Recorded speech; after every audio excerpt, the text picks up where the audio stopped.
Itsuki was once just a normal child, but one day his entire life changed when monsters suddenly attacked the Earth. Those monsters killed his parents right in front of his eyes. Left alone in this world, he swore that he would kill every single monster. 10 years later, the day finally arrived when he could awaken his power and become a hunter. He stepped onto the stage as the world's most powerful hunters watched, placing his hand on the awakening stone. But little did he know, fate had other plans for him. He awakened the most mysterious talent, Limit Breaker, a power no one knew anything about.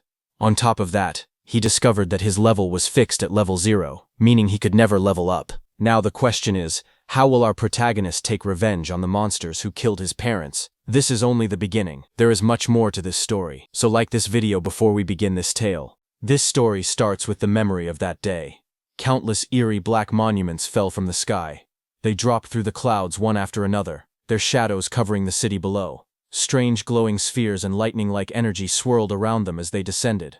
Right after that, barriers were deployed. A massive purple beam shot upward from the middle of the city, twisting the sky like a vortex. People standing on the streets stopped and stared, watching the glowing tower rise in front of them. Monsters called disaster beasts broke through the barriers and invaded the human world. Among them appeared a giant dark figure, the demon of destruction, Ringa, standing tall with purple energy swirling behind him. Soon, countless terrifying beasts flooded the streets. Armored monsters, winged creatures, and huge clawed beasts rushed forward while people screamed and ran. Disaster struck instantly. A monstrous armored creature swung its arm, sending a man falling backward as he shouted for everyone to run. Nearby, his child cried and reached out, calling for his dad as his mother ran while chaos erupted around them. Across the streets, different beasts attacked from all directions. A winged creature swooped down, a burrowing beast erupted from the ground, and blue-flamed monsters charged toward the fleeing civilians. Bodies fell on the road as the destruction spread, and the entire area was swallowed by panic. The armored monster rushed forward with blue flames bursting around its body. Its jaws opened wide as it roared, blue light flashing in its eyes. It shot a swirling vortex of blue flames toward a woman who ran away, holding a child tightly against her chest. The flames spread across the road as the monsters closed in. That woman was caught by the blue flames and threw her child ahead. The small boy reached out weakly while lying on the ground. The woman's voice trembled as she repeated the same word, telling her child, Itsuki, to run. The child looked at her with tear-filled eyes and called out for his mom. Just then, suddenly, someone shouted Itsuki's name again. A drop of sweat slid down a boy's face as the voice echoed. In the next moment, the scene returned to the present. A girl with pink hair turned around toward him. She asked what was wrong, saying he was spacing out. He stood among the lined-up students and answered quietly that it was nothing. Hearing that, she narrowed her eyes and leaned in slightly, asking him again if that was really true. Then, while he was crying, the boy, who was the same Itsuki from that day, stood still with tears running down from one eye. Before he could answer, another student suddenly wrapped an arm around his shoulder and spoke cheerfully.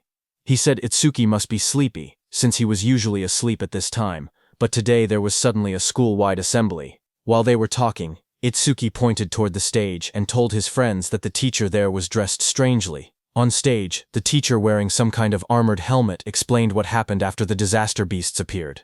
Some humans gained the power to fight back, and they became known as Awakened. The armored man described how, 10 years ago, the largest disaster beast attack happened at the northern shore of the Blue River. Awakened from all over the world crossed the river to repel them in what became known as the River Crossing War. Though attacks had decreased since then, the number of descending monuments had started to rise again. A large-scale attack similar to that war was likely coming soon. Itsuki's classmate leaned in again and pointed at a man on the stage. He explained that the person was Izumi Nento, the commander-in-chief of the northern continent. He asked how Itsuki could be from the north and still not know him. Itsuki looked at Izumi Nento quietly. He said the name sounded familiar and admitted he once imagined a hunched old man with a long beard. But the person on stage looked stranger than he expected. Itsuki's classmate grinned and told him he understood. But despite the odd appearance, Izumi Nento was the first awakened. It was thanks to him that humanity knew about the monuments and the disaster beasts. Itsuki's friend spoke excitedly, saying that this man was the strongest awakened. He added that even Tiwajin, known as the Light of Humanity, was his student. The scene shifted back to the armored man, as he explained that recent research showed even ordinary people who had not awakened yet had a chance of gaining power by touching a monument. Izumi Nento stood on the stage, his long cloak spreading like black flames. He told the students he had come to let them try to awaken. He urged them to devote themselves to the fight against the disaster beasts. Just as he said that, a glowing blue blade slashed across the stage as the monument burst open. Light shot outward, scattering fragments, while a guard in sunglasses stood nearby watching. Seeing this, the students reacted with loud excitement. One of them shouted in shock as a monument rose from the ground, wondering if it was magic. Another yelled that this was not the time to be surprised. They clenched their fists, saying it felt like a dream, praying to become awakened. In the crowd, Itsuki's friend grabbed his arm in excitement. He told Itsuki that they finally had a chance to become awakened. His eyes shined as he said the word finally. Saying that, he started walking toward the stage. Seeing this, Itsuki's friend grabbed his shoulder, shouting that he shouldn't be left behind. The pink-haired girl called out to them, telling Itsuki to get back in line properly. But Itsuki walked past her, and a red glow flashed across his eyes. The girl looked at him in shock as the light streaked through the air. A close-up showed Itsuki's expression changing. His eyes shined red with excitement as he said that the day had finally come. On stage, a student touched the large black monument, but nothing happened. A guard immediately called out that it was no good, and told the next person to step forward. The students watching reacted nervously. One boy pointed out that the previous student had broken the school's athletic record in his first year. He said that if even someone like that couldn't awaken, then there was no way he could. The girl beside him replied that athletic ability probably wasn't related, and that it was too early to give up. More students reached out to touch the monument one after another. The guard repeated the same word, next, as the line kept moving forward. The students crowded together anxiously. One boy with white hair nervously pointed out that not a single person had awakened yet. Others muttered in worry. A girl with short brown hair said she thought it would be easy. The boy beside her trembled, wondering if their entire school would be wiped out. The guard called out the next name loudly. Oishi Hikaru. Nearby, a group of students whispered their concerns. One girl said she didn't want him to awaken. Another explained that he was already a habitual bully, and if he gained powers, they would be in trouble. A boy suddenly pointed toward the monument and shouted that something was happening. Lightning erupted violently from the monument, blasting outward. Oishi Hikaru's body was lifted off the ground as crackling blue electricity surrounded him. The sudden burst drew everyone's attention. A glowing blue screen appeared beside him, showing his information as he grinned excitedly. He thought to himself that both Izumi Nento and the woman beside him would surely recognize him now. The screen displayed, Oishi Hikaru, Human, Level 0, Job Elementalist, Lightning Gift, Grade 2, Undisclosed, Status Attack 3, Agility 4, Defense 2, Magic 3, Total 12 stat points. Watching from beside the monument, the blue-haired woman spoke softly. She told her father that they finally had one. She explained that Level 0 stats usually totaled only 5, but this boy had reached 12. Her father, Izumi Nento, remained calm. The girl said it was still better than nothing. The school courtyard grew silent as Oishi Hikaru raised both arms triumphantly. Confetti sparkled around him while he grinned proudly. He muttered to himself, wondering if the old man Nento had anything to say to the first awakened student. But before he could boast further, someone grabbed his shoulder from behind. He turned sharply, surprised to see Itsuki stepping past him. Oishi spun toward Itsuki angrily, shouting at him. He demanded to know why Itsuki was touching him with dirty hands, yelling if he had a death wish. The watching students whispered among themselves. One girl asked who the boy was, noticing that he had cut the line. Another replied that it was Tenma Itsuki from Class 5. Someone else muttered that he was finished. Once Oishi targeted someone, it was over. From above, the blue-haired woman and Commander Nento observed quietly. The woman narrowed her eyes and said she sensed incredibly intense emotions coming from that student. Itsuki stood before the towering monument, placing his hand on the stone. His eyes glowed red as dark memories flashed through him. He muttered that he refused to forget his hatred for the disaster beasts. He had burned the events of that day deep into his mind. Commander Nento stared forward, as if sensing something unbelievable. Out on the awakening platform, a massive blue apparition rose behind Itsuki. The glowing figure towered over him, holding a sword and radiating overwhelming power. Itsuki stood calmly beneath it. As blue light filled the air, the monument erupted with energy. A sharp glowing structure formed above Itsuki, surrounded by swirling streams of light. The light expanded outward, wrapping around the entire area like a giant lotus blooming in the sky. The crowd below watched as the school grounds were covered in a glowing dome. Students stared upward, speechless. One boy pointed out that the pillar of light reached hundreds of meters into the sky. Another said it looked far more spectacular than Oshi's awakening. Two of Itsuki's classmates watched with excitement. Both of them smiled and cheered proudly, shouting that this was exactly what they expected from Itsuki. The blue-haired officer stared at the sky in shock. She said that this phenomenon only appeared when the rarest job, Order Breaker, was born. She placed a hand near her mouth, unable to hide her surprise. Even Commander Nento said he looked forward to seeing how capable the student would be. Seeing that, Oishi's expression twisted with frustration as he glared at the overwhelming light. Itsuki opened his eyes in confusion. Surrounded by shimmering blue energy, he wondered where he was and asked himself if he had awakened.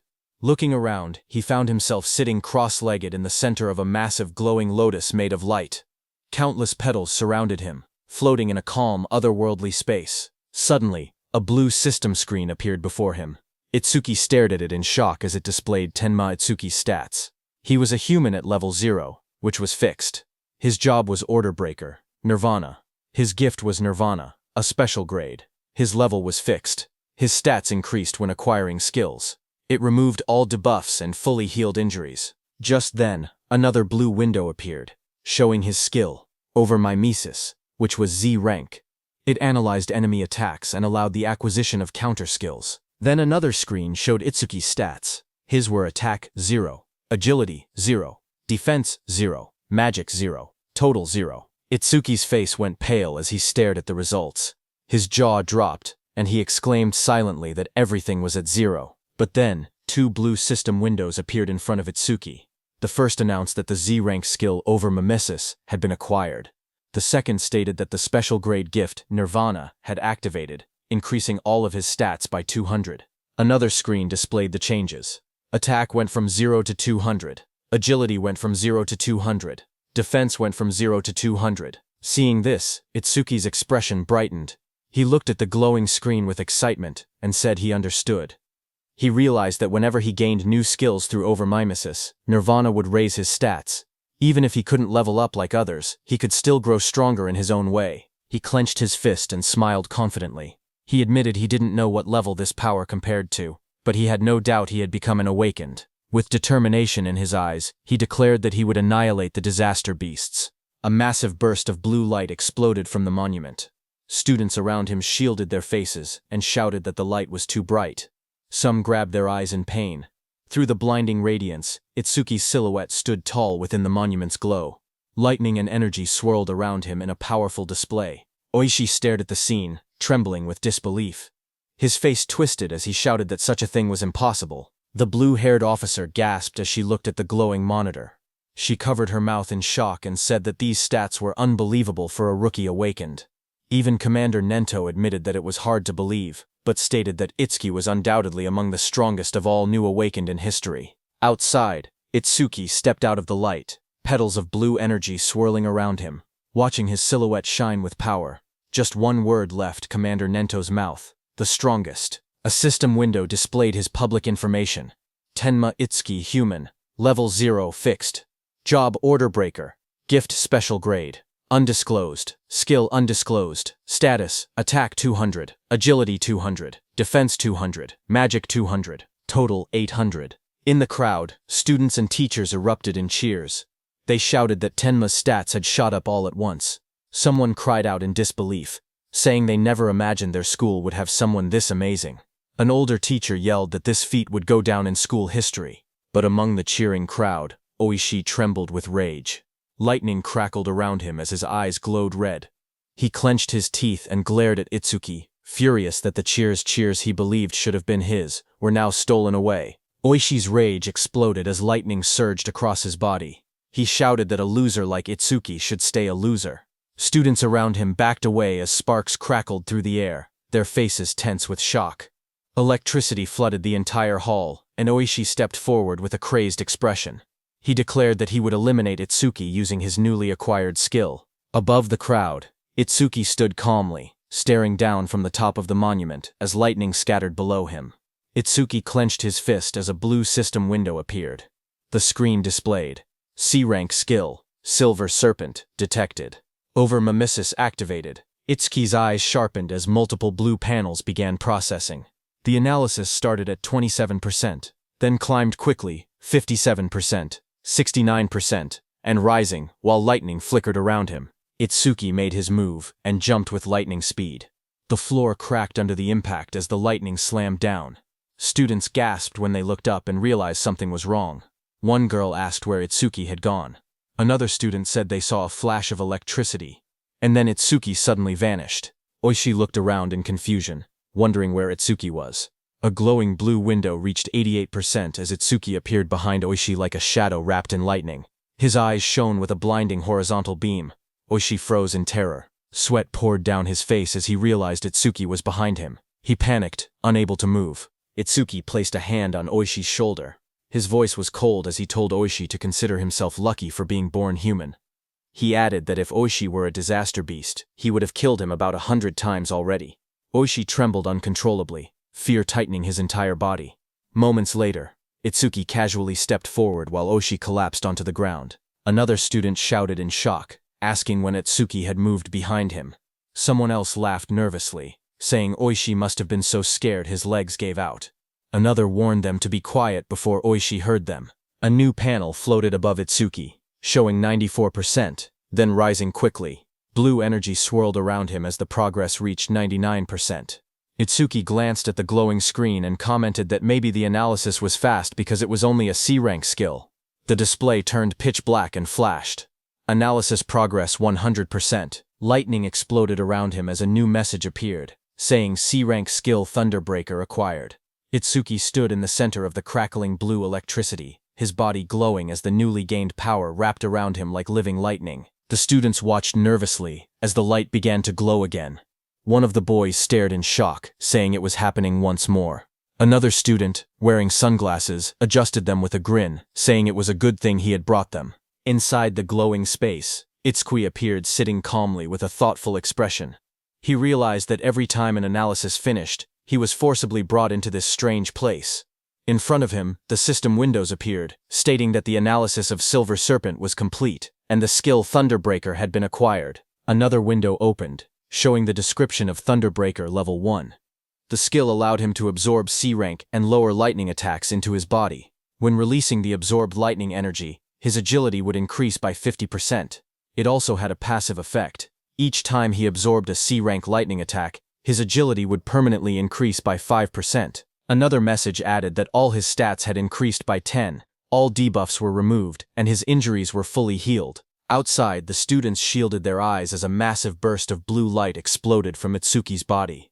The lightning wrapped around him in swirling arcs as he stood in the center of the arena steps. The electric pressure pushed outward, and the crowd instinctively stepped back or covered their faces. Someone shouted that Itsuki was now cloaked in lightning from head to toe. Another student panicked, saying Itsuki's lightning was even brighter than Oishi's. Oishi, who had attacked him earlier, stared with trembling eyes, unable to believe how Atsuki had learned a skill like that.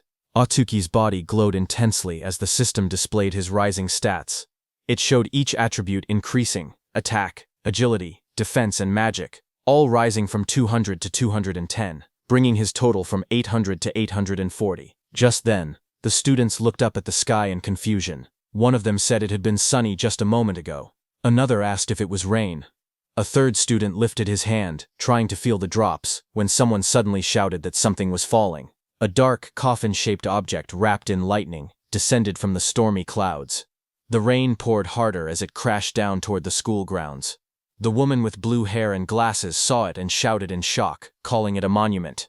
She questioned why it had appeared here of all places. Commander Nento quickly announced that the school-wide assembly was cancelled, and ordered everyone to evacuate outside the school grounds, just like in their drills.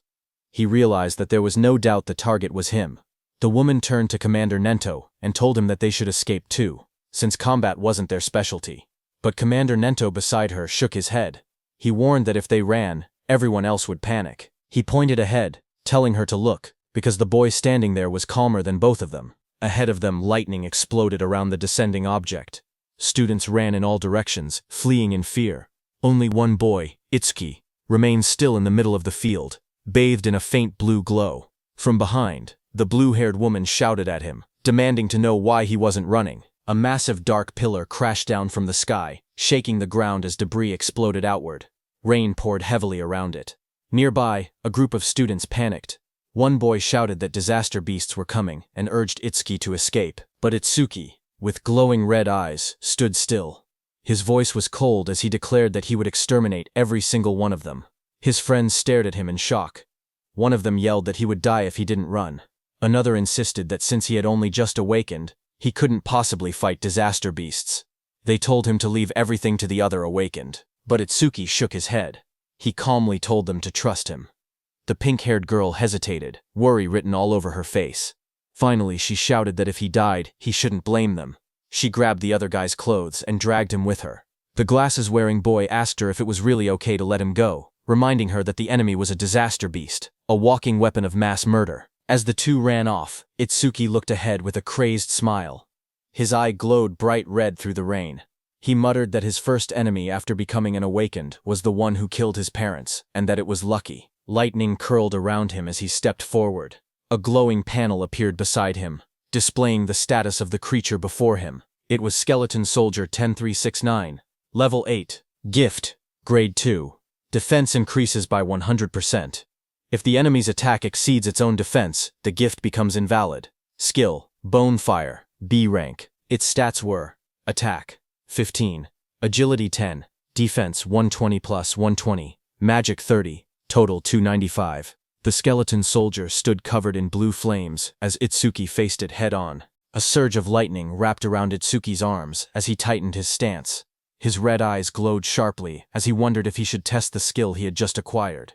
In the next moment, he charged forward, electricity exploding around his body. Blue lightning trailed behind him as he rushed toward the flaming skeleton beast on the field. The two forces collided, sparks scattering through the rain. The skeletal beast swung its arms to punch, but Itsuki dodged. Then Itsuki swung his electrified fist with full force, shouting that he would not let anyone else die. His punch struck the creature's chest, and a violent burst of energy erupted. The impact sent the disaster beast flying across the field, smashing through the school building.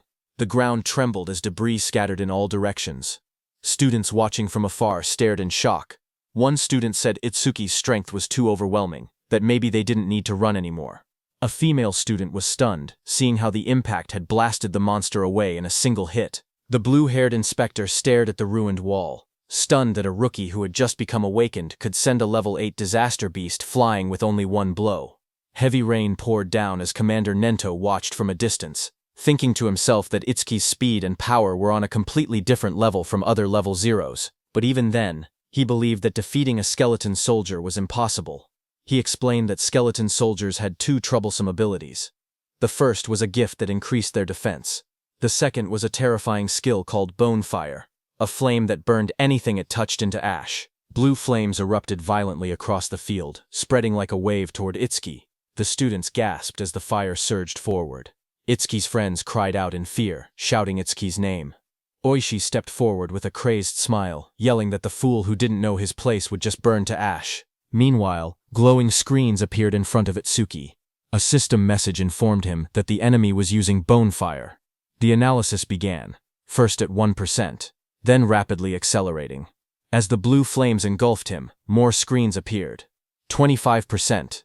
Itsuki stood firmly inside the blazing Bonefire, surrounded by data streams. He calmly observed that the analysis speed increased whenever the enemy's skill struck him. The blue-haired instructor watched with widening eyes. She said that even a level 10 awakened wouldn't stand a chance if they took a direct hit. Blue flames continued to swallow the arena as Itsuki stood in the center, half of his body burned away and glowing like a skeleton. The blue-haired instructor's voice echoed through the flames, saying it would be tragic for a genius who had just appeared to be killed by a disaster beast before he could grow. System windows floated around Itsuki, showing 77% and 81%. Itsuki looked at his burning body and muttered that this was what it felt like when the body burned. He added softly that it must have hurt. A memory flickered through the flames. He saw his mother's face, half burned away. He realized that it hurt so much, but even in her last minutes, she smiled so as not to scare Itsuki. Commander Nento peered out with a sharp gaze, wondering if Itsuki hadn't used his full power yet. The blue fire swirled violently as the progress bar climbed. Itsuki's skeletal hand tightened, and he said that once the analysis was complete, the enemy was finished. The system window flashed. Analysis progress. 100%. Outside the flames, the students whispered nervously. One asked if it had been too soon to hope for a rookie who had just become awakened. Another admitted he had been stupid to expect anything. But suddenly, someone pointed forward in shock. He shouted that the blue lotus flower had appeared again. He said Itsuki might show them another miracle. Blue light swirled around Itsuki as he stood inside the burning aura, wondering what kind of skill he would gain this time. The flames around him continued to fade, revealing his burned and cracked body beneath the blue energy. Then a system window appeared, showing that the analysis of Bonefire was complete. It stated that a new skill, Black Wall, had been acquired. More windows followed, explaining the skill.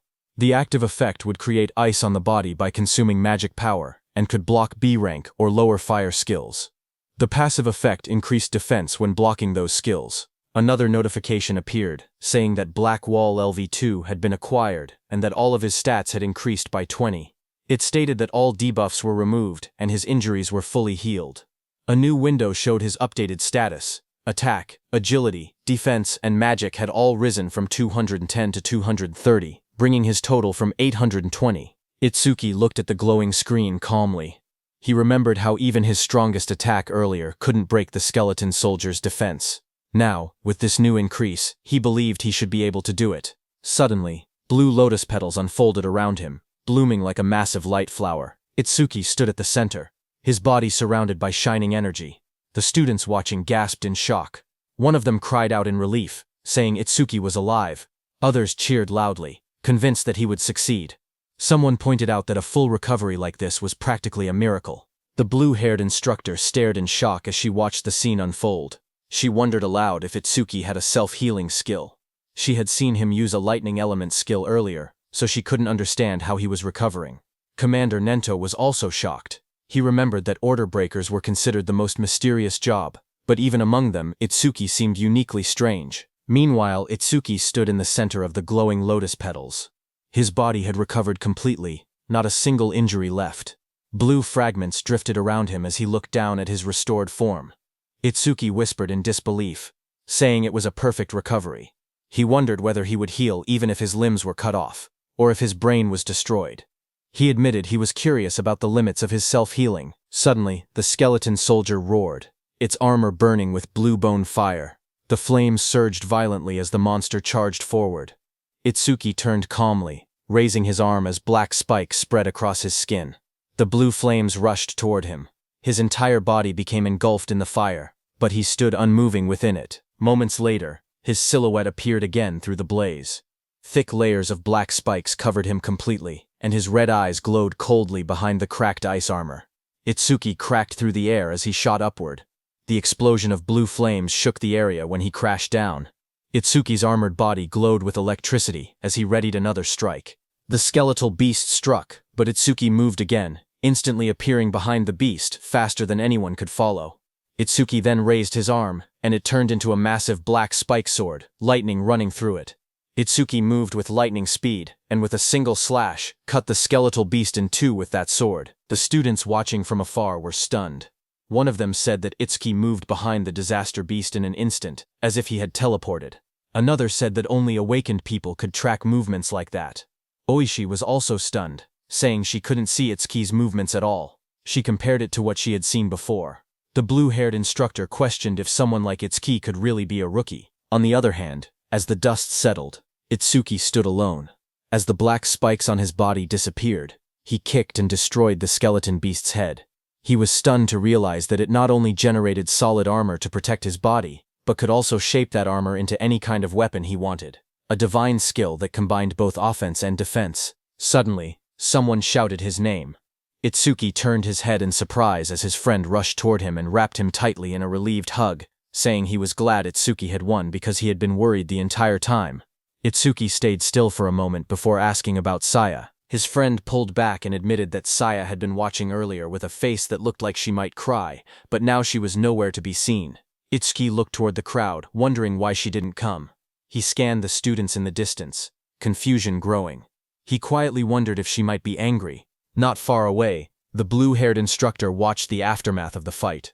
She spoke seriously, noting that for a boy to defeat a skeleton soldier, Something even a level 10 awakened would struggle against was unbelievable. Commander Nento called the blue-haired instructor Choa and told her to stay and assist with the cleanup. He also told her to deliver his message to the principal that he would be taking Itsuki with him. On the other hand, Itsuki's friend patted Itsuki's hand, saying there was no way Saya would be angry after he won. He guessed that Saya was probably scared of falling behind Itsuki, so she might have gone to touch the monument instead. Itsuki lowered his gaze slightly and murmured that he hoped that was the case. Just then, a voice called out to him, asking if he was Tenma Itsuki. Itsuki turned and noticed someone approaching.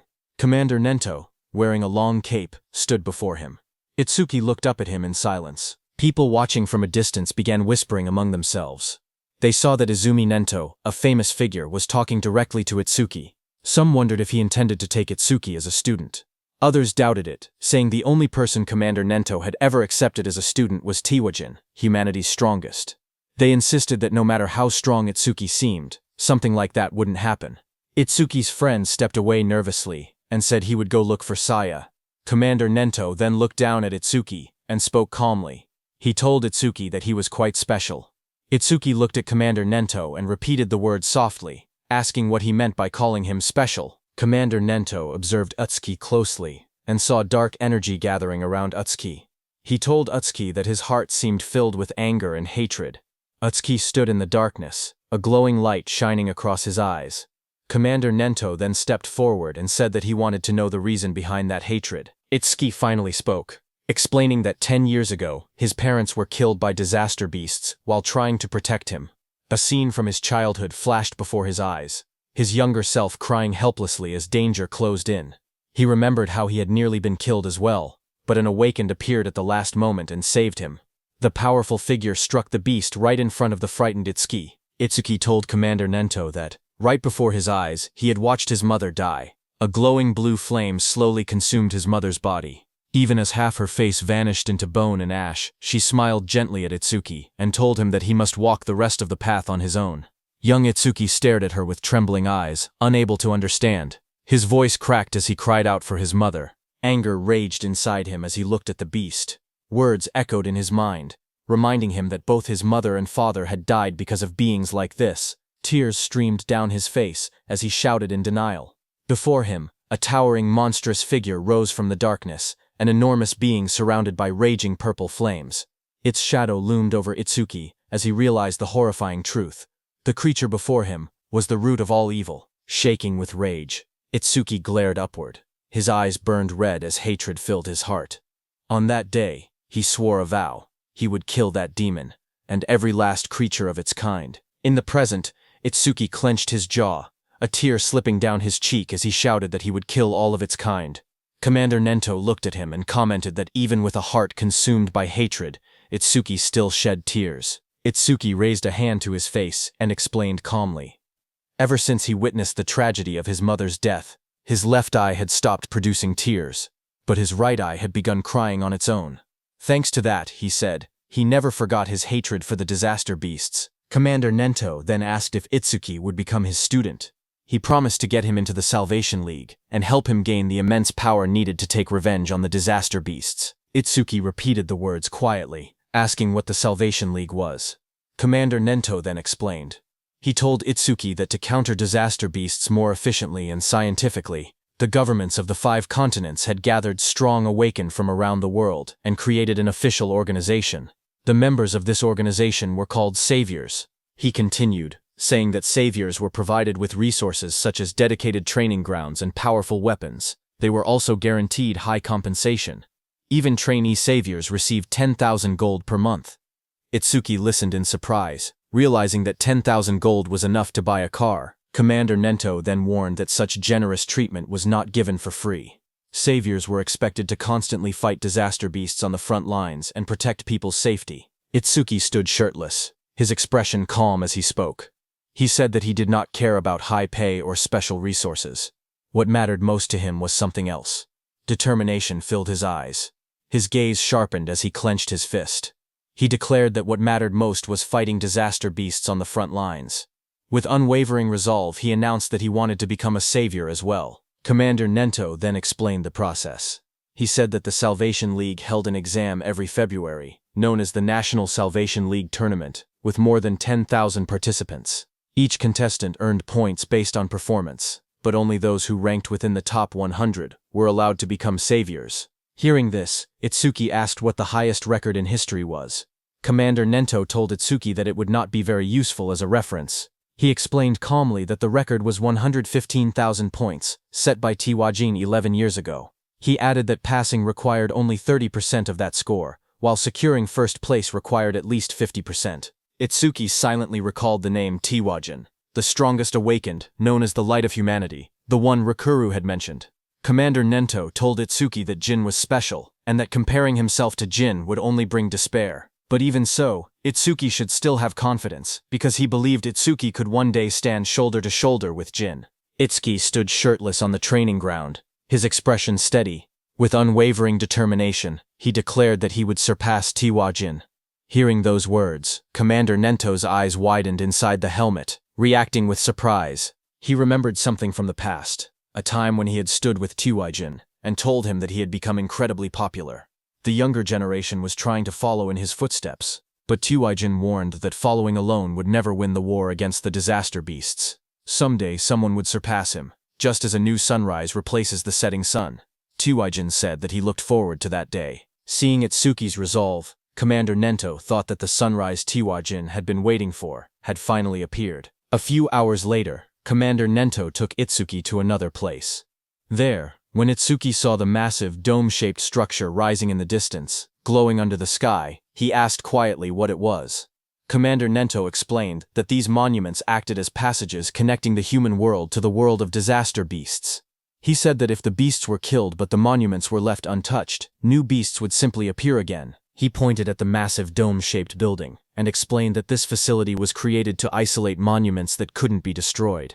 Awakened individuals periodically entered it to sweep out the disaster beasts that emerged. This kept the danger under control, and also served as training. Itsuki looked at the building and asked if it was a training facility. Commander Nento, standing beside him, confirmed it, saying they called these places stages. He explained that the number and strength of the beasts inside couldn't be controlled, making it extremely dangerous. Commander Nento told Itsuki that the beasts in this specific stage were especially strong. Among all rookie-level stages, this one had the highest mortality rate. Because of that, people called it the rookie's graveyard.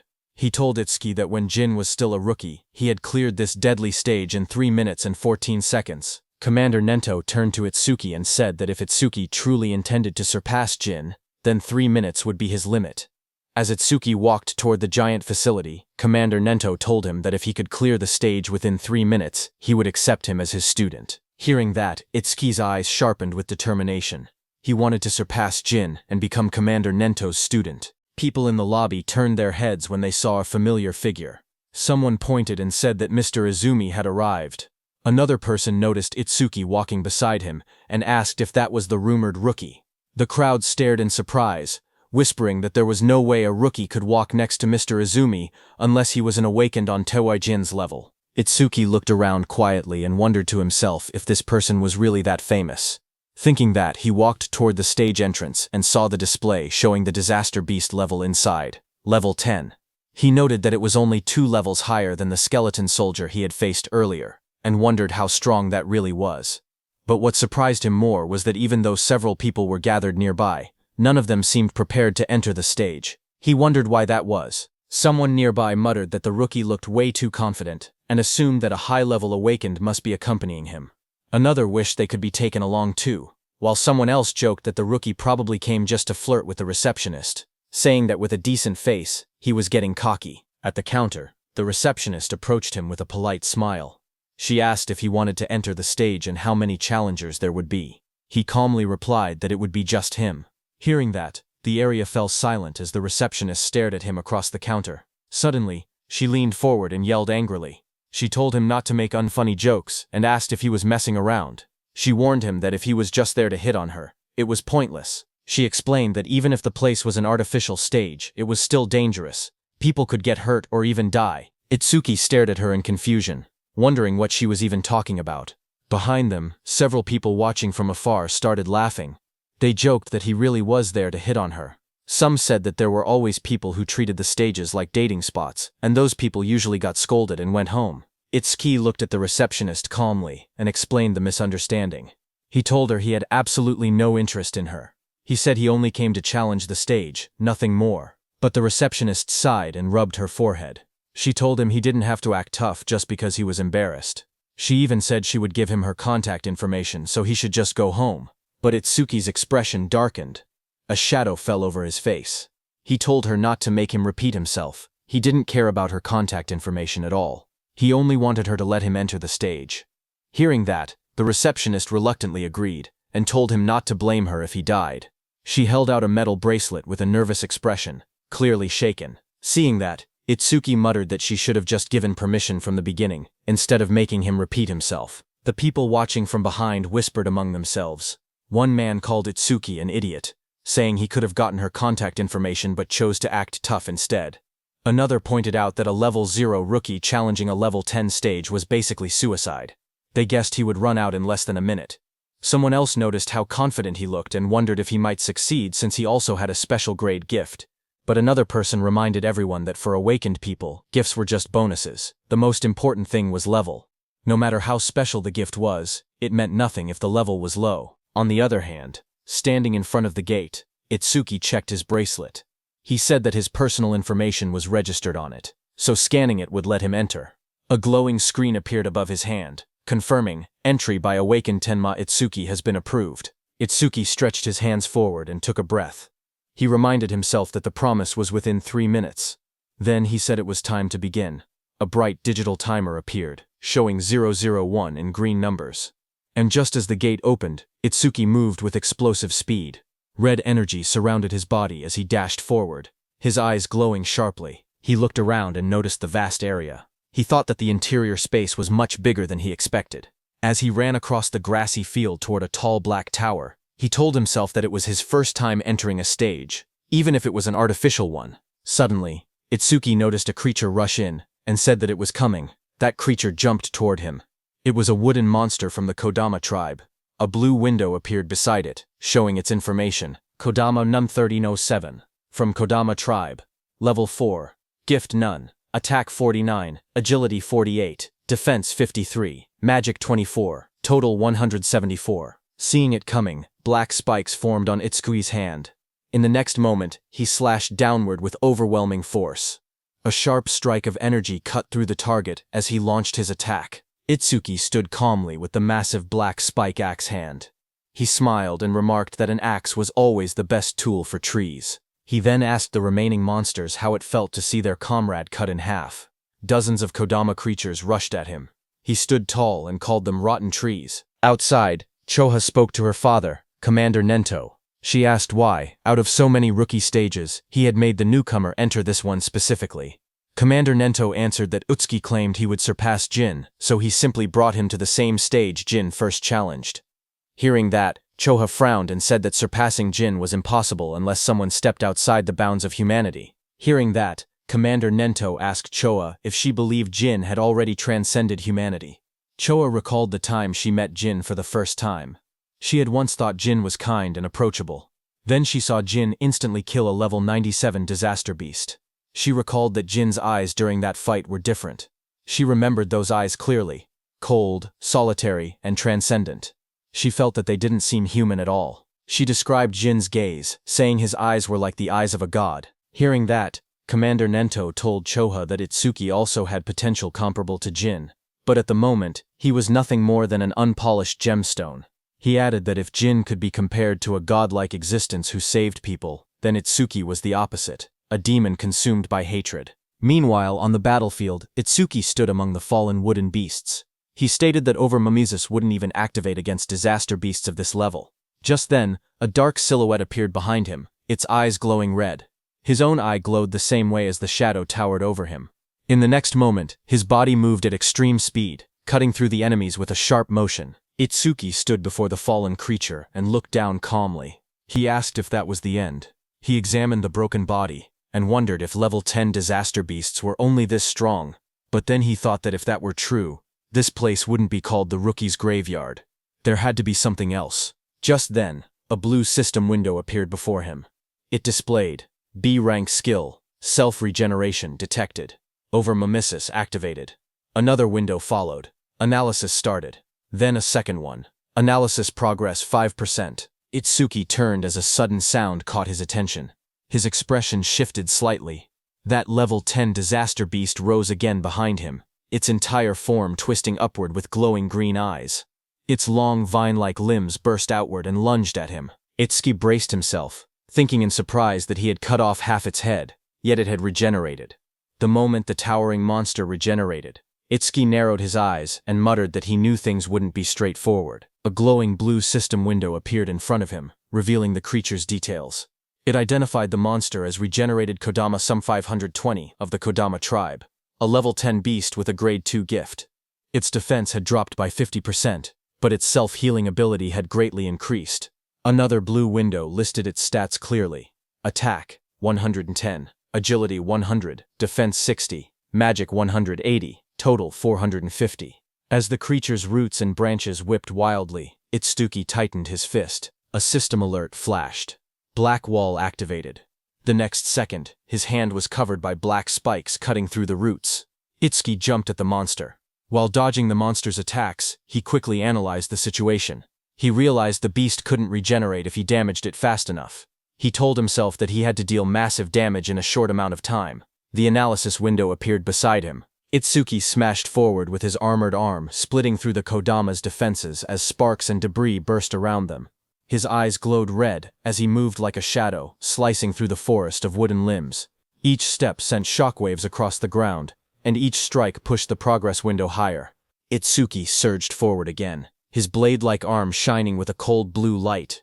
Then he shot upward before crashing down like a falling spear, splitting the monster's giant body in half. Light from his attack cut straight through the Kodama, illuminating the entire battlefield. The towering creature's body split down the middle, a glowing crack running from its head to its torso. Its golden eyes shone through the gaps as its massive frame began to fracture. Itsuki watched with sharp red eyes, a grin forming on his face. He said he wasn't done yet. He said he would mince the creature completely so it wouldn't regenerate. In the next moment, he raised both arms. A blinding vertical slash of light tore downward, cutting the giant monster clean in half. Cuts spread across the creature's body, and the wooden shell shattered into countless pieces.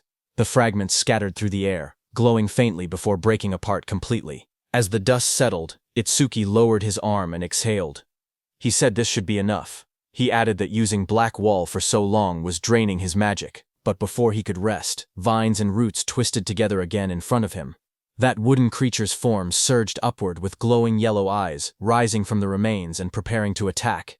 The glowing display in front of Itsuki showed 60%, but the fight still raged on. Wooden tendrils whipped toward Itsuki as he moved between them with sharp, fluid steps. He glanced back with an annoyed expression, thinking that even after all of this, the monster still refused to die. He quietly muttered that it was becoming a real pain. The attacks continued to strike from every angle. As he dodged, he noticed something important. Every time the monster regenerated, Over-Mimes's analysis speed increased. His eyes narrowed. That meant the longer this continued, the faster the analysis would complete. He realized he needed a new approach. He decided to cancel Black Wall to conserve his remaining magic, and instead rely on Thunderbreaker to avoid the attacks while keeping his distance. Continuing this pattern until the analysis finished would be the winning strategy, but there was a problem.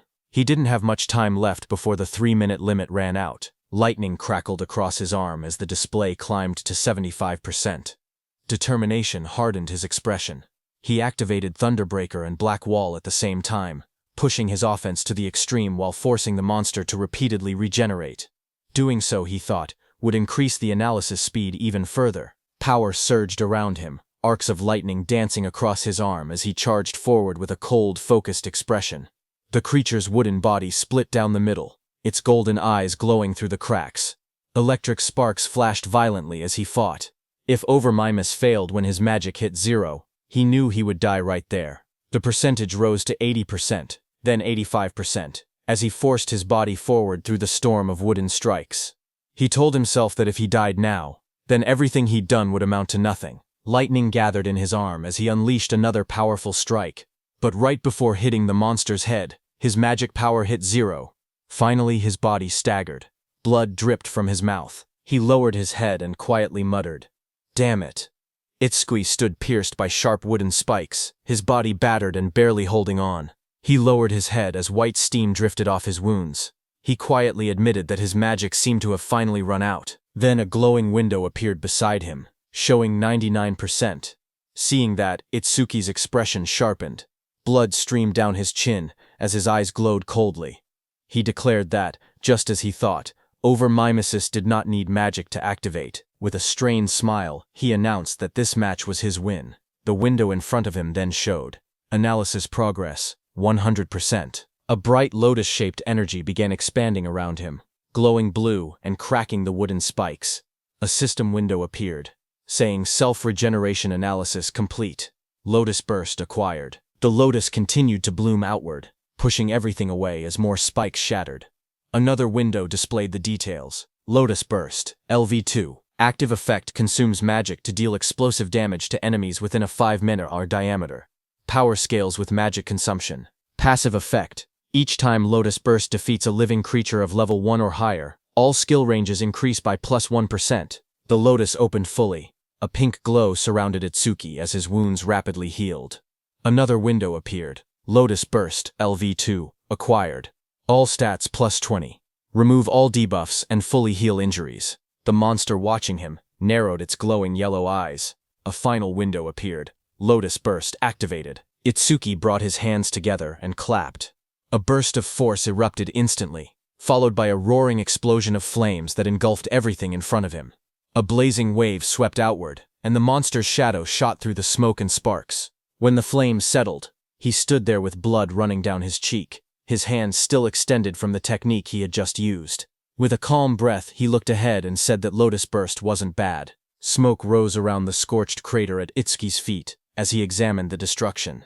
He noted that using only a third of his magic produced this much power, and sweeping away weak disaster beasts would now be far easier. But he admitted he never expected Over-mimesis to restore magic that had already reached 0. As he stepped forward, something on the ground caught his attention. He stopped, staring at a glowing green crystal beside him, and quietly asked what it was. Meanwhile, outside, the receptionist stared anxiously at the bright red screen. She said that almost 3 minutes had passed since the rookie Itsuki went inside, yet there was still no sign of him coming out. She pointed at the display, where the status window showed. Challenge in progress. Stage level 10. Challenger Tenma. Itsuki. Time used 2 minutes 09 seconds. Seeing this, she nervously added that they should call the rescue team quickly. Choa adjusted her glasses and spoke calmly. She said she didn't think Itsuki would lose to level 10 disaster beasts, but clearing the stage within 3 minutes seemed impossible. Her sentence trailed off as silence fell between them. But suddenly, a new message appeared on the large screen, saying new record achieved. Seeing that, everyone in the hall froze. Shocked whispers spread through the crowd.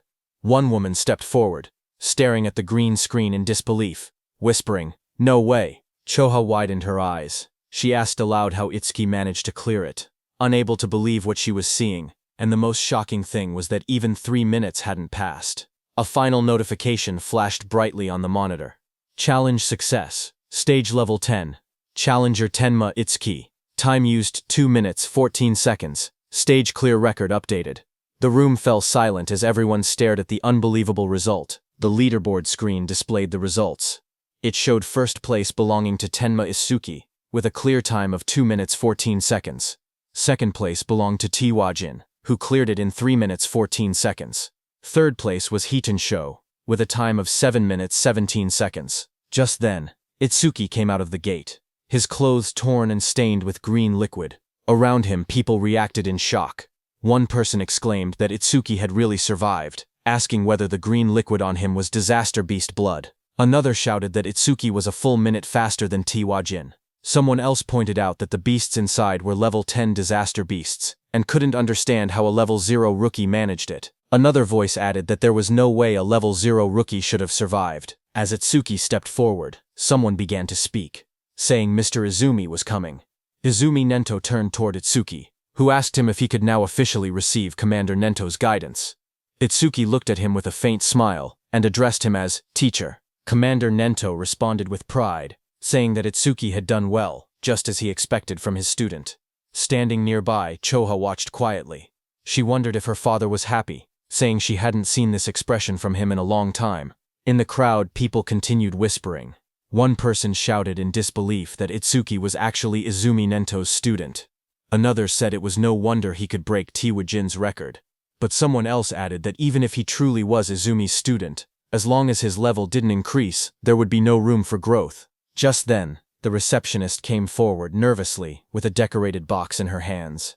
She explained that it was a gift for breaking the record, and asked Itsuki to accept it.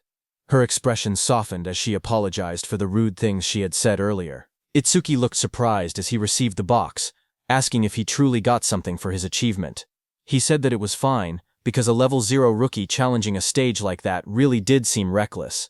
He added that he was a complete stranger to them, and it wouldn't have mattered to anyone if he had died, but since she tried to stop him, it proved she was worried. Hearing that, the receptionist blushed deeply.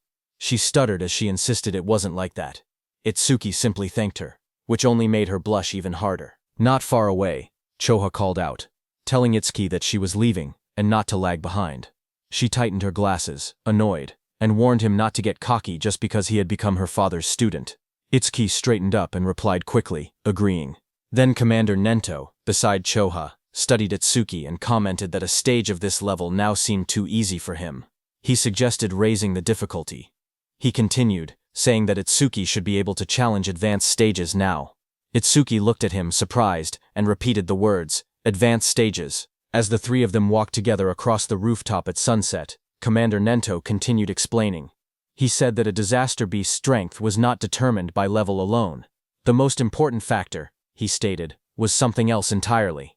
He explained that the true deciding factor was species. Choa explained that species without intelligence, which moved only by instinct, were usually easy to deal with, but some species possessed intelligence equal to or greater than humans.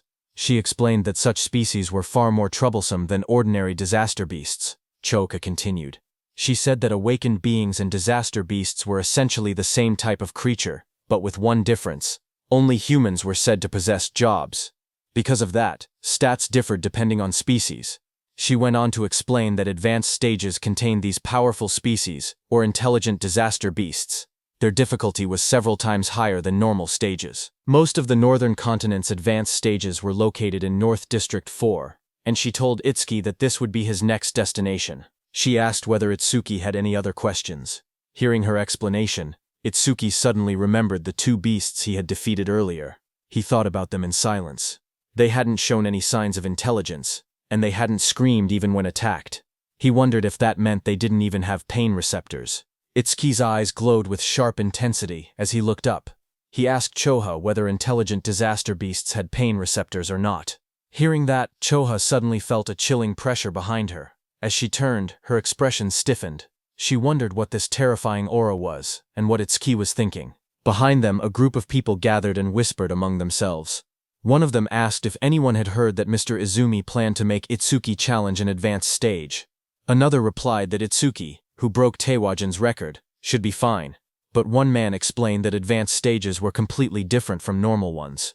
More importantly, almost all the stages in North District 4 were under a single man's control. He said that every awakened person who had entered an advanced stage there had gone missing, and rumors claimed that the man had killed them.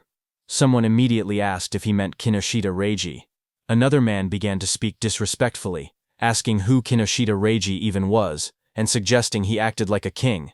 His friend quickly covered his mouth, hushing him in panic. He warned him that he would be killed too if that man heard him. After all, he said, that man was the son of the North District 4 governor, Kinoshita Reiji. The scene shifted to a luxurious room. A young man lounged confidently while servants stood around him. He was the infamous Kinoshita Reiji. A subordinate asked him when he would be departing. Reiji smirked as he answered. He said that all the stages in North District 4 were under his control, so he would go whenever he wanted. To him, waiting in line was something only commoners did. He lifted his glass with a satisfied smile. After leaving from there, Itsuki opened the small ornate box, revealing a shining stone resting on a red cushion. As the three of them sat together beneath the shade of the trees, Itsuki looked at the stone and muttered that it was from that time. Hearing that, Commander Nento beside him asked if he had seen a karma stone before. Itsuki nodded and explained calmly. After defeating the disaster beasts inside the stage, something identical to this had dropped. But then he paused and added that there was a slight difference. He took out a green crystal. He stared at the one in his hand and said the color was green, but something about it wasn't the same. Hearing that, Choha's eyes widened in shock. She exclaimed that it was an intermediate karma stone appearing inside a beginner stage. She stepped closer, adjusting her glasses to take a look. Itsuki asked what exactly a karma stone was. Choha turned to him and began explaining. She reminded him that he had been a rookie. She said karma stones were also called experience stones. She explained that when a disaster beast or an awakened being died, karma or an invisible energy similar to experience points came from their corpse. Absorbing this energy increased a person's level. In other words, a karma stone was an object that contained karma. A figure glowing with energy appeared in her explanation, demonstrating how someone could use a karma stone to absorb the karma inside. She continued, saying that karma stones didn't occur naturally, which made the situation strange. Choha wondered aloud why such a stone had appeared in that stage. Beside her, Commander Nento quietly said it was probably because of Itsuki's gift. Hearing this, both Itsuki and Choha looked confused and asked again about the so-called gift. Commander Nento explained that normally, the karma of a defeated enemy would be absorbed by the one who killed them. Yet even though Tenma had defeated 2 disaster beasts, he never leveled up. That meant the karma had not been absorbed. He added that manifested karma never disappeared without a reason. He continued, saying that if his speculation was correct, the karma of the disaster beast that attacked the school had been absorbed by the awakened individuals present, meaning the people standing there. He explained further that a stage was an enclosed space. Because Tenma was unable to absorb the generated karma and there was no other recipient inside, the leftover karma clumped together and formed a karma stone. Hearing this, Choha looked startled. She asked how Itsuki's stats increased if he truly could not level up. Hearing that, Commander Nento suddenly stood up and reminded Choha that an awakened person's gift was top secret and could not be disclosed. Startled, she apologized immediately. Commander Nento then turned back to Itsuki. He told him that he could choose whether to keep the karma stone or sell it. He added that he would be leaving soon for a commander-in-chief meeting of the 5 continents, and that during his absence, Choha would look after him. Before departing, he said there were several things he wanted him to remember. Commander Nento spoke calmly as he listed out the rules. He told Itsuki to keep their relationship confidential, then added the second rule, never disclose his gift to others. The third rule followed. Itsuki had to clear at least 6 advanced stages before the teacher returned. A fourth instruction echoed after that. He told Itsuki to do what he believed was right without hesitation, promising that no matter what happened, he would be behind him. Hearing this, Itsuki smiled with determination and answered, "Yes, teacher." At the same time, at North District 4, Flaming Rock Execution Ground, groups of students argued with suited guards blocking an entrance. One of them shouted that they had arrived first and demanded to be let in. The guards refused. They said the stage had been reserved by the Kinoshita family's son, telling everyone to go home. The students grew angry. One yelled that having money didn't give someone the right to do whatever he wanted. Another pointed out that the privileged boy wasn't even there yet, and insisted they should be allowed in first. Their frustration rose. One threatened to report the situation to the awakened guild, saying he didn't care who the rich kid was. But before he could finish, a dark figure with glowing red eyes appeared behind them, cutting off their complaints. In the next moment, a powerful attack blasted forward. The students were thrown aside as a muscular fighter struck with overwhelming force, scattering them in an instant. Another student rushed forward, attacking the muscular man. A sharp white arc cut through the air as it struck with full power. But the attack landed directly on the muscular man's body and bounced back, sending shockwaves bursting outward. The impact echoed loudly across the ground. The blonde student watching from behind stared in horror. He muttered in disbelief that his B-rank skill, Earth Spine, had not worked at all. The muscular man turned, his face shifting into a terrifying form with glowing red eyes and metallic markings. He shouted that the attack didn't hurt or even itch. The blonde student trembled. He thought to himself that Earth Spine was a technique meant to pierce anything. He wondered if the man in front of him was actually a monster. Before the student could react, the monstrous man lunged forward and grabbed him, his red aura flaring violently as he towered over the frightened student. The muscular man smacked the blonde student's head. The blonde student slammed down violently. Blood burst from his mouth as his eyes rolled back, his body twisting from the impact. Around him, the spectators reacted in shock.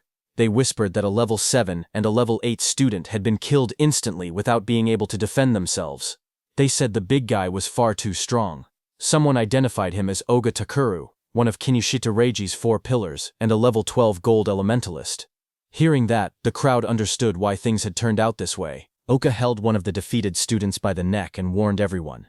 He said he would not forgive anyone who tried to enter the stage without Reiji's permission. If anyone resisted, he would treat them the same way he treated the 2 lying on the ground. The other students watched nervously as Takuru lifted the struggling blonde student off the floor. The blue-haired student remained unconscious beside him. Oga shouted that nobody should think about helping them. The group of bodyguards in suits stood nearby, laughing. One of them told Oga not to go too far because the trash was watching. Another warned that if he kept beating weak students, the teacher would hear about it. Their laughter echoed through the area. Oga only scoffed. He tossed the blonde student aside with a flick of his arm, showing no concern at all. The injured blonde student collapsed forward, but before he could hit the ground, Itsuki caught him. Blood dripped from the student's nose as his body went limp in Itsuki's hands. Around them, the other students whispered in shock. One of them asked who the newcomer was and wondered why he didn't listen when they told him not to interfere. Another panicked voice said that a level 0 person was definitely going to die. Someone else stared at Choa and muttered that the beauty beside him looked familiar. Not far away, Oga glared at Itsuki. He shouted that nobody was allowed to pass without Reiji's permission. He warned that if Itsuki didn't want to end up like the unconscious student, he should just go home quietly. Hearing that, Itsuki lowered his head slightly. He calmly said that he understood. He wouldn't be able to enter the stage unless he defeated this man. Beside him, Choa raised her hand, saying she would contact the North District 4 administrator because this kind of behavior couldn't be allowed.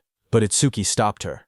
His eyes glowed bright blue as he said it wasn't necessary. He repeated what his teacher had told him, that he should do what he believed was right without hesitation. He then turned to Choha again and spoke plainly. He said he would leave the treatment of the injured students to her. Then he turned to Oga. As Itsuki stepped forward, a thought appeared in Oga's mind as he stared at him. He wondered who this man was. A status window floated beside Itsuki, showing his information. Tenmatsuki, human, level 0, fixed, job, order breaker, gift, special grade, skill, undisclosed, status, undisclosed. Seeing this, even though Itsuki was level 0, he stood firmly without any fear.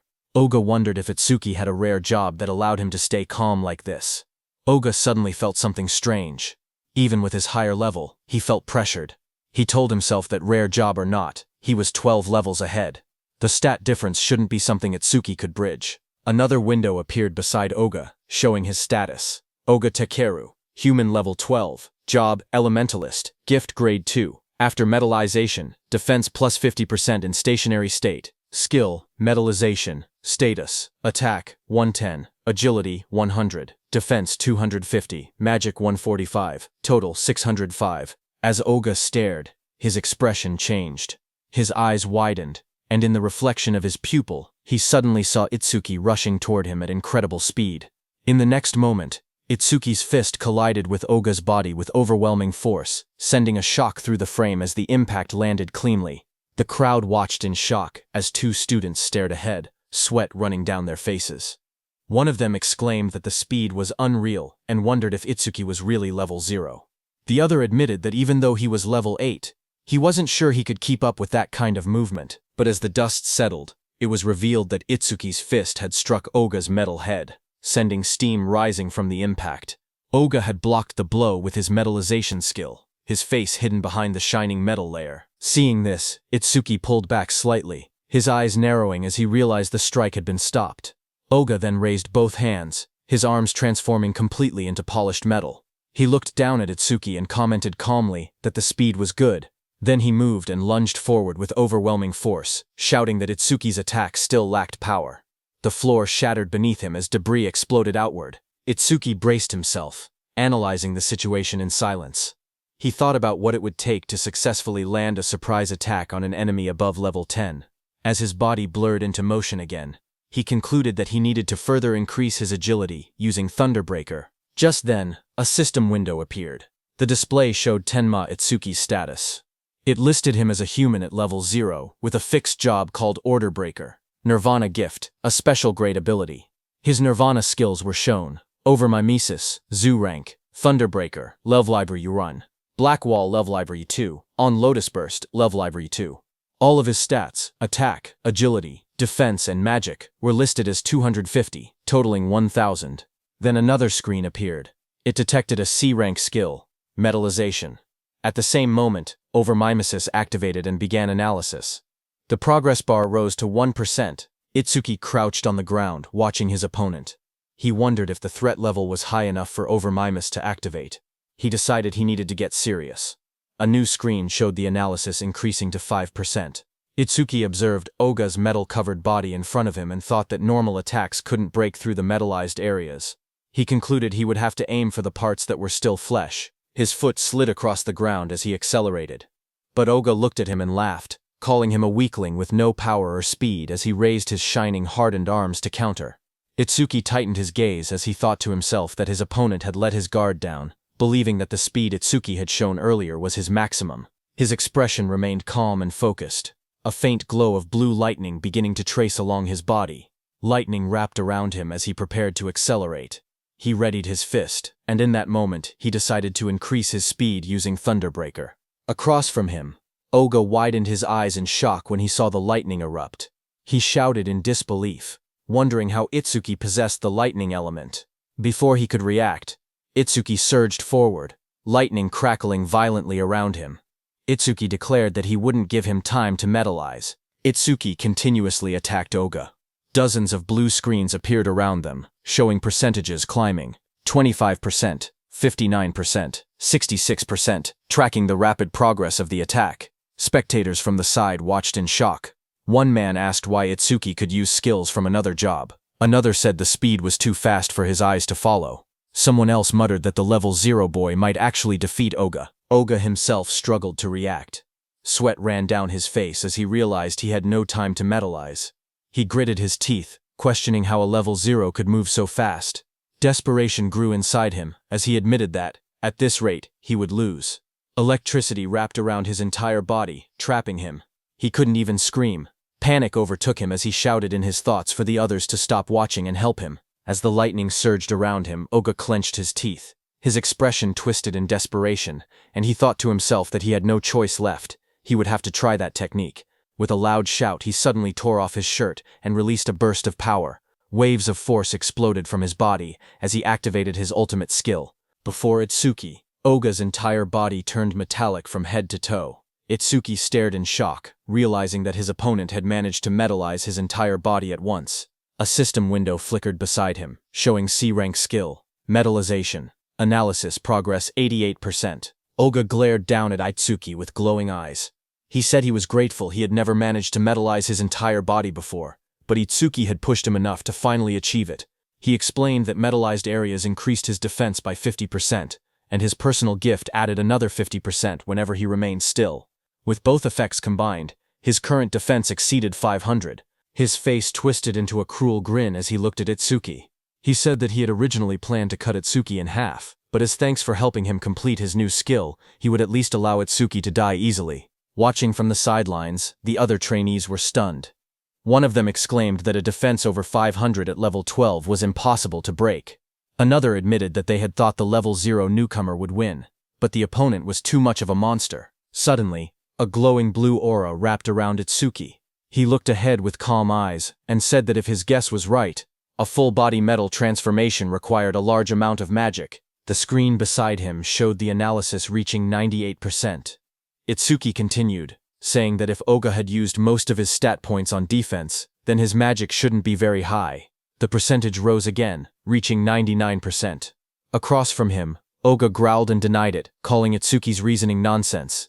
Even while refusing to believe it, he wondered if Itsuki was truly level 0, surprised by his sharp intuition. Itsuki kept his relaxed smile. He said he wouldn't bother using a boring tactic like draining Oga's magic down to 0. Instead, he declared he would finish the fight quickly. At that moment, the blue screen flashed. Analysis progress reached 100%. High above, a blue lotus-shaped aura began to bloom. Choha, watching, whispered that the lotus had appeared again, and realized that Itsuki was about to become even stronger. Others stared at the giant lotus forming around him. One man questioned if this lotus was really a level 0 skill. Another wondered how Itsuki planned to defeat Oga since it didn't look like an offensive technique. A notification window appeared. The analysis of the metallization skill was complete, and a new skill called Clear Orb had been acquired. Another window described the skill, Clear Orb Level 1. Active effect. It shoots a perfect sphere along a fixed path. The sphere travels at 1 meter per second and pierces through every enemy in its path while ignoring all defense. Passive effect. Every time an enemy with higher defense than the user is defeated with clear orb. Seeing that this new skill had defense ignored, Itsuki thought that if he hit with this, he could definitely deal damage. But the problem was flight speed. At 1 men/s, even ordinary people could dodge it, so timing was crucial. But then Itsuki thought that against that sandbag Oga, who wouldn't even move, he didn't even need to think about timing. Itsuki's eyes glowed blue as he looked at Oga and declared that Oga's prized absolute defense would be thoroughly smashed to pieces. Just then, a system window appeared displaying Clear or B, Believe or 1, acquired. All stats plus 10, remove all debuffs and fully heal injuries. Status. Attack went from 250 to 260, agility from 250 to 260, defense from 250 to 260, magic from 250 to 260, total stats from 1000 to 1040. The blue lotus petals opened as Itsuki stood in the middle, pointing his finger at Oga. Right above his finger, a small lotus flower appeared. As the lotus spun and bloomed, Itsuki told Oga to now try to dodge this. A system window displayed that Clear Orb has been activated. The students stared at the glowing sphere and whispered among themselves. One of them said he had never seen that skill before. Another explained that this must be the Order Breaker, the job known as the most mysterious among the four. Someone questioned whether a skill released by a level 0 could break through the defense of a level 12 specialist. Another pointed out the confident look on Itsuki's face, saying that the technique must be incredible. A glowing lotus-like shape opened, revealing a small black orb. The orb floated forward, shining as colors scattered around it. The onlookers watched silently as the orb drifted through the air. Some students stared in confusion. One boy complained, saying it was just a tiny ball. Another asked if they were being serious, and called it disappointing. Oga glared at the orb. He mocked the attack, saying that such a small sphere couldn't make him move or cancel his gift, calling it naive. He stepped forward confidently. He asked if this was Itsuki's trump card. Then, the orb continued floating toward him. With a mocking glare, Oga shouted that Itsuki was going to die pathetically. For a moment he remained certain of his victory, until his expression suddenly shifted. His eyes widened as the orb began to sink into the side of his metal-coated body. A faint crack appeared where it touched him. A heartbeat later, a violent burst of blood exploded from the wound. Oga screamed in agony as the clear orb tore through his arm, ripping it apart in a single clean line. He collapsed to the ground, clutching the bleeding stump, shouting desperately about his arm. Itsuki walked toward him calmly. He told Oga that he had warned him to dodge. Itsuki said that because Oga was human, he had only aimed for the arm. If he had been a disaster beast, the attack would have been aimed at the neck. Itsuki then looked at Oga's men standing frozen nearby. He ordered them to stop staring and take Oga to a hospital, asking if they couldn't hear him. When no one moved, he turned back with cold eyes and repeated sharply that he was telling them to get lost. Immediately Oga was carried away by the guards, blood covering his back and dripping onto their suits. One guard looked shaken while another wiped sweat from his face. In the distance, the crowd began cheering. Choha smiled proudly as the students around her celebrated. Someone shouted that Itsuki won. Another yelled, "Well done," and others said it served Oga right. Immediately, 2 students rushed up to Itsuki. One asked if he wanted to team up with them, saying 3 people could clear the mission quickly. The other quickly insisted he should join their team instead, explaining that with only 2 members he would get more experience points. They argued again, asking if he planned to challenge the Flaming Rock execution ground with 3 people. They warned that all the disaster beasts inside had defense equal to Oga's. One of them added that their team had a healer, who could restore his magic and let him fire the orbs endlessly. Itsuki looked ahead calmly. He thought that beasts with defense equal to Oga's were perfect. He reminded himself that Clear Orb's flight speed increased each time he defeated an enemy with higher defense. He decided he would increase the orb's speed inside that stage. The 2 boys leaned forward eagerly, asking Itsuki to let them know which team he would choose. Itsuki lowered his gaze and spoke quietly. He said he was going alone. Around him, the others reacted in shock. One person shouted in disbelief that he was challenging a level 15 advanced stage by himself. Another complained that he had become overconfident just because he defeated Oga. Those 2 students walked away. One of them admitted that Itsuki was strong, but insisted there was a limit to arrogance. The other added that they must not meet his standards, and suggested they look for someone else instead. Choha stepped forward and spoke calmly. She explained that all the disaster beasts in this place had defenses similar to Oga's. She said she understood he had a way to defeat them, but questioned whether his magic would last long enough. Itsuki turned toward her with a small, confident smile and told her not to worry, he would be fine. Hearing that, Choa's face immediately reddened. She replied sharply that she wasn't worried. She said she only asked because her father would blame her if he died. Then she turned away, saying she would go treat the injured and that he could do as he pleased. Before she left, she adjusted her glasses and added one more warning. She explained that the Stone Tribe had no intelligence, but they moved in groups.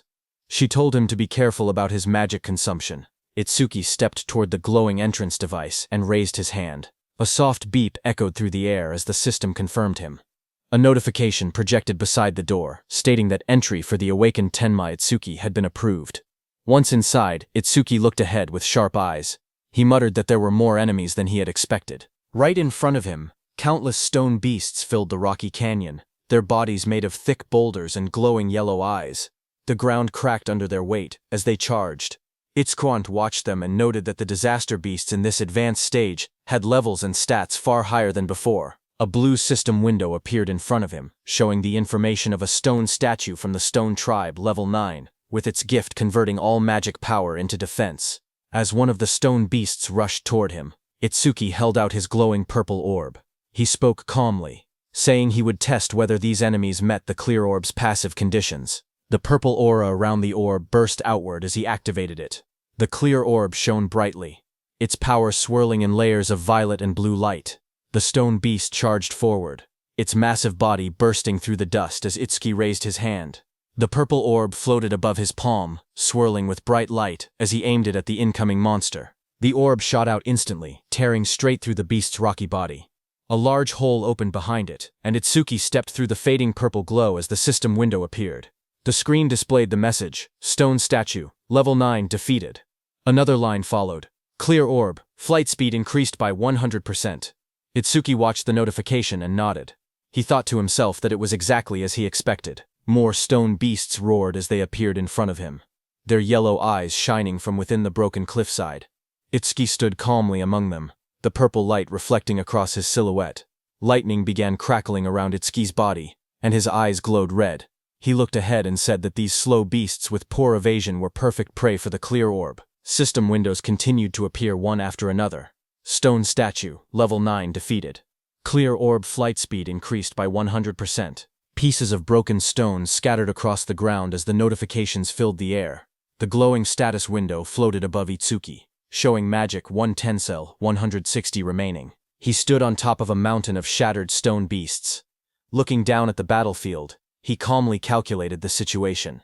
Using the clear orb once consumed 50 magic points, which meant he only had 2 uses left.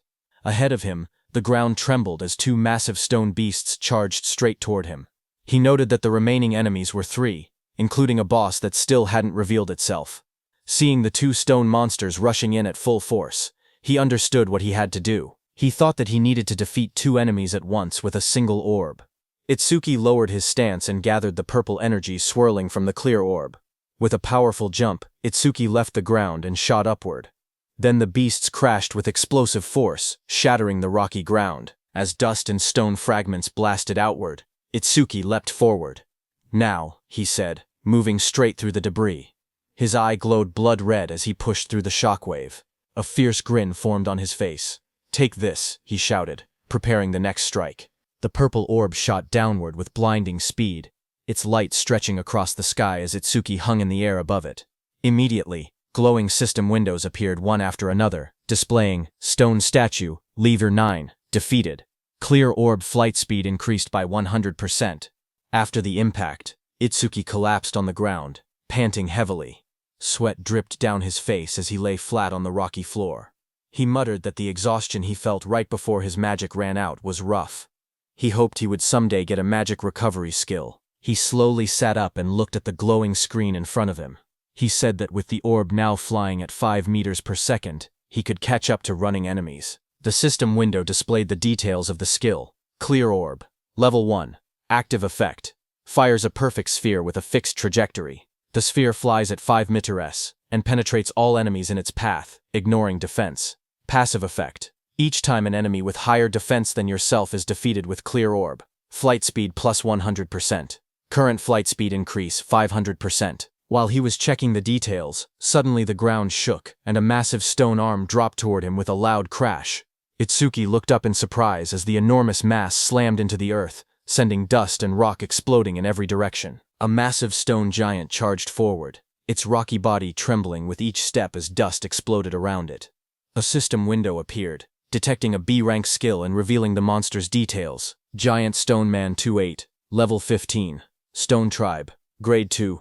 Gift converts all magic power into defense. Attack 239, Agility 60, Defense 478, Magic 0, Total 777. Itsuki looked up at the towering creature and gasped that it was huge. Lightning wrapped around his body as another window announced. Thunderbreaker activated. Agility plus 50%. Crackling with blue electricity, he sprinted toward the giant. As he dashed below the monster's massive frame, he wondered if he could defeat it with a single clear orb hit. He looked up at the stone giant's head and thought that maybe aiming for the head would work. Lightning trailed behind him as he climbed the monster's rocky body. He spotted a moment of opportunity and shot a clear orb at the monster's head. However, Itsuki soon realized something troubling. He told himself the orb was too small, and even if it penetrated, it wouldn't deal much damage. The massive stone giant swung its enormous arm, and the impact sent wind blasting through the air. Itsuki leaped upward, light and energy swirling around him as he tried to avoid the attack. His eyes widened when he realized he was stuck in the air. He clenched his teeth and thought that this was bad. He couldn't dodge while mid-air. A system window appeared as dark spikes wrapped around his arm. Black Wall activated just as the giant's blow landed. Itsuki smashed into the rocks with a violent explosion, kicking up dust and debris across the rocky ground. When the dust settled, Itsuki was wedged into a stone wall, breathing heavily. He muttered that this big guy was tougher than he expected. Another system window flickered in front of him.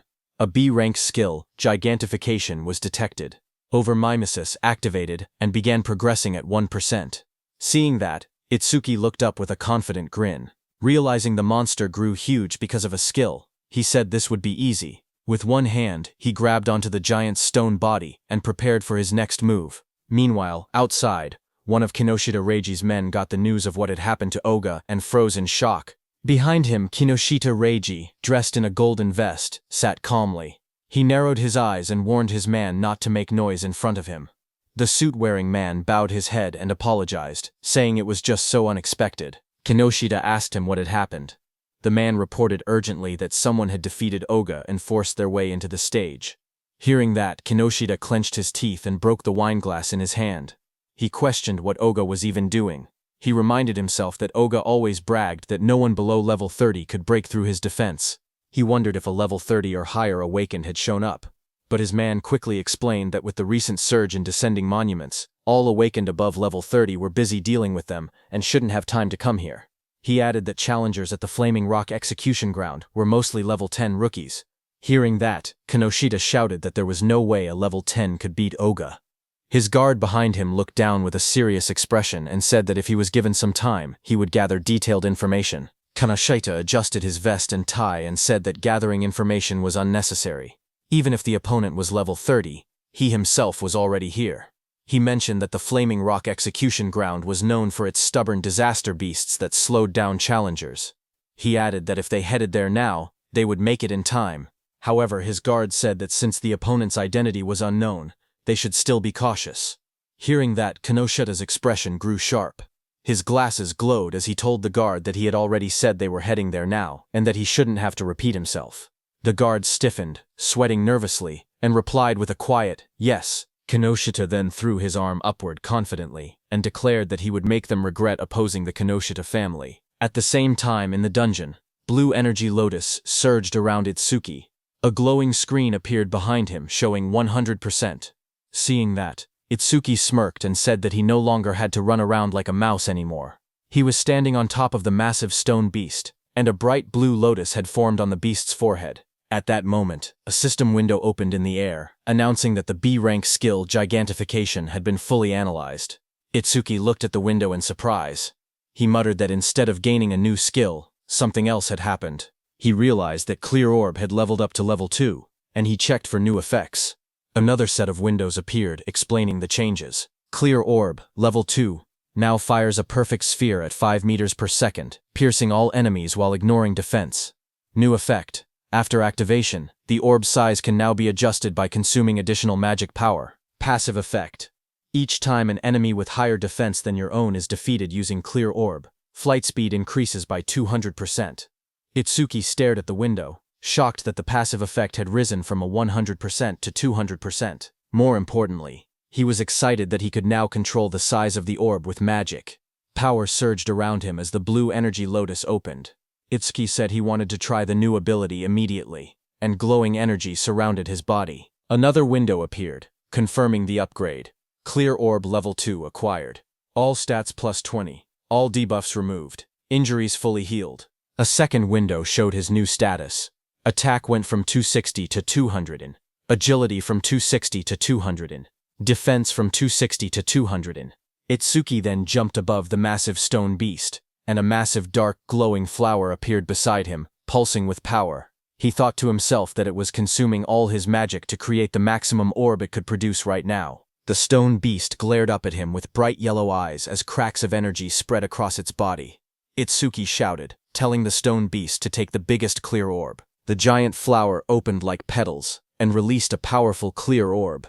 The massive orb shot downward and struck the stone beast, blasting through its body as Itsuki unleashed the attack with full force. After landing the blow, Itsuki lowered his hand and smiled. He joked to himself, asking if he had pushed it a bit too far. A small window beside him showed that his magic had dropped to 0 out of 280. As the stone man was destroyed, a system window appeared, announcing that the giant stone man, level 15, had been defeated, and the clear orb's flight speed had increased by 200%. Amid the collapsing stone debris, Itsuki looked at the destruction around him. He realized that the orb he created by consuming all his magic had grown this huge. He examined its power calmly. The orb's flight speed had reached 7 meters per second. He thought to himself that if he cleared this stage 2 more times, it would become as fast as a car. Just then, a new system panel displayed the skill information. Clear Orb Level 2. Active effect. Fires a perfect sphere on a fixed path. The sphere travels at 7 meters and penetrates all enemies, ignoring their defense. After activation, the orb's size can be adjusted by spending more magic. Passive effect. Each time he defeats an enemy with higher defense than his own using Clear Orb, the orb's flight speed increases by plus 200%. The current total increase had reached 700%. Itsuki held a glowing green crystal in his hand while reading the information. He admitted that he had ignored passive effects until now, but now saw how useful they actually were. Dust settled around him as he walked forward. He then thought about another passive skill. Lotus Burst's passive expanded the range of all skills. That meant Clear Orb's range should also increase along with it. He then checked Lotus Burst's passive effect. Each time Lotus Burst defeats a living creature of level 1 or higher, the range of all skills increases by plus 1%. Seeing this, Itsuki smiled slightly as he looked at the system panel floating beside him. Itsuki imagined and thought to himself that if he kept increasing Lotus Burst's passive effect, he could eventually defeat disaster beasts from thousands or even tens of thousands of meters away. Then, outside, a bright green display screen lit up. It showed the result of the challenge. The challenge was successful. The stage level was 15. The challenger was Tenma Itsuki. The time used was 3 minutes and 1 second. The stage clear record was updated. Seeing that, the crowded group reacted immediately. One man shouted in disbelief, saying that 3 minutes and 1 second was impossible. Another said that even a 5-person party needed more than 10 minutes. Someone else wondered if Itsuki had defeated all the disaster beasts in a single hit. Another person pointed out that he had even broken Tuajin's 3-minute 19-second record, and asked what kind of monster he was. They all turned as someone announced that he was coming out. More voices followed. One person questioned why he was still level 0, and wondered if the clear notification was a bug. They looked at him and said he wasn't even injured, only a little dirty, so they didn't believe he had cleared it at all. Choa, in armor, stepped forward with a smile as a green butterfly flew around her. She was happy that he had cleared the stage unscathed again. And he had broken Jin's record again. She admitted that he always managed to surprise her. Choa then adjusted her glasses and, with a restrained tone, admitted that the challenge had ended unexpectedly quickly. Itsuki answered casually. He said the disaster beasts inside were weak against defense, so he had taken them down easily. The glowing butterfly hovered in front of Itsuki. He looked at it with surprise and asked what it was. Choha explained calmly. She said that her job was a Shikigami user, and the glowing butterfly was her Shikigami. Itsuki watched the butterfly flutter near his hand. He softly repeated its name, Tamacho, and admitted that this was his first time seeing a Shikigami. To him, it looked beautiful. Curious, he asked Choha what kinds of awakened jobs existed. His question startled her, and she asked why he didn't know something so basic. She then began explaining. Jobs, she said, were divided into 4 major types. According to her, he should have already encountered 3 of them by now. She raised her hand and continued her explanation. The first type she mentioned was elementalist. Elementalists controlled 7 elements: fire, water, wood, metal, earth, wind, and lightning. She said elementalists had the largest population among awakened jobs and also possessed the highest minimum combat capability. She then explained that his classmate who used electricity attacks and also the Oga muscular, iron-skinned man from earlier, belonged to that same type. She then introduced the second type, Shikigami user. She explained that Shikigami users could summon Shikigami that obeyed only their master. A blue system window appeared beside the butterfly, displaying that it was Tamachu, Li rank, level 15, ITS skill is undisclosed, status is undisclosed. Choha continued explaining that a Shikigami stayed with its master from birth. Then another system window appeared showing her own status. Izumi Choha, human, level 6, Jobert Shikigami user, gift grade 2, undisclosed, Shikigami undisclosed, status undisclosed. After explaining everything, she asked him if he had any questions so far. Itsuki looked at her Shikigami, and then asked why her own level was lower than her Shikigami's level. He wondered aloud if she was really a veteran awakened. His words hit Choha like arrows. She wondered to herself if Itsuki had no concept of sugarcoating things. Choha touched her forehead with a tired expression and explained that Shikigami also absorbed experience and leveled up. Because of that, they were basically always at a higher level than their master. Hearing that, Itsuki's expression darkened. Half of his face sank into shadow, and his eyes glowed coldly. He stated that in that case, when fighting a Shikigami user, it was faster to target the person themselves. Seeing that, Choa's eyes widened. She noticed the negative aura seeping out of him again and wondered what was going on with him. Itsuki then looked at her calmly and asked what else there was, pointing out that she had only introduced 2 types so far. Choa straightened herself and explained that the third job was currently the most mysterious one, with the least information known about it. She pointed at Itsuki and told him that his job was order breaker. Itsuki listened quietly as she continued explaining. She said the reason this job was mysterious was because every order breaker possessed different abilities, like the blue lotus flower ability he had shown earlier. She then explained that there were order breakers who could change the size of their bodies at will, others who could create infinite clones, and even some who could stretch their bodies freely like rubber. Next, she compared order breakers to regular awakened jobs. She explained that normal jobs had skills divided into 4 ranks, C, B, A, and S, while order breakers had only Z rank skills, abilities that stood completely outside that ranking system. Choa said that order breakers were treated differently because of these rare exclusive skills. She warned that if an order breaker's abilities became known to their enemies, they would lose their greatest advantage. That was why her father had scolded her earlier when she tried asking about his skills. She looked at him seriously and added that he was an irregular existence, even among order breakers. From what she had observed, he could already use at least 3 different skills, and 2 of those skills were normally only possible for elementalists. Hearing her words, Itsuki looked uneasy as he realized the teacher wasn't there. He thought to himself that he would be in trouble if Choha continued talking about him.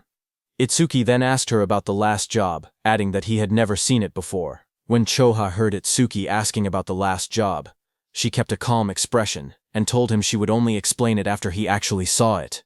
She added that this was his punishment for never telling her anything about himself. Hearing that, Itsuki let out a quiet sigh and answered with a simple, "Fine." As she turned away, Choa reminded him that the students he saved were now safe. Then she asked what he planned to do after this.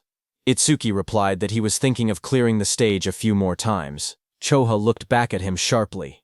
She asked him if he really didn't know anything, explaining that stages had cooldown times. She warned him that this one had an especially long cooldown, meaning he couldn't enter again for at least 2 days. Hearing that, Itsuki's eyes widened in surprise. He wondered aloud if cooldown times really existed. He realized that this must be why Kinoshita monopolized the stages. Determined, He decided that if he couldn't raise the passive effect of his clear orb skill, then he would increase the power of his lotus burst instead. Itsuki then turned and asked Choa if there was a stage filled with disaster beasts. Choa thought for a moment, trying to remember any stage filled with disaster beasts. She then smiled confidently and chose a stage for him. She explained that in that stage, the levels of the disaster beasts were not very high, but the number of them was enormous. The place was called Locust Wasteland. She explained that there were at least 100 locust-type disaster beasts, even by a conservative estimate, and many awakened people backed out just from seeing how many there were. She then looked at him seriously and asked what he planned to do, since it would be difficult without AoE skills.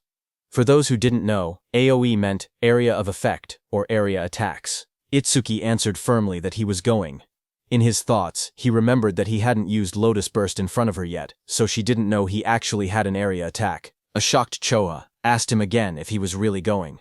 She reminded him once more that without AoE skills, he would have a really hard time. But Itsuki told her not to worry, saying he would be fine. Some nearby awakened individuals became shocked as they listened. One of them asked if he was really going to the Locust Wasteland and said he must not know fear. Another person whispered that once Kinoshita Reiji heard about Oga, he would definitely come. The group decided to leave quickly. They said they should get out before getting caught in the crossfire. Then, a few minutes later, Kinoshita Reiji arrived there and looked around the empty area. He asked in shock why there wasn't a single person present. His bodyguard in a suit stood behind him and reported that the target had gone somewhere. Kinoshita Reiji asked how it was possible. It had only been 30 minutes since the target entered, yet the target had already cleared the Flaming Rock execution ground. His bodyguard said it was hard to believe, but seemed to be true. He then asked what Kinoshita planned to do now. Kinoshita Reiji gritted his teeth and said the target was making a fool out of him. He then said that if the target had used skills, there should still be magic traces left behind. He ordered his bodyguard to contact the Hound and make it track the target. Kinoshita Reiji shouted angrily for them to capture the target alive no matter what, saying he would make the target taste what living hell was. At the same time, inside a dim alley lined with machinery, a man pressed his back against the wall, hidden in the shadows. His panicked thoughts echoed as he regretted taking the assassination request. He muttered to himself that he never knew Kinoshita Reiji had such a strong subordinate, and cursed himself for accepting the job. That same man slumped to the ground, exhausted and trembling. He breathed heavily and admitted that without his earth escape technique, he would have been killed. Sweat dripped down his face as he caught his breath. He slowly peeked around a corner, whispering that he should be safe now that he had gotten this far. His eyes widened with fear as he carefully watched his surroundings. Suddenly, a massive beast lunged toward him with its jaws wide open. The monster's sharp teeth and glowing red eyes filled his vision as it attacked. Before he could react, the creature pinned him to the ground. He choked as its fangs pressed against him. A voice spoke nearby, calm but cold. The speaker approached and looked down at the scene. He ordered the beast called Death to loosen its grip, saying the man seemed to have something to say. The giant wolf-like creature eased up slightly as the man lay helpless beneath it. The wounded man lay on the ground with blood on his face. With fear in his trembling voice, he asked how they had managed to find him. In front of him, the long-haired man in the coat explained calmly. He said that their beast, Death, had a sharp sense of smell. The creature could sense the scent of death coming from people like him. That man was the Hound Kinoshita Reiji had been talking about. His name was Charles. He stepped forward, tipping his hat as he walked. He said that Death could smell the death they were giving off. Filled with terror, the injured man begged for his life. He cried and pleaded for them not to kill him. Charles looked down at him with a cold smile. He said that the request was difficult, because Mr. Kinoshita would get angry. He added that Death had not eaten human flesh in a long time. Then Charles' eyes glowed red.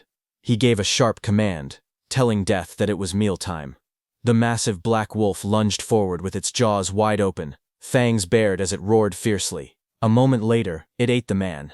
The wolf stood beside the long-haired man in a trench coat.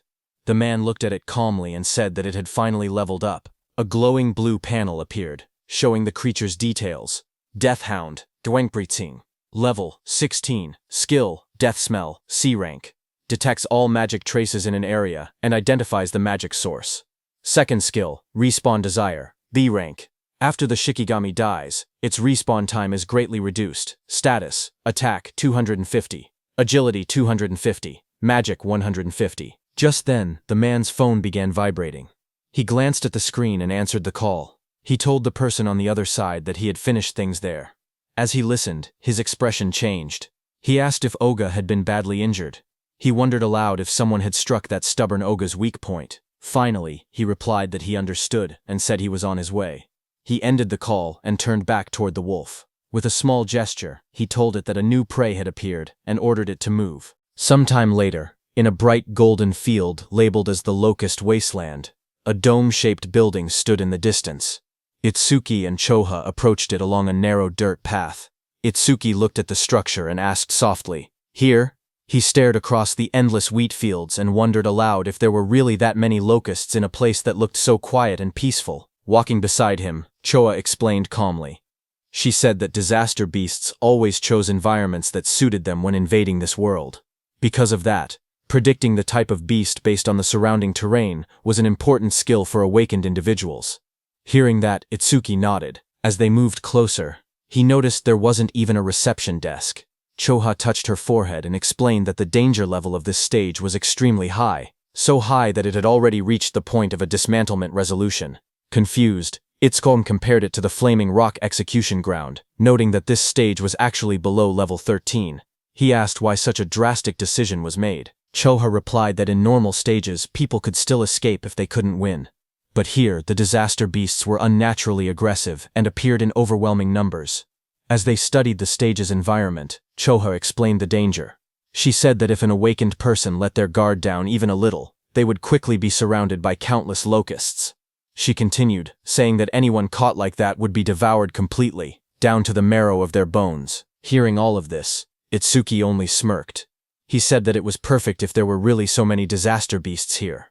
His excitement made Choha stare at him in disbelief. She asked if he was in a rush to die. He calmly replied that he wasn't desperate enough to die by being eaten by bugs. Moments later, he stepped toward the entrance of the glowing stage gate.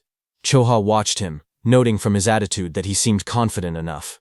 She reminded herself that he had entered this stage by his own choice, and she had already given him all the advice she could. With a quiet sigh, she accepted the situation. If something happened inside, it would be entirely his own responsibility. But Choha suddenly froze, as worry washed over her face. She wondered what she should do. She realized she had forgotten to tell Itsuki an important detail. Locusts inside the stage would continue spawning endlessly unless the boss was defeated. Panic rose as she decided she had to enter the stage and warn him herself. But suddenly she heard some noise from behind. Just as she turned, her expression stiffened. Someone had appeared behind her. She saw a tall man wearing a hat, with glowing red eyes, standing beside a giant hound. The man looked at her and spoke with a cold smile, saying he was looking for someone. On the other hand, inside the stage, Itsuki stepped across a ruined field. Dirt and trampled crops surrounded him. He looked around and muttered that it was a mess. Then he clapped his hands together lightly and smiled with confidence. He called out to the unseen swarm, telling the pests to wake up. He had come to exterminate them. A lone scarecrow stood in the middle of the dry, cracked wasteland as countless small insects flew around it. Itsuki looked at the scene and noted that the enemy's individual levels were surprisingly low. He said that since they met the requirements for Lotus Burst, there would be no problem. Information windows appeared one after another. Evil Locust 2231, from Insect Tribe, Level 1. Gift, none. Status, undisclosed. There were also some Level 2 evil locusts mixed in. Itsuki stared at the dark sky as an enormous swarm of locusts covered everything. He commented on the incredible number of enemies. But instead of being worried, he said that this worked in his favor. Flames rose around him as he formed a glowing lotus of light in his hands. He explained that the more the locusts clustered together, the less effort he needed. Once they entered the range of Lotus Burst, he said he would crush them all at once. The ground shook as a vortex of locusts formed around him. When the moment was right, he shouted a single command, "Now." A bright red explosion ignited in the air as the system message appeared, stating that Lotus Burst had been activated. Then there was a huge explosion. Right after the blast, notifications flashed one after another. Each one reported that an evil locust had been defeated by Lotus Burst, increasing all of the user's skill ranges by 1%. More messages followed, showing both Level 1 and Level 2 locusts being wiped out instantly. When the smoke cleared, Itsuki stood calmly in the middle of the scorched ground.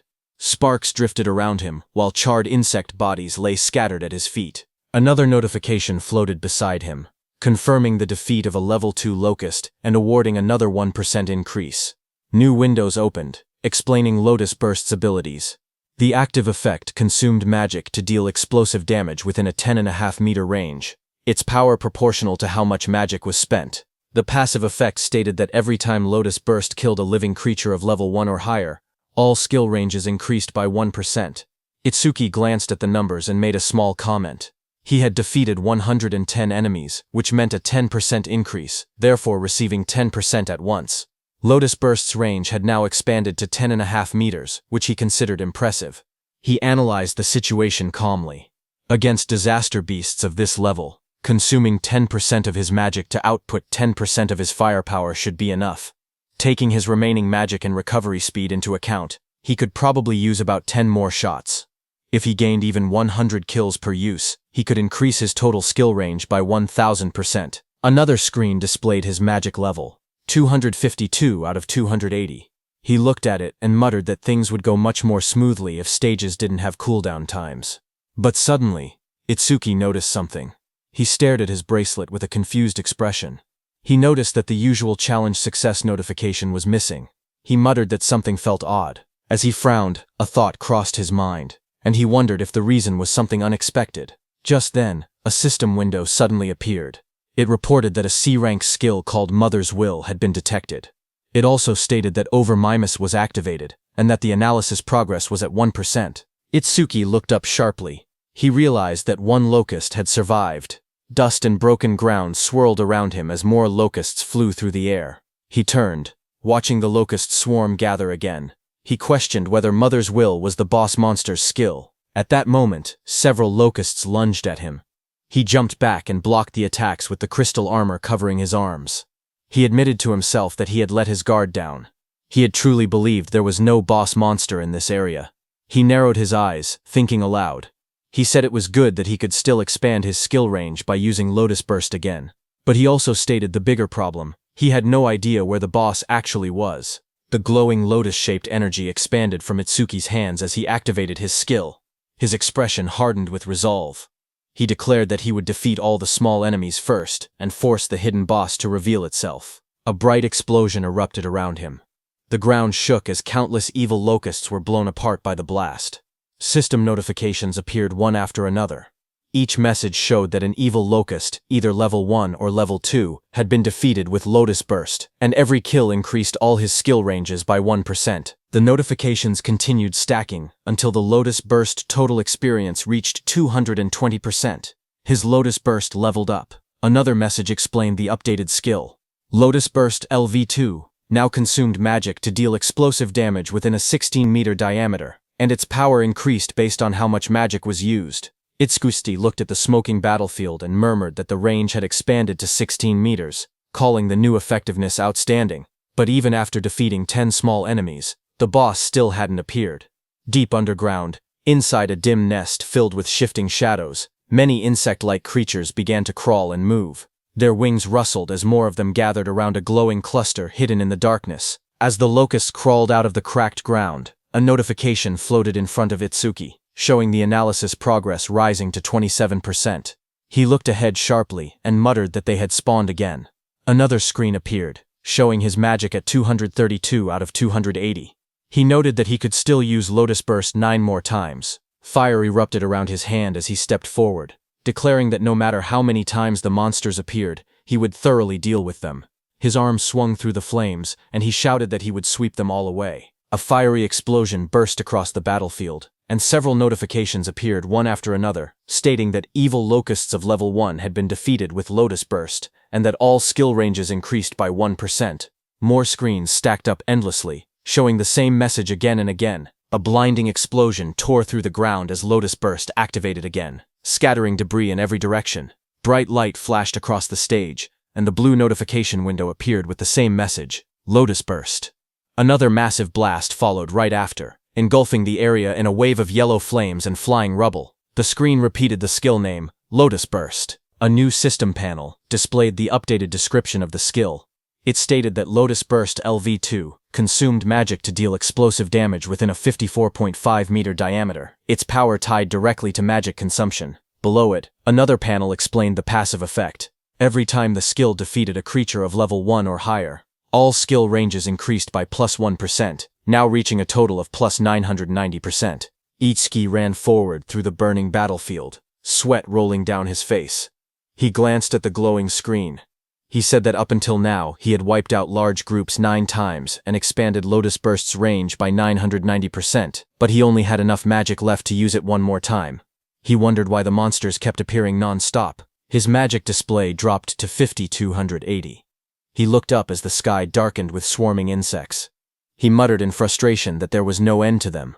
The swarm grew thicker overhead, but even after all the destruction, he saw no trace of the stage boss. He frowned and said that there was still no sign of the boss appearing at all. He considered withdrawing temporarily from the stage and returning after the analysis finished. But even as he thought it through, the endless swarm closed in around him. Itsuki narrowed his eyes sharply as a thought erupted in his mind. He declared that behaving like that was what third raters would do. Fire gathered in his hand, and flames wrapped around his arm. With determination burning in his expression, he stated that no matter how many disaster beasts appeared, he would defeat every single one of them. A massive explosion erupted like a lotus blooming in fire, sending shockwaves across the ground. As smoke rose around him, Itsuki steadied himself and muttered that with this attack. But before he could finish, countless more insects filled the air. Swarms surrounded him, and he realized in frustration that there were still more, and their numbers hadn't decreased at all. A glowing system screen appeared before him, showing the analysis progress at 91%.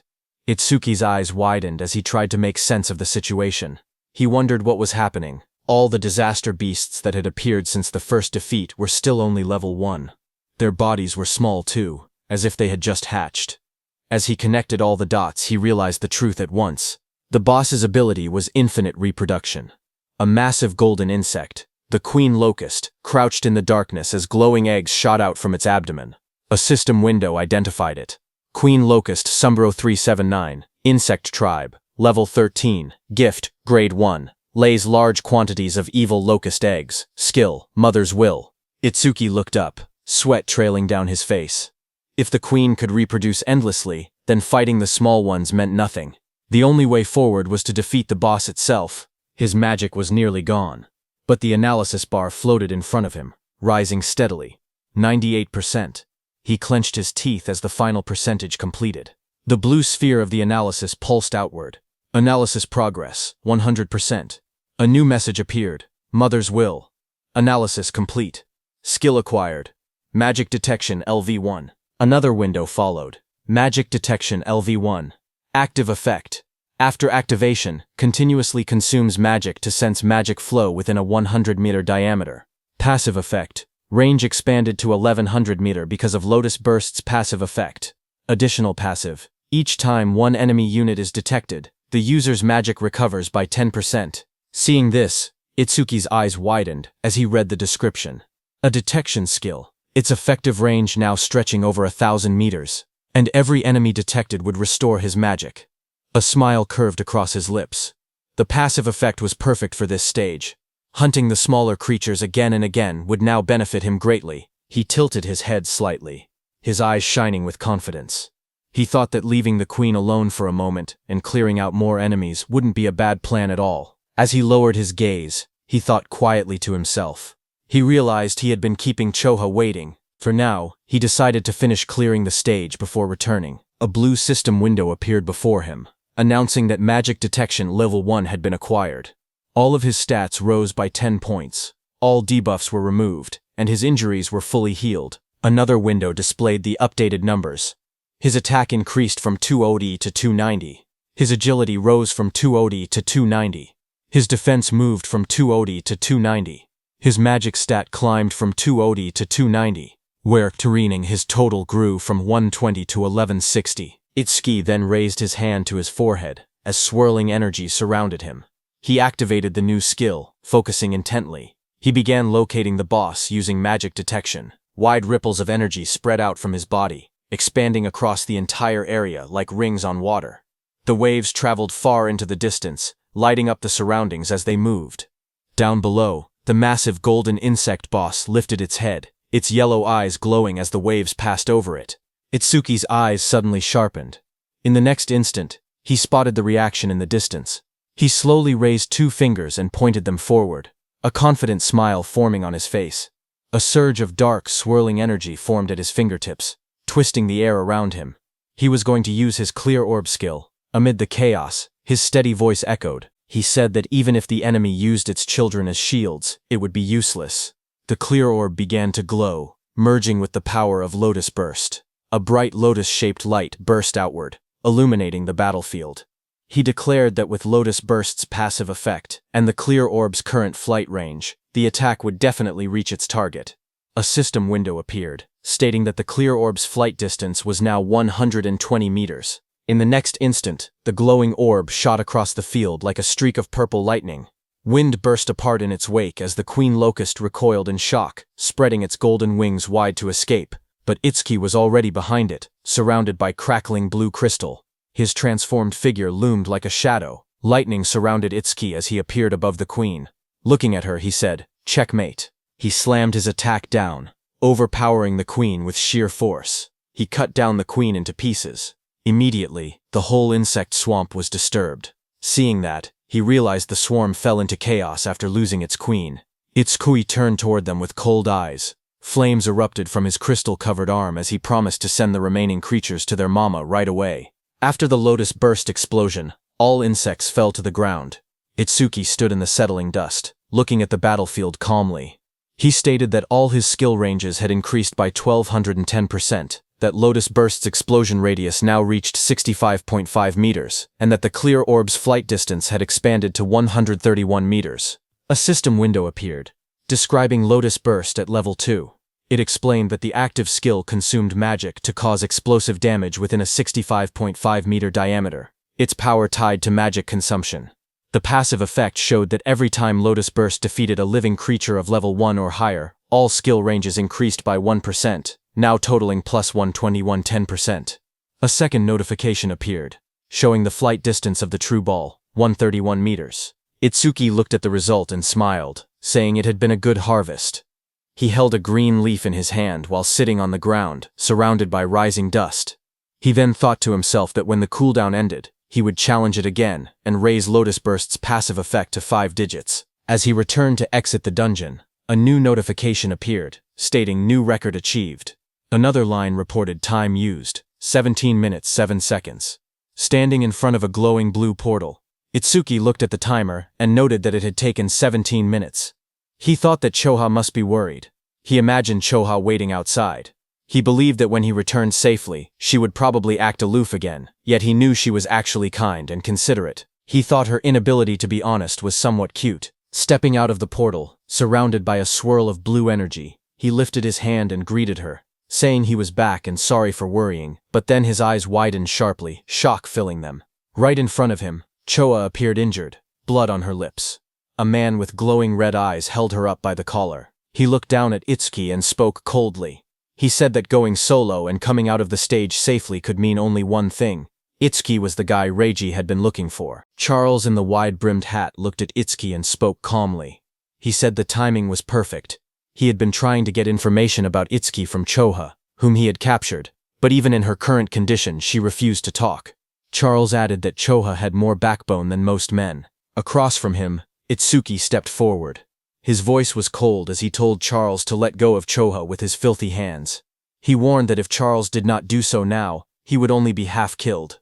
Hearing that, Charles laughed loudly. He mocked Itsuki and told him not to get cocky, calling him just a level 0 rookie. But in the next moment, blue electricity burst from Itsuki's body as he shot forward with incredible speed. His eyes glowed with a sharp red light as he charged toward Charles.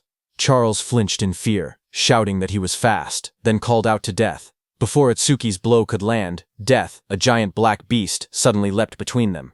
Itsuki's lightning-covered punch slammed into Death instead, sending sparks and force blasting outward as Death roared.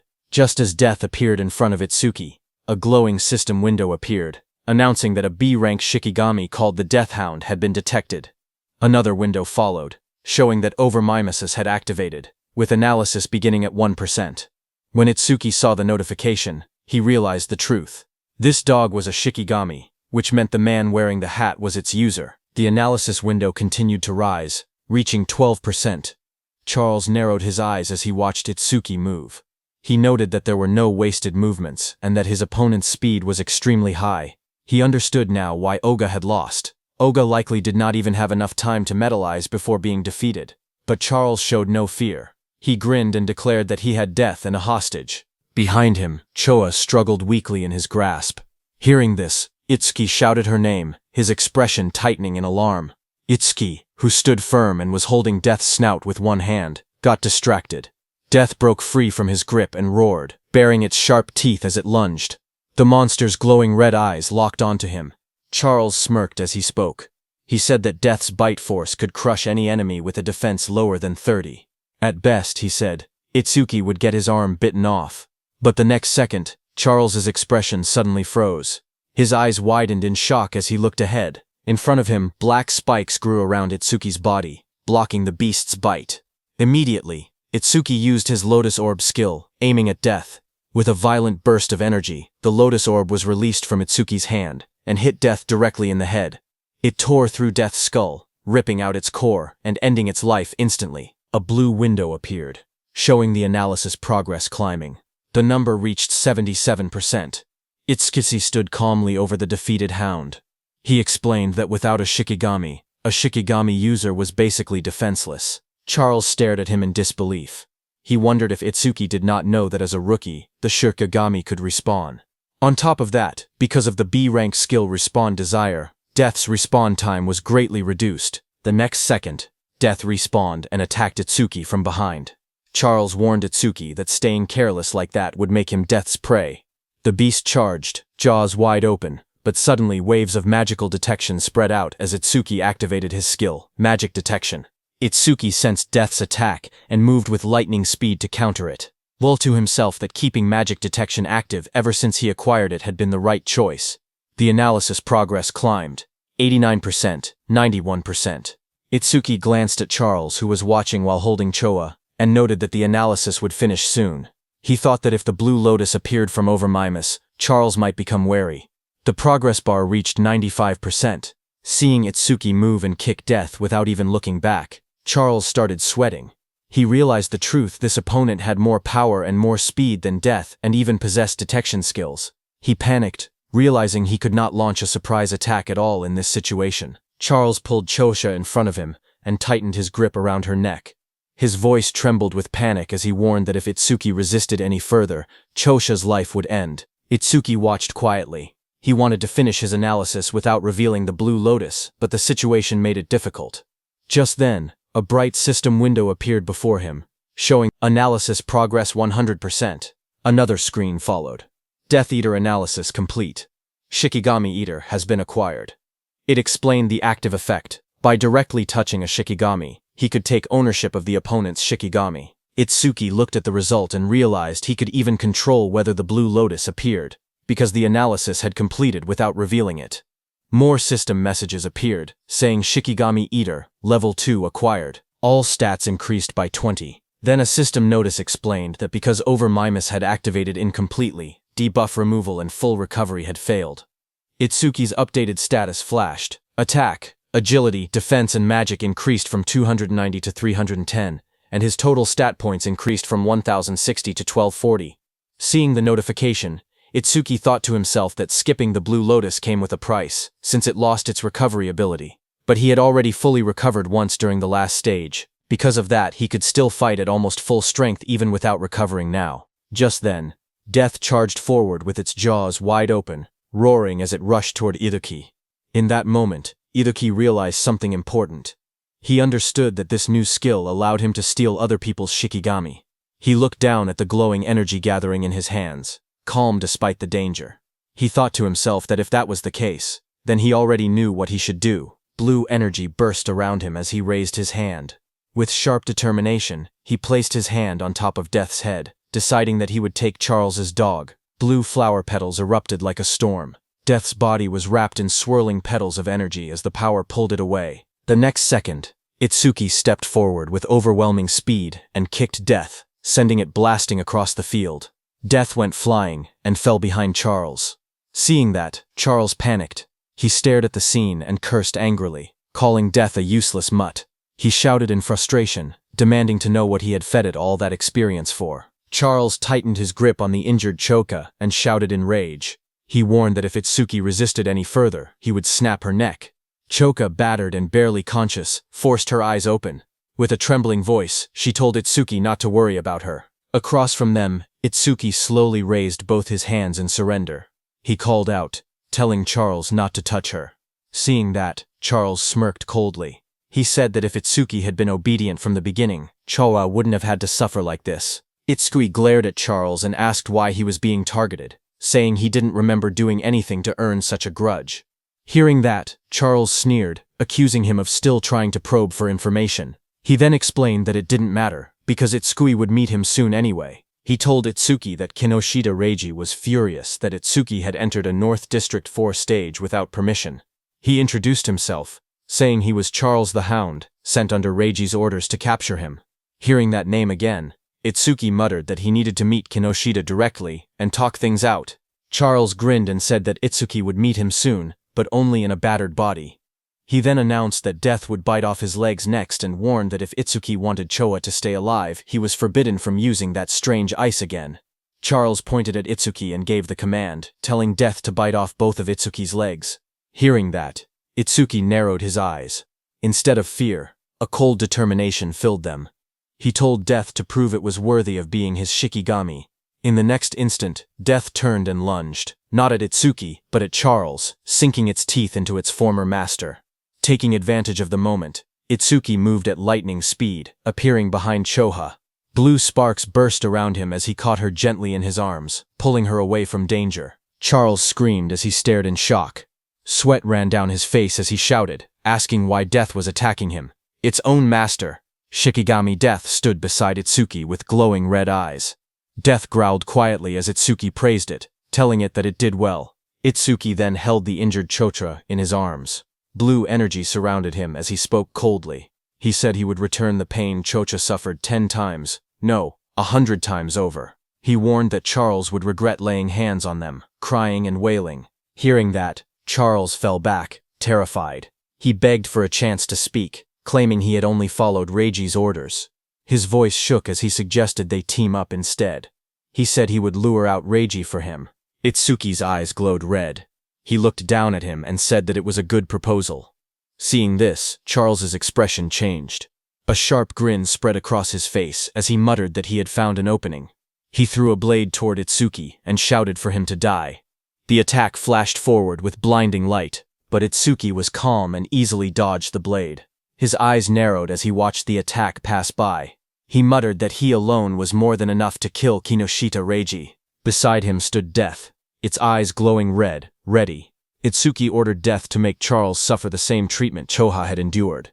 Death's jaws opened wide, revealing sharp fangs as it prepared to strike. Seeing that, Charles froze in terror. Sweat dripped down his face as he begged for mercy. He insisted that his hand had slipped earlier and that he would apologize. Trembling, he pleaded for one more chance. But Itsuki didn't falter. Holding Choha in his arms, he stared coldly and told Charles that it was mealtime. Death, with glowing red eyes, rushed forward, its fangs bared as it charged at the man. Charles panicked as he stumbled back. Tears streamed down his face as he shouted, asking if Death had forgotten who its master was. He reminded Death how much he had fed it. His voice shook as he tried to speak again. But Death opened its jaws wide, revealing rows of sharp teeth as it lunged at him. Death finished off Charles. A short distance away, Itsuki stood while carrying the injured Chodua in his arms. He had sensed someone watching them. Itsuki told the hidden person that he had been watching them ever since Itsuki left the stage. Itsuki then turned and asked how long the hidden person planned to stay hidden, telling him to show himself. Hearing his words, nearby tall grass rustled as someone began to move, stepping out into the light. It was a hooded blonde young man who stepped out from the tall grass, scratching the back of his head with an awkward smile. He said softly that they had caught him. Itsuki held the injured Chofa in his arms as a dark aura spread behind him. His eyes glowed as he asked the blonde man if he was working with Charles from earlier. Startled, the blonde man waved his hands frantically and shouted that he wasn't an enemy. He begged them to listen. Itsuki glanced at him coldly and said fine. He didn't have time to deal with him. Behind them, Death continued eating Charles it had taken down. Itsuki ordered Death to follow him after finishing the meal. The blonde man watched in shock. Even a savage beast like death obeyed Itsuki without hesitation. He thought that someone like Itsuki might actually be able to help him. He quickly approached and introduced himself as Iberia, asking for Itsuki's name. Excited, he said the fight earlier was amazing, even though there were some terrifying moments. He added that Itsuki must be the mysterious man who defeated Oga Takeru. Itsuki answered calmly. His name was Tenma Itsuki, while continuing to hold the unconscious Choga in his arms. Iberia nervously followed beside Itsuki. He smiled awkwardly and asked if Itsuki could lend him a hand. He said he would pay him, or he could give him karma stones, or even a weapon. Itsuki stayed silent, walking forward with the injured Choha. Iberia watched him leave, sweat forming on his face. He wondered why Itsuki wasn't responding. His father had once told him that anyone would happily help if given enough compensation. Now he questioned if that had been a lie. A memory surfaced. His father hammering steel in front of a blazing forge. His father explained that compensation required creativity, just like how a cup of water was more valuable than treasure in the desert. His father said that for someone seeking revenge, one must offer a blade. For someone injured, offer medicine. He said that was enough compensation for them. Back in the present, understanding flashed across Iberia's face. He clenched his fist with excitement and said he finally understood. Iberia called out from behind, reminding Itsuki that he had come on foot. He said that with an injured person it was impossible to move quickly, and that the nearest hospital was dozens of kilometers away. He warned that if Itsuki walked that slowly, the woman he was carrying would die. Iberia then reached into his bag and held up a glowing scroll. He said that he happened to have healing items. But even hearing that, Itsuki continued walking. Iberia shouted in a hurry that he could save her. Hearing this, Itsuki stopped and turned his head, asking if that was really true. Iberia explained that he couldn't fully heal her right away, but he could save her life. The two of them knelt beside the injured Choha. Itsuki asked if the healing could be done through her clothes. Iberia replied that the bandage he was using wasn't ordinary. He wrapped the glowing bandage around her, explaining that it was a rare karma tool made from bandages worn by the Shadow tribe and bark taken from the Kodama tribe. Itsuki looked at Iberia and repeated the unfamiliar term, asking what a karma tool was. Iberia studied him and said that at his level he must have just become an awakened. He explained that it was no surprise Itsuki didn't know. Iberia explained that modern weapons didn't work on disaster beasts. Guns were useless against them, so firearms couldn't be used in real combat. However, crafters were able to forge special anti-disaster beast items known as karma tools, created from monument materials and the body parts of disaster beasts. He said that karma tools were divided into 4 ranks depending on the crafter's skill and the materials used. The 4 ranks were normal, rare, epic, and unique. Iberia then explained using a simple longsword as an example. Normal karma tools weren't much different from regular weapons, except they were capable of damaging disaster beasts and awakened beings. The sword was labeled an ordinary longsword. The next weapon was the ocean sword, rare, which increased agility and magic. Iberia said that rare karma tools boosted their owner's stats. The third weapon was the blood sword, epic, which increased attack power and absorbed blood to raise the blade's temperature and reduce an enemy's self-healing by half. Iberia explained that epic karma tools not only boosted stats but also possessed special effects. Iberia continued by explaining the final rank of karma tools, which was the holy sword, unique. It granted increased attack and agility. Its unique effect allowed the user to obtain the inexhaustible magic sealed inside it, enabling infinite magic usage. Iberia said that the ultimate goal for every crafter was to create a unique karma tool, weapons with massive stat boosts and powerful one-of-a-kind effects. Iberia went on to explain that crafters themselves didn't have much combat power, and there were very few of them. But because they could forge karma tools, all awakened people respected them. Hearing that, Itsuki asked Iberia if his father was a crafter. Iberia smiled and replied that his father wasn't just any crafter. He explained that countless crafters couldn't create a unique karma tool even once in their entire lives. Across the 5 continents, there were only 10 crafters who had achieved that level. Then he proudly added that 3 of those 10 unique tools were made by his father. That was why everyone called his father the crafter king of the northern continent. Saying that, Iberia grinned proudly. Finally, he turned and saw that Itsuki wasn't even looking at him. He got angry and shouted, asking Itsuki if he was even listening. He complained loudly that he was explaining everything kindly, while Itsuki was being rude. He shouted at him not to ignore him, but Itsuki didn't respond. Instead, he quietly examined the crossbow in his hands and said that it was the same crossbow Charles had been using. Iberia was shocked, seeing that even after hearing about his father, Itsuki didn't look surprised at all. He muttered that any normal awakened person would have already been flattering him. Meanwhile, Itsuki kept studying the weapon, and thought that having it would let him reduce how often he needed to use the clear orb, and also lower the risk of exposing his abilities. Iberia looked at it and told Itsuki that this weapon was a rare karma tool. Hearing that, Itsuki commented that it was unfortunate there were no arrows left. Iberia explained that projectile karma tools didn't need normal arrows. Any ordinary ammunition could be assimilated into karma tool ammunition, so there was nothing to worry about. Just then, a screen appeared showing the name Hunter's Crossbow Rare, with an agility increase of +50. Then the crossbow vanished. Itsuki looked surprised and asked why it disappeared. Iberia told him that this was another feature of karma tools. Once a karma tool linked with its owner, it would be stored away and reappear whenever the owner wished to use it. Hearing that, Itsuki said it was convenient. He thanked Iberia for the treatment, and told him to let him know if he ever needed help. He added that once he finished his own business, he needed to go find Kinoshita Reiji.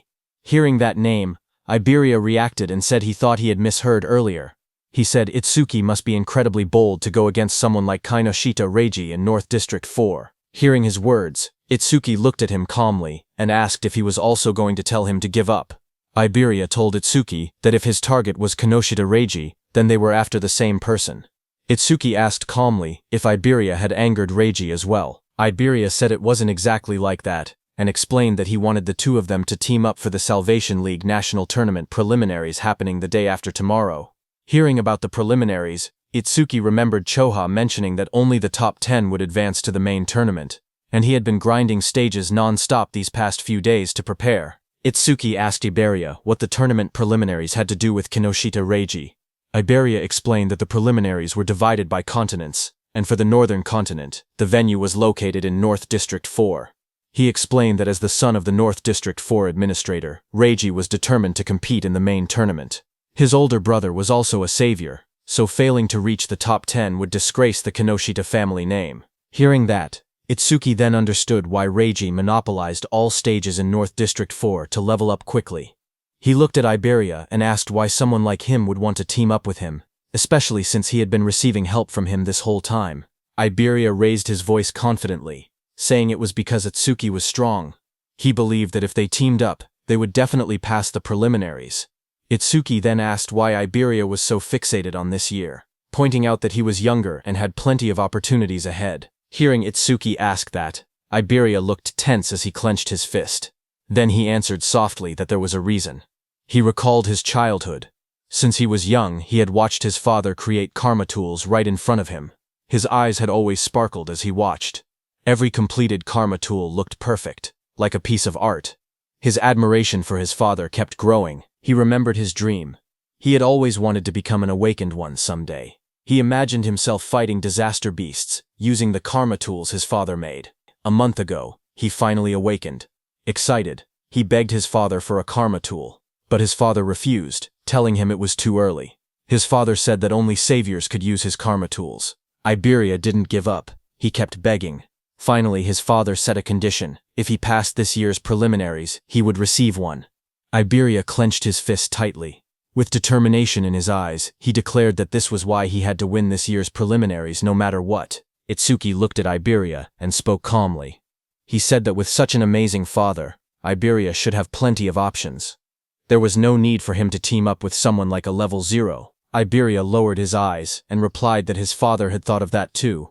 So before he left, his father told him to pass the preliminaries with his own skills. His father warned him that if he teamed up with strong partners using his father's name, he would not receive any karma tools.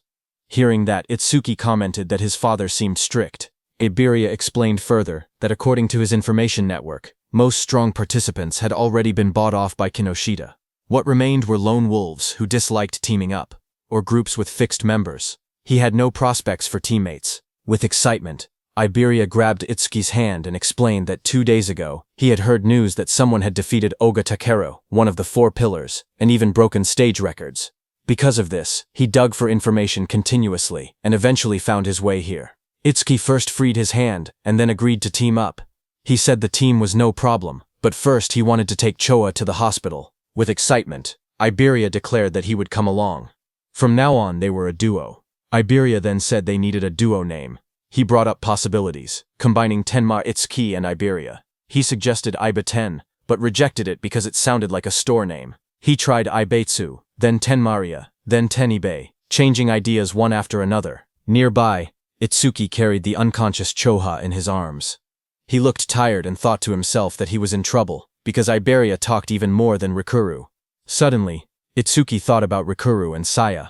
He wondered how they were doing and whether they were participating in the preliminaries now that both had awakened. Just then, Iberia suddenly brightened with an idea. He said that since both of their names contained the letter I, they could call their duo Double I. Far away, as Itsuki thought of Rikuru, Rikuru suddenly sneezed while training. Saya looked at him and asked if he had caught a cold. Rikuru scratched his head and said maybe someone was talking about him. Maybe Itsuki. Saya lowered her gaze and quietly asked how long it had been since the attack incident. She said she never expected them to be apart for so long, and wondered if Itsuki was doing well. Rikuru looked at her strangely. He said that if she was that worried, she should have gone to see Itsuki after the disaster beasts were defeated. Saya blushed deeply and bowed her head in embarrassment. A moment later, she thrust her hands forward and released a burst of water, sending Rikuru flying back as he shouted in surprise. Rikuru shouted that attacking suddenly was unfair, but Saya quickly replied that fair or not, it was sparring practice, and he was the one who left an opening.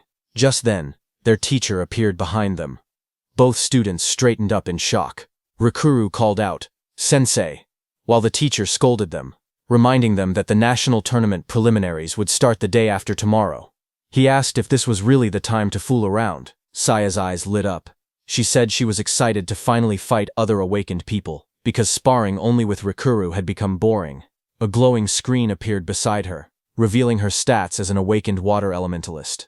Rikuru looked at his own status window as well. He said he had never been to North District 4 and had heard it was a prosperous town. He said he wanted to see it with his own eyes soon. Elsewhere, someone opened a metal case holding 3 sharp crystal stones. It was Kinoshita. He looked at the crystals and frowned impatiently.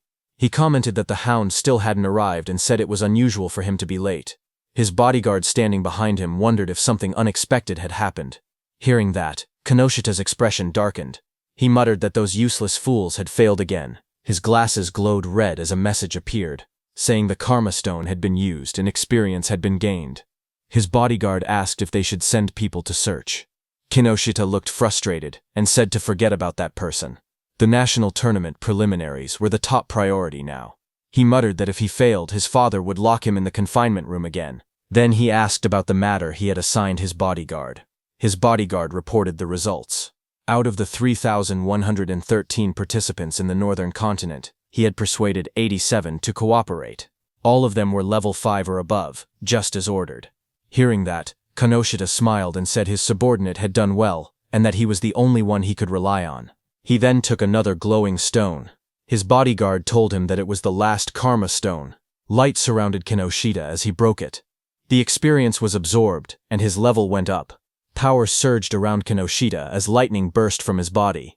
He said it was enough and that he would use this strength to crush the commoners. A status screen appeared, showing Kinoshita Reiji, at level 12, job Lightning Elementalist, gift grade 2, attack 135, defense 130, agility 168, magic 170, total points 603. Then few hours later, a bright blue teleportation column formed outside the hospital. As Itsuki stood calmly in the front of it, he lowered his head, said sorry to his teacher, as he had let Choha end up in such a condition. His teacher commander Nento came out of the teleportation portal and asked what he wanted to do. He said he could dispose of Kinoshita if Itsuki wished. Itsuki looked up and answered firmly, telling his teacher to leave Kinoshita to him. His teacher agreed. He told Itsuki to explain the details of what happened later. Nearby, Iberia watched in amazement. He realized that the Northern Continent Commander-in-Chief had been Itsuki's teacher. Iberia understood why Itsuki wasn't surprised even after hearing who Iberia's father was. Iberia thought that Izumi Nento was truly a mysterious person. He even wondered if he should ask for his autograph later. Then, in the hospital room, Itsuki calmly explained what had happened and told his teacher that that was why he chose to participate in the Salvation League National Tournament preliminaries.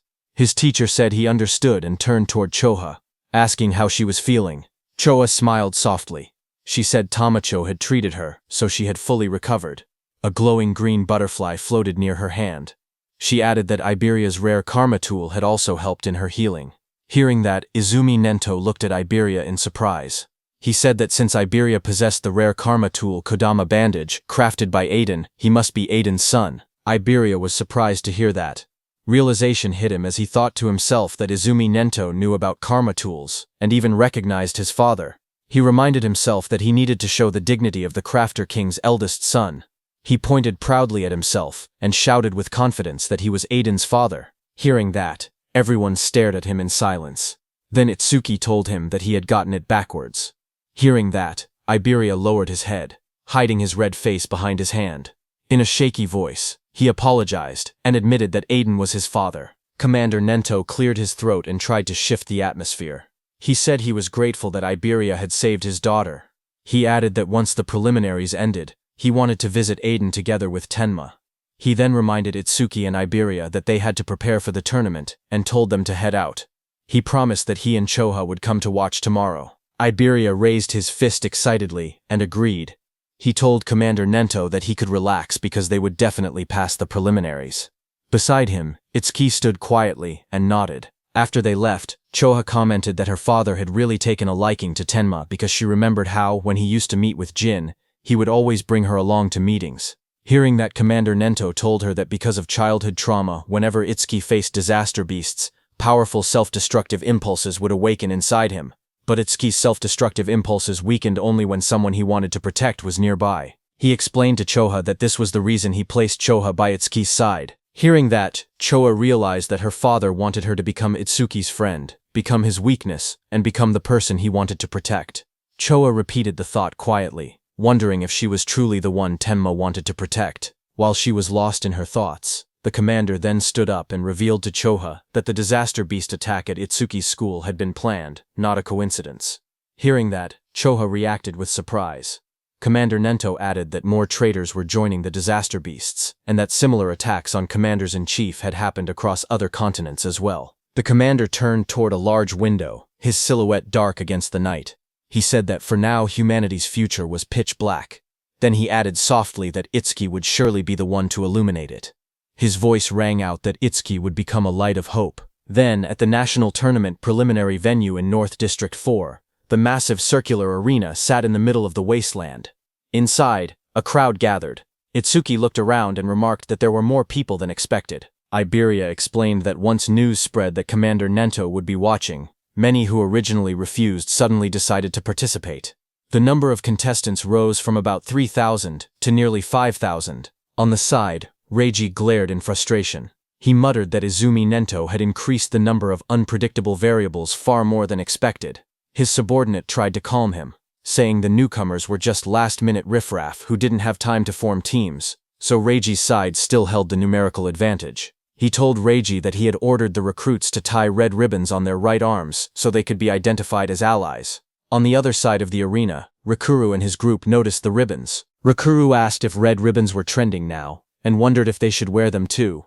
Saya beside him commented that since Commander Nento was coming to watch, maybe Itsuki would also appear. Then the host of the national tournament preliminaries, Shinshihara Soryu, stepped forward and addressed the crowd. He told everyone that he would explain the rules before the preliminaries began. He said the preliminary venue was divided into two areas, an external area and an internal area. In the first stage, the participants would start from 4 different directions in the external zone. A large diagram of the arena appeared on the screen, showing the outer ring and the inner circle labeled as the internal area. Soryu continued explaining that the first challenge was a race based on time. Everyone had to reach the internal area as fast as possible. The moment someone entered the inner zone, their rank would automatically be recorded on the bracelet they were wearing. Only the first 50 to arrive would advance to the second stage. Then a hologram of the bracelet lit up, showing how it displayed the rank of the participant. Some competitors reacted immediately. Rikuru raised his arm and commented that the bracelet had a surprising function. Hearing that, Saya beside him thought that eliminating thousands of people in just the first stage was extremely harsh. Next, Soryu explained that each person was allowed to carry up to 2 karma tools. Participants were also free to team up with anyone they wanted, and use any method necessary. Results were all that mattered. As the rules were being announced, Iberia nudged Itsuki and pointed ahead excitedly, asking Itsuki to look. He was pointing at the Reiji team in front of him. As the host announced that the first stage would end with rankings and an explanation of the second stage, Iberia pointed at Kinoshita Reiji standing in the middle of a group and told Itsuki that he was Kinoshita. Meanwhile, Kinoshita ordered the people he had recruited to obstruct anyone running ahead of him. Watching from the side, Iberia guessed that the people standing near Kinoshita were the ones he had bought off. He suggested that they should rush into the internal area as soon as possible. His plan was to launch a surprise attack once Kinoshita lowered his guard after entering the interior. But before he could continue explaining, Iberia suddenly froze with a shocked expression. He saw Itsuki walking toward Kinoshita. Shocked, Iberia asked if he had even been listening. One of Kinoshita's men noticed Itsuki approaching. He asked who Itsuki was. Another man warned everyone to be careful because Itsuki didn't have a red ribbon. Just then, from high above, the host raised his voice and declared that the first stage was beginning. The host looked at the students and commented that more and more young people wanted to join the Salvation League, which he found reassuring. But suddenly, a voice told him that having numbers without quality was meaningless. It was a black-haired man. He said that in their time, there had been many participants above level 15. This black-haired man was also an instructor. A blue screen appeared, showing Heitan Akira's information, but most of it was hidden. Instructor Soryu corrected him, saying that only 2 participants had reached that level in Heitan's year. That year, Heitan Akira was at level 18, and along with him was Taewajin at level 21. Remembering the past, Instructor Heitan commented that things were boring now without rookies like Taewa. He said he hoped someone similar existed in the current group. But Instructor Soryu shook his head and replied that geniuses like that did not appear easily. Instructor Heitan stepped forward and asked Commander Nento about a rumor. He said he had heard that a student from the northern continent had defeated a level 8 skeleton soldier right after awakening and later became Commander Nento's pupil. Instructor Soryu widened his eyes and asked if it was true, calling it ridiculous for someone to defeat level 8 monsters immediately after awakening. Commander Nento, covered in dark flames, answered calmly, saying that the rumor was true. Hearing this, Instructor Heitan asked if that person was in the group they were watching. Instructor Soryu thought that since this was Azumi's second recognized pupil after Taewajin, it meant the student must possess exceptional talent.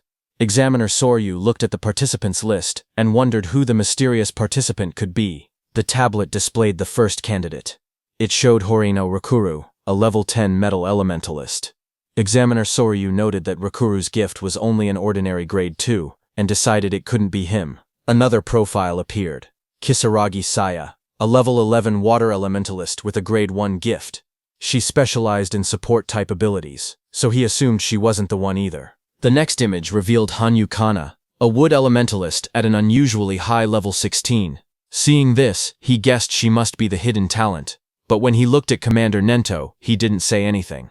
Seeing that, Instructor Soryu realized that his guesses seemed incorrect, even though Hanyu had the highest level among all participants. Just then, Instructor Heitan pointed out that among this year's participants, there was even someone at level 0, but Instructor Sorya didn't think much of it, and remarked that there was always one person every year who joined the tournament out of curiosity, only to get beaten badly and withdraw soon after. On the other hand, Kinoshita's group burst into laughter as Kinoshita pointed toward Itsuki, shouting in disbelief that a level 0 had really joined the competition. His team laughed loudly, mocking Itsuki and asking if he had gotten lost. Hearing them, Itsuki stepped forward silently and raised his hand, showing the mechanical glove of Charles on his hand.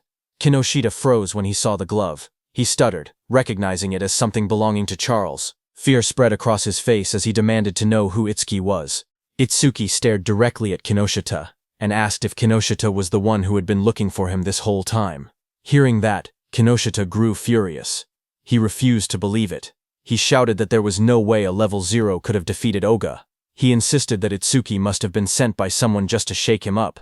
He then pointed forward and yelled for his group to attack. The men beside him grinned confidently and stepped forward.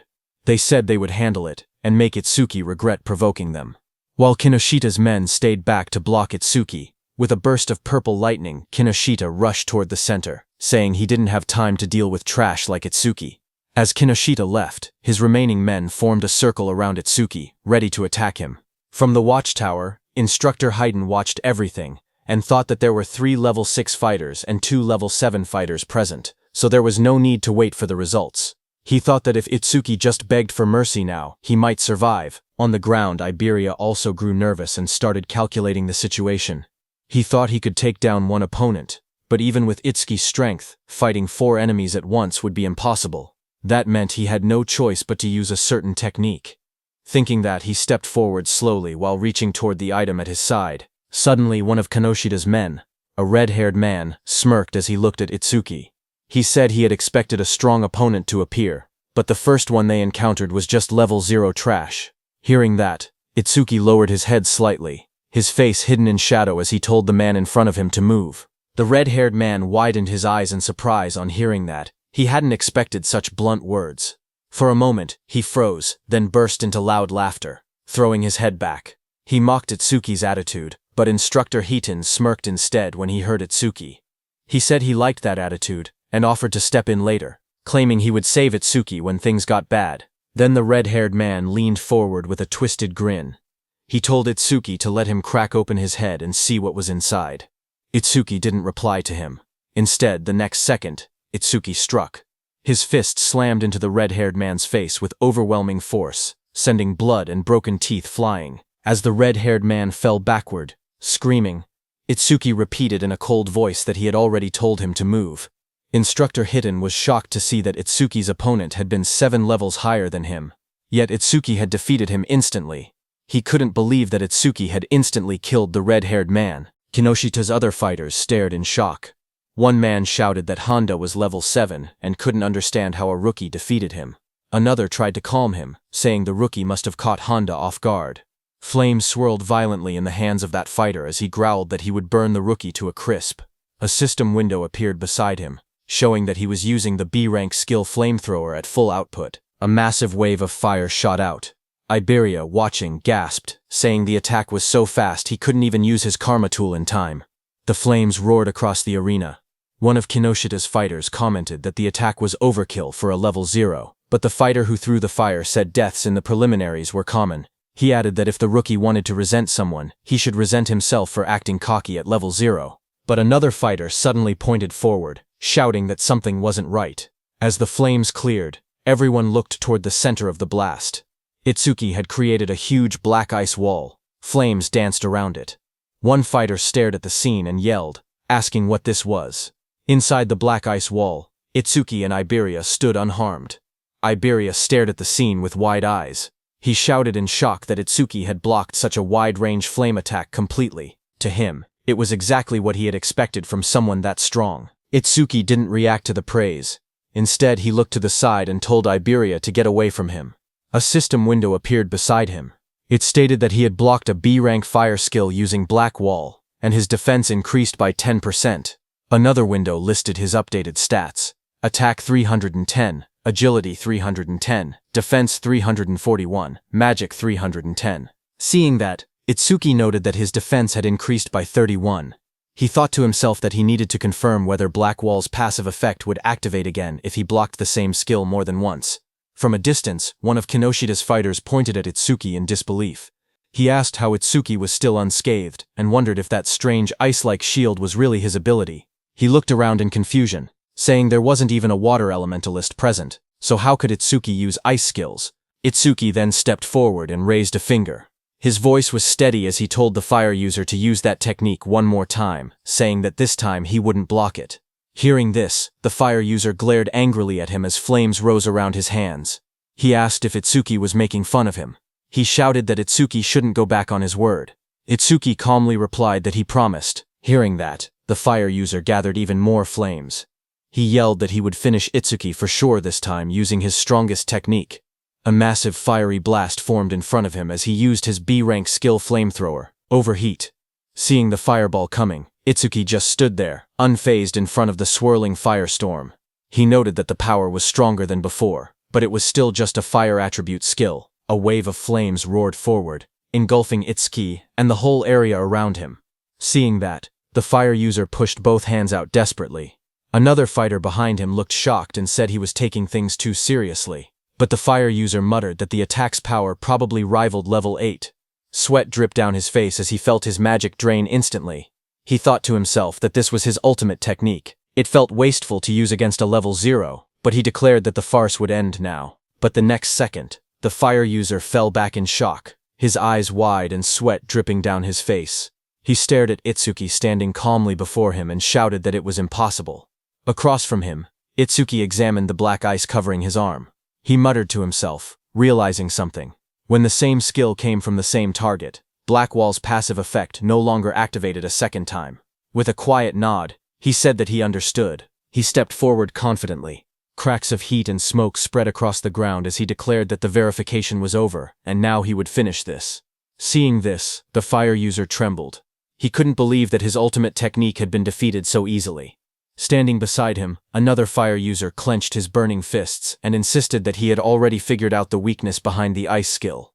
He charged in with blazing attacks. Flames burst around him as he unleashed his B-rank skill, Fire Barrage. Fireballs shot toward Itsuki from every direction. Surrounded by heat and swirling flames, he looked unfazed. He asked calmly if they were planning to win just by numbers. His whole body got covered by black ice as a glowing notification appeared, saying Blackwall activated. The explosion of flames erupted across the arena, shaking the ground. The large fire user shouted confidently that even if their opponent had a powerful skill, a level 0's magic capacity was meaningless. He claimed that if they drained all of Itsuki's magic so he couldn't produce water anymore, they would win. As the flames roared, suddenly someone grabbed that large fire user's hand. The fire user's eyes widened in shock as he asked what was happening. He was shocked to see that Itsuki closed the distance between them instantly.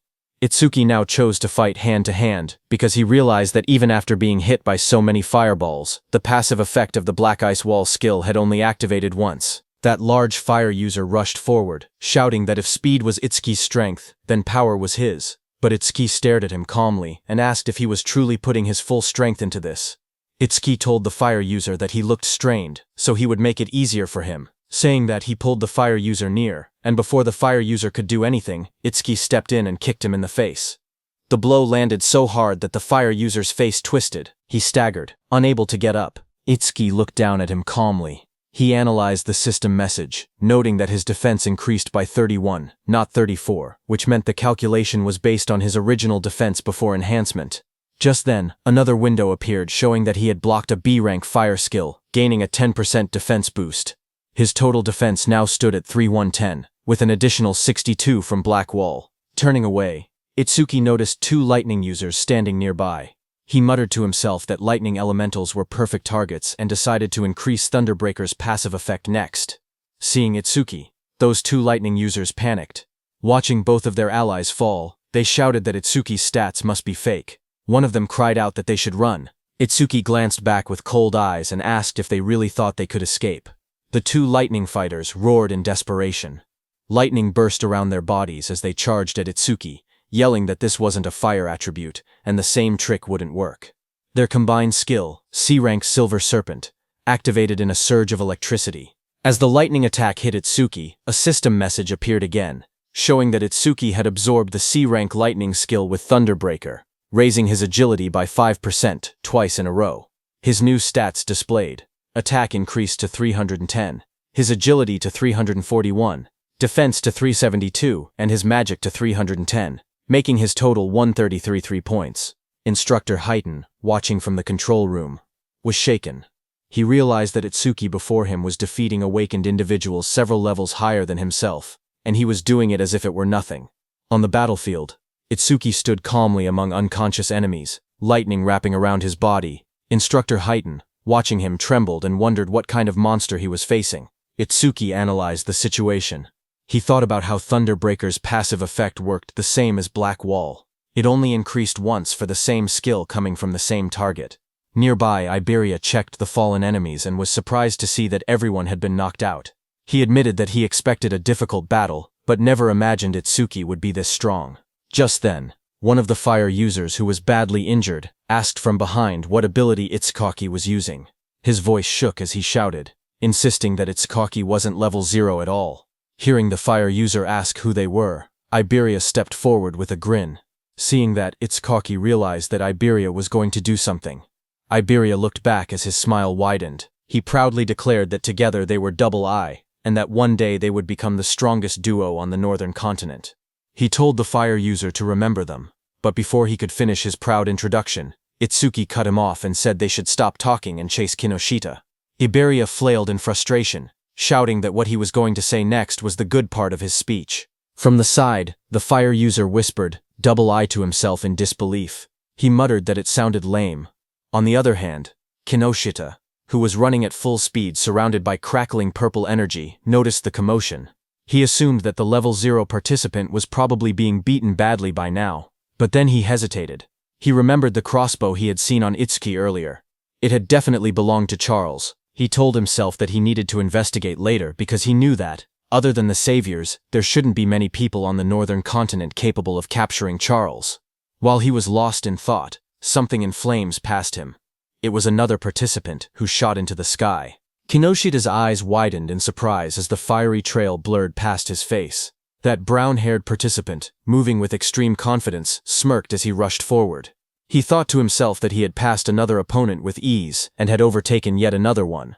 Unlike the brute force types, he considered himself someone who specialized in pure speed. But before he could enjoy that pride, a violent surge of purple lightning hit him from behind. It swallowed him completely.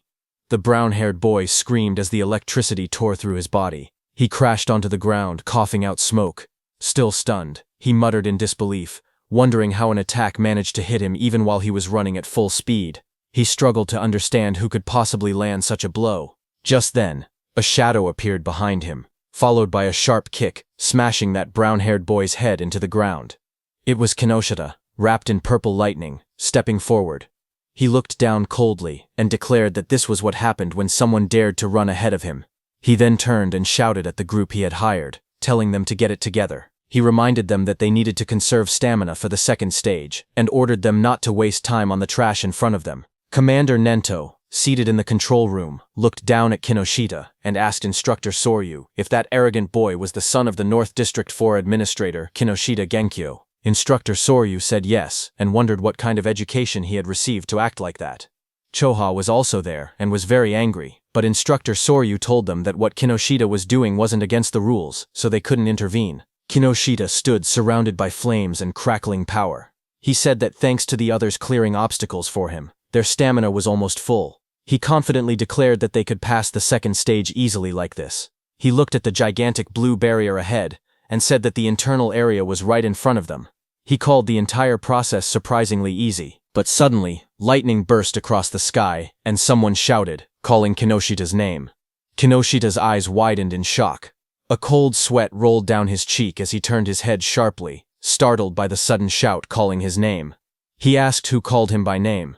The group behind him immediately panicked. Some of them raised their hands in fear, insisting it wasn't them. One man stuttered that he didn't do anything. Another voice said the call came from behind. Just then, someone suddenly pointed, saying it was the level 0 rookie. Whispers spread through the crowd as they cleared the way to look back. From behind, two shadows appeared, moving forward. Hearing that it was level 0, Kinoshita was shocked, thinking it shouldn't be them. But as those two figures came forward, they turned out to be Itsuki and Iberia. Kinoshita recognized Itsuki instantly and shouted that it was that guy. Kinoshita froze. His eyes trembled as he realized that his men had been taken down. He gritted his teeth, saying there had been too many enemies for just a level 0 and level 7 to handle. But then his expression twisted. He convinced himself that Itsuki must have bought them off. Kinoshita leaned forward with a furious glare. His voice dropped into a snarl as he demanded to know how far a level 0 trash planned to follow him. Rain poured heavily as Itsuki and Iberia stood side by side. Itsuki told Kinoshita that he would stay here until the matter was settled. Standing beside him, Iberia admitted that he had made it this far only because of Itsuki. Every enemy they met had been taken down instantly, and without Itsuki he would have been defeated long ago. Ahead of them, Kinoshita turned and raised his hand. He said he was too busy to deal with them himself, but he would prepare some playmates to handle them. Then Kinoshita's eyes glowed red as he shouted for his men to take out Itsuki. Hearing that, his group of armed men stepped forward. One of them mocked Itsuki, saying he was just a level 0 kid. Another said he had guts for calling Kinoshita by name and promised to drill manners into him. Someone else laughed and said he would show them hell. Iberia stared in shock as he counted their numbers. It was no less than 100 people. Fear tightened his voice as he asked what they should do. Itsuki grabbed him by the hood and pulled his head down, telling him to keep it low. Iberia looked up in surprise and confusion. Blue lightning ripped across that group of men before they could understand anything. Itsuki, using his lightning skill, moved very fast. He reached Kinoshita and grabbed him from behind. Kinoshita's expression froze as the lightning wrapped around his collar. Before anyone could react, Itsuki pulled Kinoshita off his feet and slammed him into the ground with overwhelming force. And before Iberia could understand anything, Itsuki threw him toward the blue barrier. Both Iberia and Kinoshita landed on the ground. Shock filled their faces as they didn't understand what had just happened. In front of Kinoshita, Itsukoshi stepped forward and said it seemed he hadn't been clear. Then he corrected himself and told Kinoshita and his men that until everything was settled, no one was going anywhere. His cold gaze made everyone freeze where they stood. Inside the internal area, Saya dropped to her knees, breathing heavily. A screen beside her showed her result. Internal area arrival rank 4th place. She complained that the guys wearing red ribbons had all teamed up and obstructed them again. Beside her, Rikaru lay on the ground, catching his breath. His own screen showed internal area arrival rank 5th place. He said that if they had acted separately, they might have fallen before reaching the area. Rikaru looked up, shocked, saying he thought they were pretty fast. But now he realized there were people even faster. A huge man holding a large hammer stood nearby. He was Ubo Gale, who ranked in 3rd place. He clicked his tongue, annoyed that he only placed 3rd. At his feet, a cat-eared girl stretched lazily. She was Akagami Shion in 2nd place. There was a cat on her back that yawned. Akagami Shion told her she had just eaten and was already hungry again. Then the two looked toward another girl across the room. She was Hanyu Kana in 1st place. She sat calmly on the ground, a cloak draped around her. They whispered that she was already level 16. Looking at all of them, Saya thought about Itsuki. She said he would definitely act alone, and if he was obstructed like they were. But suddenly Rikuru pointed upward, panicked, saying someone was flying toward them. She slowly lifted her head, eyes widening as she looked up at the sky. A man was thrown across the ground, landing hard as the notice showed, internal area arrival rank 6th place. That was Iberia, who pushed himself up and shouted desperately, calling out Itsuki's name. Saya and Rikuru both heard it. Rikuru stared in surprise and asked if that boy had really said Itsuki. Saya looked over and confirmed that she heard the same thing. As they looked out into the arena, they saw a silhouette standing in the rain. Saya recognized the posture and muttered that there was no doubt. They realized the truth, it was Utsuki. The scene then shifted to Itsuki himself. He stood firm under the falling rain, and repeated his earlier words that until they settled this, he wasn't letting anyone go anywhere. From inside the control room, Instructor Soria watched the scene unfold. He noted that the rookie was only 1 step away from entering the internal area. He wondered why he was so focused on Kinoshita Reiji. Choha watched Itsuki with a worried expression. Sweat slid down her cheek as she looked toward the scene in front of her. Instructor Soria then turned to Instructor Heiton beside him and told him calmly to help Itsuki if things became dangerous. But Instructor Heiton's eyes widened slightly as he looked at Itsuki. He muttered the name Tenma Itsuki, remembering how, just moments earlier, Itsuki had moved with incredible speed. He admitted to himself that he wasn't sure he could have done something like that at the same age. Far away, under the rain, Kinoshita was furious. He spoke with frustration, saying that Itsuki kept interfering again and again, so he warned Itsuki to prepare himself. He lifted his gaze, and his voice grew heavier. He said that what was about to begin wasn't just a battle, it was complete subjugation. Across the field, a huge group of fighters stepped forward through the rain. Their eyes glowed red as they surrounded Itsuki. Kinoshita's voice explained what it meant, a 100-on-1 group attack. The moment rain slid down his face, Itsuki's eyes narrowed with cold determination. Passing the preliminaries didn't matter anymore. Right now, his top priority was avenging Choka. Across the field, Kinoshita screamed with bloodshot eyes. He pointed forward and yelled for everyone to kill Itsuki. In an instant, dozens of fighters charged toward him, lightning and flames clashing as the battlefield erupted into chaos. One man, covered in blazing fire, rushed ahead of the others. He shouted that nobody was allowed to get ahead of him and claimed Itsuki's head as his own.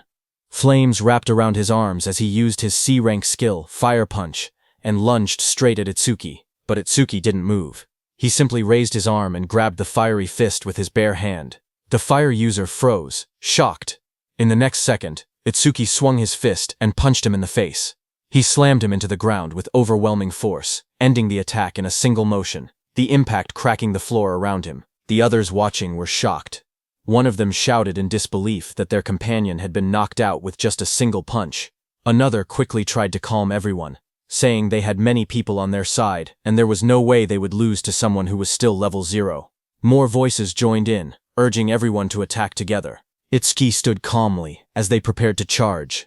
He muttered the word perfect as a system window appeared in front of him.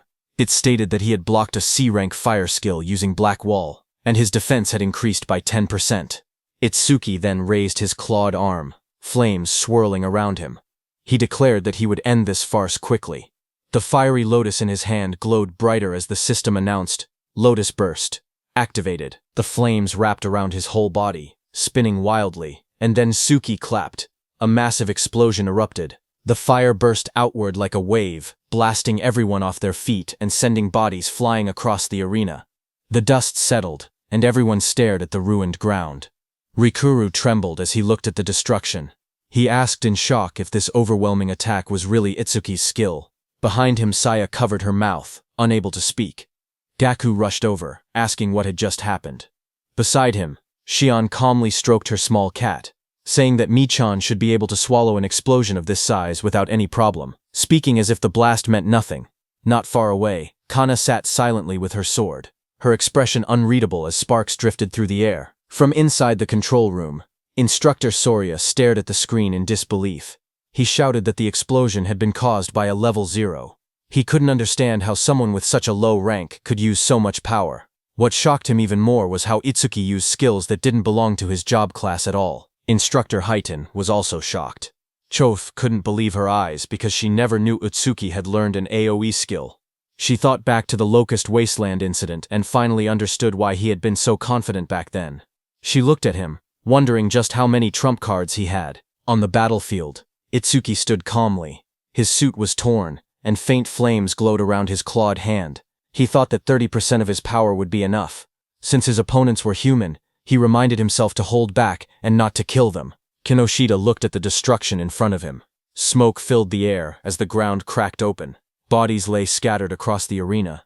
Itsuki was standing in the middle. He looked straight at Kinoshita and said that he was the only one left. Seeing that, Kinoshita panicked, sweating heavily. He shouted that there had been over 100 people, and they were all taken out instantly.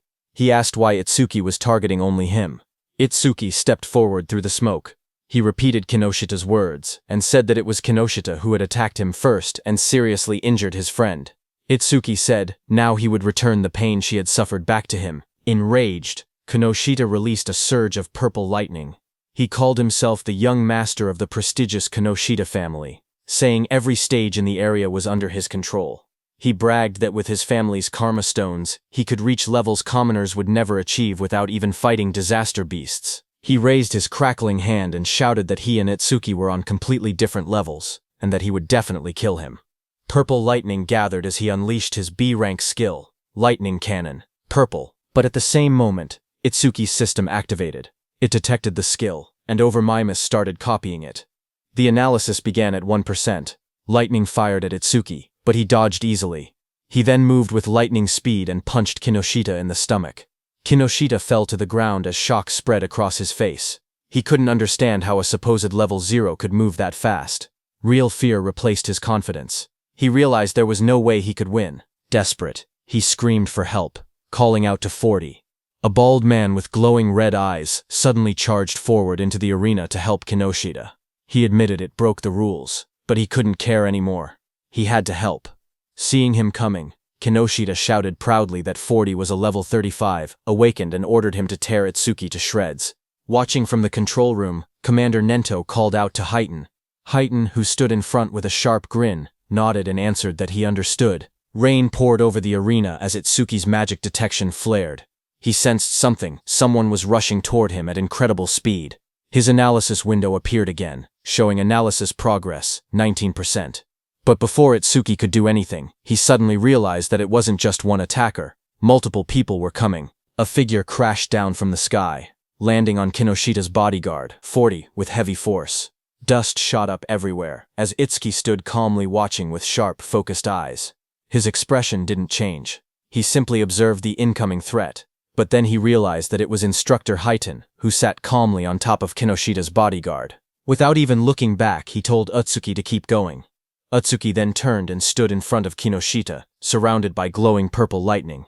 He stared down at the trembling Kinoshita and said that it looked like his lifeline wouldn't be coming anymore. Seeing Itsuki, Kinoshita panicked. He stuttered and begged for a moment, explaining that his father was the North District 4 administrator, and his brother was a member of the Salvation League. Sweat rolled down his face as he warned that touching him would cause trouble. Before he could finish, a scream tore through the air, long and painful. The next moment, Kinoshita lay flat on the cracked ground, unconscious. Rain fell lightly around him. Itsuki walked away slowly, his coat swaying in the wind. He then looked up at the control room and muttered softly that this settled the score for Choha. From the control room, Choha looked toward him while blushing, realizing that he did this for her. Instructor Soria was surprised to see that Itsuki had really beaten Kinoshita Reiji, but he wondered why Itsuki was suddenly looking their way. Meanwhile, the system window showed Itsuki that his analysis was at 99%. He thought to himself that if he paused it now, he could reset his condition once during the second stage. He stopped the analysis just before completion. Just then, from the internal area, Saya shouted Itsuki's name. Hearing her voice, Itsuki froze for a moment. His eyes widened as he recognized it. He turned slowly toward the sound. He whispered her name, Saya. As he saw her standing in the internal area with Rikuru and Iberia, Saya stood in the rain, holding her arm as the cold wind hit her. She looked up and softly asked Itsuki to hurry inside. She told him he would catch a cold if he stayed out any longer. As Itsuki came inside the internal area, Saya smiled gently and said it had been a while. In front of her stood Itsuki, whose arrival rank in the internal area was 7th place. Just then, suddenly, Rikuru and Iberia rushed toward Itsuki, shouting his name. Rikuru cried that he wanted to see him, calling him a bastard out of frustration and relief. Both of them hugged him tightly, crying that they were glad he was safe. But when both of them saw each other hugging Itsuki, they glared at each other. Rikuru demanded to know who he thought he was, crying on Itsuki like that. Iberia pointed at himself in confusion, asking who he was. With a proud grin, Iberia raised his fist and declared that he was Itsuki's partner. Hearing that, Rikuru shouted angrily at Itsuki, saying he never heard about him teaming up with someone else. He called him a traitor. Saya looked at them with surprise, while Itsuki stood quietly beside them. Soria thought it was rare for Itsuki to make friends. Iberia and Rikuru started arguing. Iberia asked how Itsuki was a traitor and whether Rikuru had been in a duo with him. He demanded to know their duo name. Rikuru yelled back, asking why a duo name even mattered, and saying they weren't kids. He then asked if they themselves had a duo name. Iberia immediately puffed up with confidence and said, "Of course." Hearing that, Rikuru asked him to say it. Itsuki, watching from the side, quietly whispered for Iberia not to say it, but Iberia's eyes shone dramatically as he proudly announced the duo name, Double I. He insisted it took a lot of effort to come up with it. Hearing that, Rikuru fell to the ground laughing, saying Double I sounded lame. Iberia became frustrated and shouted that it was a good duo name. Just then, Instructor Soria walked out onto the high platform. He announced that 500 people had reached the internal area, and those who had not arrived were eliminated. He said the second stage would begin shortly. He told them that in the second stage they would fight disaster beasts alone in the trial grounds for 1 hour. Hearing that, Rikuru got very excited, saying finally it was the second stage. But Iberia was shocked when he heard that he had to be alone in the second level. A wide smile appeared on Instructor Heighten's face when he heard that the second stage was finally here. He had been looking forward to it. He looked at the top 7 participants, wondering what they had got. These 7 participants were Kana at first stage rank 1st, Shion at first stage rank 2nd, Gaku at first stage rank 3rd, Saya at first stage rank 4th, Rikuru at first stage rank 5th, Iberia at first stage rank 6th, and Itsuki at first stage rank 7th. Then sometime later, as the large metal structure stood in the center, countless participants gathered around it from all sides. Itsuki and the others walked toward the entrance. Rikuru looked up and asked if the second stage venue was inside the building. Iberia said that this place felt gloomy and scary. Rikuru asked Itsuki that it had been a while, and he was still at level 0. He asked if his level was still fixed at level 0. Itsuki quietly answered yes. He then asked how Itsuki became stronger if his stats never increased. Iberia agreed, saying he was also curious why Okuki was so strong despite being level 0. Okuki looked away awkwardly and said his teacher told him not to tell people. Saya reminded them that they learned in class that order breaker skills were state secret level. She told Ikuki he didn't have to deal with the questions. Then suddenly, far ahead, the instructors and Commander Nento, along with Choha, appeared. They walked forward with serious expressions. Instructor Soria asked if everyone was ready. Hearing that, Iberia suddenly stiffened in shock, turning his head sharply. Up on the raised platform stood several well-known figures. Someone in the crowd whispered that the man in front was Fujiwara Soryu, the one who oversaw the national tournament every year. Another person explained that the muscular man beside him was Hitin Akira, a war veteran known for having the strongest physique. They also pointed out the masked individual, and called him the legendary Izumi Nento. The murmurs spread as people recognized them as all legends. Instructor Soria then stepped forward and began speaking. He announced that he would now explain the second stage rules, and told everyone to listen carefully. He continued, saying that various disaster beasts would appear in the trial grounds and kill points would differ based on difficulty. A screen appeared showing the values. A hard-class disaster beast gave 1,000 kill points. Another screen listed the full chart. Beginner class, 100. Normal class, 500. Hard class, 1,000. And nightmare class, 5,000 points. He explained that after defeating each disaster beast, participants would receive a 1-minute break before being forced to advance to the next difficulty. Hearing that, Gaku, holding a long staff, smirked confidently. He declared that he would go straight to nightmare class. A status window appeared beside him displaying his information. He was the Gaku, human. Level 13, Job at Elementalist, Earth Gift. Grade 2. Status, undisclosed. Just then, Itsuki stepped forward slowly, his voice low as he said that he had a question. Seeing that, from around him, several contestants whispered among themselves. They pointed at him and mocked him, saying he was only level 0. Some wondered how he even passed the first stage. Others laughed, claiming he must have been carried. They joked that now that he knew the second stage involved individual combat, he was probably scared and thinking about withdrawing. Up on the platform, Instructor Soria looked down and told him not to hesitate. He could ask anything. Itsuki raised his head and asked calmly if Nightmare class was the highest difficulty. His question made several people freeze. Instructor Soria and Instructor Heiton both looked surprised. Heiton even grinned with interest. But in the crowd, the mocking continued. Some said he was acting tough. They whispered that if a level 0 encountered a Nightmare class disaster beast, he wouldn't stand a chance. Others scoffed, saying he couldn't even beat a beginner class beast. One of them clicked his tongue, calling him trash who only talked big. Instructor Soria then explained further. He said that theoretically, there was no upper limit to disaster beast difficulty. He told them they would understand once they actually defeated a Nightmare class beast. Hearing this, Itsuki's expression darkened as he repeated that there was no upper limit. Rikuru told Itsuki that thinking about such things was pointless, because Nightmare class required at least level 10, and defeating a hard class would already be amazing for them. Instructor Soria continued explaining the rules. He said that points earned in the preliminaries carried over to the main tournament. In other words, today's performance would greatly affect whether they could join the Salvation League in the future. Down below, hearing that the points earned here would also become points in the main tournament, Rikuru got very excited, but Iberia got nervous, thinking he had no choice but to use that thing. Itsuki watched silently. He thought about Tiwajin's record of 115,000 points, which included what he earned in the preliminaries. To surpass him, Itsuki believed he needed to take advantage of this opportunity. Soon, the order was given. The instructor announced loudly for everyone to enter the trial grounds. The announcement echoed through the dome, declaring that the second stage of the preliminaries had begun. Itsuki stepped into the vast arena and quietly noted that the trial grounds didn't look much different from the regular stages. Just then, from the darkness around him, multiple red eyes appeared, watching him. A moment later, disaster beasts rushed out. A system window showed their details. Beginner class disaster beasts. Mad dogs of calamity. Level 1. There were 10 of them, and killing them gave 100 kill points. Seeing them, Itsuki tightened his stance, saying he could finally fight disaster beasts. A blue notification flashed around Itsuki, showing that Black Wall had been activated. He moved forward, focused, thinking that he couldn't increase his stats with low-level monsters like these, so he needed to finish the battle quickly. Meanwhile, in the control room, Instructor Soria looked at the screen and asked if Instructor Heiton was monitoring Itsuki again. He added that he also wanted to see that Hanyu girls battle, but Instructor Heiton beside him stared at the screen with a grin. He said that Itsuki was more interesting. Suddenly, he pointed at the screen with excitement and shouted for Instructor Soria to see.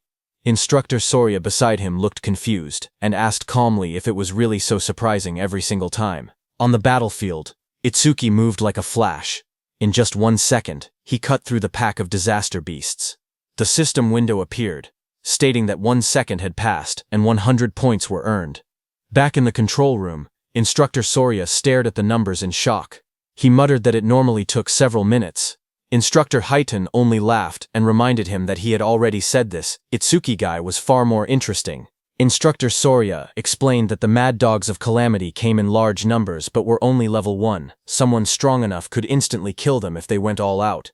But the next opponent was level 8, and instant killing something that strong should be impossible. Inside the trial grounds, a massive red salamander covered in flames appeared.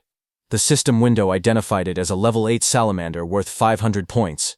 Itsuki stepped forward to face it, his expression calm. From the control room, Instructor Soria commented that fighting a disaster beast 8 levels higher would make anyone struggle, but Instructor Highton disagreed, saying the level 8 salamander didn't seem like much of a threat. Just then, Commander Nento, standing behind, asked them how the other participants were doing. Instructor Soria apologized, saying he got too focused, and switched the display to multi-screen mode so they could watch the top 10 contestants at once. Choa beside him narrowed her eyes and remarked that her father was clearly trying to divert attention away from Itsuki's performance. Instructor Soria checked his screen and spoke calmly, saying that most participants were still fighting beginner-class beasts. On the screen, Saya unleashed swirling water as she attacked a beast, while Gaku slammed his giant hammer down with force. Instructor Soria continued watching and noted that only Hanyu Kana was managing to keep up with Itsuki.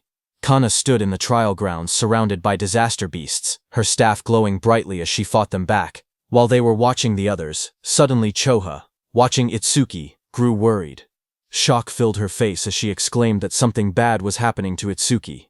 On the battlefield, Itsuki was swallowed by a massive explosion of flames from the salamander. The fire roared around him as the monster unleashed its attack. Watching from the monitoring room, Instructor Soria panicked. He wondered if Itsuki had used too much stamina on the earlier enemies and failed to dodge. He shouted that taking those flames head-on would end badly and ordered the medical team to be called. But Instructor Highton beside him stopped him with one arm. He told Instructor Soria to wait and watch a little longer. With the speed Itsuki had shown earlier, he believed dodging this level of attack should be easy for him. On the battlefield, as the flames disappeared, Itsuki came out covered in dark ice-like armor wrapped around his entire body. A system window appeared beside him, announcing that Black Wall was activated. In the next moment, he rushed forward. Blue flames flared around him as he swung his arm, creating 2 bright arcs of power that sliced past the massive monster. The creature's huge body trembled, a clean cut appearing across its scales, its giant body splitting apart. In front of it, Itsuki stood calmly, smoke drifting from his shoulders. A system window appeared in front of him, displaying that time used was 5 seconds, and he earned 500 points. Watching from the control room, Instructor Soria stared at the screen in shock. He shouted in disbelief, wondering how Itsuki remained completely unharmed, and whether the ice armor covered his entire body. Instructor Highton beside him narrowed his eyes, questioning why Itsuki chose to take the monster's attack instead of instantly killing it. Just then, another system notification appeared beside Itsuki showing that he blocked a C-rank fire element skill with Black Wall. His defense increased by 10%.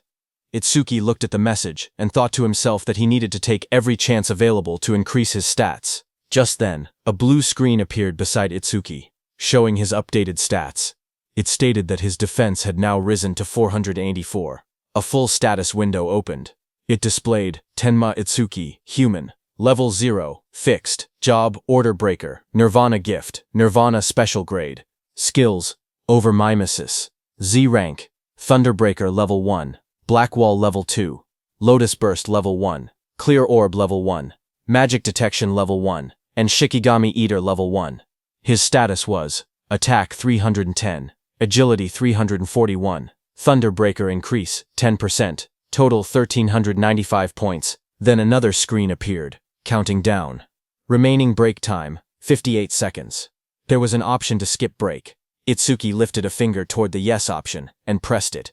He calmly decided that he wanted to test his enhanced defense against the next disaster beast. From the control room, instructors observed the next trial. Instructor Haydn asked Instructor Soria if this upcoming difficulty would test a participant's speed and combat sense. Instructor Soria nodded. On the battlefield, as the next stage monster, a glowing blue creature appeared next, an Aleki rhino. Instructor Soria continued the explanation that the rhino stored electricity in its horn when charging and could unleash a double physical lightning attack. A status window showed that it was a hard-class disaster beast, level 10 Aleki rhino that gave 1,000 kill points. Instructor Soria warned that taking the attack head-on carried 2 risks. With low defense, the horn would pierce the body, and with low lightning resistance, the shock would paralyze the body, leaving the person unable to move. Instructor Soria quietly explained that to defeat the Aleki rhino, there was only one method. He said a fighter had no choice but to rely on speed, using clever movements to wear the beast down and strike only when it was exhausted. But then his eyes widened. He suddenly leaned forward, shocked, and asked aloud what Itsuki was planning. Inside the arena, Itsuki calmly stood before the massive blue rhino. He reached out and placed his hand on the creature's glowing horn. Itsuki examined the horn closely and said that this horn was perfect for testing his defense. The rhino didn't like Itsuki touching it. The Aleki rhino let out a heavy breath, electric sparks rippling across its body as it prepared to attack. Power surged through its horn. The next second, the rhino hit Itsuki with its thunder horn, sending him flying upward, heading straight toward the rooftop. The impact sent Tenma flying backward as swirling energy wrapped around his body. Chosha saw him fall and screamed his name in panic. Instructor Haydn watched quietly and remarked that Itsuki always acted unpredictably, yet his results always went beyond imagination. A massive explosion shattered the rooftop as Itsuki hit it hard, but he was completely fine. A system window appeared, stating that Itsuki had absorbed a C-rank lightning element skill called Thunderbreaker, increasing his agility by 5%. Itsuki crouched amid the broken rooftop and noted that the test was complete. Attacks from disaster beasts below level 10 could no longer injure him. With his eyes glowing red, he lifted his head and declared that it was time to settle this. Lightning wrapped around Itsuki's body as the system announced that Thunderbreaker had been activated. His speed shot upward as his agility increased by 50%, and he launched himself forward like a bolt of blue lightning. The Aleki rhino exhaled steam, its glowing horn crackling with electricity as it braced for impact. Itsuki's swirling sphere of lightning tore across the ground. Before the rhino could even react, Itsuki's speed overpowered it. In a flash, the lightning sphere struck. A moment later, Itsuki stood over the fallen rhino. He had pinned his hand, covered by ice wall, into the rhino's head. Mist swirled around him as the result window appeared. Time used, 7 seconds. 1,000 points earned. From inside the control room, Instructor Haydn stared at the screen in disbelief. He said that the total time Itsuki used so far was under 15 seconds. He laughed, saying Itsuki was even faster than he had been in his youth, and it still didn't look like Itsuki was using his full power. But then Instructor Soria narrowed his eyes, his tone shifting. He said softly that what came next was on a completely next level. Its sharp claws moved swiftly, slicing enemies into shreds. Iron chains shot out, and a giant mouth opened wide, ready to swallow everything. The creature's massive body was covered in a rigid, armor-like exoskeleton. Instructor Soria explained that a ferocious disaster beast possessed all these traits. It was the most powerful creature in the preliminaries, and the greatest goal for every participant. A system window appeared, showing the identity of the monster. Nightmare-class disaster beast, Inferno Giant. Level 15. Kill points 5,000. The giant charged forward with a roar as chains rattled around its body. Seeing that, Itsuki raised his hand and purple energy gathered around his hand. A system notification came, saying his skill Clear Orb activated. The next second, a beam of dark purple energy shot forward, striking the giant. The impact tore through its body. Itsuki lowering his hand after using his skill. A system window appeared below him. It announced that the Inferno Giant, level 15, had been defeated, and the Clear Orb's flight speed had increased by 200%. Inside the control room, both instructors and Commander Nento stood frozen. Their eyes widened in shock as they stared at the screen. The remains of the Inferno Giant lay on the ground as Itsuki stood beside it. A system window appeared soon, saying that Clear Orb flight speed was 9 meters per second, and its flight speed increase was 900%. On the giant display screen, Itsuki's face appeared, telling the instructors that he would now move on to the next stage. Instructor Soria watched in disbelief that even the Nightmare-class Inferno Giant had been instantly killed. Just then, a new window flashed as Itsuki killed another beast. It showed that time used was 3 seconds, and he earned 5,000 points. On the other hand, a massive beast with glowing red eyes opened its jaws wide to attack, but a torrent of blue energy burst out like a violent stream and killed it. A system window appeared, announcing that a C-rank skill, Water Bullet, had been activated. The one who used that skill to kill the beast was Saya. She stepped forward with her fingers pointed like a gun, as water swirled around her hand. She told herself that if she defeated the remaining 2 monsters, she could advance to normal class. Another window displayed her current status. Beginner class clear progress, 80%. On the other side, Gaku faced a giant monster. Flames burned beside him as he spoke confidently. He said that since the other person skipped the break time, he would definitely reach normal class first. His panel showed, normal class clear progress, 0%. Meanwhile, Hanyu Kana stood atop a defeated creature, surrounded by bright green magic. She said she needed to recover the magic she used before moving on.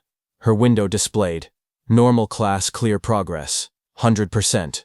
Just then, there was an announcement saying, Nightmare class clear confirmed. Time used, 21 seconds. Rank first. Hearing the notification, Saya reacted first. She said the one who finished must be Itsukoi. Gaku was shocked, shouting that someone finished faster than him and wondering if it was Hanyu.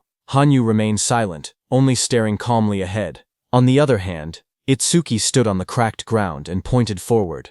In a calm voice, he told the inspectors to move on. Inside the control room, Instructor Soria stared at the screen in shock. He couldn't believe that the level 15 Inferno Giant had been instant killed. He questioned how something could pierce through its armor and wondered what that black sphere was. Instructor Heighten grinned and told Instructor Soria to raise the difficulty, saying he wanted to see how far Itsuki could go. A new system message appeared, showing Nightmare Class Phase 2 starting. Now, 2 level 15 Inferno Giants would appear, and they would give 10,000 kill points. Itsuki looked up as the 2 giant monsters appeared. He said he had been expecting something, but the challenge had only increased in number. Both Inferno Giants roared as they charged. Their bodies blurred as they rushed forward. Itsuki watched them calmly. He lifted his hand again, and said that while one of them was still roaring, he might as well take care of one first. Purple energy wrapped around his arm as he prepared to attack. The clear orb activated, glowing as one Inferno Giant was struck down. The system window appeared, announcing that the level 15 Inferno Giant had been defeated, and the clear orb's flight speed had increased by 200%. Another window followed, showing the orb's speed, 11 meters per second, with its total increase reaching 1100%. From the control room, Instructor Soria stared in shock. He shouted that it was another one-hit kill, and questioned what that strange sphere was. He wondered aloud if there was no limit to how many of those spheres could exist. Instructor Heighten stepped forward, watching the screen closely. He admitted that Itsuki's skill was extremely powerful, but warned that it carried a fatal flaw. Instructor Soria beside him turned slightly and asked what flaw he meant. Back inside the battlefield, the remaining Inferno Giant crashed down in front of Itsuki. Dust exploded upward as the huge creature roared with glowing red eyes. Itsuki looked at the charging beast and muttered that its speed was faster than any disaster beast he had ever encountered. Watching from the control room, Instructor Heighten explained that Inferno Giants were often mistaken for being slow because of their large bodies. But that assumption was wrong. Instructor Soria asked what he was trying to say. At that moment, Itsuki moved forward. Purple energy wrapped around Itsuki's arm as he aimed. His eyes glowed sharply, and dark cracks of power spread around him. A system window appeared, announcing that the clear orby skill was activated. Itsuki shot, and at the same moment, the Inferno Giant rushed toward him with chains rattling and red light burning in its skull. At the same time, Instructor Heighten explained the Inferno Giant's traits. He said that as a racial trait, the Giants had no magic power, but their other stats were greatly enhanced. Despite their huge bodies, they were technically a speed-type race. Just as he said that, on the battlefield the Inferno Giant moved to the side with lightning speed and dodged Itsuki's clear orb. A glowing window displayed its information. Inferno Giant of the Giant Tribe, level 15, unable to use magic, but all other stats raised by 25%. Its attack, agility, and defense numbers flashed on the screen. Itsuki stared in shock. He couldn't believe that such a big monster moved that fast and dodged his attack. Back in the control room, Instructor Heaton analyzed the situation. He said Itsuki's black ball caused massive damage but wasn't actually very fast. Itsuki had taken advantage of the giant's habit of roaring before fighting to catch the first ones off guard. He added that Itsuki clearly had good combat sense, but if he couldn't increase the black ball's flight speed, he wouldn't be able to advance any further. As he said that, the Inferno Beast charged at Itsuki with overwhelming force to punch. The Inferno Giant hit Itsuki with so much power that Itsuki's body shot forward like a cannonball, tearing across the battlefield and smashing into the ground with explosive impact. Dust and shockwaves rippled outward as the ground cracked under the force. Through the cloud of debris, Itsuki pulled himself up from the crater. He calmly noted that from mid-range, this Inferno Beast's attack could still be dodged. In the control room, Instructor Soria commented that even knowing the attack wouldn't land, Itsuki still used it, meaning he probably had no other moves left. But Instructor Heaton didn't believe it. He wondered if that were the case, then why was Itsuki smiling? Lightning flickered around Itsuki's face as he grinned, blood running down his cheek. He admitted that the monster's speed wasn't bad at all. Then he said he would simply close the distance and finish the fight his own way. Saying that, Itsuki moved. A blue notification appeared in the air, stating that Thunderbreaker had activated. Lightning burst across the ground as the shockwave exploded. He shot upward like a streak of blue light, electricity trailing behind him. The giant monster looked up as he rose through the air. The monster swung its massive fist, wrapped in spinning force, aiming straight toward him. Its punch landed hard, crashing into the ground as the impact spread in wide circular shockwaves. From the control room, Choa covered her mouth in shock, her eyes trembling as she watched. Instructor Soria stared at the screen, panic rising in his voice. He said this attack was nothing like the Aleki rhinos. If Itsuki took a direct hit, even he wouldn't survive unharmed. He ordered the rescue team to be called immediately, but Commander Nento told Instructor Soria to wait. Instructor Soria was shocked to hear that. Instructor Heaton watched the battlefield and spoke calmly. He said the monster's strike had tremendous power, but power meant nothing if the attack didn't land. Down below, the monster raised its massive metal fist, but there was no blood. The monster looked at the crater, its red eyes glowing and its chains rattling. It looked around for Itsuki in confusion. Then a voice called out from behind, telling the monster he was here. The monster turned, its jaw opening wide in surprise. Its glowing eyes widened even more when it realized Itsuki had slipped behind it without it noticing. Before the Inferno monster could react, Itsuki's powerful clear orb tore through its neck, purple energy spraying out violently. High above, Itsuki hovered in the air, lightning and violet aura swirling around him. His expression was fierce and focused as he looked at the monster. The Inferno Giant collapsed, its huge frame slamming into the ground. Chains cracked apart, and its body shook violently before falling still. System messages appeared around him, showing, Inferno Giant, level 15, defeated. Clear orb, flight speed increased by 200%. Itsuki landed lightly amid the dust and smoke, red eyes glowing as he surveyed the fallen foe. More notifications followed, saying clear orb flight speed, 13 ms less. Flight speed increased by 1300%. Then another message appeared beside Itsuki, showing time used, 12 seconds.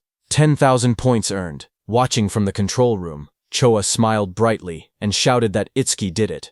Instructor Soria, watching from the side, commented that it was rare to see Choa so fired up. Hearing that, Choa started blushing. She stammered that she was only praying for everyone's safety. She explained that if young people who carried humanity's future died, it would be a huge loss. Their families would be sad, so she simply wanted everyone to survive. She insisted that she didn't think Itsuki defeating the Inferno Giant was cool at all. Even if it wasn't Itsuki, she would have reacted the same way, so they shouldn't get weird ideas. Instructor Soria and Commander Nento stared at her silently, surprised. Instructor Soria muttered that Choha had become quite talkative since the last time he saw her. Instructor Soria then turned to Instructor Heaton and asked how he knew Itsuki would dodge the attack. Instructor Heaton replied that Itsuki's normal speed wasn't much different from the Inferno Giant's, but when electricity ran through his body, his speed increased dramatically, and once his speed reached that level, the Inferno Giant's attacks would never land. Instructor Soria agreed and said that Itsuki had succeeded in defeating 2 of the giants, but there were dangerous moments. With his current points, first place was already guaranteed, so if it were him, he would stop there. But Tenma was aiming higher. He was thinking about surpassing Teiwaijin, humanity's strongest. Itsuki raised his hand and got ready. shouting that he couldn't stop even for a second. A system window appeared, showing that Nightmare Class Phase 3 had started, with 3 level 15 Inferno Giants and 15,000 reward kill points. 3 Inferno Giants appeared in front of him as chains rattled around their bodies. Tenma activated his clear orb. A bright purple blast shot upward toward the first giant's head, killing it instantly. Back in the control room, Instructor Haiden smirked proudly. He said that, as expected, Itsuki chose to continue. But suddenly, Instructor Soria turned to Instructor Haiden and asked if he hadn't also gone all the way to Phase 4 in a single attempt. Instructor Haiden replied that he had only gone there once. Hearing that, Instructor Soria said that even with Instructor Haiden's strongest physique, he had only made it to Phase 3. They both turned to the monitor again, wondering how far Itsuki would go. On the battlefield, another giant lunged at Itsuki, but Itsuki darted forward, lightning exploding from his feet. The monster tried to catch Itsuki in its hand, but Itsuki disappeared from there and appeared behind the monster's back. Itsuki's plan was to increase his agility using Thunderbreaker, get behind the monster, and close the distance. He succeeded and shot his clear orb again. The system window flashed as Itsuki finished his second kill. One more level 15 Inferno Giant was defeated, and his clear orb flight speed increased by 200%. A second notification came, showing that clear orb flight speed was now 17 meters per second. Flight speed increase, 1700%. After killing the second monster, Itsuki floated in the air, breathing heavily, because now it was the third monster's turn. That third monster was right behind Itsuki. It opened its massive jaws, its rows of blade-like teeth glowing red. The monster swallowed Itsuki completely, and closed its mouth shut, its eyes glowing with bloodlust as the sound of cracking bone filled the air. After swallowing Itsuki, the monster stood up, thinking it had won, but Itsuki was still alive inside it. His eyes burned red as he glared at the creature. Flames curled around his arms as he shouted that he would tear it apart from its guts. A system notification appeared, showing that Lotus Burst had been activated at full output. A blast of fiery light erupted inside the monster's jaws as Itsuki's attack struck. The creature let out a distorted roar as flames burst through its mouth. A massive explosion followed. The system window appeared, stating that the Inferno Giant level 15 had been defeated with Lotus Burst, and that all skill ranges had increased by plus 1%, now totaling plus 110%. Another window showed the results. The time used to kill was 13 seconds, and the kill reward was 15,000 points. Itsuki stood alone on the scorched battlefield, surrounded by smoke and molten ground. Back in the control room, Instructor Soria stared at the screen. Shocked, he whispered that this was the same skill that had blown away a huge number of participants in the first stage. On the battlefield, Itsuki exhaled weakly. He said his magic had completely run out. His system window showed that his magic power was 0 out of 310. Itsuki stood over the scorched battlefield, looking at his status window. He muttered that as long as disaster beasts kept spawning, the passive effect of magic detection would continue to replenish his magic. His magic detection was at level 1. Its passive effect was that upon detecting one enemy unit, his magic recovered by 10%. Suddenly, multiple Inferno Giants emerged. Another window displayed. Nightmare Class Phase 4 starts with 4 level 15 Inferno Giants. Kill points were 20,000 points this time. As the 4 monsters' presence registered, Itsuki's magic recovered up to 124. For every monster, his magic power recovered by 31 points. As 4 enemy units were detected, Itsuki's magic recovered by 40%. Back in the control room, the instructors watched the screen. Instructor Soria stated that Phase 4 had begun, and if Itsuki passed it, he would surpass Instructor Hiiten's past record. Instructor Hiiten replied with a simple yeah, and added that aside from humanity's strongest, Tewa, no one had ever cleared Phase 4.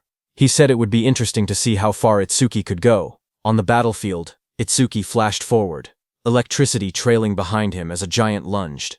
He noted that every time the clear orb's flight speed increased, its accuracy also improved. He realized that if he raised the flight speed a few more times, he wouldn't need to get close to point-blank range anymore. Another giant swung through the storm, purple lightning on Itsuki's hand as he stared ahead and reminded himself that his magic was limited.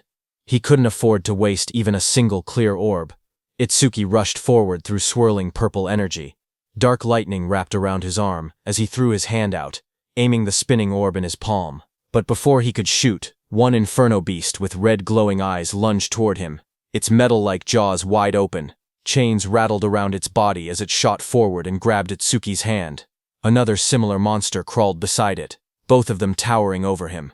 Itsuki's eyes widened in shock when he noticed the iron chains, as he had completely forgotten about them. The inferno beast snapped its head upward, the chains pulling tight across its armored mouth as it roared. Itsuki was dragged by the chains, but as he dashed past the inferno beast at high speed, he struck it with the purple energy clear orb. The monster moved slightly and dodged his attack. The inferno beast swung back violently, punching with full force where Itsuki had been standing. The inferno beast's massive armored hand pinned Itsuki down. He struggled beneath it, his body crushed against the cracked ground. Then the giant tightened its grip, dragging him upward as dust and debris scattered everywhere. Its claws clamped around his torso, squeezing harder. Itsuki was in very bad shape, as he couldn't put any strength into that position. A sickening crack echoed as the giant's grip twisted violently.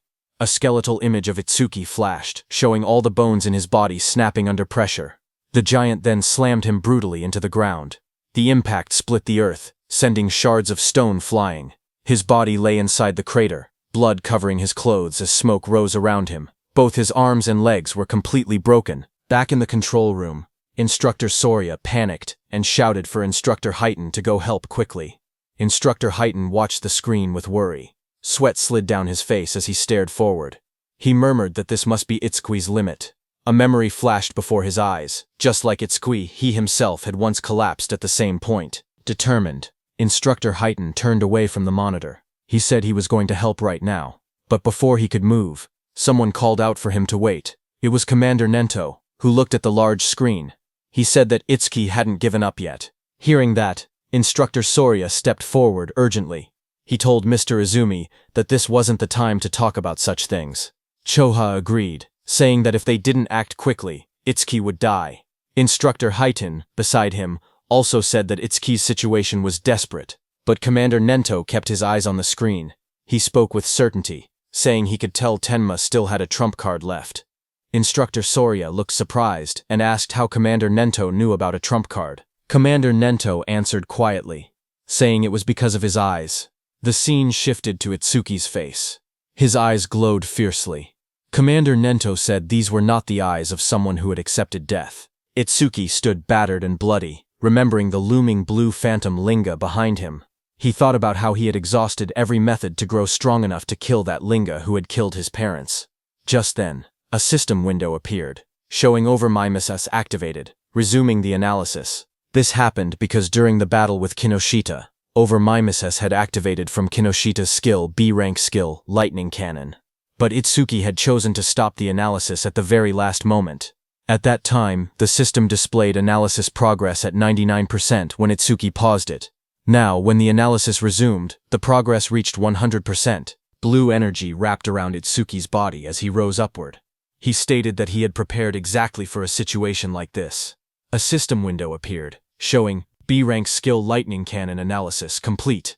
Thunderbreaker, level 2, acquired. Choka suddenly pointed at the screen with excitement. She said that the usual blue lotus had appeared again. Beside her, Instructor Soria stared in shock and asked if that blue lotus was also one of Itsuki's skills. But he wondered aloud what use it could possibly have in Itsuki's current condition. Instructor Hiden looked toward Choha. He noticed how happy she seemed, and wondered whether she knew something they didn't. A system window appeared, explaining Tenma's new power. It showed the details of Thunderbreaker level 2, active effect. He could absorb B-rank and lower lightning attacks into his body.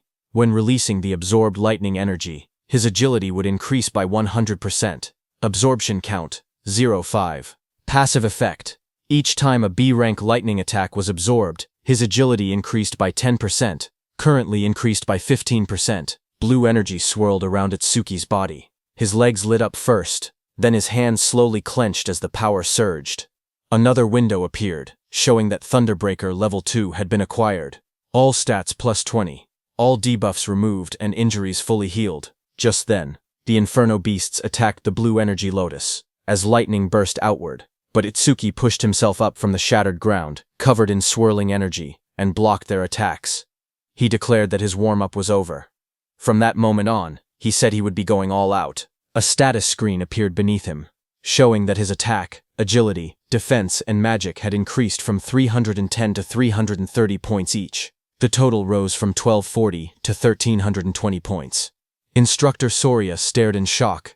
He said that Itsuki had been brutally beaten, yet had recovered completely in just a few seconds. He shouted that the healing was stronger than what a dedicated healer could do. He continued, saying that along with that absurd area attack, he couldn't understand how many abnormal skills Itsuki actually had. On the battlefield, Itsuki moved with lightning speed and attacked the Inferno beasts with his clear orb before they could even react. A notification appeared. It showed that an Inferno giant, level 15, had been defeated, and the clear orb's flight speed had increased by 200%. More flashes filled the scene as another giant fell. Again, the display said Inferno giant, level 15, defeated, and the clear orb flight speed increased by 200%. As all the Inferno beasts fell, another pop-up appeared above the arena. It said that Nightmare Class Phase 4 had been cleared successfully. The time used was 31 seconds, and 20,000 points were earned. Itsuki stood confidently as two large Inferno giants fell down. He shouted that the current him would not lose, no matter how many Inferno giants attacked. As time passed, another giant was pierced by Itsuki's purple beam of clear orb. The system message repeated the same result. Inferno giant, level 15, defeated, with another 200% boost. Another notification followed, showing that the clear orb's flight speed was now 27 mets, flight speed increase 2700%.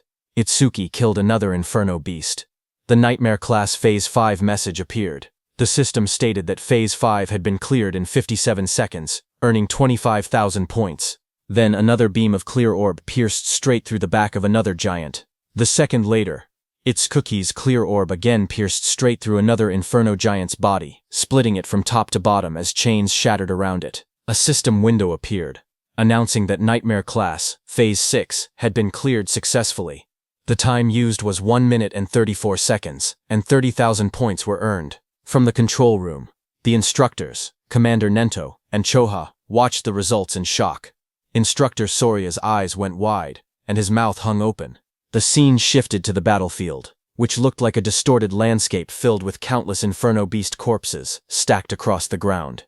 Instructor Soria's voice echoed faintly as he asked, "Is this hell?" Itsuki sat in the rubble of corpses, chains wrapped around his arms as enormous clawed limbs loomed over him. Instructor Soria's shaken voice wondered aloud which one was the real monster, Itsuki or the Inferno giants, admitting he was starting to lose track. Itsuki looked upward, panting heavily, blood covering his clothes as he looked at the camera and asked about the next phase, saying no Inferno giants were coming out. Instructor Soria stared forward in shock. He said it was unbelievable and that he had never thought something like this would happen. Sweat ran down his face as he looked at the scene before him. He slowly reached out his hand and pressed a glowing red button on the platform. With a heavy voice, he spoke into the microphone. He told Itsuki that it was over. On the battlefield, a loud announcement echoed. Instructor Soria told Itsuki that all the Inferno giants they had prepared had already been defeated. As the huge pile of fallen Inferno giants lay scattered across the ground, Instructor Soria told Itsuki that he had defeated every Inferno giant they had prepared. Hearing that, Itsuki took off the chains around his body, exhausted and covered in wounds. He asked if he had really beaten them all, reminding Instructor Soria that he had said the difficulty had no upper limit. He stood up slowly, trying to recall how many enemies he had taken down. He wondered how many points he had ended up getting. He thought to himself that if he had hit the ceiling, then the gap between him and Tuajin couldn't be that big. As he walked forward, he noted that he had achieved his other goal too, increasing the clear orb's flight speed. He considered it not a bad haul at all. A glowing panel appeared, showing the results. It listed that he had defeated 11 level 15 Inferno giants, and the clear orb's flight speed had increased by 1100%. Another notification appeared, showing the orb now moved at 38 meters per second, faster than an average car. But just as he was about to exit the training ground, a bright blue energy swirled behind him. Itsuki froze in place, staring ahead as the light rose around his body. A sharp glow flashed in Itsuki's eye as he turned his head, his expression tense and alert. But seeing what it was, he exhaled a moment later, realizing there was no threat. He muttered that he had mistaken it for another enemy for a second, because he had totally forgotten about it. Behind Itsuki, a huge glowing crystal had formed. He looked at the floating blue crystal beside him, knowing that since he couldn't level up, any experience from the disaster beasts he defeated turned straight into karma stones. The large blue stone hovered in the air, swirling with light. In the control room, the instructors stared in surprise. Instructor Soria asked why a karma stone was appearing in the trial grounds. Its blue color meant it held at least 10,000 experience points. Commander Nento explained to them that Itsuki couldn't absorb experience points, so everything he earned in the trial automatically became karma stones. Hearing that, Instructor Heaton said that he had thought Itsuki's level being fixed meant he was just faking it, but now he understood Itsuki truly couldn't level up. Instructor Soria asked if this meant that if Tenma ever teamed up with someone and entered a stage, his teammate would get all the dropped experience points. He added that it was a good thing. Itsuki had been born human. If he had been born a disaster beast, the thought alone was terrifying. Back inside the trial grounds, Itsuki grabbed the glowing blue karma stone. He held it close, the light reflecting in his eyes as he looked at it calmly. He then placed his hand on the large metal door, saying he had done what he came to do, and that it was time to head out. The heavy door slowly slid open. Outside, Instructor Soria leaned forward in excitement, telling the others that Itsuki had come out. A bright panel appeared above Itsuki as he stepped through the exit. It displayed his results. Tenma Itsuki. Preliminaries, second stage clear. Points earned, 106, 600.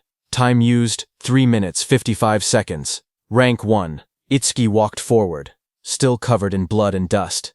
Instructor Soria hurried toward him. He said he had witnessed Itsuki's performance with his own eyes, and called him pure potential. He told Itsuki to come with him, promising to arrange a mentor worthy of him. Itsuki replied that he appreciated the offer, but he already had a teacher who trained him, so he was fine. Hearing that, Instructor Soria grew frustrated, telling Itsuki he didn't get it. He said so what if he had a teacher? He insisted that not just anyone was qualified to guide someone as talented as Itsuki. He said Tenma would be better off following someone like him, someone with connections and resources. Itsuki repeated that he was fine. Instructor Hitten, beside Instructor Soria, leaned in and warned him that if he kept pushing, Itsuki would start disliking him. But Instructor Soria refused to back down. He shouted that he couldn't give up so easily, and told Instructor Hitten to talk some sense into Itsuki. He asked if he was really okay letting someone waste Itsuki's talent. When Itsuki looked toward Instructor Hitten, he recognized him as the one who had handled Kainoshita's lackeys before. Instructor Hitten waved it off, saying he had only judged someone who broke the rules. He then smiled and told Instructor Soria that Itsuki was the disciple of Izumi, so there was no way he wouldn't help him. Hearing that, Instructor Soria froze in shock. He asked Instructor Hitten what he had said, whose disciple was Itsuki. Itsuki thanked Instructor Hitten for what he had done in the past. On the other hand, Instructor Soria stiffened as he repeated the words. Itsuki was Commander Izumi Nento's disciple. Commander Nento, standing behind, confirmed it with a confident smile. Hearing that, Instructor Soria muttered that an out-of-spec youngster had appeared, and of course he had turned out to be Izumi's pupil. Itsuki looked at Commander Nento and called him sensei. Commander Nento stepped forward and praised Itsuki, saying he had watched his performance closely. He asked if he was hurt anywhere and said he could have Choha heal him if needed. Choha, standing behind, blushed and told her father that Itsuki had been fired up about challenging Phase 7, so there was no way he could be hurt. Itsuki smiled weakly. He said he wasn't injured but admitted he was a bit worn out. He added that he would be fine after a short rest. Instructor Soria nodded, and said that if Itsuki was Izumi Nento's disciple, it made sense he could perform at this level. He then mentioned that his disciple had wiped out every disaster beast prepared for the second stage. Itsuki then asked if Tewa had made it to Phase 6 as well. Instructor Soria answered that back then, Phase 4 had been the maximum. Later, they expanded it to Phase 6, but even that no longer seemed enough. He suggested they might need to extend it to Phase 8 next time. Commander Nento then told Itsuki to sit back and watch for now, because, for the other participants, the second stage had only just begun. Inside the exam field, the screen showed Rikuru. A notification appeared beside him, showing hard class progress at 100%. Rikuru then collapsed to the ground, saying his arms wouldn't lift anymore. He muttered that nightmare class was beyond him. The screen displayed his result. Horino Rikuru. Second stage challenge over. Time used, 17 minutes, 17 seconds. Points earned, 1600. The screen then showed Saya, whose hard class progress was also at 100%. Saya held a massive water sphere overhead with a beast trapped inside. She said she didn't have any high firepower skills, so she was trying to suffocate the beast by trapping it in water. She admitted it was taking too long, and she was about to run out of magic. She whispered that the next difficulty might be impossible. A notification appeared beside her, showing her result. Kisaragi Saya, second stage challenge over. Time used, 19 minutes 01 second. Points earned, 1600. From the control room, Itsuki watched their results. He said Rikuru and Saya had both capped out at hard class. He thought they would get a bit further. Instructor Highton told him not to assume everyone was as strong as him. He said most participants couldn't even clear normal class. With how fast Rikuru and Saya defeated the Aleki Rhino, he said both of them were guaranteed to be in the top 10. Itsuki then asked why they hadn't been removed from the field, if their runs had already ended. Instructor Sorya explained that unless someone was seriously injured or a special circumstance occurred, participants weren't allowed to leave the trial grounds. He added that Itsuki was a special exception. At that moment, Instructor Highton then looked up and said someone else had reached Nightmare class. Inside the stage, Uegaku swung a huge hammer down with full force. Instructor Highton explained that with a rare karma tool, Gaku should be able to take down at least one Inferno giant. Another scene showed a silver-haired girl fighting an Inferno beast. Instructor Highton said that the Shikigami user, Akagami Shion, reaching this far was impressive too. Just then, Shion shouted for her cat Michan. Her cat jumped as Shion used its complete form. The cat turned into a massive black creature and moved forward as red light burned in its eyes. The monster rose to its full size, towering over the battlefield. Across from it, Shion stood calmly, watching as the creature roared. The beast then charged and struck down with overwhelming force, fighting the Inferno beast. Their claws crashed with destructive power. Itsuki watched all this from the control room. He asked if Shikigami could change into different forms. He asked Choha if her Tamacho could do the same. She replied with a simple no, explaining that it was her first time seeing one that could transform. She said Shikigami came in many types, and their abilities were still full of mysteries. She warned him to be extra careful if he encountered Shikigami users from now on. Itsuki looked at the scene and said Shikigami were unexpectedly strong. He thought about the black dog he had taken from Charles and said he had been leaving it alone until now, but from this point on he would give all dropped experience to it. He then looked down slightly and said that since Saya and Rikuru had already retired, there was no point staying any longer. He thought it was time to head out. But suddenly Itsuki's eyes widened as he saw something on the screen. It was Iberia. He was wrapped in glowing red energy and stood in a hardened stance. Itsuki was shocked to see him and asked what that armor was and if he had gotten it from his father. Iberia's whole body became covered by that armor as he looked at the monster in front of him. It was the strongest epic karma tool his dad had made for him. His body then transformed into a fully armored form with sharp red scales and glowing eyes. A screen displayed the item's stats. Dragon Gear. Epic. It increased attack and agility by 100. Its epic effect was that for every 1 minute equipped, attack and agility increased by 20. The maximum time was 15 minutes. Iberia knew that his tool had a will of its own and chose its master. He said it took a lot of effort before he finally obtained it. He ran toward the Inferno beast in front of him, thinking that his armor added 20 attack and agility every minute it was equipped. But if worn longer than 15 minutes, there would be a severe penalty. So he had to finish everything within 15 minutes. Another screen appeared showing current status increase. Attack and agility increased by a 120. Iberia shot forward at high speed. He thought about the announcement stating the Nightmare class had been cleared, and he believed it was probably Itsuki. He told himself he had to do his best so he wouldn't drag Itsuki down. He charged ahead, declaring that the two of them were double E. Itsuki watched him from the control room and said calmly that the armor looked good on him. Then a few minutes later, Instructor Sorya announced that the second stage was finished. From inside the control room, Instructor Sorya explained the rules. Only the top 10-point earners could advance to the national tournament's main event. He added that the top 2 would receive special rewards in the main event. Lying on the ground, Gaku smirked. He said that aside from Hanyu, there was no way anyone had more points than him. He laughed to himself, claiming those special rewards would be his. Instructor Sorya then stepped forward and announced that he would now reveal the top 10 results. A large screen displayed the rankings. First was Tenma Itsuki. His clear time was 3 minutes and 56 seconds, and his earned points were 106,600. Second was Hanyu Kana, who took 23 minutes and 43 seconds. She earned 16,600 points. Third was Uegaku. His time was 24 minutes and 23 seconds, and his points were 6,600. Fourth was Iberia.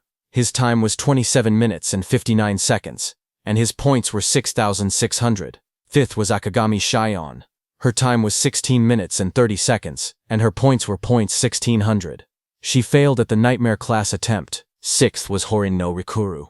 His time was 17 minutes and 17 seconds, and his points were 1600. Seventh was Kisaragi Saya. Her time was 19 minutes and 1 second, and her points were also 1,1600. Seeing the results, the crowd reacted instantly. One man shouted in disbelief, saying Itsuki had scored over 100,000 points, far more than even Tiwajin's 60,000. Another said that with a score like that, first place in the entire country was basically guaranteed.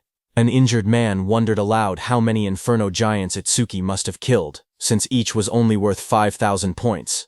Seeing this, Gaku suddenly sat up, shocked that he had fallen to third place. He asked who Tenma Itsuki even was, saying he had never heard of the name before. Haru looked at her weapon and said she wanted to cross swords with Tenma Itsuki. Saya lowered her gaze. She said she hadn't expected such a huge gap between herself and Itsuki. She wondered if a combat job had ever been right for her in the first place. Instructor Soria then reported that all continental trials had ended, and the national rankings were out. He revealed that Itsuki placed first in the entire nation, ahead of second place by a massive 65,000 points. Choa, watching her father, said that she couldn't see her father's face, but she could feel it. Her father was pleased. Commander Nento looked toward the sky and said humanity's new dawn was growing brighter. Meanwhile, on the battlefield, Iberia lay exhausted on the ground.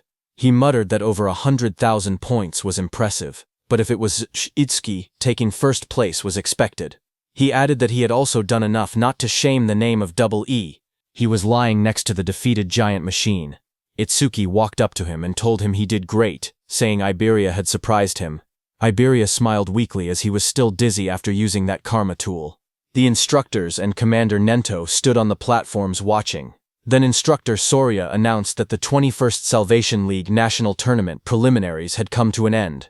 On the battlefield below, Itsuki carried Iberia on his back and walked forward. The view shifted to the South Continent. District 1. A bright city square lay under the sun, with buildings, pools, and statues arranged neatly. At the center, an old man with long white hair and a beard sat quietly, eyes closed. Nearby, soldiers in armor complained. One of them frowned, saying they had been called out at dawn just to watch an old man meditate. Another soldier warned him to watch his mouth. He explained that the old man was the South Continent Commander-in-Chief, someone who could see the future. A prophet. The old man remained still, his hands resting on his stomach. His name was Balgar, South Continent Commander-in-Chief. One soldier then questioned why, if Balgar could truly see the future, they always received warnings after the barrier had already been deployed. He said that if Balgar really had foresight, he should be able to tell them the Stella impact points ahead of time. Another soldier spoke calmly.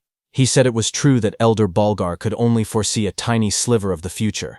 Even so, he explained that Balgar still stood on the same level as the North Continent Commander Izumi Nento, and was considered a pillar of humanity. He said the reason he was called a pillar of humanity was because Balgar's prophecies were correct 10% of the time. At that moment, Elder Balgar suddenly lurched forward, shouting in shock. His attendants rushed toward him in panic. Balgar's voice trembled as he tried to speak. The attendants asked if he was all right, but he pushed himself up with urgency. He shouted again that the North Continent was in danger. His eyes widened, filled with terror. He cried out that a massive disaster beast assault would soon strike the North Continent. Among them, he warned, were disaster beasts with levels that exceeded 100. Then sometime later at night, the leaves rustled softly as the scene shifted to Itsuki standing under the trees. Blue system windows appeared beside him, while he looked ahead calmly. He said that his total stats had finally exceeded 1,500. The system display showed his information. Tenma Utsuki, human, level 0, fixed. His job was order breaker. His Nirvana gift was a special grade Nirvana. His skills were listed one by one. Over Mimesis, Thunderbreaker level 2, Black Wall level 2, Lotus Burst level 1, Clear Orb level 2, Magic Detection level 1, and Shikigami Eater level 1. Another window showed his status. Attack 330, Agility 380, Defense 462, Magic 330, with passive increases from his skills. His total stat value was 152. Itsuki knew that when a person leveled up, leveling up normally gave 50 stat points. So looking at his status window, Itsuki realized that having 1500 total stats was the same as being level 30 for a normal awakened person. On top of that, Itsuki's agility and defense could increase infinitely through passive skill effects. He remembered how his agility and defense rose by 10%. Not only that, but even his magic also recovered infinitely with the passive effect of magic detection. However, there was no method to increase attack power. He looked down at his hand and wondered quietly if there was any way to do so. Just then, a voice called out from behind, shouting that the food was ready. Itsuki turned his head slightly at the sound, his expression calm. Behind him, Rikuru and Saya were standing. Rikuru raised a spatula happily and said he had made lots of Itsuki's favorite dishes. Saya stood beside him, smiling gently. Hearing that, Itsuki began walking toward them and said he would think about his problems later. He thought that he might get a new skill that increased attack power through overmimesis anyway. The scene shifted to the dinner table. Dishes were laid out everywhere, filling the table with a large meal. Itsuki sat among the others and remarked that it had been a while since he had eaten Rikuru's home cooking. As he sat down and looked around, he asked where Iberia was and whether he was still sleeping. Choha said yes, and told him that she had healed all his wounds and they had fully recovered, but he still seemed extremely exhausted and remained asleep. While eating, Rikuru said he was surprised that the nightmare-class dungeon that he and Saya couldn't beat was cleared by someone who was only level 7. Hearing that, Saya gasped in shock and covered her mouth. Rikuru looked at her and asked what was wrong, wondering if she was so moved by how delicious his cooking was that she had to cry out. But Saya pointed nervously and stuttered, telling him that something was behind him. Rikuru turned his head slightly and asked what she meant. Behind him, a dark figure with glowing red eyes stood silently. The shadowy figure suddenly spoke in a low voice, saying it wanted food. Seeing that, Rikuru fell back in surprise, shouting as the shadowy figure moved toward the table. Immediately, the shadow figure started eating. It was none other than Iberia, who sat down and stuffed food into his mouth. Seeing that, Rikuru stood up and scolded him, saying that sneaking up quietly like that was bad for the heart. He also asked why Iberia was eating at someone else's seat without permission. Hearing that, Iberia slammed his bowl on the table, holding it tightly as he ate with extreme force. Seeing that, Rikuru backed up slightly, sweating as he asked what Iberia was getting angry for. Iberia suddenly lifted his head with sparkling eyes and food crumbs on his face. He smiled widely and said the food was delicious. Seeing him energetic, Rikuru laughed proudly and said that it was thanks to his cooking. Iberia laughed even louder in response. Iberia then pointed at the plate and asked if Rikuru had made the food. He told him that he should quit being an awakened and become a chef instead, because he had way more talent for cooking. Hearing that, Saya covered her mouth, trying not to laugh, while Rikuru stood there with an annoyed expression, asking if that was supposed to be a compliment. Across the table, Commander Nento leaned forward with folded hands. He said that since all of them were aiming to become saviors, he had one question for them. Everyone looked at Commander Nento as he asked what they feared the most. Hearing that, everyone paused. Rokuru thought for a moment and said that the thing they feared was probably the opposite of what they looked forward to. He explained his own dream to become a savior, earn money, and enjoy gourmet food while traveling the world while he was still young. He then imagined the opposite of that dream. In his mind, he pictured himself as an old man with a cane. He said that aging would definitely be the opposite. When people get old, he explained, they lose the stamina to travel the world, and their sense of taste might deteriorate so much that they cannot even tell flavors apart. The thought made him shiver, and he said the idea alone gave him chills. Commander Nento then asked Saya how she felt. She looked down slightly and said she was born into a medical family and grew up in a hospital. She explained that ever since she was little, she had seen many people suffering from different illnesses. A memory flashed in her eyes of hospital staff rushing a patient on a stretcher past her. A sick elderly patient lay on the stretcher, his face covered with dark spots. His weak voice escaped as he looked toward Saya. Standing there, Saya had been frozen in fear. The sight had become a deep trauma for her. She explained that even a simple cold or fever now filled her with overwhelming fear. Hearing that, Itsuki remembered something. He wondered if that was why she ran away the other day after he let out just a small sneeze. Memories from the past flashed in his mind, where Saya jumped back in shock every time Itsuki sneezed loudly. Hearing her, Commander Nento told them that an awakened person's lifespan was nearly twice that of a normal human, and awakened ones almost never got sick. He told her that she could finally say goodbye to the thing she feared most. Then he turned his gaze to Iberia beside him. Iberia blinked in surprise and asked if it was his turn next. Iberia admitted that what he feared most before was failing the preliminaries. But now his fear had changed. He smiled brightly and said he was afraid of not being able to fight alongside Itsuki. He turned to Itsuki with excitement and asked what he feared most. Itsuki looked surprised and asked why the question was directed at him. But the others wondered the same. Saya asked if Itsuki even had anything he was afraid of. Iberia told him to answer, saying it couldn't be possible that he feared nothing. They tried to imagine it, but none of them could guess what Itsuki might fear. Itsuki finally spoke. He said that after his parents died, he didn't know how to keep living.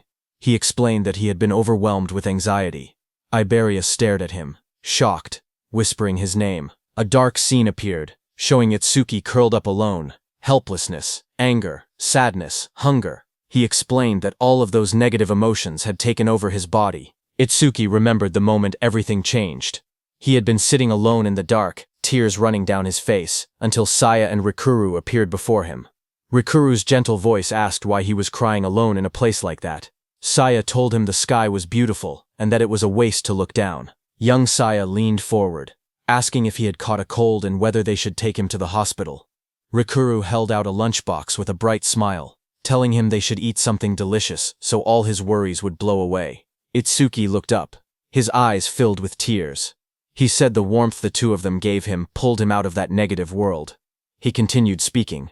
He said that after that day, he met Sensei, met Choha, and even Iberia. Itsuki looked around the table and said they had become comrades. No, more than that.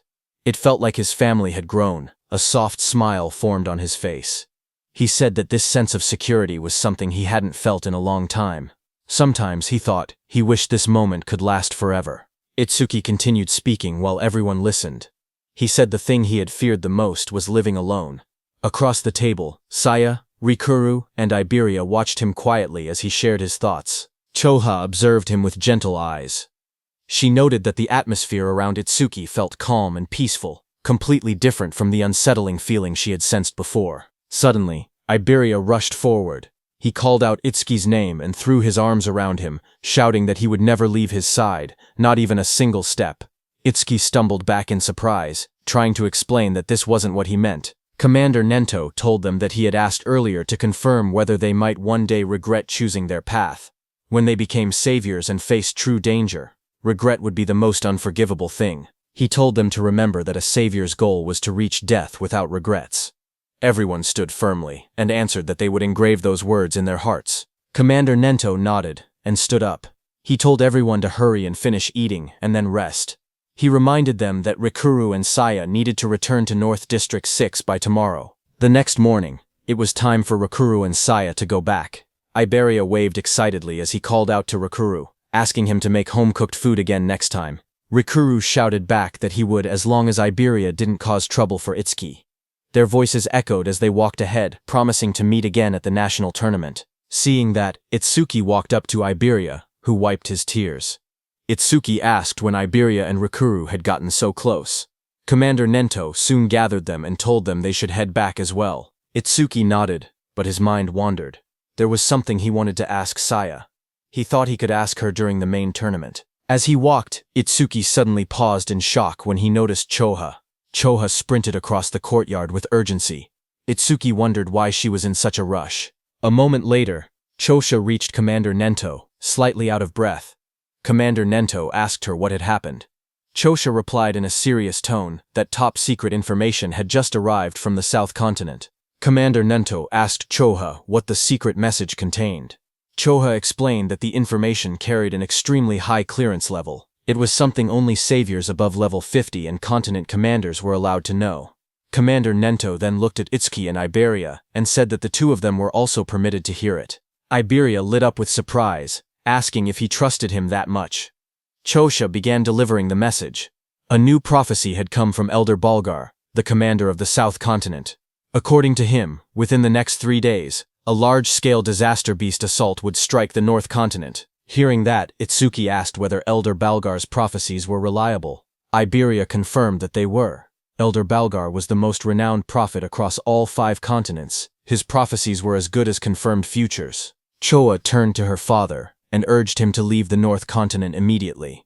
But Commander Nento believed there had to be a reason the disaster beasts were launching an assault. This time, he said, the target was most likely him, the commander of the North Continent. The commander thought for a moment. He said that if that were true, then staying here would make him good bait. Choga stepped forward, insisting there was no reason for her father to remain in the North Continent. She reminded him that combat wasn't even his specialty, and if he already knew he was the target, then remaining here was far too risky. She urged him to evacuate to the Central Continent immediately. Tenma agreed with her. He said that if they lacked manpower, he would remain behind and fight. But the commander raised a hand, stopping them. He told them he had already made his decision and warned them not to argue further. Then he turned to Itsuka, saying there was something else he needed him to do. Itsuka protested, insisting that nothing could be more important than protecting his sensei. Commander Nento explained his request. Iberia's father, Aiden, was the greatest crafter across all 5 continents, and they couldn't allow anything to happen to him. He wanted Itsuki to guard Aiden together with Iberia. Additional awakened fighters would also be dispatched to support them. Hearing that, Iberia looked troubled. He wondered aloud why their forces had to be split just to protect his father. Suddenly a thought struck Itsuki, as he realized that Sensei might be intentionally keeping him away from the battlefield. Nearby, Chobia listened quietly until the commander turned to her as well. He said he had 3 requests for her. First, she had to announce the coming assault to the residents of the North Continent and help evacuate everyone below level 50 safely. Next, she needed to notify all awakened individuals, level 50 and above, to prepare for combat at any moment. Finally, she had to summon Haiten to this location. Since North District 1 had a low population, there would be no danger of civilian casualties. Commander Nento's eyes glowed fiercely as he declared that they would face the disaster beasts head-on right there. Choa returned to her father and reported that she had completed every arrangement he instructed. She told him Haiten would be arriving soon. Commander Nento thanked her for the trouble and told her she could rest for now. Choa hesitated, her expression softening as she looked at him in silence. Her father noticed her worry. He asked whether she was anxious about Itsui, even though Aiden already had skilled guards accompanying him. He added that if that was the case, then as her father, he simply needed to defeat all the smaller threats and lure out the main enemy. Choha lowered her gaze, her cheeks slightly flushed. She admitted that, as expected of her father, he saw through everything. Commander Nento continued speaking. He said a prophecy had revealed that a disaster beast of level 100 or higher would appear this time. In a battle of that scale, someone would be forced to reveal all their trump cards. That was the real reason he sent Itsuki away. Hearing that, Choha nodded slowly as the meaning became clear to her. If Itsuki fought such a beast using his unusual methods, his abilities would be exposed, and the enemy would try to eliminate him at any cost. Commander Nento said yes, but added that there was another reason as well. Based on Itsuki's past battles, it seemed Itsuki lacked raw attack power. Rumors said that Aiden possessed an artifact capable of increasing attack power, and sending Itsuki there might allow him to obtain it. Commander Nento explained that if Itsuki obtained the rumored artifact, everything would change. Attack, defense, mana, agility. He could become a perfect awakener who possessed every attribute. The prophecy began to unfold soon after. On day 1 of the prophecy, at 8 p.m., the northern continent was struck. In every district, stone monuments began falling from the sky like rain, crashing into the ground and signaling the start of the disaster beast assault. In North District 2, the skies were dark as Utsuki and Iberia sprinted through the cold winds. Utsuki asked how much farther Iberia's home was. Iberia estimated another 100 kilometers. Hearing that, Itsuki narrowed his eyes, thinking that a disaster beast could appear at any moment. They had to reach Iberia's father as fast as possible. Suddenly, from behind, Iberia shouted for Itsuki to look, pointing ahead in shock. Hearing that, Itsuki stopped and looked forward. Iberia's trembling voice barely formed the words. A blazing object was falling from the sky. It was a stone monument. Itsuki realized that the attack had already begun, and the monument had landed right in the middle of a populated area. The two watched as the fiery structure crashed straight into the city. The impact sent a massive explosion of light through the skyline. Itsuki's expression tightened. The warning had only been released moments ago. Civilians were still evacuating. If a disaster beast appeared now, the situation would become catastrophic. Elsewhere in the city, awakened warriors stared at the monument that had descended. Chaos erupted as they shouted that massive casualties were unavoidable, and that a disaster beast was already approaching. Someone recognized the scene. It was exactly as Elder Vargar had foretold.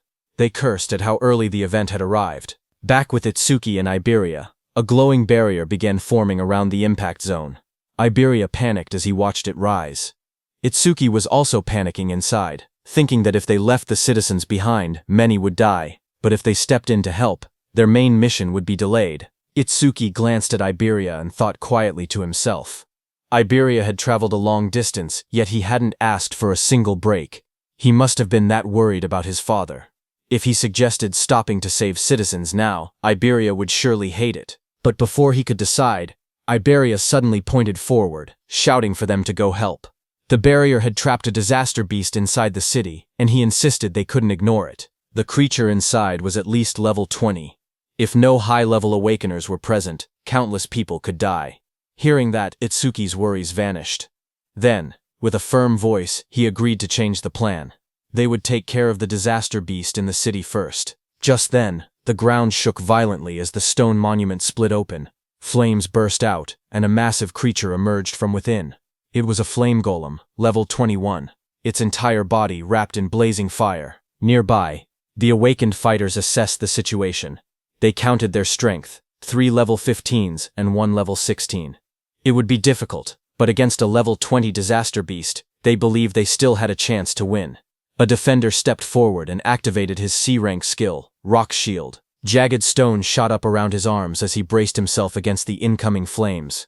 He shouted for the others not to break formation, promising to hold off the monster's attacks. The flame golem roared and hurled fire straight at him.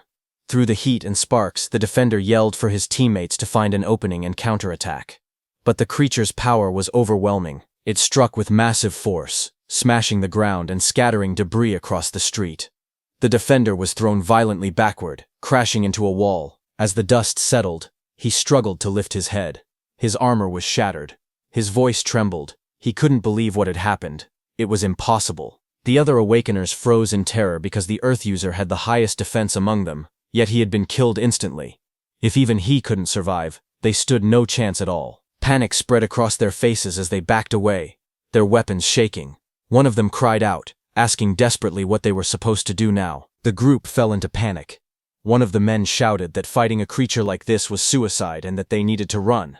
As he sprinted away, flames chased behind him. Another teammate yelled for him to watch out, but the fleeing man only snapped back that they should worry about themselves. Before he could get far, a sharp presence appeared right behind him. His eyes widened in shock as the fiery monster loomed over his shoulder. Terrified, he begged for his life, promising to do anything as he activated his ability. Water surged around him as he used his B-rank skill, Water Cannon. A massive stream of water blasted toward the creature. For a moment, he caught his breath. He wondered when the beast had gotten behind him, and regretted shouting something so pathetic. But now, he stood firm. He was a water elementalist, the natural enemy of fire disaster beasts.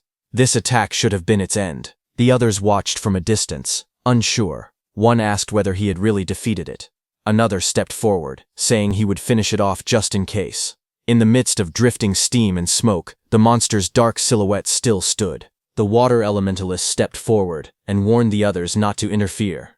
He insisted that since he had defeated the disaster beast alone, he should be the one to finish it. But before he could act, the charred body of the creature suddenly twitched. Flames surged across its cracked surface as it rose again.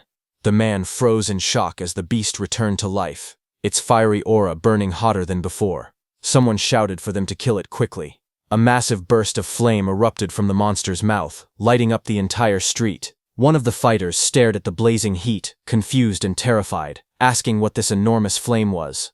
Another voice shouted that it was over, but the flames only grew larger. A violent explosion followed, and the fire shot outward like a shockwave.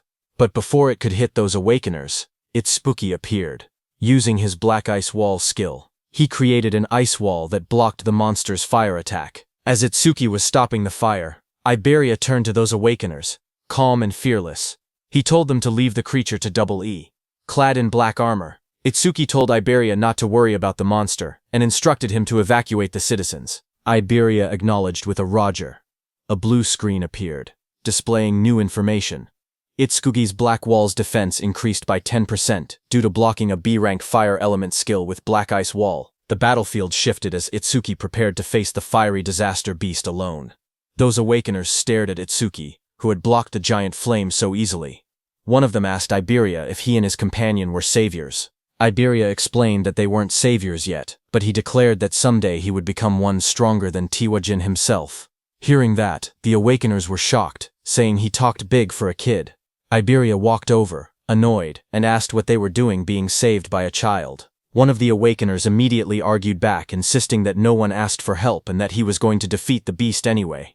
Someone else wondered aloud if a mere awakener could really handle a disaster beast like that. Their eyes shifted to Itsuki. One man whispered whether the ice-like armor covering his body was some kind of artifact. On the other hand, Itsuki narrowed his eyes, remembering something his sensei told him before they left. His memory showed his sensei warning him about the black sphere he could release. Its power was immense, but it required chanting time, and its flight speed wasn't fast compared to strong disaster beasts. Missing the first attack would only put enemies on guard, making them harder to hit afterward.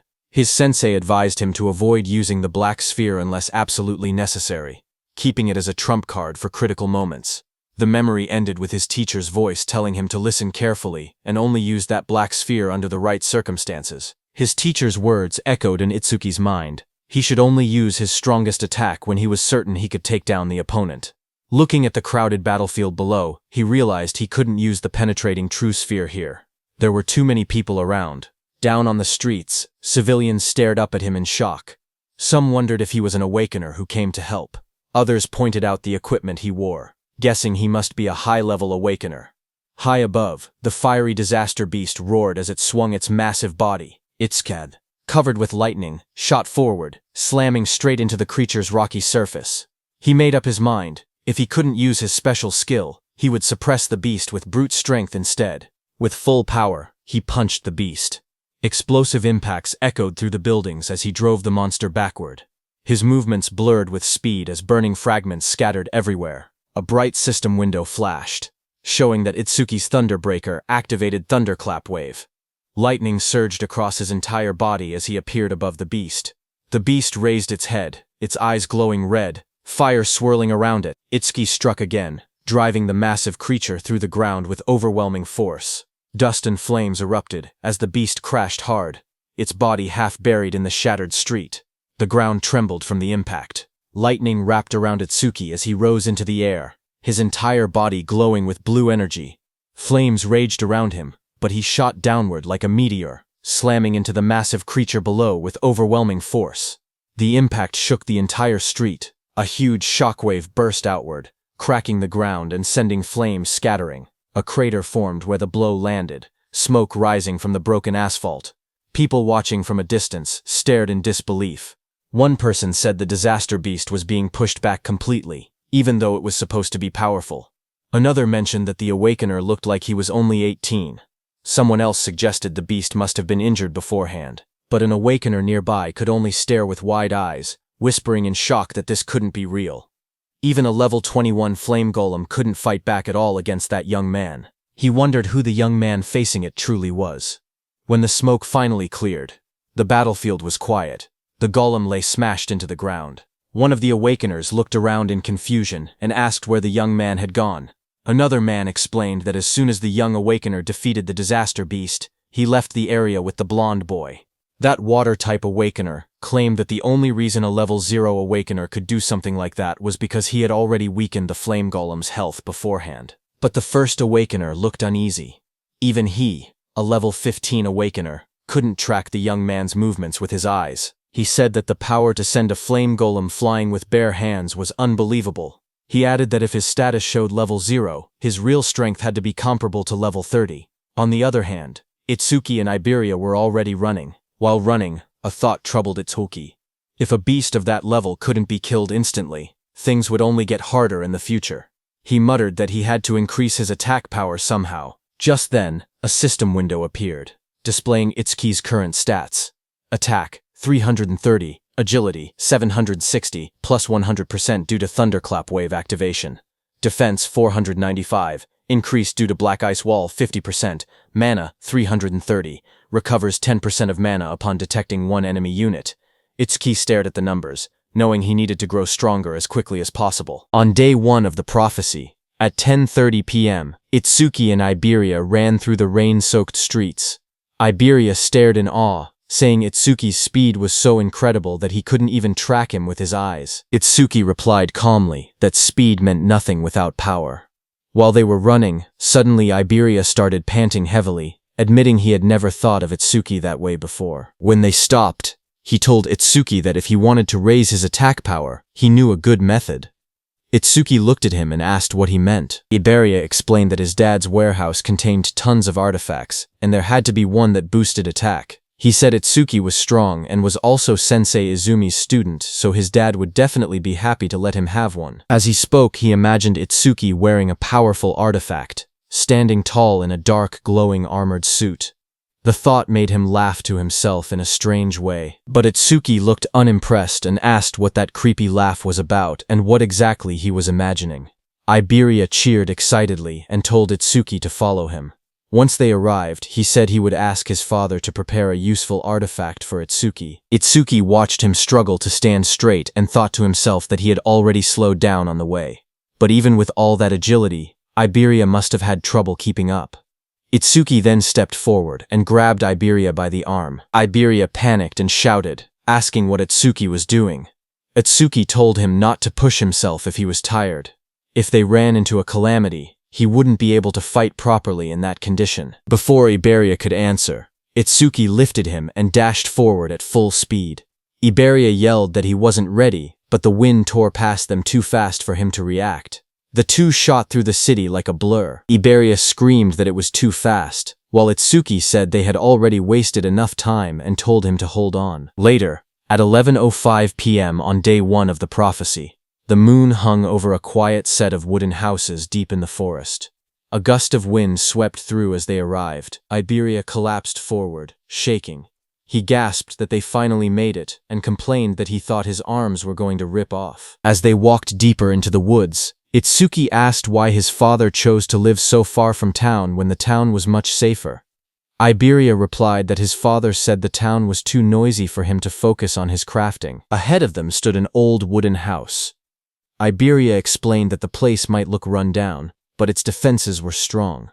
His father had traps set all around the perimeter. Itsuki nodded, saying he thought he felt a faint magical fluctuation. A system window appeared as he activated magic detection. Iberia told him not to worry.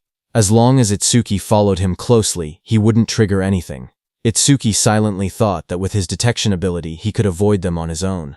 Iberia walked ahead proudly as Itsuki asked him to watch his step. But Iberia grinned to himself, happy that it was finally his turn to take the lead. But the next second, a small trap placed on the ground clicked under Iberia's foot. Iberia froze. He started sweating as he realized he had stepped right on one of the traps. He shouted that he got carried away and forgot about it. Itsuki stared at him blankly and asked if he was sure this was really his own house. Iberia froze the moment the trap activated. He shouted that this was bad, because he had stepped on the nastiest trap of all. Itsuki focused for a moment and noticed the magical fluctuation around them growing stronger. A loud mechanical roar echoed through the forest as the ground shook. From the dust rose a massive humanoid construct, an iron golem, glowing with red eyes and a core embedded in its chest. A system window appeared, listing its stats: Attack 500, Defense 500, Agility 300, Magic 200. Itsuki's eyes widened in surprise. He couldn't believe Iberia's father even owned humanoid artifacts. Before Iberia could react, the iron golem swung a giant arm toward him. The blow came crashing down with tremendous force. In the next instant, Itsuki dashed forward and pushed Iberia out of the attack's path. As the iron golem's punch came down, Itsuki also punched it with full power. Their attacks smashed into each other, creating a massive shockwave that cracked the earth and sent debris flying everywhere. Itsuki slid backward across the ground, shocked that even a mere artifact had higher attack power than he did. As he steadied himself, he realized another problem. Because the iron golem was created to protect Iberia's father, he couldn't simply destroy it with his piercing sphere. That made the situation more complicated. Itsuki quickly called out to Iberia, asking if there was any way to stop the golem. Iberia, panicking, shouted back that the key was the karmic stone embedded in its chest. If that stone was destroyed, the golem would shut down. The iron golem's eyes glowed red as its chest stone pulsed with green light. Iberia yelled that the stone was its power source, and taking it out would end everything. A system window appeared as Itsuki activated Thunderwave. Lightning surged around his body, crackling across his arms and shoulders. He smirked, realizing that knowing the golem's weak point made the fight much simpler. The golem had strength, but he had speed. He dashed forward, lightning trailing behind him as the iron golem slammed its massive arm into the ground. Stone shattered everywhere, but Itsuki slipped past the attack, aiming straight for the glowing stone. The golem swung again with both arms, trying to crush him, but Itsuki moved in a blur of thunder. Multiple afterimages flickered around the battlefield as he closed the distance, electricity lighting up the entire area. Lightning wrapped around Itsuki's body as he dashed straight toward the iron golem's chest. The golem swung a massive arm down at him, but he slipped underneath the attack, closing the distance in one quick burst. He reached out and grabbed the glowing green karmic stone embedded in the golem's chest. The moment his hand made contact, the stone cracked and came free from its socket. The iron golem's body froze. Its red eyes dimmed, and its raised arms stopped mid-movement as all power left its frame. Itsuki stepped back, holding the fractured stone in his hand. Just then, a shadow loomed behind him, raising a sword to attack, as Itsuki calmly asked if that was enough. Iberia rushed forward in panic, shouting for Josuke to stop. But before he could reach him, that figure suddenly blurred into motion. A fierce strike came swinging toward Itsuki from the side, his eyes glowing red at the moment of impact. But the blade stopped inches from his chest. Itsuki froze in shock. He wondered when his opponent had even moved. Josuke stood in front of him, lowering the heavy sword. He looked confused as he recognized Iberia behind the stranger. He admitted that he had thought the intruder was just a group of lost bandits. Smoke drifted from the sword as Josuke introduced himself. Itsuki stepped forward calmly, but confusion rose in his eyes. He questioned why he hadn't sensed any magic until the moment of the attack. Josuke's gaze moved between Iberia and the newcomer as he asked who this person was. Just then, Itsuki glanced down, startled to see that the massive sword in Josuke's hand had vanished without a trace.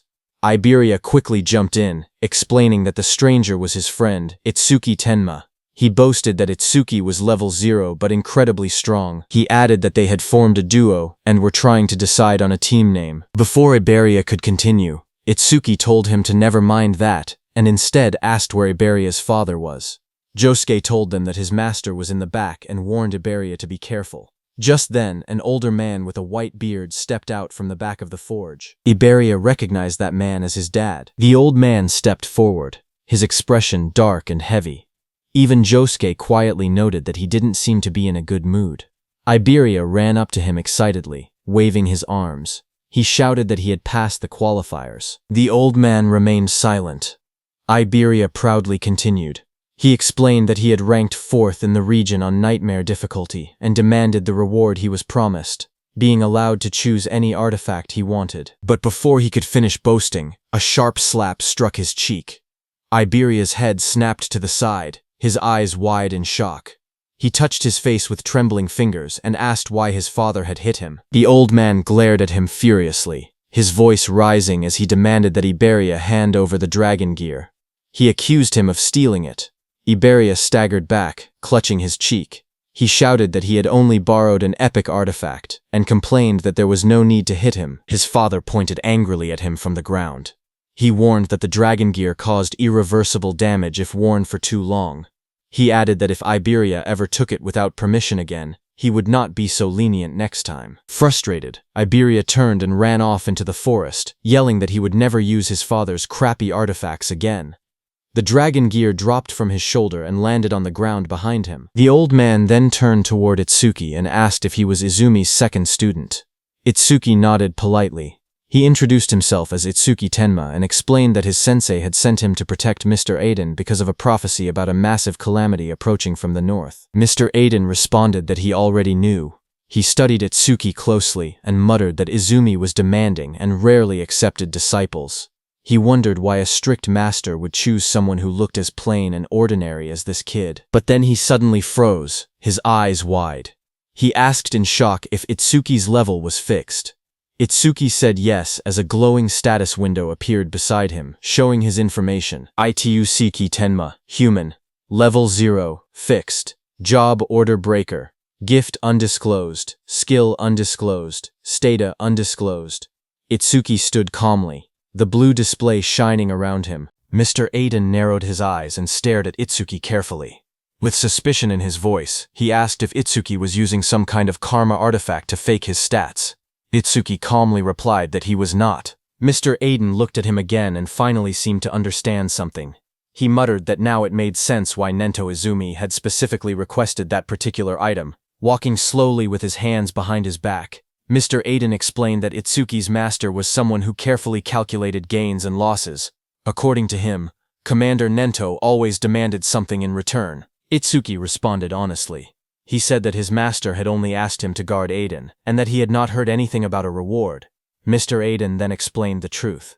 Commander Nento had contacted him and said that in exchange for allowing his disciple to protect him, he should give that disciple a certain karma artifact. Hearing this, Itsuki looked surprised. He wondered quietly if his master had really done that for him. Still calm, Itsuki said that it was fine. Even without an artifact, he would properly protect Aiden. Mr. Aiden shook his head and said that was unnecessary. He had plenty of artifacts, so he did not mind giving one away. However, he admitted that he had simply been curious about why Commander Nento had specifically chosen something he considered a failure. Itsuki looked confused and asked what he meant by a failure. A memory flashed as Mr. Aiden explained that the artifact was originally a masterpiece designed to draw out an awakened person's attack power to its absolute limit. He raised a glowing golden crystal in his hand as a system window appeared, revealing the artifact's information.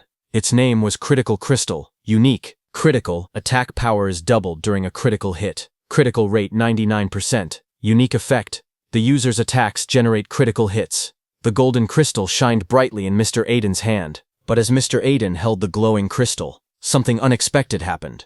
A crack suddenly formed across its surface. His eyes widened in shock as the golden crystal split with a sharp sound. The artifact's power changed instantly. The rank of the artifact became unknown, and a mysterious broken effect appeared. A system window appeared, revealing the new information. Broken critical crystal, rank unknown. Effect, attack power is multiplied by 10 during a critical hit. Critical rate 0%.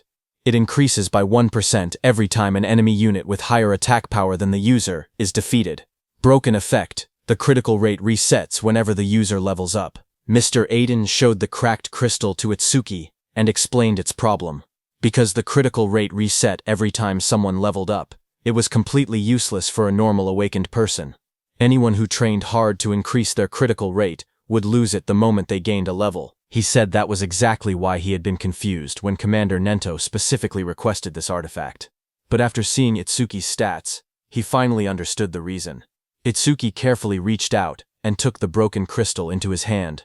The red cracks inside the golden crystal glowed faintly as energy flowed through it. Mr. Aiden smiled slightly and said that Itsuki was quite special. He admitted he did not know how Itsuki became stronger, but since Itsuki would never level up, the artifact was perfect for him. He then explained that as Itsuki continued defeating Calamity Spirit Beasts, his critical rate would slowly increase. Eventually, it would reach 100%. Just as he said that, Itsuki used the crystal. Golden energy began swirling around him as the crystal reacted. Golden energy suddenly burst out from the crystal and wrapped around Itsuki's body. The power surged violently as the artifact synchronized with him. As Itsuki struggled, Mr. Aiden told him that in the future every single attack Itsuki made would be buffed 10 times. Hearing that, Itsuki clenched his fist as the golden aura intensified around him. With the power flowing through his body, he unleashed a technique, Iron Fist of Destruction. A system window appeared, confirming that the artifact had been equipped. Equipped. Broken critical crystal. Itsuki looked at the information and thought about the conditions of the artifact. His critical rate would only increase when he defeated enemies with higher attack power than him. He quietly admitted that the condition was a bit harsh. However, he decided not to worry about it for now. He would think about a counter-strategy after they finished this raid. Just then, another system notification appeared, showing the crystal's information. Its effect was that it increased attack power 10 times on critical hits. Its current critical rate was 0%, but it would increase by 1% for every kill of a stronger enemy. The broken effect was that it reset upon leveling up. After observing the artifact's reaction, Mr. Aiden spoke again. He said the artifact seemed to be equipped properly, and that it was truly compatible with Itsuki. Itsuki then admitted that he had actually been struggling because his attack power was low. He thanked Aiden, saying the artifact helped him a lot. Aiden waved his hand dismissively. He explained that he created the artifacts, while others used them to fight the Calamity Spirit beasts. Both of them were simply doing their part for the survival of humanity, so no thanks were necessary. As he spoke, Aiden turned and began walking away. He added that unless someone already knew his location in advance, there was no reason for beasts to attack such a remote place. For now, he told Itsuki to rest. Just as Aiden finished speaking, something strange suddenly appeared in the sky above the forest. Aiden's eyes widened in shock as he noticed a massive pillar of energy descending from the sky. The atmosphere trembled as the force rushed downward. A loud impact followed, as the energy slammed into the forest. The force spread outward like a shockwave. Nearby, Itsuki and Josuke instinctively raised their arms to shield themselves as the powerful energy burst through the air. Iberia, who was inside the house, opened his window and stared in disbelief, shouting in confusion and asking what had just happened. He looked toward the sky with wide eyes and realized something unexpected. A barrier had appeared. Looking up, they saw a massive green dome covering the entire area. The strange barrier surrounded the forest, glowing with an eerie green light. Seeing the enormous dome above them, Iberia shouted in shock, wondering why there was a green barrier there. Mr. Aiden looked toward the sky with a serious expression. In his mind, a troubling thought appeared. Only the commanders-in-chief of the 5 continents should know his location. He wondered if it was truly a coincidence that a stone monument had fallen here, or if something else was happening behind the scenes. Before he could think further, Josuke suddenly shouted loudly. He quickly warned everyone to get back. The Calamity Spirit beasts were coming, and they were already heading straight toward them. Itsuki stood quietly and focused his senses. His eyes sharpened as he felt a powerful presence approaching. He calmly said that he could feel it. Something was moving toward them at an incredible speed. Moments later, the ground began shaking as multiple creatures rushed forward through the forest. At first, Itsuki counted 6 of them. Then they realized there were even more. The monsters burst out of the trees, charging straight toward them. One of the creatures revealed itself clearly. A system window appeared, identifying it, one horned demon from the Horned Demon tribe, level 14. Seeing the monster rush forward, Itsuki shouted that they were here. The demon lunged toward Itsuki with its massive arm raised, aiming a brutal strike at him, but Itsuki stopped its attack with his bare hands. The next second, Itsuki pierced the monster's body with his black ice wall. Blood burst out as the blade tore through its flesh. At the same moment, a system notification appeared. Activating Black Ice Wall. More monsters rushed forward from different directions, opening their jaws wide as they attacked together. Electricity crackled around Itsuki's body as he moved calmly through the battlefield. Inside his mind, he thought that enemies at this level were not a problem. No matter how many came, he could finish them instantly with Lotus Explosion. However, he hesitated, thinking that Josuke might not be able to withstand the shock of a Lotus Explosion, and it was still risky. Itsuki glanced behind him and remembered that Aiden and Iberia were hiding in the shed right behind him. If he used Lotus Explosion recklessly, the blast might catch them as well. Because of that, he held back his power and continued fighting the monsters directly instead.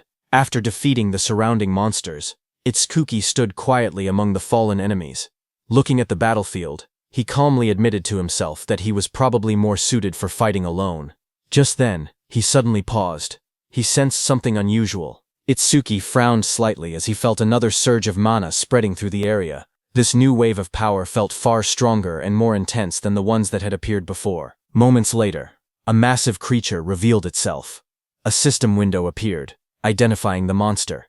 2-horned guardian beast of the Horned Demon tribe.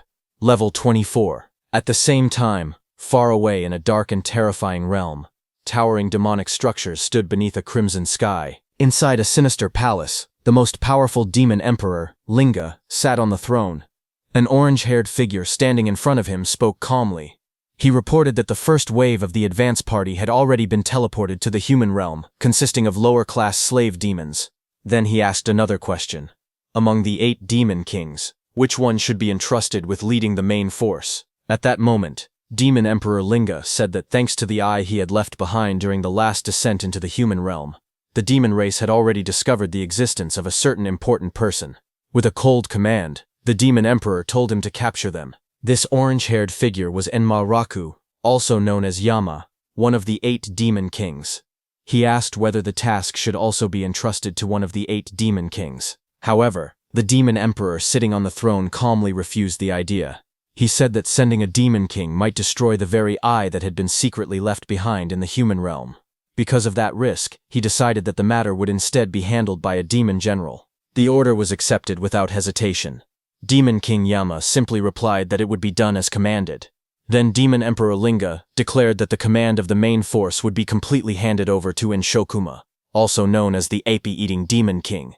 The scene then shifted to a terrifying beast-like demon. This was one of the 8 demon kings, Inshokuma.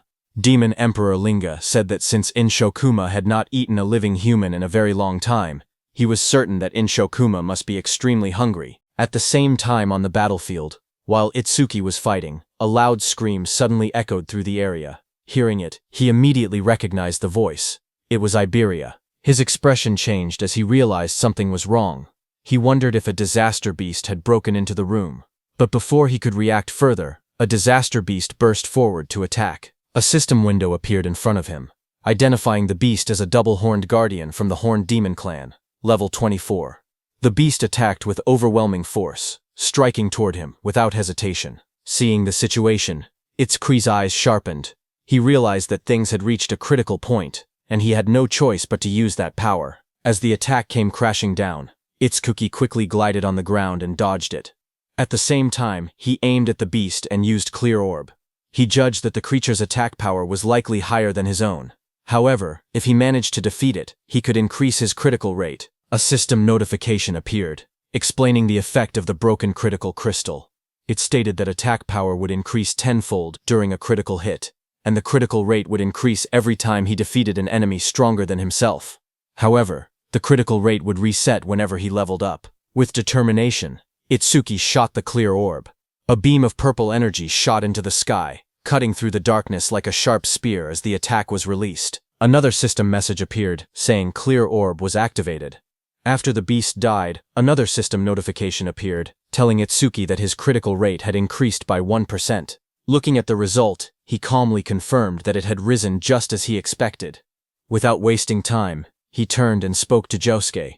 He told him that he would take down the disaster beast that had broken into the room, and that everything here would be left to him. Josuke, who was engaged in battle, immediately accepted the responsibility without hesitation. Lightning flashed as Itsuki ran toward the cabin where Iberia and Aiden were. At the same time, inside that cabin, Iberia was pushed back and hit the wall. He stood there, injured and covered in blood. Lowering his head, he admitted that it was useless. Without his dragon gear, he knew he could not win. Pain filled his body as he struggled to stand, realizing how desperate the situation had become. As the disaster beast came toward him, Iberia quietly muttered that if it had come to this, then there was only one option left. As the monster lunged forward with its terrifying jaws wide open, Iberia cried out for help, calling Itsuki's name. But in the next second, someone appeared behind the disaster beast. It was Iberia's father, Aiden. He swung his massive weapon down with overwhelming force, hitting the beast on the head. Watching this, Iberia was shocked. He wondered how his dad, who was a non-combat class, could face a disaster beast without any fear. Seeing that nothing happened to the beast, Aiden remained calm and called it stubborn. Aiden's attack made the beast furious, and it turned around in anger. It immediately charged at Aiden at full speed. Seeing it coming, Aiden stood firmly and declared that he would leave the rest to him. He was saying that to Itsuki, who appeared there just before the monster's attack could hit Aiden. Itsuki moved instantly, his body wrapped in crackling electricity as he intercepted the attack. The beast tried to strike again, but Itsuki stepped in from behind, and using his black ice spike, pierced through the monster's body. A system message appeared, announcing that his black ice wall had activated. Blood splattered as the creature's massive frame was struck down. After the clash ended, Itsuki apologized to Aiden for being late. He explained that it had taken a little time to deal with the lookouts. Aiden then asked about the situation outside. Itsuki immediately used his magic detection skill, but he could no longer sense any magic fluctuations from outside. Seeing that, he told Aiden that Josuke had likely wiped out every last disaster beast. As they went outside, the battlefield was covered with the bodies of disaster beasts. Iberia looked around in shock and stammered in disbelief, wondering if Josuke had really done all of that by himself. Josuke immediately warned everyone not to lower their guard. He explained that unless they destroyed the barrier, disaster beasts would continue spawning from within it without end. As time passed, they would only grow stronger. With a firm expression, he declared his intention to head toward the barrier and destroy it while eliminating as many disaster beasts as possible along the way. Looking at Itsuki, he added that if any beast managed to slip past him, he would have to deal with it. However, Itsuki stated that he would be the one to slaughter every disaster beast within the barrier.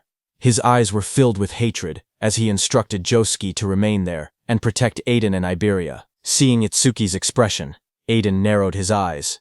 He muttered that those eyes showed no trace of fear. Instead, they were filled with a burning thirst for battle. Finally, with firm resolve, Aiden declared that they would leave the destruction of the barrier to Itsuki. Josuke warned Itsuki seriously. He explained that if the barrier was green, then the disaster beasts inside would be at least level 250. He asked if he was truly prepared for something like that. Without hesitation, Itsuki answered calmly that he was sure. Lightning crackled violently around Itsuki as he ran toward that green barrier. A sharp smile formed on his face as he admitted that finally, he could fight to his heart's content. Seeing him go, Iberia immediately spoke up. He declared that if Itsuki was going, then he would go too. He told Josuke to look after his old man. But his father, Aiden, stopped him. Iberia protested, asking why not. He reminded them that they were a team. Aiden answered bluntly, telling him to stop pretending they were a team. He said it was pathetic. He added that he and Itsuki lived in two completely different worlds. Iberia clenched his fist, anger rising in his voice. He argued that they had walked this path together all this way and demanded to know what he meant by different worlds. Aiden also shouted, telling Iberia that a team was meant to support one another and cover for each other's weaknesses. Aiden's eyes widened with anger as he spoke harshly. He told Iberia that he was not supporting Itsuki at all. Instead, he said he was only dead weight at this rate. His voice grew even colder as he warned that he would end up getting Itsuki killed. Hearing that, Iberia froze, shock spreading across his injured face. Aiden continued, saying that he was not just talking about him alone. He explained that Itsuki was special. No one else from his generation could even stand on the same stage as him. Then he asked Iberia if he had ever truly seen the look in Itsuki's eyes when he faced a disaster beast. He told Iberia that those were the eyes of someone drowning in hatred. At the same time, while Itsuki was running toward the barrier, a system window appeared showing, "Mana 5 enemy units have been detected. 50% of Itsuki's mana recovered." Itsuki noticed it immediately. He realized that 5 disaster beasts must have just come out of the barrier. He calmly acknowledged that this had brought his mana back to full. Ahead of him, massive disaster beasts with sharp purple spikes and rows of jagged teeth emerged, blocking his path as lightning continued to crackle around his body. Lightning surged wildly around Itsuki as he faced them. His eyes burned with determination as he shouted for them to get out of his way. A system window suddenly appeared, showing Lotus Blast had activated. In the next instant, a massive explosion erupted in the forest, flames bursting outward with overwhelming force. Another system message appeared showing, 5 enemies defeated with Lotus Blast. Range of all skills increased by 5%. His critical hit rate increased by 1%. Now his broken critical critical rate was 2%. Itsuki moved forward through the fading flames, his expression calm but focused. He admitted to himself that the double-horned guardian's defense had been far too high. It had taken 80% of his mana just to bring it down with Lotus Blast. Even so, he firmly decided that he would not allow a single one of them to reach Iberia or the others. In the distance, smoke and fire from Lotus Blast rose above the trees. Josuke turned toward the explosion in shock and demanded to know where it had come from. Iberia immediately realized and stated that it was Itsuki's skill and that he must have run into disaster beasts in the forest. Josuke stared toward the forest, his expression serious. He thought that an explosion of that scale was not something a mere level 0 should be able to trigger. A troubling thought crossed his mind. He wondered if the reason Itsuki could not level up was because of a debuff from his gift. Meanwhile, Itsuki reached and stood before that glowing green barrier. He quietly acknowledged that this was the green barrier. He realized that the disaster beasts inside seemed to be on a completely different level from the ones he had faced so far. He immediately activated his mana detection. However, Itsuki was shocked to see that his mana detection could be blocked. Because of that, he could not judge the number or strength of the disaster beasts inside. Then he remembered something his teacher once said. The level of disaster beasts inside a barrier could be determined by its color. Gray barriers contained disaster beasts from level 1 to 25. Green barriers contained disaster beasts from level 26 to 50. Blue barriers held level 51 to 75. Purple barriers held level 76 to 100. Red barriers contained level 101 and above. Since this barrier was green, the disaster beasts inside were between level 26 and 50. Itsuki looked at his hand calmly and concluded that if he killed them all, they would drop a massive amount of experience. Itsuki then summoned his Shikigami, Death Hound. White petals of light swirled around him as a massive spectral hound formed at his side, its sharp teeth glowing in the darkness. Just as the Death Hound appeared, a system window displayed its information. Death Hound B rank, level 16. Skill, Death Smell, C rank, detects all traces of mana within the area to locate and track the source. Respawn design, Death's Craving, B rank, drastically reduces respawn time after the Shikigami dies. Its attack stat was 250, agility was 250, defense was 150, and mana was 150. The Death Hound's glowing eyes shone in the darkness as it stood beside Itsuki. Itsuki placed his hand on the hound's head and told it that it would receive all the experience that dropped later. However, he made one thing clear. Until he gave the order, it was not allowed to lay a single finger on them. The green barrier loomed in front of him as the hound crouched low, teeth bared and ready. Before entering the barrier, Itsuki's eyes sharpened. He declared that every disaster beast inside the barrier was his prey. Meanwhile, on Prediction Day 1 at 11:30 p.m., Commander Nento was seated in a garden when Choha arrived there with a man. She informed her father that the awakened guards had arrived. A young man stepped forward confidently. He introduced himself politely, saying that from that moment on, he, a first-class savior, would serve as Commander Nento's protector. This man was level 63 Wind Elementalist, first-class savior, Kei Chirajima. Commander Nento thanked him for coming. Choha then explained that besides him, 5 third-class saviors and 3 second-class saviors had also arrived. Commander Nento asked her if Akira Hiton had not arrived yet, saying he had assigned Hiton to guard the perimeter. Choha frowned slightly and explained that when they spoke 6 hours ago, he had said he was already on his way. However, when she tried calling again 3 hours later, she could not get through. She added that massive stelas had been falling across the northern province since 8 p.m. that night. Because of that, she thought he might have run into trouble along the way.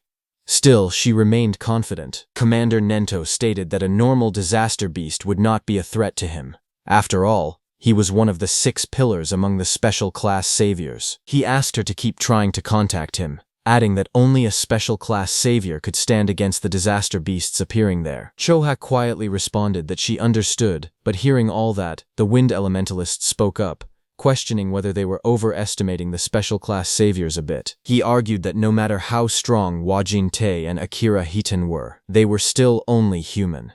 He continued confidently, saying he did not believe there was such a vast gap between the special class saviors and those in the first class. They might struggle a little, but there was no way they could not defeat a disaster beast that a special class savior could. Commander Nento told the Wind Elementalist that it was good to be confident, but thinking one could stand on the same level as a special class savior was another matter entirely. He added that such thinking likely came from never having fought a truly powerful disaster beast before. Just as he said that, suddenly there was a blast in the sky as a huge pillar fell down. Seeing that, the Wind Elementalist reacted instantly, saying a stele was approaching, and a disaster beast was coming with it. He raised his sword as the air trembled around him. As the stele fell to the ground, it created a huge purple barrier. Seeing that, Commander Nento declared that it had finally arrived. At the same time, Choha tried once more to reach Akira Hiton, but her voice shook as she admitted it was useless. She still could not contact him. The Wind Elementalist smirked confidently. He declared that if even a special class savior could not make it, then he was not much to rely on. He told Commander Nento there was no need to worry. They would finish every last one of them off. His expression then turned serious as he looked toward the purple barrier. He boldly stated that he would prove right now that a first class was just as capable as a special class. On the other hand, at Itsuki's side, he entered the green barrier with his Death Hound. Inside the barrier, A strange green glow filled the surroundings. Itsuki walked beside his death hound, quietly observing the area. He noted that the scenery inside the barrier was not any different from the outside. However, he admitted that there was an aura in the air that made him feel uneasy. A system notification appeared, saying mana detection activated. Itsuki focused and sensed the fluctuations of mana inside the barrier from where he stood. But just as he expected, he could not grasp the situation outside. After observing carefully, he concluded that the inside and outside of the barrier seemed to be separate spaces. Just then, his mana detection detected 5 enemy units, which restored 50% of Itsuki's mana. Itsuki calmly observed the surroundings and said that he now had a general idea of where the 5 detected units were located. He then turned to his death hound and gave it a clear order. It was to stay there and wait. If it found any disaster beasts that had fled, it could eat them. After giving the command, he softly praised it, calling it a good boy. Another system notification appeared, showing activating Thunderbreaker, roaring wave. Blue lightning began to crackle around his body as his eyes sharpened with focus. He decided that he should start moving as well. At that moment, 2 muscular disaster beasts charged forward at high speed, their claws digging into the ground as they rushed toward him. Suddenly, electric energy surged through the air as one of the beasts reacted in surprise. It was Itsuki. He activated his Black Wall skill and struck the 2 disaster beasts. With a single attack, he killed both of them by piercing their bodies with Black Wall. Just then, 2 more beasts appeared. Lightning exploded across the battlefield as Itsuki struck the first disaster beast directly. Blue energy tore through its body, and blood burst from its wound as it was slammed into the ground. The second beast immediately rushed forward, but Itsuki's electric current surged between them like a roaring wave. The ground cracked under the force as his attack ripped through both monsters. While Itsuki was killing those 4 one-horn beasts, suddenly a 2-horn beast charged at him. Blue lightning surrounded Itsuki as he drove forward with unstoppable momentum. He dodged the beast's attack and jumped high. A system notification appeared, activating clear orbs piercing sphere. A glowing purple sphere formed around Itsuki's finger. It shot forward with incredible force, piercing straight into the beast's chest and drilling through its armored body. The impact cracked the monster's armor apart as the energy pushed deeper inside. That beast fell to the ground. A system notification appeared, showing critical rate increased by 1%. Itsuki landed on the ground, lightning still flickering around him. His broken critical crystal had reached 3% critical rate. After killing those 5 beasts, Itsuki immediately moved forward. Seeing that his critical rate had gone up again to 3%, he calculated that statistically, this meant about 3 critical hits for every 100 attacks. He thought maybe he would get to see his first real critical attack soon. While moving, something else caught his attention. This was the first time he had seen a stele from this close. He narrowed his eyes and thought that if he broke the stele, then the barrier should disappear. He thought 1 hit should be enough. But at that moment, a system notification appeared, showing 1 enemy unit detected and 10% of his mana restored. Itsuki's eyes widened as he realized that there was still 1 left. Immediately, he used all the force in his body to stop himself. Lightning cracked violently around his legs as he stopped. Just as he stopped, many sharp spikes came toward him at full speed. He immediately jumped back and dodged those spikes. A sharp thought crossed his mind. If he had not sensed the mana fluctuation and stayed on high alert, he would have already been impaled. He fell back, crouching low as debris scattered around him. His eyes narrowed as he saw those spikes coming from behind the stele. Itsuki realized that this 6th monster was hiding behind the stele. He stared at the disaster beast's shadow carefully, realizing it was a different kind of disaster beast than the ones before. Meanwhile, from far away, Iberia watched the large green barrier curve over the forest like a dome, glowing faintly in the night. Worried, Jusuke told Iberia that even Itsuki might not be able to stop all the disaster beasts, so he told Iberia that it was dangerous outside and that he should wait inside the room. Iberia, who was still shaken by his father's words, lowered his gaze and asked Josuke if he would really end up letting Itsuki die someday. Josuke told him that Master Aiden had a habit of exaggerating, so he should not worry too much about it. But Iberia admitted that, looking back, he felt like he had really just been dead weight. Josuke then explained that the level of disaster beasts inside a green barrier usually ranged between 20 and 50. He asked Iberia honestly whether he had the confidence to defeat even a level 26 disaster beast. Iberia quietly answered that he did not. Not at all. Seeing his discouraged expression, Josuke told him not to be so down. He clarified that he was not saying Iberia was useless. When he himself had been about that age, he had not even had the courage to step into a green barrier and fight a disaster beast. Iberia looked at him in surprise and asked if that was true, even for Josuke. Josuke's expression turned serious as he explained that the difference between gray barrier disaster beasts and green barrier disaster beasts was not simply a matter of levels. Iberia asked him if there was something else. Josuke told him that the disaster beasts inside gray barriers had no intelligence. They were merely creatures that endlessly repeated cycles of slaughter and destruction. They were strong, yes, but with a proper plan, there were many ways to defeat them. Then, with a serious tone, he explained that inside a green barrier, things were different. Inside a green barrier, just like humans, there could be disaster beasts with intelligence. At the same time, on Itsuki's side, from behind the green stele, a towering armored beast surrounded by crackling blue lightning appeared. This was a level 34 square general beast. The beast wondered if it had made a mistake, as it realized that Itsuki possessed a detection-type skill. Seeing that square general beast, Itsuki's face darkened. He said that, as expected, the disaster beasts inside this barrier were different from any he had encountered before. At that moment, Josuke told Iberia that among the youth of the same generation as Itsuki, only a few could stand against a disaster beast of that level. And the reason Iberia seemed like a burden to Itsuki was not because of immaturity, it was simply because Itsuki was too strong. On the other hand, when Itsuki saw that the creature had seen through his skill within seconds, and on top of that, it could even speak the human tongue, a smile formed on his face. He said that he had finally met the intelligent disaster beasts he had only heard rumors about. The beast looked down at Itsuki and asked what he was muttering about. Was he begging for his life? The beast sneered, saying it had thought Itsuki was strong, but he was only level 0. To it, Itsuki was nothing more than a coward who could not stop trembling just from looking at it. Hearing that, Itsuki smiled faintly and admitted that he was simply excited. He revealed that he had wanted to ask their kind something for a long time, and since the creature could speak, he asked it to give him an answer. The disaster beast looked down at him and agreed. It declared that if this was his final wish, it would grant it. Flames suddenly flared around Itsuki as his expression changed. His eyes glowed red, and a dangerous smile spread across his face. Then, with burning intensity in his gaze, he asked the creature a single question. Do he feel pain? Hearing this, the disaster beast sneered at him and mocked him. It declared that a mere human thinking he could make it feel pain was ridiculous. It warned him not to get cocky. With arrogance in its voice, it proclaimed that inflicting pain was their exclusive privilege. In the next moment, the disaster beast launched itself into the air. Its blue spikes came toward Itsuki with overwhelming force. The attack crashed down violently, sending shockwaves through the ground, but Itsuki vanished from his place.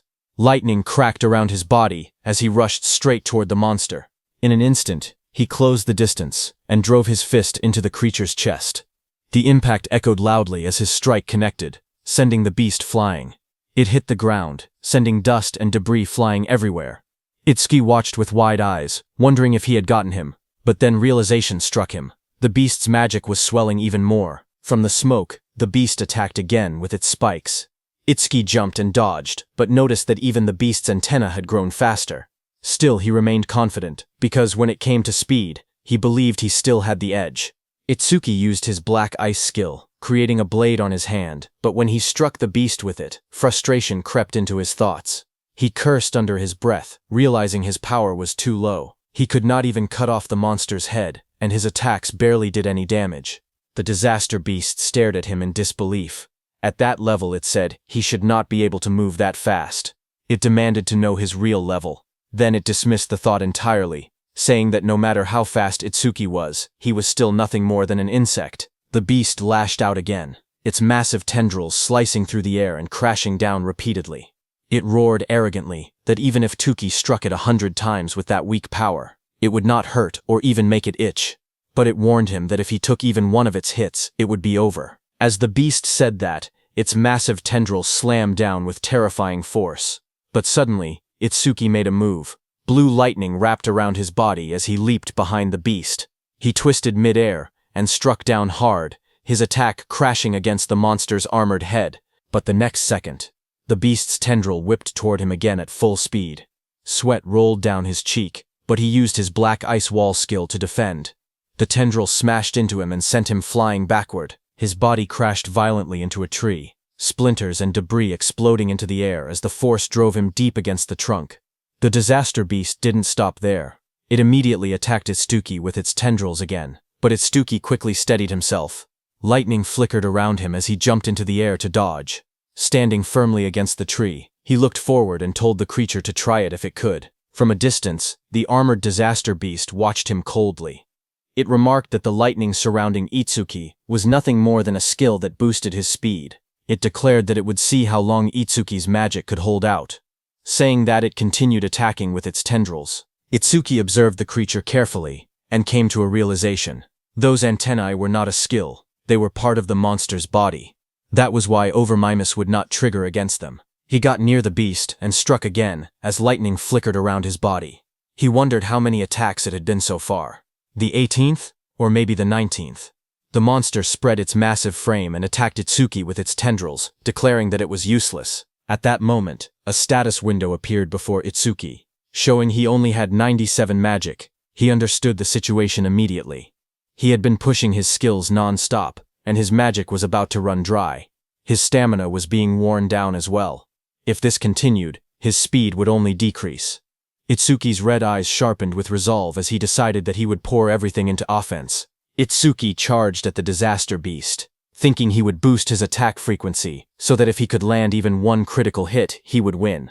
Itsuki was trying to use the power of his broken critical crystal, whose effect was that on a critical hit it increased attack power by 10 times. But currently, its critical rate was only at 3%. With lightning surging violently around him, Itsuki launched forward once more, striking directly at the armored beast. He continually punched the beast with his fists. Sweat rolled down his face as his eyes burned with determination. He told himself that he had to attack more. To trigger a critical hit, all he could do was keep swinging. There was no other choice. His fists slammed into the monster's body with explosive force, the impact echoing loudly. But suddenly a blue tendril flashed through the air as it rushed at Itsuki. It hit and tore through his stomach. Blood spilled from Itsuki's mouth as his body trembled violently in pain. Dark stains spread across his shirt as he struggled to stay upright. The towering beast looked down at him and mocked him coldly. It said that throwing himself at it like that was idiotic. The creature leaned closer, its sharp teeth gleaming as it taunted him again. It asked what was wrong. Wasn't he supposed to make it feel pain? Hearing that, Itsuki simply let out a quiet snort in response. The monster's grin widened.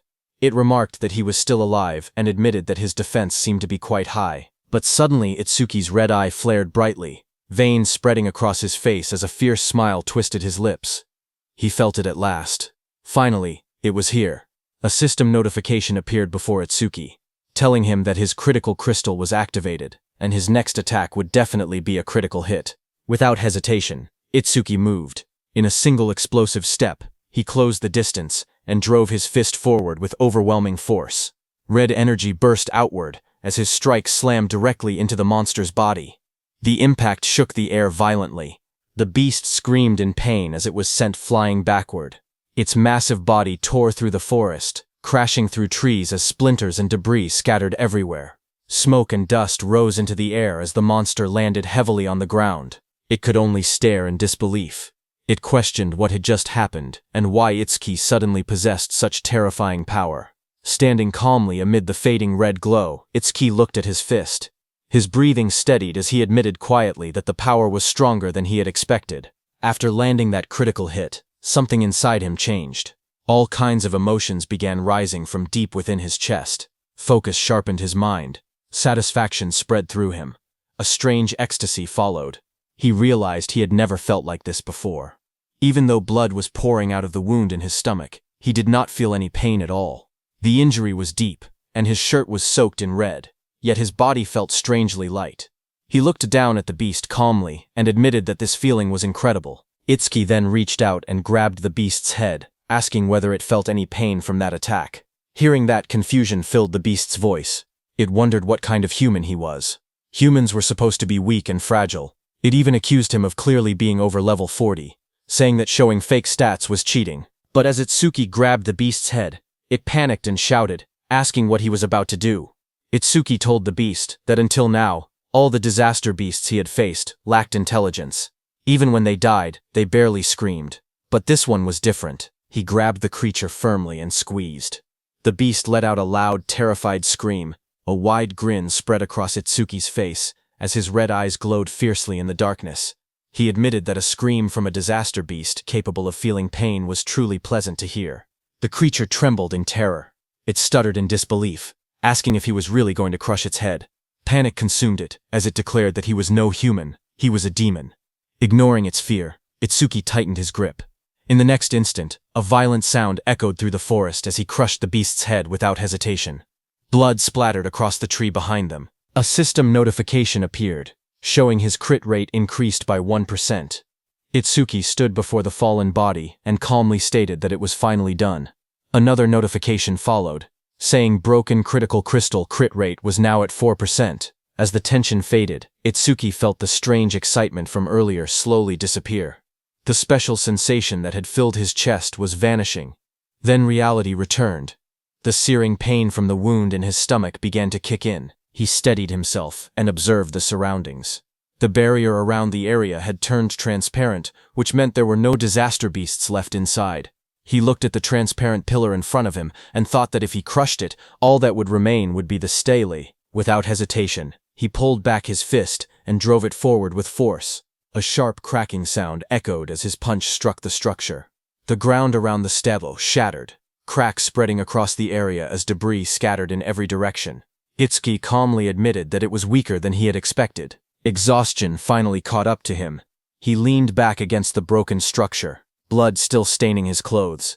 Before returning to Iberia, he reminded himself that there was something he needed to check. His expression turned serious as he quietly called his death hound. A dark figure rushed overhead. Itsuki lifted his head slightly and ordered it to show its face. Death stepped forward, its red eyes glowing fiercely in the darkness. It looked larger than before, its claws digging into the ground as it growled. Itsuki, sitting on the ground nearby, looked up at it calmly and noted that it seemed bigger than before. Then he paused for a moment and continued observing it carefully. Then he realized the reason. Its level had increased by 3. Not only that, but it had also gained 150 stat points. A system window appeared before him, showing the Deathhound's stats. It was a B-rank Shikigami at level 19. Its skills were Death Smell, a C-rank skill that detected all magic traces in the area and located and tracked their source. And Respawn Desire, a B-rank skill that greatly shortened respawn time after a Shikigami's death. It had 250 attack points, 250 agility, 150 defense, and 150 magic. It also had 150 unassigned stat points. After reading the information, Itsuki understood that as its level increased, its body also grew larger. He realized that it had not been his imagination. This meant that if it gained dozens more levels, it would grow even bigger. He imagined an enormous beast towering over him and calmly admitted that he could not wait to see how large it would become. It was 11:35 p.m. on Prophecy Day 1 when Itsuki destroyed that stellar. Just as he destroyed it, from above the forest, the dark green barrier vanished, leaving the crescent moon shining clearly in the night sky. Iberia and Josuke stood among the trees, staring upward in shock. Iberia pointed toward the sky and shouted that the barrier had disappeared. He declared that Itsuki had done it. Seeing that Itsuki had destroyed the green barrier in about 10 minutes, Josuke admitted that there were probably no intelligent disaster beasts inside, but even so, that speed was incredible. He acknowledged that Itsuki was already far stronger than he himself had been back then. Meanwhile, Itsuki leaned against Death's large body. Blood stained his clothes as he struggled to remain steady. With long-distance travel and continuous battles, Itsuki's stamina was almost gone. On top of that, the blood loss had pushed his body to its limit. Itsuki looked at Death and spoke weakly. He told Death that since it could track magic, he instructed it to follow his magic trail and carry him to Iberia. Death lifted its head and let out a low howl into the night, ready to obey. Its loud, echoing cry rang out across the dark forest. The sound tore through the night, heavy and ominous, making the air feel tense. Josuke narrowed his eyes as he listened carefully. He muttered that it sounded like a disaster beast's cry, but the barrier was supposed to be gone. He questioned why that sound could still be heard. Without hesitation, he turned sharply and ordered Iberia to return to his room immediately. Iberia, while leaving, listened closely and said that the cry felt familiar, as if he had heard it somewhere before. On the other hand, Death's heavy claws slammed onto the ground as it came toward them. Josuke instantly drew his sword and took a defensive stance. His expression turned serious as he sensed the presence moving closer. He shouted that it was getting closer and closer. Then, with firm resolve, he declared that wherever it had come from, if it truly was a disaster beast. The next second, the massive Death came out of the forest with its jaws wide open, sharp teeth glinting under the moonlight. Josuke gripped his sword tightly and swung it with full force. With firm determination, he declared that he would cut it down. Before the blade could land, Iberia's eyes widened in shock. He suddenly realized what he was looking at. He exclaimed that it was the mad dog Shikigami that Itsuki had tamed before. Panic flashed across his face as he shouted for Josuke to stop, telling him that the creature belonged to Itsuki. Death abruptly tilted its head, stopping right in front of them. Josuke, who had heard Iberia's words, also stopped his heavy sword right before hitting it. Itsuki, who was lying on Death's back, fell onto the ground. Standing there, Josuke stared at Death in disbelief and questioned whether it was Itsuki's Shikigami. He remembered that only Shikigami users were supposed to be able to command Shikigami. Thoughts ran through his mind about Itsuki's overwhelming strength, combat power far above his peers, a level that never seemed to rise, and even skills that belonged to other jobs. Iberia rushed forward in panic, calling out loudly and asking if Itsuki was okay. Seeing him lying motionless on the ground, Josuke felt that Itsuki was always one mystery after another. Iberia dropped to his knees beside Itsuki and noticed the blood covering his clothes and face. His voice trembled as he asked what had happened to him and why he was covered in blood. Itsuki slowly opened his eyes and weakly called out Iberia's name. His vision blurred as darkness crept in. In a faint voice, he asked to rest for a bit. Seeing this, panic completely overtook Iberia. Tears streamed down his face as he shouted helplessly, asking what he should do. His sobs echoed in the night. Just then, Josuke spoke behind him, saying that Itsuki was not dead, so there was no need to cry. Iberia turned around, tears still falling from his golden eyes, and asked in disbelief if Itsuki was really not dead yet. Josuke pointed at Itsuki's chest, telling Iberia to look carefully. He explained that Itsuki was still breathing properly. However, he added that the injuries needed treatment as soon as possible. He mentioned the Kodama bandage, and asked Iberia if he still had it. Supporting Itsuki's unconscious body, Iberia immediately responded that he would handle it. Later, as Itsuki lay resting on a bed with bandages wrapped tightly around his torso, Iberia stood nearby, looking at him quietly.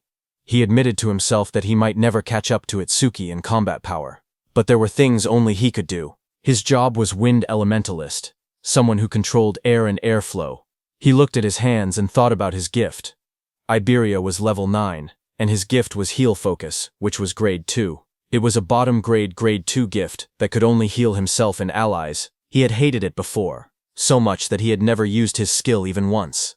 But for Double E, and for Itsuki, he resolved that he would use it as many times as it took. A system message appeared before Iberia, as he used his C-rank skill Heal Wind.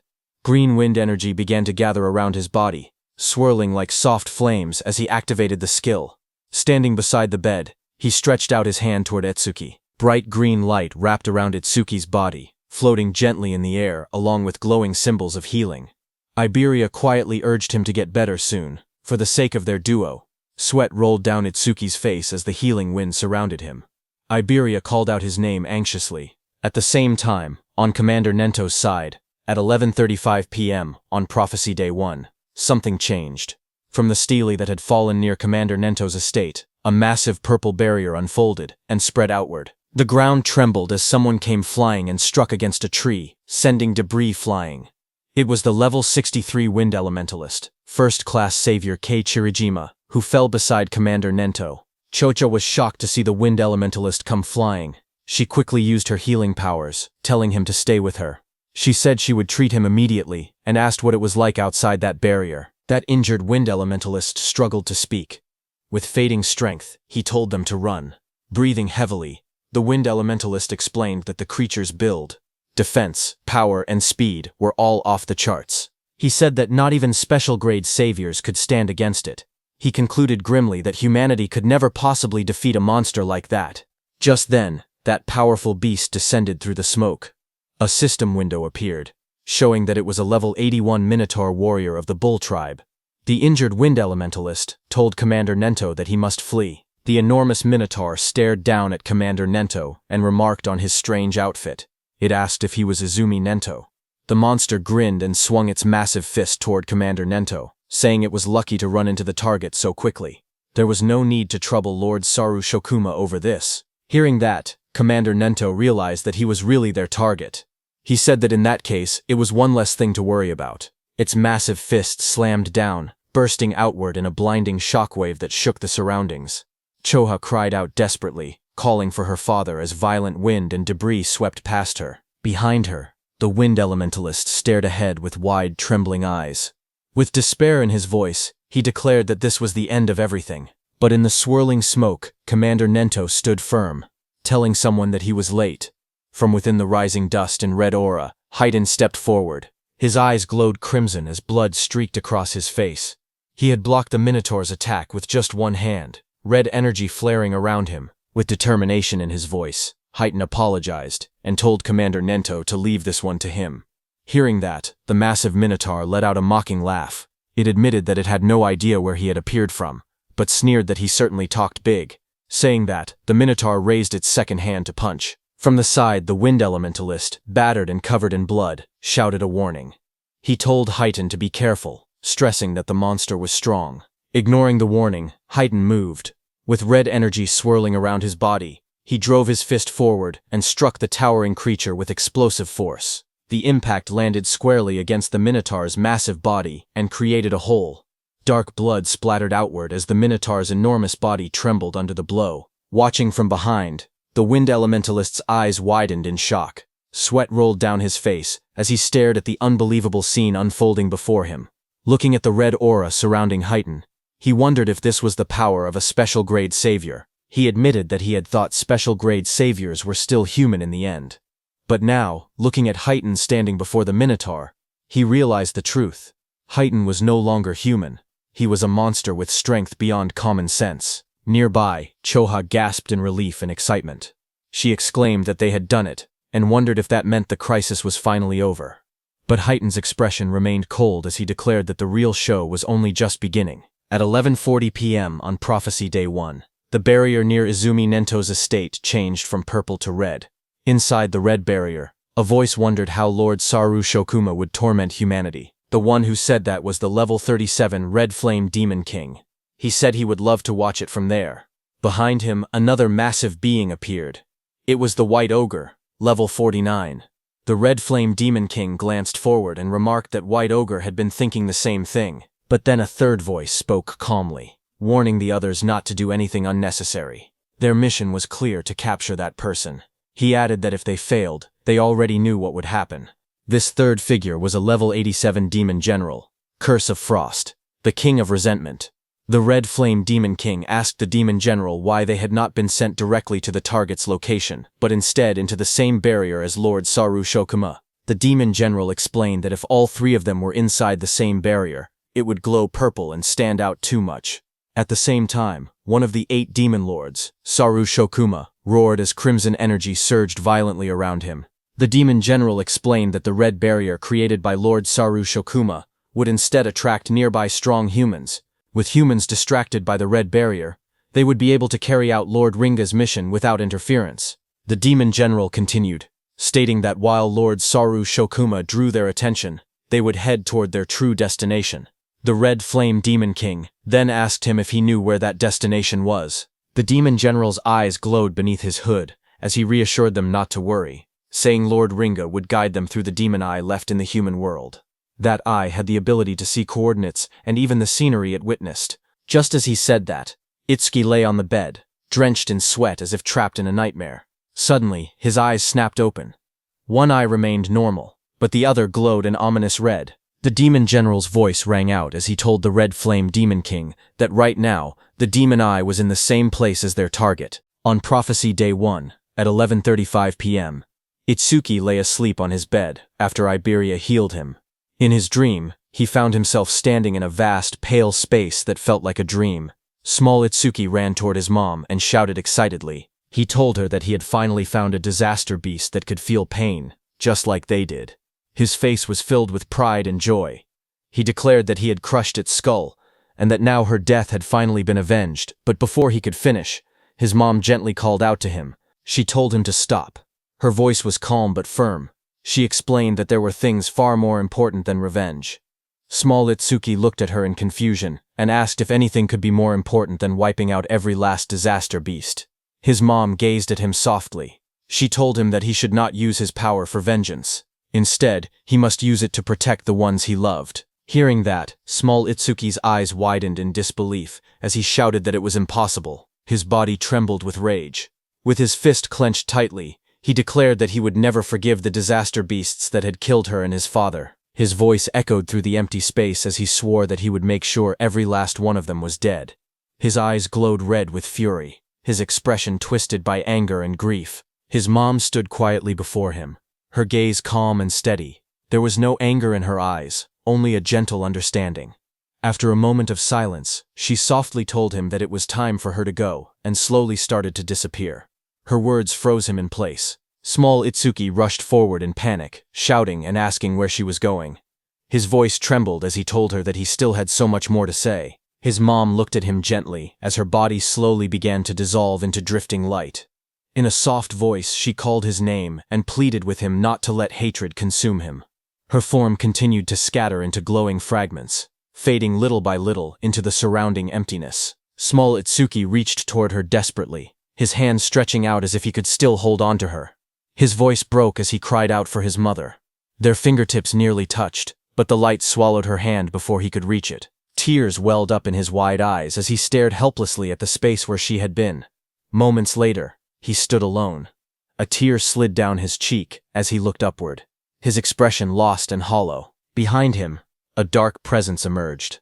A cold voice mocked him, saying that shedding tears for the dead was typical of a lowly creature. Hearing that, Itsuki's jaw tightened. He returned to his adult form. His eyes burned with emotion as he struggled to contain his feelings, fury and sorrow mixing within him.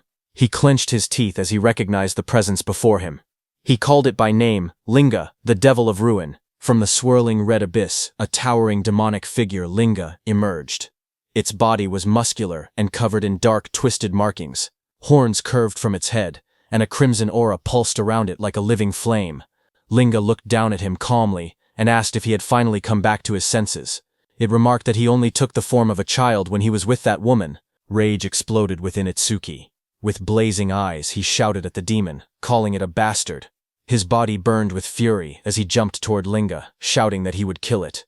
Red energy surged violently around him, but as his punch passed through Linga's body, Linga only sneered. It told Itsuki not to be in such a hurry, promising that he would taste that feeling again soon enough. The air trembled as dark purple power gathered around Linga's body, swirling like a storm that froze Itsuki. Then, in a cold whisper, Linga declared that true despair that was what awaited Itsuki. As he spoke, the space around Itsuki shattered, and he fell into darkness. While falling, Itsuki's muscles tensed, veins bulging as fury burned through him. With blazing red eyes, he roared into the void, shouting that he would kill Linga, no matter what it took. His voice echoed fiercely through the shattered space. In the next moment, everything snapped. He jolted upright, drenched in sweat, his breathing heavy and uneven. His eyes trembled as pain throbbed through them. A dream, he muttered to himself in confusion. In front of him, he saw Iberia and his deathhound standing nearby. Suddenly, Itsuki pressed his hand against his face, wincing. His eyes were not even injured, yet they hurt unbearably. Slowly, realization dawned on him. Come to think of it, he blinked, noticing something strange. His wounds, they had healed. Just moments ago, he had been in critical condition. He wondered if Iberia had used the Kodama bandages to fix him up. He slowly shifted his gaze toward the side of the bed. Iberia was asleep, leaning against the mattress peacefully. Seeing that, he wondered why Iberia was sleeping in a place like this. Then he remembered that Iberia had said he was going to take a break. He reminded himself that he had to make sure Death did not bark, or it would wake him. In the corner of the room, Death stood silently. Its glowing red eye stared forward. When Death saw that Itsuki had awakened, it barked in excitement. The thing Itsuki was trying to dodge eventually happened at the bed. The next second, Iberia's eyes snapped open. Without hesitation, he thrust his hand forward, releasing a burst of swirling energy toward Itsuki, shouting that it was a disaster beast and that he had to protect Itsuki. The wind spiraled through the room, wrapping around Itsuki as he sat on the bed, but he remained calm. He glanced at the rushing force and told Iberia that a light breeze like that would not even make a disaster beast flinch. Iberia's face lit up with relief when he saw Itsuki open his eyes. With a wide smile, he exclaimed that Itsuki was finally awake. He let out a breath of relief and happily said that his treatment had actually worked. Without hesitation, he threw himself forward and hugged Itsuki tightly. Itsuki, still sitting shirtless on the bed, looked slightly stunned. In his mind, he noted that Iberia still had the habit of hugging people whenever he got excited. After a moment, Itsuki calmly asked how long he had been unconscious. Iberia replied that it had been about 3 hours, though it did not feel that long to him. Itsuki calculated quietly. 3 hours meant it was around 3 a.m. on the second day of the prophecy. He then asked if Josuke and Aiden were safe. Iberia smiled confidently and assured him that they were fine. Not a single disaster beast had appeared since then. Even so, Itsuki's expression turned serious. The memory of the dream lingered in his mind. Linga had said that he should not be in such a hurry, promising that he would taste it again soon enough. Itsuki told himself it had only been a dream, yet the words continued to bother him. It had felt far too real to dismiss. He was certain that the disaster beasts were plotting something. On Prophecy Day 2, at 3:03 a.m., Itsuki had awakened from his coma. As he dressed up, a firm thought echoed in his mind, that he could not let his guard down.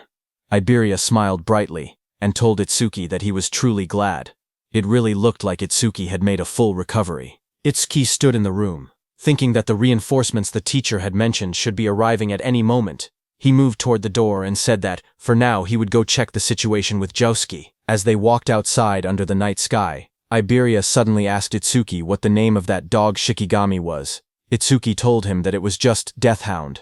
Hearing that, Iberia reminded Itsuki that a Shikigami user was free to give their Shikigami any name they wanted. He even offered to pick one himself, confidently claiming that he had great naming skills. Itsuki calmly replied that he was not a Shikigami user.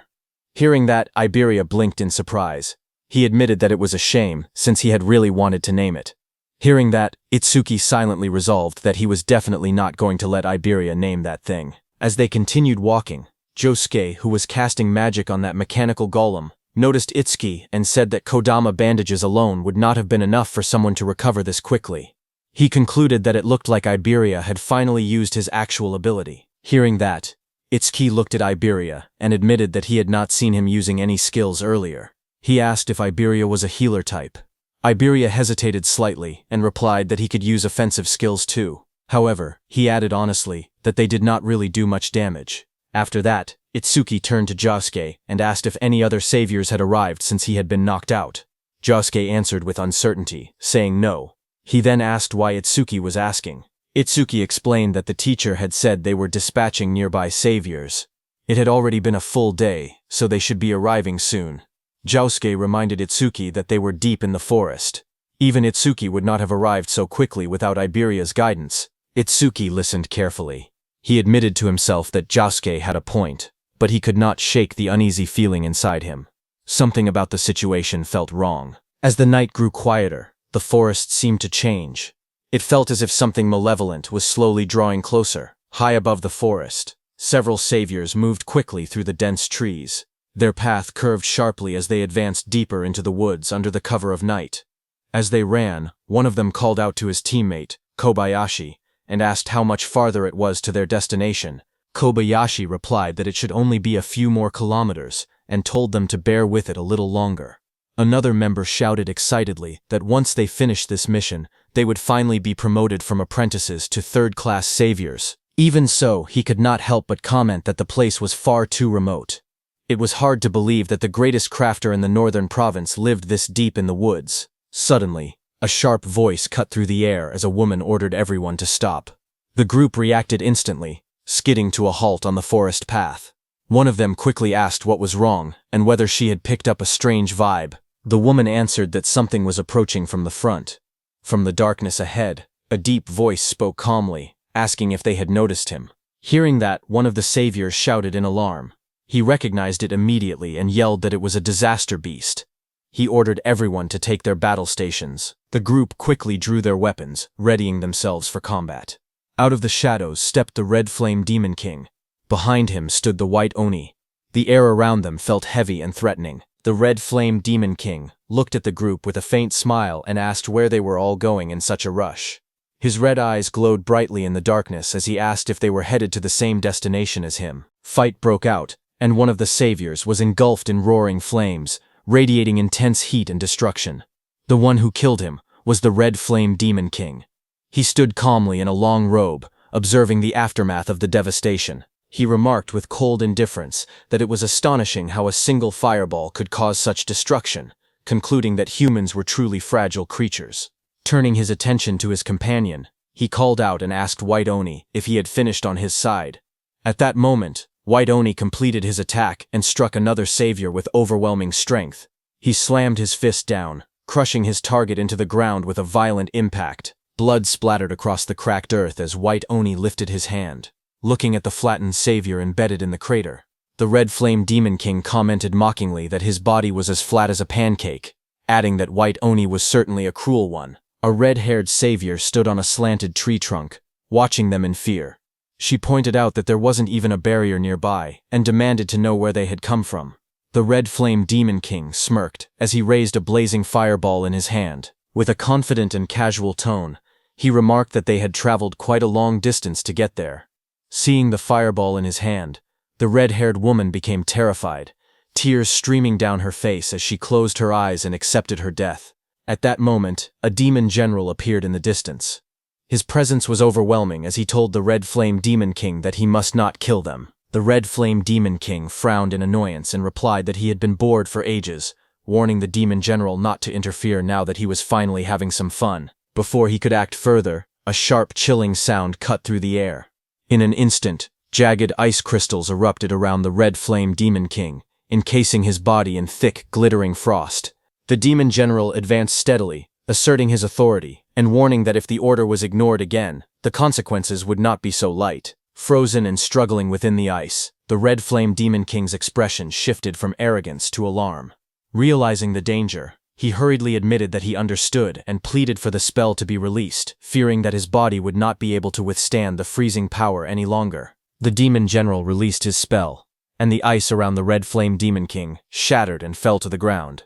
The Red Flame Demon King exhaled heavily, steam rising from his blazing body as he recovered from the freezing attack. With lingering unease in his voice, he admitted that he had thought he was going to freeze to death. Watching the demon general stop the Red Flame Demon King, sweat rolled down the red-haired girl's face as a fragile hope surfaced in her mind. She wondered if they were going to let her go. The Red Flame Demon King crossed his arms, his fiery aura flaring as he spoke with a curious tone. He recalled the order that they were not allowed to kill the target, and the owner of the magic eye. So he questioned the demon general whether this red-haired girl possessed some kind of special power as well. With glowing blue eyes, the demon general responded calmly that she had nothing like that. He explained that his actions were not about her. Instead, he stated that he simply wanted to test the new ability bestowed upon him by Lord Linga. Saying that, he raised his hand toward the red-haired girl. Seeing this, the red-haired woman became extremely frightened, and before she could do anything, dark energy surged around her.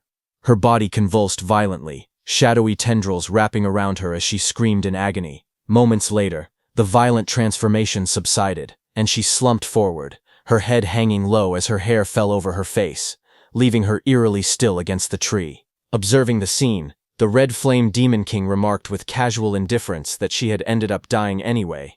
The demon general corrected him, stating that she was not dead but simply undergoing demonization. Suddenly, the woman's head snapped up. A glowing sigil ignited on her forehead, and her eyes turned bright and unnatural as dark energy pulsed around her transformed face. The oppressive aura signaled that the change was complete. The Red Flame Demon King, intrigued, repeated the term demonization, waiting for an explanation. The demon general told him that humans who undergo demonization become completely subservient to Lord Linga. In other words, this red-haired woman was now on their side. As the transformation finished, the woman dropped to her knees and bowed deeply before the demons. In a submissive and obedient tone, she addressed him as the Wrath King and asked for his orders. The demon general issued his command in a cold, authoritative tone. He instructed the newly demonized woman to hide her identity and remain undercover within the human community until the day Lord Linga descended. Bowing her head obediently, she acknowledged the order, and replied that she would do as commanded. The demon general continued, outlining her cover story. He told her that when the time came, she would report that her team had been attacked by disaster beasts in the forest, and that she was the only survivor, saved by the sacrifice of her comrades. With her head still lowered in submission, she answered simply that she understood. Satisfied, the demon general ordered her to get going. Moments later, the woman's eyes, now shadowed and eerie from demonization, stared forward blankly. But in the next instant, her expression shifted. Shock flashed across her face, as if a fragment of her original will had resurfaced. Startled, she stumbled backward in the forest, her breathing quick and uneven. Realizing the danger and urgency of her situation, she turned and fled at full speed through the trees. The Red Flame Demon King and the Demon General stood watching her departure without concern as she disappeared into the distance. After she left, the Red Flame Demon King questioned the decision with a hint of disdain, stating that while making humans do their bidding was fine, he did not see the point of recruiting such a weakling. In response, the Demon General explained that it was not just about her. He revealed that tens of thousands of humans had already been demonized, including the awakened. He said that when Lord Linga unified the world, these infiltrators would play a crucial role. With the explanation given, the Demon General walked ahead and ordered them to stop dawdling and follow him, emphasizing that the mission was more important than ever. On the other hand, at Prophecy Day 2, at 3:05 a.m., the golem that Otsuki had destroyed before was completely repaired, its glowing eyes and sturdy frame radiating power. Observing it, Josuke explained that the Iron Golem's stats were roughly equivalent to a level 30 awakened, making it a valuable asset to compensate for their labor shortage. However, Iberia remarked that they likely would not even need such assistance if Josuke and Itsuki were present. While discussing their preparations, Josuke suddenly brought up Itsuki, asking where he was. Iberia replied that Itsuki had gone to the workshop. He explained that Itsuki wanted to ask his father something about the critical crystal. Inside the workshop, Itsuki stood beside Eden as they discussed the recent battle. Eden asked if Itsuki had truly landed a critical hit during the fight with the disaster beast, and inquired about his critical rate at the time. Itsuki revealed that his broken critical crystal had originally given him a 3% critical rate, but after defeating the creature, it had increased to 4%. Hearing that, Eden remarked that achieving such a feat with only a 3% critical rate was incredibly lucky. Itsuki agreed that he thought so as well. He then explained that after landing that critical hit, it was not just his concentration that had improved. He described entering a strange state, where he felt as if he were omnipotent, and asked whether this was also an effect of the critical crystal. Hearing this, Eden reacted with surprise. He asked if it was a sensation where a person's senses become sharp enough to perceive everything around them, yet they remain calm and completely unaffected. Itsuki thoughtfully touched his chin, and agreed that the description perfectly matched what he had experienced. Hearing this, Eden expressed his surprise, realizing that Itsuki had entered a flow state. Itsuki repeated the unfamiliar term in confusion, and asked Eden to explain. Eden explained that a flow state occurs when a person becomes completely immersed in a task. In this state, one's sense of time becomes distorted, and both concentration and excitement reach their peak simultaneously. Hearing that, Itsuki became more confused and tried to understand. Eden then simplified the explanation, saying that, in short, it meant being in the zone. To illustrate, he described how a painter might forget to eat because they are so absorbed in their work. He added that an athlete whose body moves instinctively during a match is also in a flow state. Likewise, a student who loses track of time while solving a difficult problem is experiencing the same phenomenon. He concluded by explaining that when an awakened individual enters a flow state, they do not merely gain heightened focus, their senses become extraordinarily sharp. He explained that when someone enters a flow state, their stats and skill effects increase simultaneously to 120% of their original values. Hearing this, Itsuki expressed his surprise. He admitted that he had never heard about such a phenomenon from his teacher or any other awakened individual. He added that he had never met anyone who had actually entered a flow state before. Eden responded with astonishment, emphasizing that only a handful of people were capable of achieving such a state. He went on to explain that entering a flow state requires the awakened individual's own skill, a clear and focused mind, and a great deal of luck. If even one of these elements is missing, entering a flow state becomes impossible. Itsuki, absorbing this information, remarked that he had not realized the requirements were so strict. Eden then stated that it was no exaggeration to say that entering a flow state marks the boundary between a genius and an average person.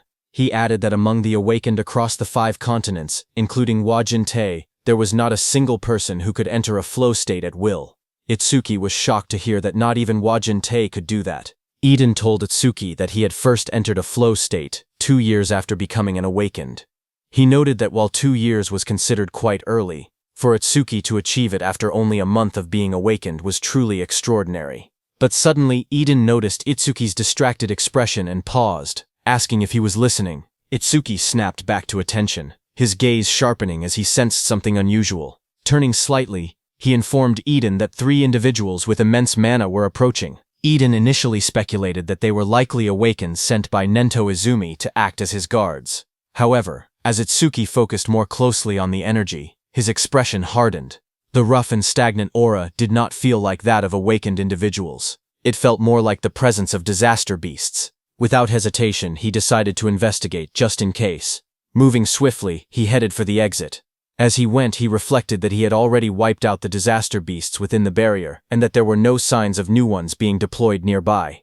Even so, an uneasy feeling lingered, and he hoped it was merely his imagination. In the next moment, he slid open the door and stepped outside.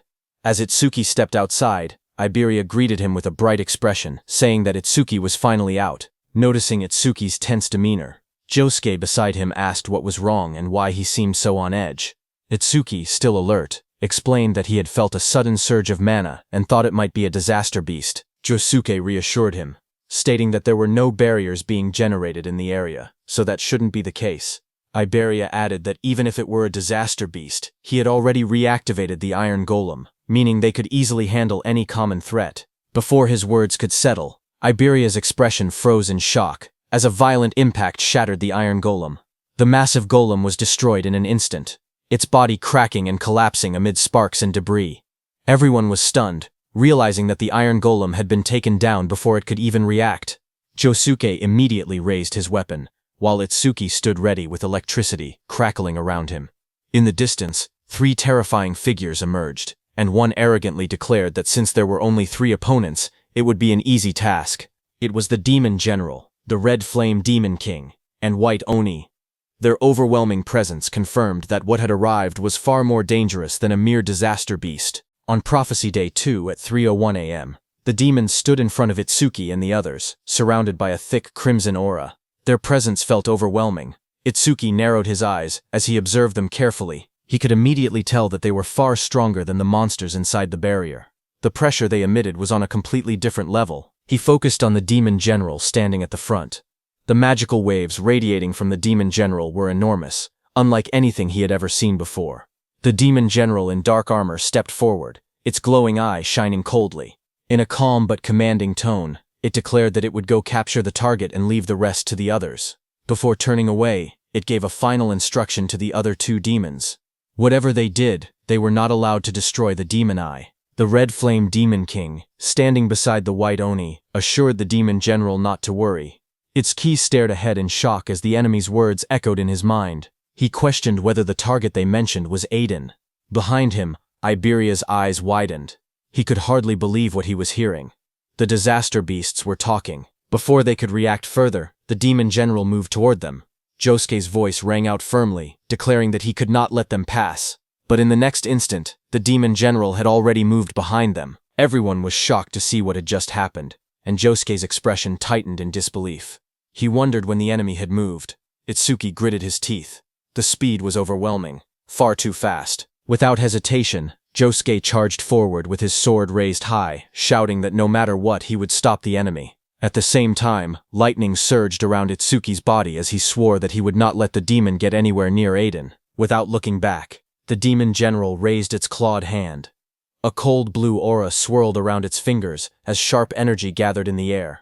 In the next instant, a massive surge of icy power shot forward, creating an ice wall behind him. Josuke, who charged straight toward it, was stunned to see the towering wall of ice rise in front of him. But without slowing down, he swung his blade with all his strength and struck the frozen barrier. The impact echoed loudly, but the wall did not break.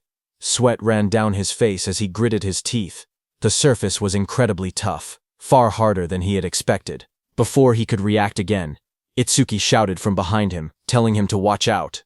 Josuke's eyes widened as he realized that the white Oni, with rows of sharp teeth, was right behind him. With a terrifying roar, the white Oni brought its massive fist crashing down toward Josuke as he raised his sword to block the incoming blow. The white Oni's fist came down with terrifying force.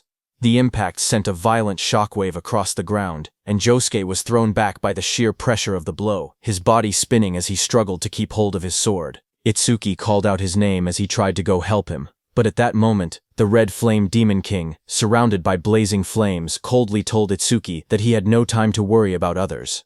As he said that, a burning sphere of fire gathered in the Red Flame Demon King's hand. With a sharp motion, he launched the attack. The blazing projectile tore through the air at incredible speed. A notification appeared telling Itsuki that this was Red Flame Bullet. That Red Flame Bullet rushed forward like a comet. Seeing the incoming attack, Itsuki shouted for Iberia to get away from there immediately. Iberia, startled and pale, quickly responded that he understood. In that instant, Itsuki also activated his Black Wall skill and formed a shield of black ice around his hand.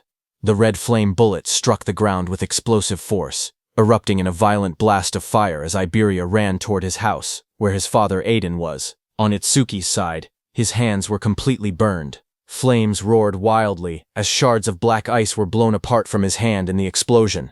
Just then, a system message appeared, saying it had detected an A-rank skill, Red Flame Bullet. Overmimus activated. Another notification appeared, showing the analysis progress at 1%. Sweat ran down Itsuki's face. Seeing the notification, he realized that the enemy's skill was A-rank. Through the smoke and fire, Itsuki looked at both his arms, which were scorched and wrapped in blackened burns. In his mind, he admitted that if he had used Thunderbreaker, he could have dodged the attack, but he had overestimated Black Wall. Across from him, the Red Flame Demon King grinned wickedly. He mocked Itsuki, asking if he truly believed such weak ice could stop his flames. He called him an idiot, but for a brief moment, doubt crossed the Red Flame Demon King's mind. He wondered if he had overdone it. His red eye narrowed slightly as he considered the possibility that Itsuki might be the Demon Eye Bearer. But when he gazed at Itsuki again and looked at his stats, he found that Itsuki was a human whose level was fixed at 0. The Red Flame Demon King stared at the status window and scoffed. He thought that a level 0, just a lowly human at that, could never be the Demon Eye Bearer. A cruel grin spread across his face. Confident now, he declared that he could burn Itsuki to death without any worry. But at that moment, petals of light scattered through the air as Itsuki stretched out his hand and summoned his Deathhound. Energy gathered around as a large Deathhound materialized beside him. The massive Deathhound stood at his side, its red eyes glowing fiercely. The Red Flame Demon King looked down at them and sneered, asking if he was planning to fight 2-on-1 with his Shikigami. Flames coiled around the Red Flame Demon King's arm as he threw the Red Flame Bullet again. Fire surged forward in a blazing arc. He mocked Itsuki, saying that even if he summoned 10 more Shikigami, he still would not be able to beat him. Standing beside the Deathhound, Itsuki remained calm. Without panic, he told Death that he was counting on him. The Red Flame Bullet crashed down violently, exploding against the ground in a storm of fire and smoke. For a brief moment, the battlefield was swallowed by the blast. But then the Red Flame Demon King saw a shadow and realized that Itsuki had dodged his attack. The Red Flame Demon King's eyes narrowed as he looked for Itsuki's Shikigami. He saw the Deathhound running in the opposite direction from Itsuki. He realized that Itsuki's Shikigami was heading toward their target. He turned toward Itsuki and mocked him, asking if he really thought he could beat him alone. Hearing that, Itsuki realized that this demon was looking down on him. He thought that if he kept acting weak, the demon probably would not kill him right away. At that moment, Overmimus's analysis progress was at 36%. Looking at it, Itsuki thought that he could buy time for the analysis. But then a faint smile slowly formed on his lips, because he could not bring himself to act cowardly against a disaster beast.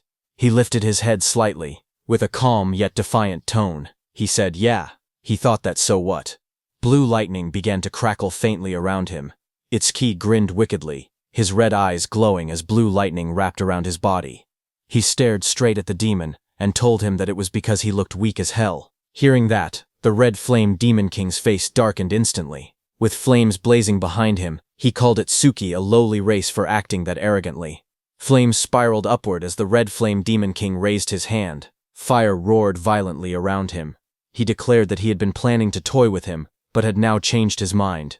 He shouted that he would turn him to ash right away. Saying that, he threw a massive red flame bullet at Itsuki. Itsuki dashed through the blazing attack, lightning flashing around him. He observed calmly that the demon's attack had grown bigger, but his speed had not changed. He quickly analyzed the situation and realized that this demon was a skill-based, long-range type. Itsuki's eyes sharpened with determination as he charged at the demon, thinking that if he closed the distance, that demon was finished. Seeing Itsuki, the Red Flame Demon King's eyes widened in surprise. He was stunned by Itsuki's speed, who, in a single instant, closed the distance between them.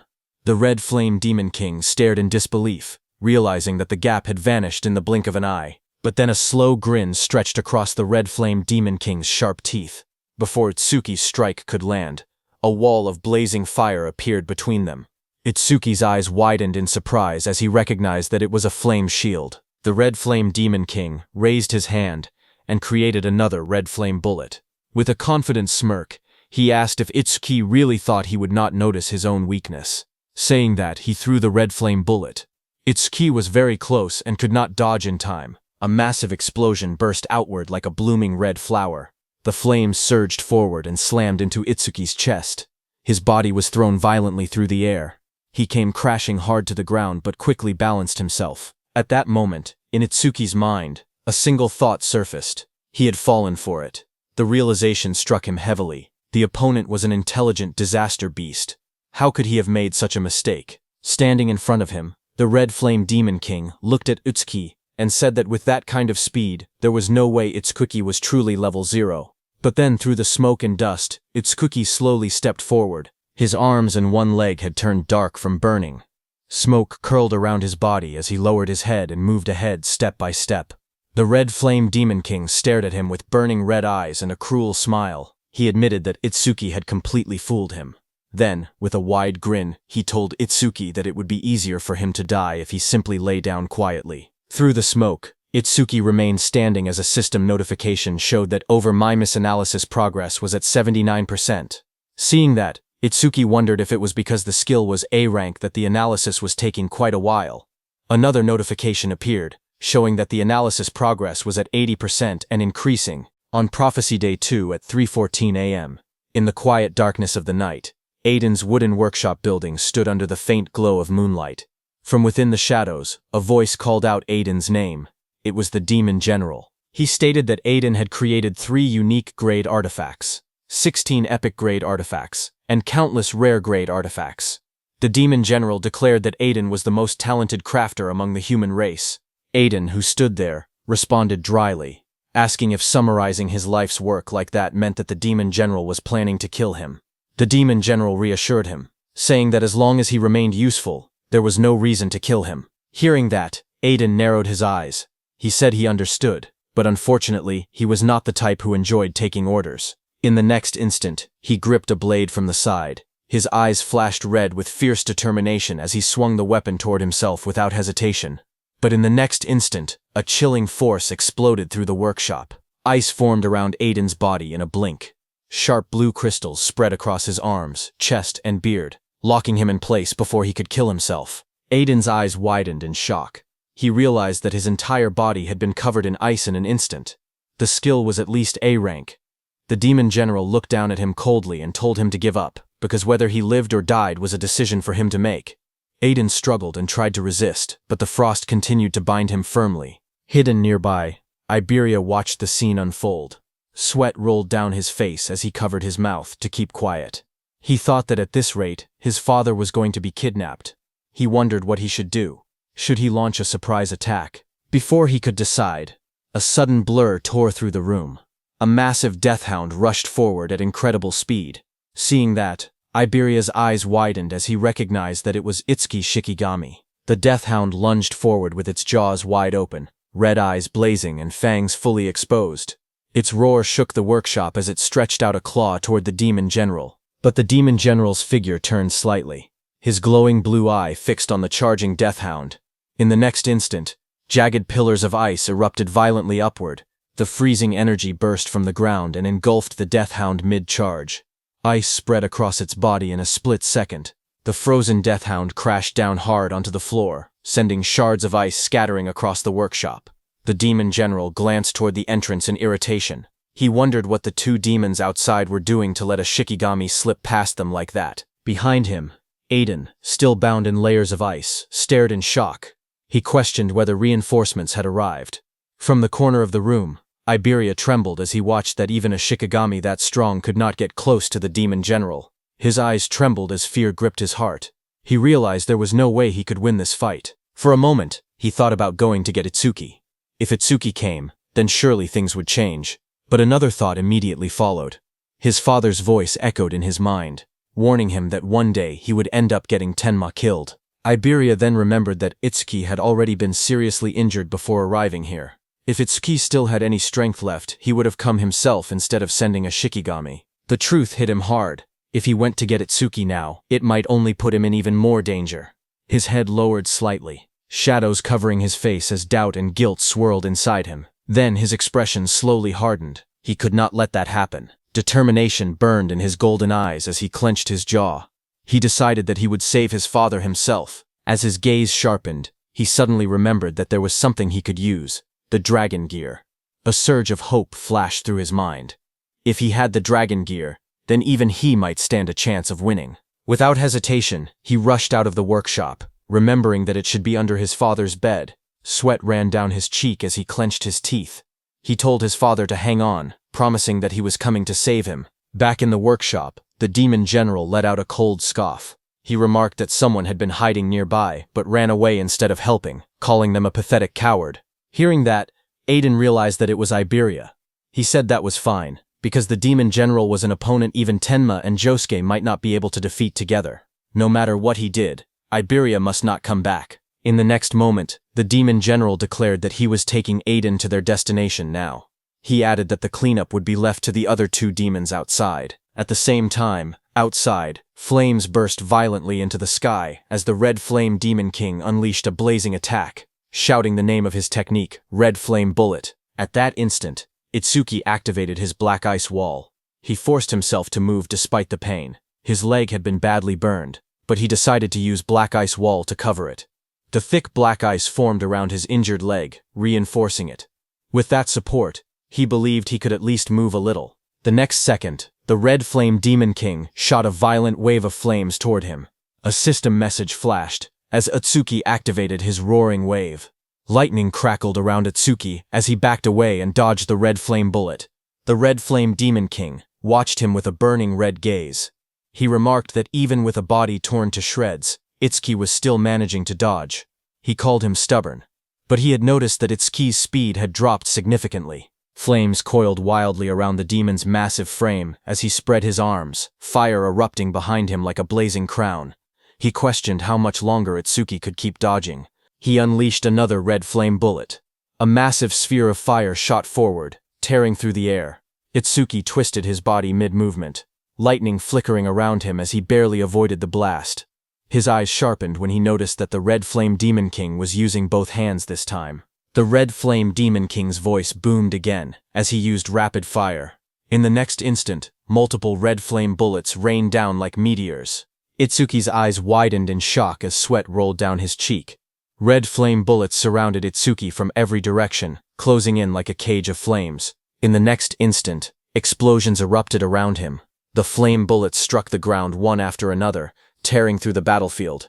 Itsuki twisted his body desperately, barely slipping past several of them. But as more came crashing down, he realized the truth. There were too many bullets to track. Sweat ran down his face as he clenched his teeth. Under normal conditions, he would have been able to dodge them without much trouble. But in his current state, his battered body could no longer keep up. Just then, a massive red flame bullet hit his already injured leg. Because of that, Itsuki lost his balance, and in the next second, multiple red flame bullets came down on him. At that moment, a system message appeared, showing his analysis progress was at 90%. One after another, all those red flame bullets hit Itsuki from every direction. His analysis progress increased to 92%. Flames continued to crash into Itsuki's body as he endured the burning storm. His analysis progress rose to 94%. The fire swallowed him whole, exploding against his chest and shoulders. His body was thrown backward by another violent blast. His analysis progress reached 96%.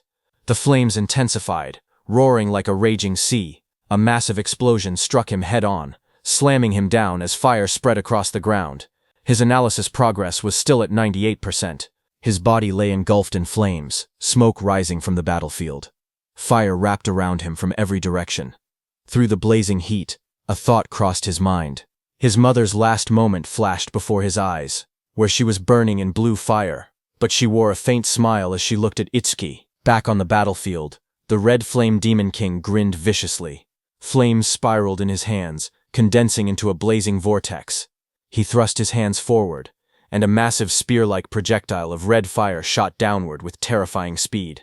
This was Red Flame Bullet, Penetrate. The blazing red flame bullet tore through the air, descending toward Itsuki with overwhelming force.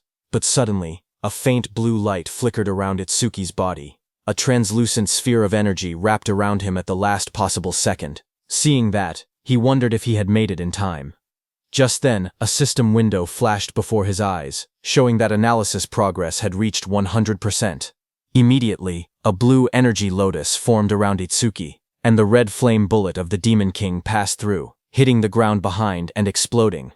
The red flame Demon King narrowed his eyes, staring at the strange blue glow that had blocked his attack, and wondered what it was. On the other side, inside that blue lotus, a system notification appeared, saying Red Flame Bullet Analysis Complete, obtained Black Ice Wall Level 3. This was just as Itsuki had thought. He did not gain a new skill. Instead, the level of Black Ice Wall had simply increased. Another window opened, explaining the skill Black Ice Wall Level 3. Its active effect was that when activated, it continuously generates ice on the body's surface by consuming mana. It can block fire element skills of A rank or lower. Its passive effect was that it increases defense by 15% when blocking a fire element skill of A rank or lower. More messages followed. As Itsuki obtained Black Ice Wall Level 3, all his stats increased by 50, all debuffs were removed, and his wounds were fully healed. His status screen updated instantly. Attack increased from 330 to 380. Agility from 330 to 380. Defense from 330 to 380. Mana from 330 to 380. Total increased from 1320 to 1520. Blue ice-like energy flowed across Itsuki's body, covering the burns and injuries. The charred flesh on his face slowly restored, feeling the surge of power within him. Itsuki realized that all his stats had increased by 50 at once. Itsuki stood up and calculated the increase in his strength, and realized that it was equivalent to gaining 4 levels for a normal awakened. It was not bad at all. With this boost, he no longer had to fear the Red Flame Demon King's red flame bullets. He concluded that once he closed the distance between them, victory would be his. Across from him, the Red Flame Demon King narrowed his glowing eyes. He noticed that the red flame bullet had not even grazed Itsuki. Suspicion rose in his mind as he questioned whether it was some kind of defensive skill. Still, he sneered and declared that with a body already in that condition, Itsuki would not be able to maintain such a defense for long. The next second, that blue lotus opened, spreading like frozen petals. Seeing that, the Red Flame Demon King's lips curled into a wicked grin. He said he knew it. Flames roared in his hand. With a confident smirk, he declared that the games were over, and that it was time to end everything. But in the next instant, his red eyes widened in shock. He stared ahead in disbelief, stunned by what he was seeing. Itsuki stood upright as blue energy swirled around him. The torn fabric hanging from his shoulders fluttered lightly, but his body was no longer damaged. The wounds that had covered him moments ago were completely gone. The Red Flame Demon King stared at him in disbelief, pointing out that his body had been in tatters just a moment ago, yet now it was fully restored. Itsuki lowered his head slightly, his voice calm and steady. He admitted that he had originally planned to leave the demon for later, and go save Aiden first. However, he added that the demon's flames had brought back some unpleasant memories. Because of that, he had changed his mind. Then the atmosphere immediately shifted. His eyes glowed red in the darkness, his expression turning cold and merciless. With a low, unwavering voice, he declared that he would crush the demon first. On the other hand, at Josuke's side, a violent gust of wind tore through the forest, scattering leaves in every direction as the shockwave pushed everything back. Josuke was sent flying through the air, his massive sword held tightly in both hands. His eyes widened as he realized just how overwhelming the force behind that attack was. He gritted his teeth as he struggled to stabilize himself mid-air. If he had not blocked White Oni's attack with his karma tool, he knew he would already be dead. His body slammed across the ground. He tried planting his blade into the ground to stop himself from being pushed away. Dust and debris exploded around him before he finally managed to plant his sword down hard, forcing himself to stop. Breathing heavily, he looked around at the distance he had been pushed, wondering how far he had been blown away.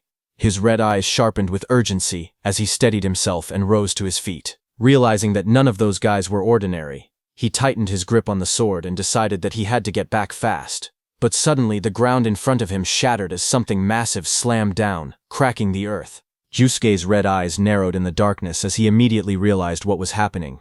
The one from before was chasing him. In the next instant, White Oni lunged forward.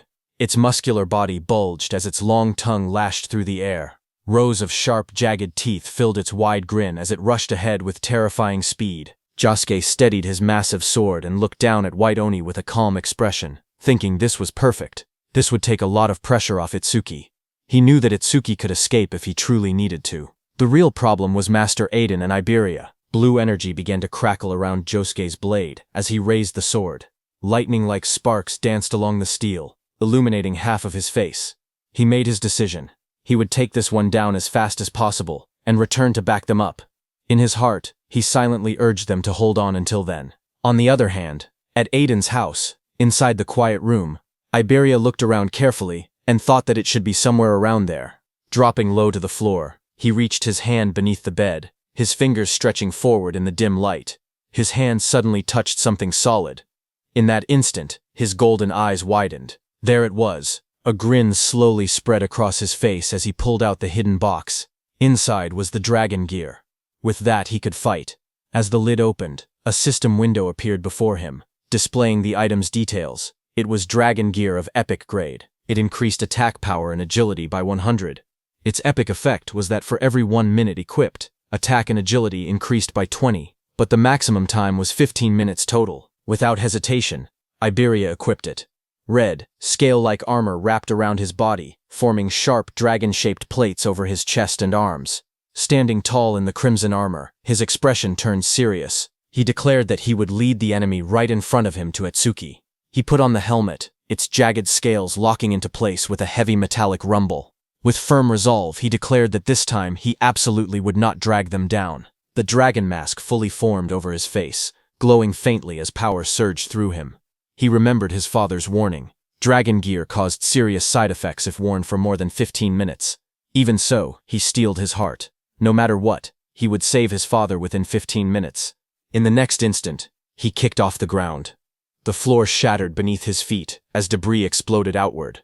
A system notification appeared, showing dragon gear equipped for 1 minute, attack increased by 120, and agility also by 120. Elsewhere, beneath the moonlit sky, the demon general moved with Aiden through the forest. Aiden was trapped inside jagged crystal ice, carried along helplessly. While being carried, he questioned whether it was truly fine to be so relaxed, warning that others would soon catch up. The demon general responded calmly that among humans, only special-grade saviors posed any real threat to him. He added that they were all currently occupied with the demon lord. Aiden was shocked to hear that. He thought that if something at the demon lord level had been deployed, then the demons must have other goals as well. Calmly, he decided to test the waters. Looking toward the demon general, he asked whether all of this trouble had been for the sake of capturing him alone. The demon general responded coldly, telling him not to flatter himself. It was not only for him. They had several other objectives too. Hearing that, Aiden silently muttered that it was just as he had suspected. Aiden began to speak again, asking what exactly their group was planning, but before he could finish, the demon general clicked his tongue in irritation, calling them a persistent bunch. In the next instant, a shadow shifted across the forest floor, as if someone had just arrived at great speed. Still encased in ice, Aiden's eyes widened as he wondered if it was Josuke or Itsuki who had come. Yet even with reinforcements, he knew the truth. Alone, the odds of winning were slim. Just then, a red blur tore through the forest at terrifying speed, slicing through the air as it rushed straight toward the dark figure below. It was Iberia. He jumped at the demon general.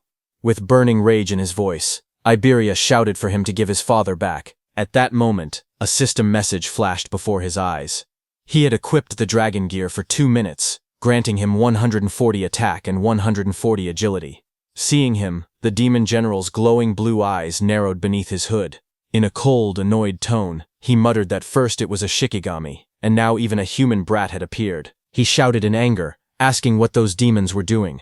The one he was talking about was the Red Flame Demon King, who was fighting Itsukuo. The Red Flame Demon King stood facing Itsuki, who had just come out of the Blue Lotus after recovering.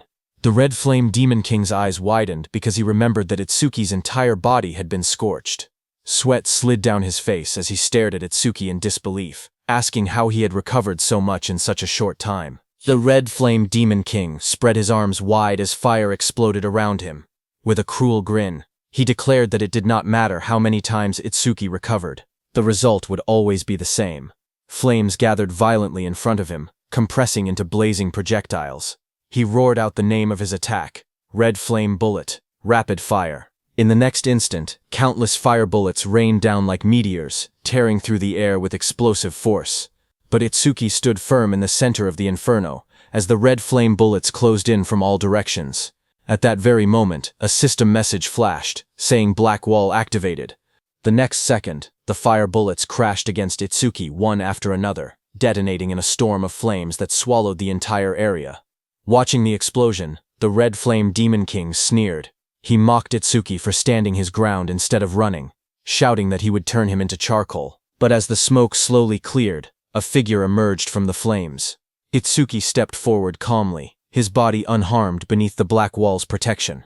He stated coldly that that level of flame no longer worked on him. Another system notification appeared, saying he had blocked an A-rank fire element skill with Black Wall, and his defense increased by 15%. Another system panel appeared, showing that his defense had risen to 627, and with Black Wall it added a further 65. Lightning crackled violently around his body as he leaned forward, his red eyes gleaming. He declared that the demon was the one stuck on the chopping block now. Itsuki activated his Thunderbreaker, and in the blink of an eye, he reached the Red Flame Demon King. Seeing that, the Red Flame Demon King's grin faltered. He let out a stunned sound as he noticed that Itsuki's speed had increased again. Still, he reassured himself that he had his red flame barrier. In the next instant, Itsuki vanished in a burst of lightning. With a savage smile, he declared that first, he would strip the scales, every last one of them. Wrapped in spiraling thunder, he spun like a drill and shot forward at blinding speed with his spiked hands. The Red Flame Demon King stood firm behind his blazing red barrier, convinced the attack would fail. He wondered if Itsuki had forgotten about it. But then the lightning-coated strike smashed directly into the crimson barrier. The impact cracked the surface instantly. Lightning exploded across the battlefield. As Oshiki shot forward like a black spear wrapped in thunder, energy burst outward around him, tearing through the air as he descended toward the demon below. His eyes burned crimson, and his mouth twisted into a savage grin. A system notification flashed before him, announcing that he had blocked an A-rank fire element skill with Black Wall. His defense increased by 15%. Another panel appeared. His defense had risen to 684, and Black Wall added a further 80 points. Across from him, the Red Flame Demon King's face tightened. Sweat rolled down his pale skin despite the flames roaring behind him. Itsuki fell back briefly, then arched his body mid-air, red lightning tracing across his eye as he declared coldly that now it was time to cook. Seeing him, the Red Flame Demon King's pupils shrank. He realized that he had to run, because if Itsuki caught him, he would die. Fear crept into his expression for the first time. He immediately turned around and started running while calling for the White Ogre, King of Resentment. But while running, his legs tripped on a rock. He fell to the ground, and his face slammed hard against it. Sweat rolled down his face as panic overtook him. He cried out desperately for someone to save him. Dust and smoke rose as he struggled to push himself up from the broken ground. Flames continued to surge around his body, but his voice trembled. He roared in fury, refusing to accept reality. He shouted that there was no way he would be killed by some human. Fire spiraled around his arm as he struck again. But Itsuki, standing behind him, just moved his head slightly and dodged, his expression cold and unmoved. Seeing that, the Red Flame Demon King's confidence shattered. He backed away, sitting helplessly on the ground. His breathing grew heavy. In a low, shaken voice, he muttered that it was impossible. To him, the opponent was nothing more than a mere level 0. But now, when he looked at Itsuki, he saw a massive purple entity rise behind him, its towering form radiating overwhelming demonic energy. Its glowing eyes burned in the darkness as violet power swirled violently around them both. A system notification appeared, telling Itsuki that his broken critical crystal was in effect, and that his next attack would 100% trigger a critical hit. Energy gathered around Itsuki's arm, twisting into a sharp, spiraling blade of purple force as he prepared to strike. Seeing that, sweat poured down the red flame demon king's face, his red eyes trembling. In disbelief and fear, he called Itsuki an actual demon. Red flame demon king staggered backward. His eyes trembled as he let out a strained breath. In shock and fear, he realized the truth. He was facing a demon. Before he could react, Itsuki moved. Red and blue energy surged across his body like tearing lightning. In a single fluid motion, he slashed downward, the empowered strike crashing into Red Flame Demon King's head with overwhelming force. The blow detonated on impact. A violent explosion erupted from the point of contact, smoke and debris bursting outward in all directions as the ground shattered beneath them. When the dust settled, Red Flame Demon King's massive body lay motionless on the broken earth. Itsuki stood over him calmly, his eyes cold and emotionless as embers drifted through the air. Clicking his tongue softly, he thought to himself that of all times, a critical hit had to trigger now. He had wanted Red Flame Demon King to suffer much longer. His eyes dimmed slightly as he reflected inward. He realized he had entered a flow state once again, and just like before, it had happened immediately after landing a critical hit. Just then, a thought crossed his mind. Perhaps whenever a critical hit triggered, it automatically pushed him into a flow state. A status window appeared before him. His status had risen to 120%. Attack, 456. Agility, 456 plus 68. Boosted by Thunderbreaker's 15% bonus. Magic, 456. Defense, 456 plus 296. Enhanced by Blackwall's 65% bonus. Currently, his total stat points were 200 now. Seeing that, he realized that thanks to the flow state and the passive effects of his skills, his total stats had already surpassed 2,000. Not far away, green energy suddenly began to gather above the corpse of the Red Flame Demon King. The energy twisted and condensed, forming a glowing orb. Itsuki immediately understood that this was the karma of the slain disaster beast, transformed into an orb. Suddenly, the orb divided into two and shot forward, streaking across the sky like green comets. Itsuki's eyes narrowed as he saw one heading toward the forest. He realized that this karma orb had flown toward Josuke. His gaze then shifted to the second karma orb. Looking at it, Itsuki realized that it was heading toward the workshop. He frowned slightly. With Death and Aiden there, the orb should have split into two according to the life signs present. But it wasn't splitting. Something about that felt wrong. Lightning burst beneath his feet as he launched himself forward, the ground cracking from the force of his acceleration. As he dashed through the air, a grim thought crossed his mind. Death, as a Shikigami, was immortal unless he personally retrieved him. His eyes sharpened. He refused to believe it. But what if Aiden was already? Meanwhile, on Iberia's side, he clenched his fist and drove himself down like a bolt of thunder to attack the Demon General. But the Demon General created an ice barrier and blocked his attack. Seeing that, Iberia was stunned. Even his full power strike, boosted by Dragon Gear, failed to break the Demon General's defense. Iberia straightened slowly as a faint red glow pulsed in his eyes. He said that if one attack was not enough, he would keep attacking without pause. Seeing this, the Demon General's cold eyes gleamed. It mocked him, saying he still had not realized the gap between their strength. Seeing that it was Iberia and not Itsuki or Josuke, Aiden was stunned, his face twisted with fury, his eyes blazing as he shouted that he did not need Iberia's help. He ordered him to take off the Dragon Gear immediately. He warned that the tool had terrifying side effects and threatened that if he refused, he would disown him. But Iberia did not hesitate. He charged straight toward the Demon General, saying that even if his father chose to cut him off, he would still save him. Iberia remained firm and thought that if Itsuki had been there, he believed he would have made the same decision. Seeing the reckless descent, Aiden's eyes widened in alarm. He shouted for him to stop, but in the next instant, jagged ice burst outward around Aiden's mouth too. He gritted his teeth, struggling inside the frozen prison as a low groan escaped him. The Demon General watched coldly. In a mocking tone, it muttered that this was what humans called family love. To it, Humans were nothing more than disgusting creatures, ruled by their strange emotions. As Iberia continued to charge at him, the demon general raised one clawed hand lazily and declared that it no longer had time to play with him. In the next instant, Iberia's whole body froze within massive ice spikes. His body was covered by jagged crystal and swirling frost. The demon general then turned around and started leaving with Aiden, telling Iberia to know his place. Aiden, still encased in ice, let out a pained groan. He struggled to reach his son, but he could do nothing and could only watch Iberia frozen there. As they left, Iberia was left behind in the forest, trapped in thick ice, unable to even move. A system message flashed coldly in the darkness, telling him that he had equipped the dragon gear for 3 minutes. On the other hand, on this prophecy day 2 at 3:20 a.m., the second karma orb arrived at the warehouse where Itsuki's Deathhound had been frozen by the demon general. It was absorbed by Deathhound.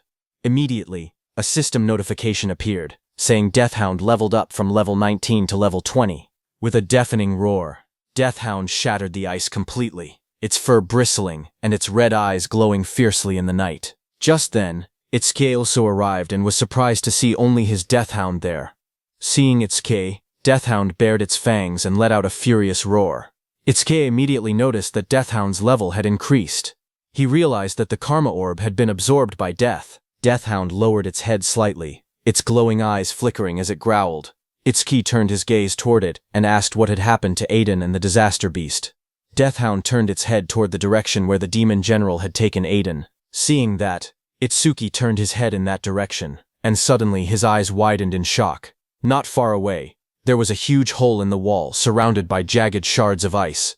Seeing that, Itsuki was stunned, wondering what on earth had just happened. When Itsuki stood in front of that hole in the wall, a powerful surge of purple energy hit him hard. Itsuki stared at it in shock. He could clearly feel an intense magical wave. Blue lightning crackled violently around Itsuki's body as he dashed forward at lightning speed, knowing that he did not have time to wait for Josuke. On the other hand, on Josuke's side, a crimson slash tore across the battlefield, cutting down one of White Oni's arms. But White Oni did not fall. It twisted its massive body and retaliated instantly. Its muscular frame blurred with speed as it swung a heavy strike downward. Josuke barely managed to block with his sword, the shockwave blasting him backward across the ground. Dust and splinters scattered as he skidded to a halt. White Oni straightened its glossy black body. The next second, the arm that had been cut down by Josuke started regenerating. Josuke's eyes narrowed when he saw that the spot he had cut earlier had already healed. He realized that this was a disaster beast with regeneration, and an opponent like that was his worst matchup. But before he could attack again, suddenly the karma orb from Itsuki's defeat of the Red Flame Demon King hit him. Josuke stared at the swirling green energy in shock, his eyes widening as realization struck him. This was a karma orb. He thought that if that was true, then Itsuki had already taken one demon down. Gritting his teeth, he tightened his grip on his sword, and resolved that he had to hold his own as well. Red energy flared around his blade as his eyes glowed fiercely. He analyzed the situation quickly. White Oni's had regeneration, but whenever he aimed for its head or the nape of its neck, it instinctively blocked with its arms. To confirm, Josuke attacked White Oni's head again, but it blocked with its arm. When he tried to attack its neck, White Oni again blocked with its hand. Seeing that, Josuke narrowed his eyes, realizing that the spots it protected so desperately were definitely its weak points. Now that he understood that, he adjusted his stance and steadied his breathing. With renewed determination, he declared inwardly that he could work with this. In the next instant, he lunged forward again, his red blade flashing as he slashed one of White Oni's arms. Red energy flared violently as he swung his blade again, in a brutal arc. In his mind, a single thought echoed. First, he would sever both arms. White Oni's both hands were cut down by him. His eyes sharpened as he calculated calmly. It took the creature at least 1 second to regenerate. And in that 1 second, its weak point would be completely exposed. Without hesitation, he drove forward, red aura blazing around him. Blood spiraled through the air as he launched himself straight toward the monster's core. His face tightened with ruthless focus. His eyes burned red, veins standing out as killing intent flooded his gaze. In that brief opening, he thrust his blade forward with all his strength. The strike pierced deep into White Oni's head. A massive burst of blood erupted from White Oni's body as the blade tore through its exposed weak point. The impact shook the surroundings, crimson splashing in every direction. For that single second, he did not hold back, and the monster paid the price. The massive white Oni collapsed to the ground with a heavy crash, its body slamming against the earth. Josuke stood in front of it, breathing steadily, his expression dark. He thought to himself that for him to struggle this much against a mere mute disaster beast was unacceptable. Without wasting another second, he turned away from the fallen creature. Smoke and dust drifted through the forest as he decided he needed to link up with Itsukoki quickly. His eyes narrowed, because he knew that the ice-wielding disaster beast was a real pain. On the other hand, Aiden trembled as sharp shards of ice covered his mouth. His face twisted with strain, and he let out a rough sound of agony. Seeing that, the demon general remarked that Aiden had looked like he had something to say for a while now. It removed the ice from Aiden's mouth and told him to go on and speak. Through clenched teeth, Aiden shouted that whatever their conditions were, he would accept them. He only begged them to let his son go. Hearing that, the demon general's eye flickered coldly. In a low, emotionless tone, it replied that from that distance it could no longer control the ice. Besides, it added, Aiden would soon be completely under their control anyway. The demon general then stared at Aiden and said that, even at a glance, it could tell that the armor the brat was wearing was made from the demon dragon tribe, wasn't it? It explained to Aiden that the demon dragon tribe possessed incredibly strong vitality. Even after death, their blood, flesh, organs, and even their scales could develop a will of their own. It said that the weapons made from demon dragons retained a residue of that will. If someone wore them for too long, the user's consciousness would gradually be swallowed. In the end, the wearer's entire body would be taken over, becoming a genuine dragon. As it said that, Iberia, who was trapped in the ice, lost his mind and roared like an animal. He shattered the ice with brutal force and broke free. His body twisted and expanded as scales formed across his crimson skin. Smoke poured from his mouth, and his eyes burned with a feral glow. He had lost his reasoning and completely turned into a dragon. The scene shifted back in time. It was Prophecy Day 1. While Itsuki was heading towards the green barrier, Iberia walked behind him, watching his back with concern. In his heart, he quietly prayed for Itsuki to stay safe. As Itsuki disappeared into the forest, Josuke suddenly asked Iberia if he really looked up to Tenma that much. Iberia clenched his fist slightly and answered without hesitation that he wanted to become someone like Itsuki. Josuke turned to him and simply asked why. Caught off guard, Iberia blinked in surprise. He stammered as he tried to answer. Josuke's expression remained calm, but his eyes were serious. He told Iberia that by now he had already met many amazing people. Aiden, Tidwajin, and Izumi Nento. Josuke continued, saying that even he himself had gained more fame and battle experience than Tenma. He looked at Iberia with a calm but piercing gaze and asked why it was specifically Tenma he wanted to become like. The question caught Iberia off guard. His golden eyes widened and he hesitated, unsure how to respond. Seeing his reaction, Josuke lightly patted Iberia's shoulder and told him not to worry. He said he was just asking casually. Iberia lowered his head slightly, his expression turning thoughtful. He admitted that, now that he thought about it, he had never really considered the reason before. A question echoed in his mind. Why did he want to become someone like Itsuki? The scene shifted to the past. 10 years earlier, a young Iberia stood in a bright courtyard, holding up a wooden sword with excitement. He shouted joyfully, full of energy and innocence. Behind him, his mother watched with a warm smile. She asked him if he liked his birthday present. Without hesitation, the young Iberia beamed and answered happily that he did. The young Iberia suddenly raised his wooden sword with excitement and declared that he had made up his mind. With sparkling eyes, he proudly announced that he was naming it the Justice Unbeatable Hero Sword. His mother paused for a moment, slightly surprised by the grand name, but she forced a gentle smile and told him it was a nice name. Young Iberia laughed brightly under the sky, lifting the sword high above his head. He boldly declared that he was an awakened one, and told the disaster beasts to prepare themselves. Without hesitation, he began running across the courtyard, shouting that he was going to show everyone. From the doorway, his mother watched him with worry in her eyes and told him to be careful out there. Behind her stood Aiden with a stern expression. He glanced at her and asked quietly whether Iberia had any friends. Later, Iberia stood proudly with his wooden sword resting against his shoulder. His eyes closed with confidence as several children gathered around him in admiration. But in the next moment, the atmosphere shifted. A faint, unsettling smile appeared on those children's faces. One of the boys stepped forward slowly, stretching out his hand toward the wooden sword. His face was calm, but his eyes carried something dark as he admitted that he felt jealous. He asked to see it for a bit. Young Iberia froze, clutching the sword tightly to his chest. The children began to gather around him. Voices surrounded Iberia from every direction, asking if his dad was a famous crafter. They pointed out that if that were true, then his father could make things like that as much as he wanted. They assured him they would give it right back. Standing alone in the center, young Iberia's body trembled. He stared down at the sword in his arms, thinking that he had just gotten it. It was his. He told himself that he had to refuse clearly. Suddenly, one boy leaned close, his face darkened by shadow. In a low voice, he asked if he was really not going to lend it. Sweat rolled down young Iberia's cheeks. His lips trembled as he forced a stiff smile. After a moment of hesitation, he gave in. With a shaky voice, he said it was okay, and slowly offered the sword forward. That boy took Iberia's sword and shouted proudly that he was an awakened one. He declared that the disaster beasts should prepare themselves as he charged forward. Young Iberia stood there as those boys took his sword, watching from a distance. He lowered his head slightly, his teeth clenched, and a bead of sweat running down his cheek. In a trembling voice, he told them they had to give it back. Later, he returned home. His mother sat calmly on a bench with a book in her hands, while his father was forging swords. Noticing him, his mother smiled warmly and asked if he had fun. Young Iberia forced a bright smile, and with a cheerful tone, he answered that yes, it had been really fun. But his mother's eyes widened slightly as she looked at her son. A hint of confusion crossed her face as she suddenly asked where the wooden sword was.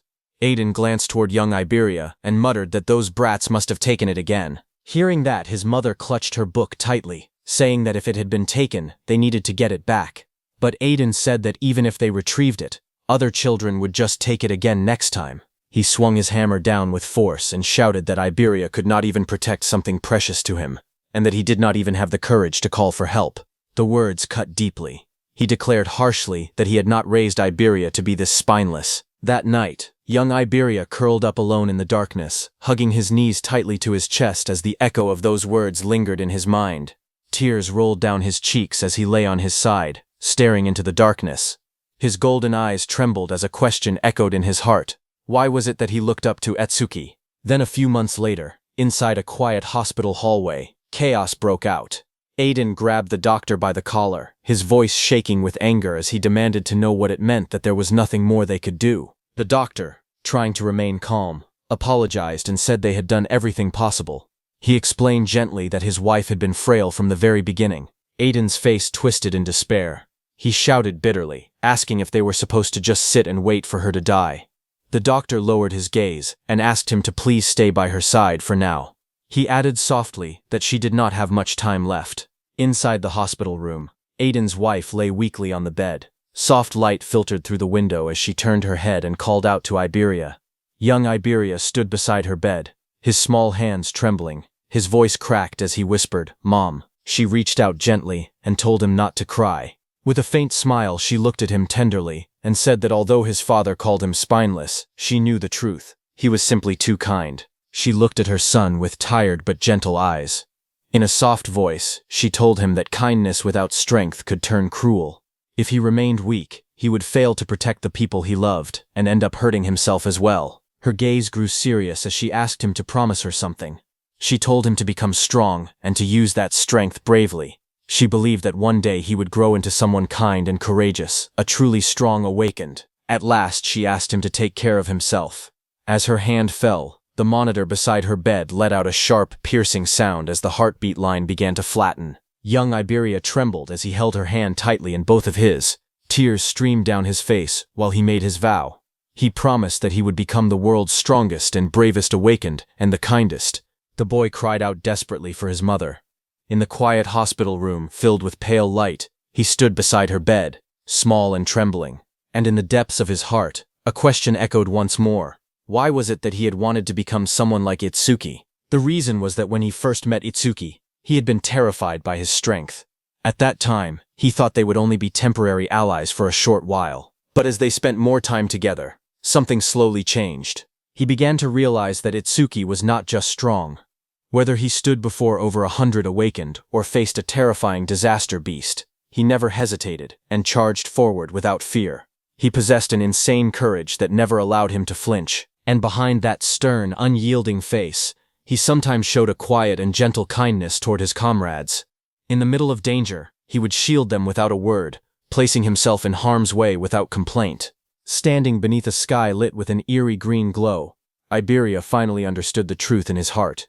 He told Josuke that the reason he had wanted to become someone like Itsuki was because of that strength, that courage, and that hidden kindness. Hearing that, Josuke was surprised and asked if Iberia was still thinking about it. Iberia looked forward with steady eyes and admitted that Itsuki was strong and brave, and that his heart was kind. To him, Itsuki was exactly the kind of awakened he had always dreamed of becoming. Hearing that, Josuke smiled and told Iberia that if Tenma ever heard those words, he would probably be deeply moved. But then Iberia said that a coward with no talent like him could likely never become an awakened like Itsuki. But even so, that did not matter.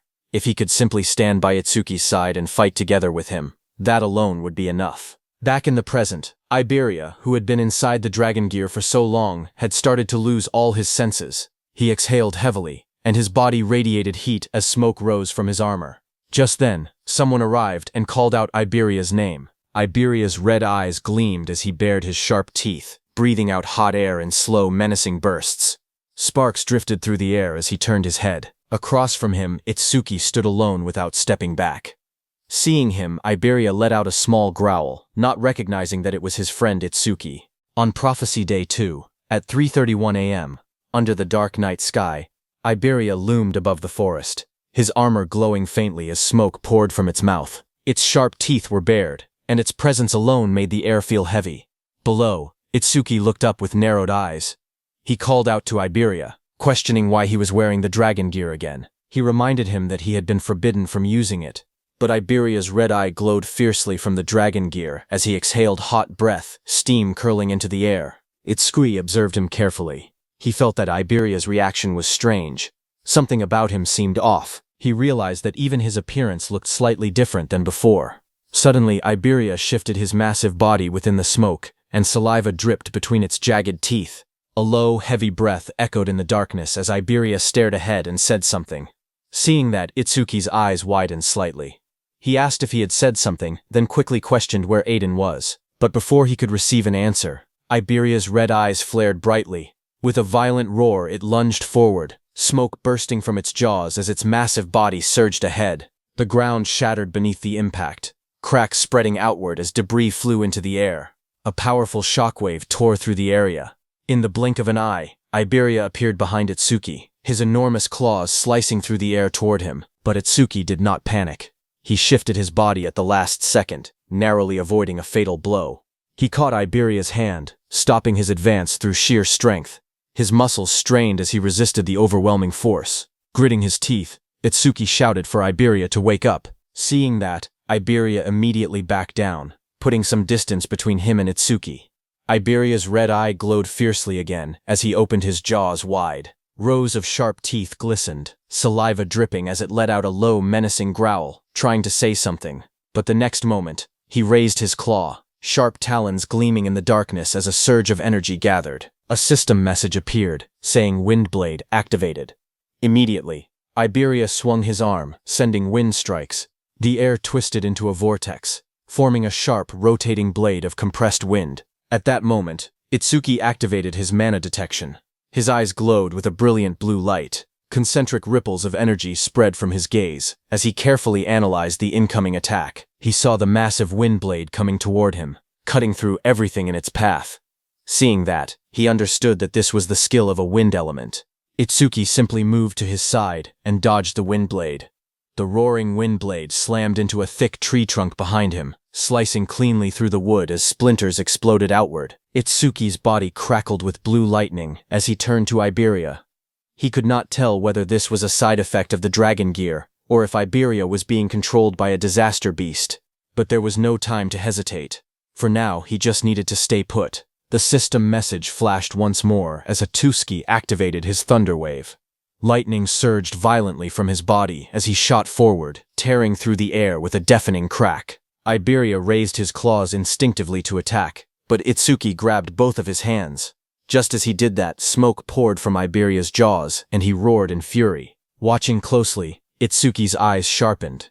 He realized that this mana wave was definitely Iberia's, but he could not believe that he was attacking him. Itsuki's eyes trembled violently, his pupils glowing under the shadow that fell across his face. He demanded to know what exactly had just happened. Then, through the smoke and burning air, Iberia lowered his head slightly, and in a strained, almost pleading voice, he called out to Itsuki and begged him to kill him. Hearing that, Itsuki's expression froze. Sweat slid down his cheek as disbelief overtook him. But suddenly Iberia roared, his jaws opening wide as violent shockwaves burst outward. In the next instant, he lunged forward at Itsuki, attacking with his sharp claws. But before his attack could land, a blade flashed through the air. Josuke appeared and blocked Iberia's attack with his blade. He shouted, telling Itsuki to watch out. Josuke then moved. With a powerful twist of his body, he punched Iberia. Iberia was sent flying, crashing onto the ground with a solid impact. The ground shattered where he fell. Itsuki, still catching his breath, told Josuke that Iberia was, but Josuke cut him off, stating calmly that he already knew the worst-case scenario had come to pass. Iberia then moved again at high speed. He started circling them like a storm, his movements forming a complete ring around Itsuki and Josuke, trapping them within a spinning vortex. Itsuki watched carefully and said that at this speed, Iberia had completely lost control. Josuke told him that Iberia had been consumed by the dragon gear. Itsuki's jaw tightened as realization struck him. In a steady but urgent voice, he said that if it truly was the side effect of the dragon gear, they had to take it off him quickly. But Josuke's red eyes narrowed coldly.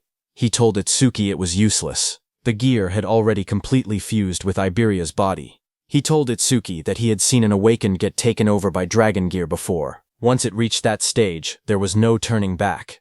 Josuke's voice remained calm as he revealed the harsh truth.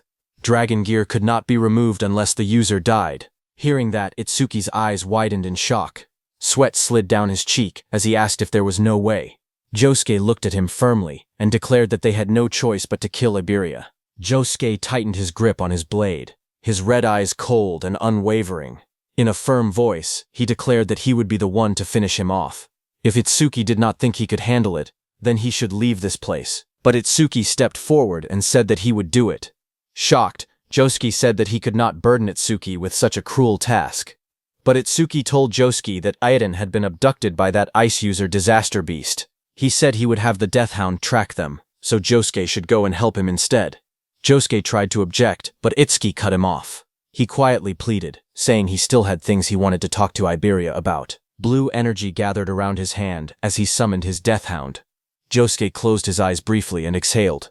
In a low voice, he said he understood, and that he was counting on him. He then warned that if Iberia got away, Iberia would become even stronger, and his ferocity would increase. Turning his back, he spoke one final time. No matter what, Itsuki had to end his life there. As he said that, Iberia jumped onto a tree and then, at full speed, charged at Josuke, his massive body glowing with blazing orange light. At that very moment, Itsuki moved. Blue lightning crackled around his body as he reached Josuke and created a black ice wall to block Iberia. Josuke shouted for the Death Hound to move, and both of them immediately ran in different directions. As Itsuki blocked him, Iberia backed off again to create distance, and then, at full speed, he charged again and struck with Windblade. The compressed air sliced through the battlefield and slightly touched Itsuki before passing through. Itsuki narrowed his eyes, observing that Iberia had fired a skill but Overmimus had not activated. Seeing that, Itsuki realized that just as he had thought, Iberia did not truly want to hurt him. Across from him, Iberia roared loudly, shaking the air around him. He lunged forward, tearing through the air with explosive force. His glowing red eyes locked onto Itsuki as he activated his 1,000 wind blades. At once, countless streams of compressed wind spiraled into existence. The air twisted violently as wind blades rushed toward Itsuki in waves. But Itsuki did not dodge them and continued walking toward Iberia. Glowing wind blades surrounded him from every direction. For a moment, everything went still. Then blood exploded from all over Itsuki's body as the wind blades tore through him. But even then, Itsuki did not stop and continued walking toward Iberia. Seeing this, Iberia let out a thunderous cry. Tears streamed from his blazing eyes, the sound of his cry echoing across the battlefield. Meanwhile, inside the demon world, one of the Right Demon Kings, Yama, knelt on the ground and reported to Lady Ringa that they had successfully captured Aiden. However, he added that the Red Flame Demon King and the White Oni had both been killed by humans. Lady Ringa remained calm. She stated that there were countless fighters at that level, and as long as Aiden had been captured, that was enough. Yama continued, informing her that Lord Saru Shokuma seemed to be struggling. Lady Ringa replied coldly that it did not matter. They had never expected the elimination of Izumi Ento anyway. His role was simply to hold back most of the special class saviors. Yama then revealed that it seemed Saru Shokuma was fighting only one special class opponent. Hearing that, Lady Ringa's eyes narrowed slightly. She wondered aloud if there was a human besides Tiwajin who could hold Saru Shokuma off alone. She then asked for that man's name. Yama raised his head and told Lady Ringa that according to their insider, that man possessed the strongest body, and his name was Heitan Akira. At the same time, on Commander Nento's side, a massive shockwave tore across the battlefield as Demon King Saru Shokuma and Hiden's fists collided, carving a deep trench through the ground. In the next instant, a streak of red lightning split the sky. Wrapped in violent crimson energy, Demon King Saru Shokuma slammed his fist downward. The impact exploded outward in a thunderous blast, sending debris and dust flying in every direction. The shockwaves continued to ripple across the area, streaks of red electricity tearing through the air like raging serpents. In the distance, Commander Nento, along with Choha and that wind elementalist, watched in disbelief as the destructive force spread without pause. That wind elementalist stared wide-eyed and muttered in shock, wondering how the battle that had started yesterday afternoon was still going. He realized that even his own wounds had almost completely healed during that time. Just then, another explosion erupted, shaking the surroundings once more. Demon King Saru Shokuma and Hiten continued throwing punches at each other. Seeing this, that wind elements trembled, overwhelmed by the sheer intensity. He thought that to witness a battle of this level from such close range was almost unimaginable. Amid the collapsing ground and rising dust, Demon King Saru Shokuma, with blazing red eyes and a savage roar, punched the ground with full force. The earth shattered beneath his hand, the battlefield trembling under the weight of his power. Choha stared at the battlefield with trembling eyes, sweat sliding down her face. She could hardly believe what she was witnessing. Haiten was enduring blows powerful enough to shatter the earth itself. She knew that if Haiten fell, no one would be able to stop that disaster beast. Panic tightened in her chest, and she resolved that she had to do something. But just as she prepared to move, a hand landed firmly on her shoulder. It was her father, Commander Nento. With a calm voice, he reassured her not to worry, saying Haiten was not weak enough to die from attacks like that. In the distance, the battlefield had been torn apart. Saru Shokuma split the land, smoke and debris rising into the sky. Watching the devastation, that wind elementalist stammered in disbelief, unable to comprehend this level of power. Commander Nento beside Choha spoke steadily, saying all special class fighters were monsters standing at the very top of humanity. They were not to be underestimated. Choha steadied herself and looked back toward the battlefield, fully aware that she was witnessing a clash between beings far beyond ordinary limits. Suddenly, Demon King Saru Shokuma's massive fist that had slammed into Hiten slowly started to lift. Demon King Saru Shokuma's eyes widened in surprise. Far below his enormous arm, Hiten stood up again, lifting its massive hand. He was still alive, still full of power. Watching from the side, Commander Nento said it had been a long time since he had seen Haiten's second form.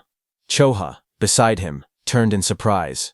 She repeated the words in disbelief, asking what the second form was. Amid swirling dust and a rising crimson aura, Haiten emerged. His body was engulfed in a dark red energy that writhed like flames. His eyes glowed ominously. Watching that, Choa swallowed nervously. She said that his presence felt completely different from before, as though he had become an entirely different person. Commander Nento explained that whenever Haiten entered this state, all of his abilities increased explosively. But there was a price.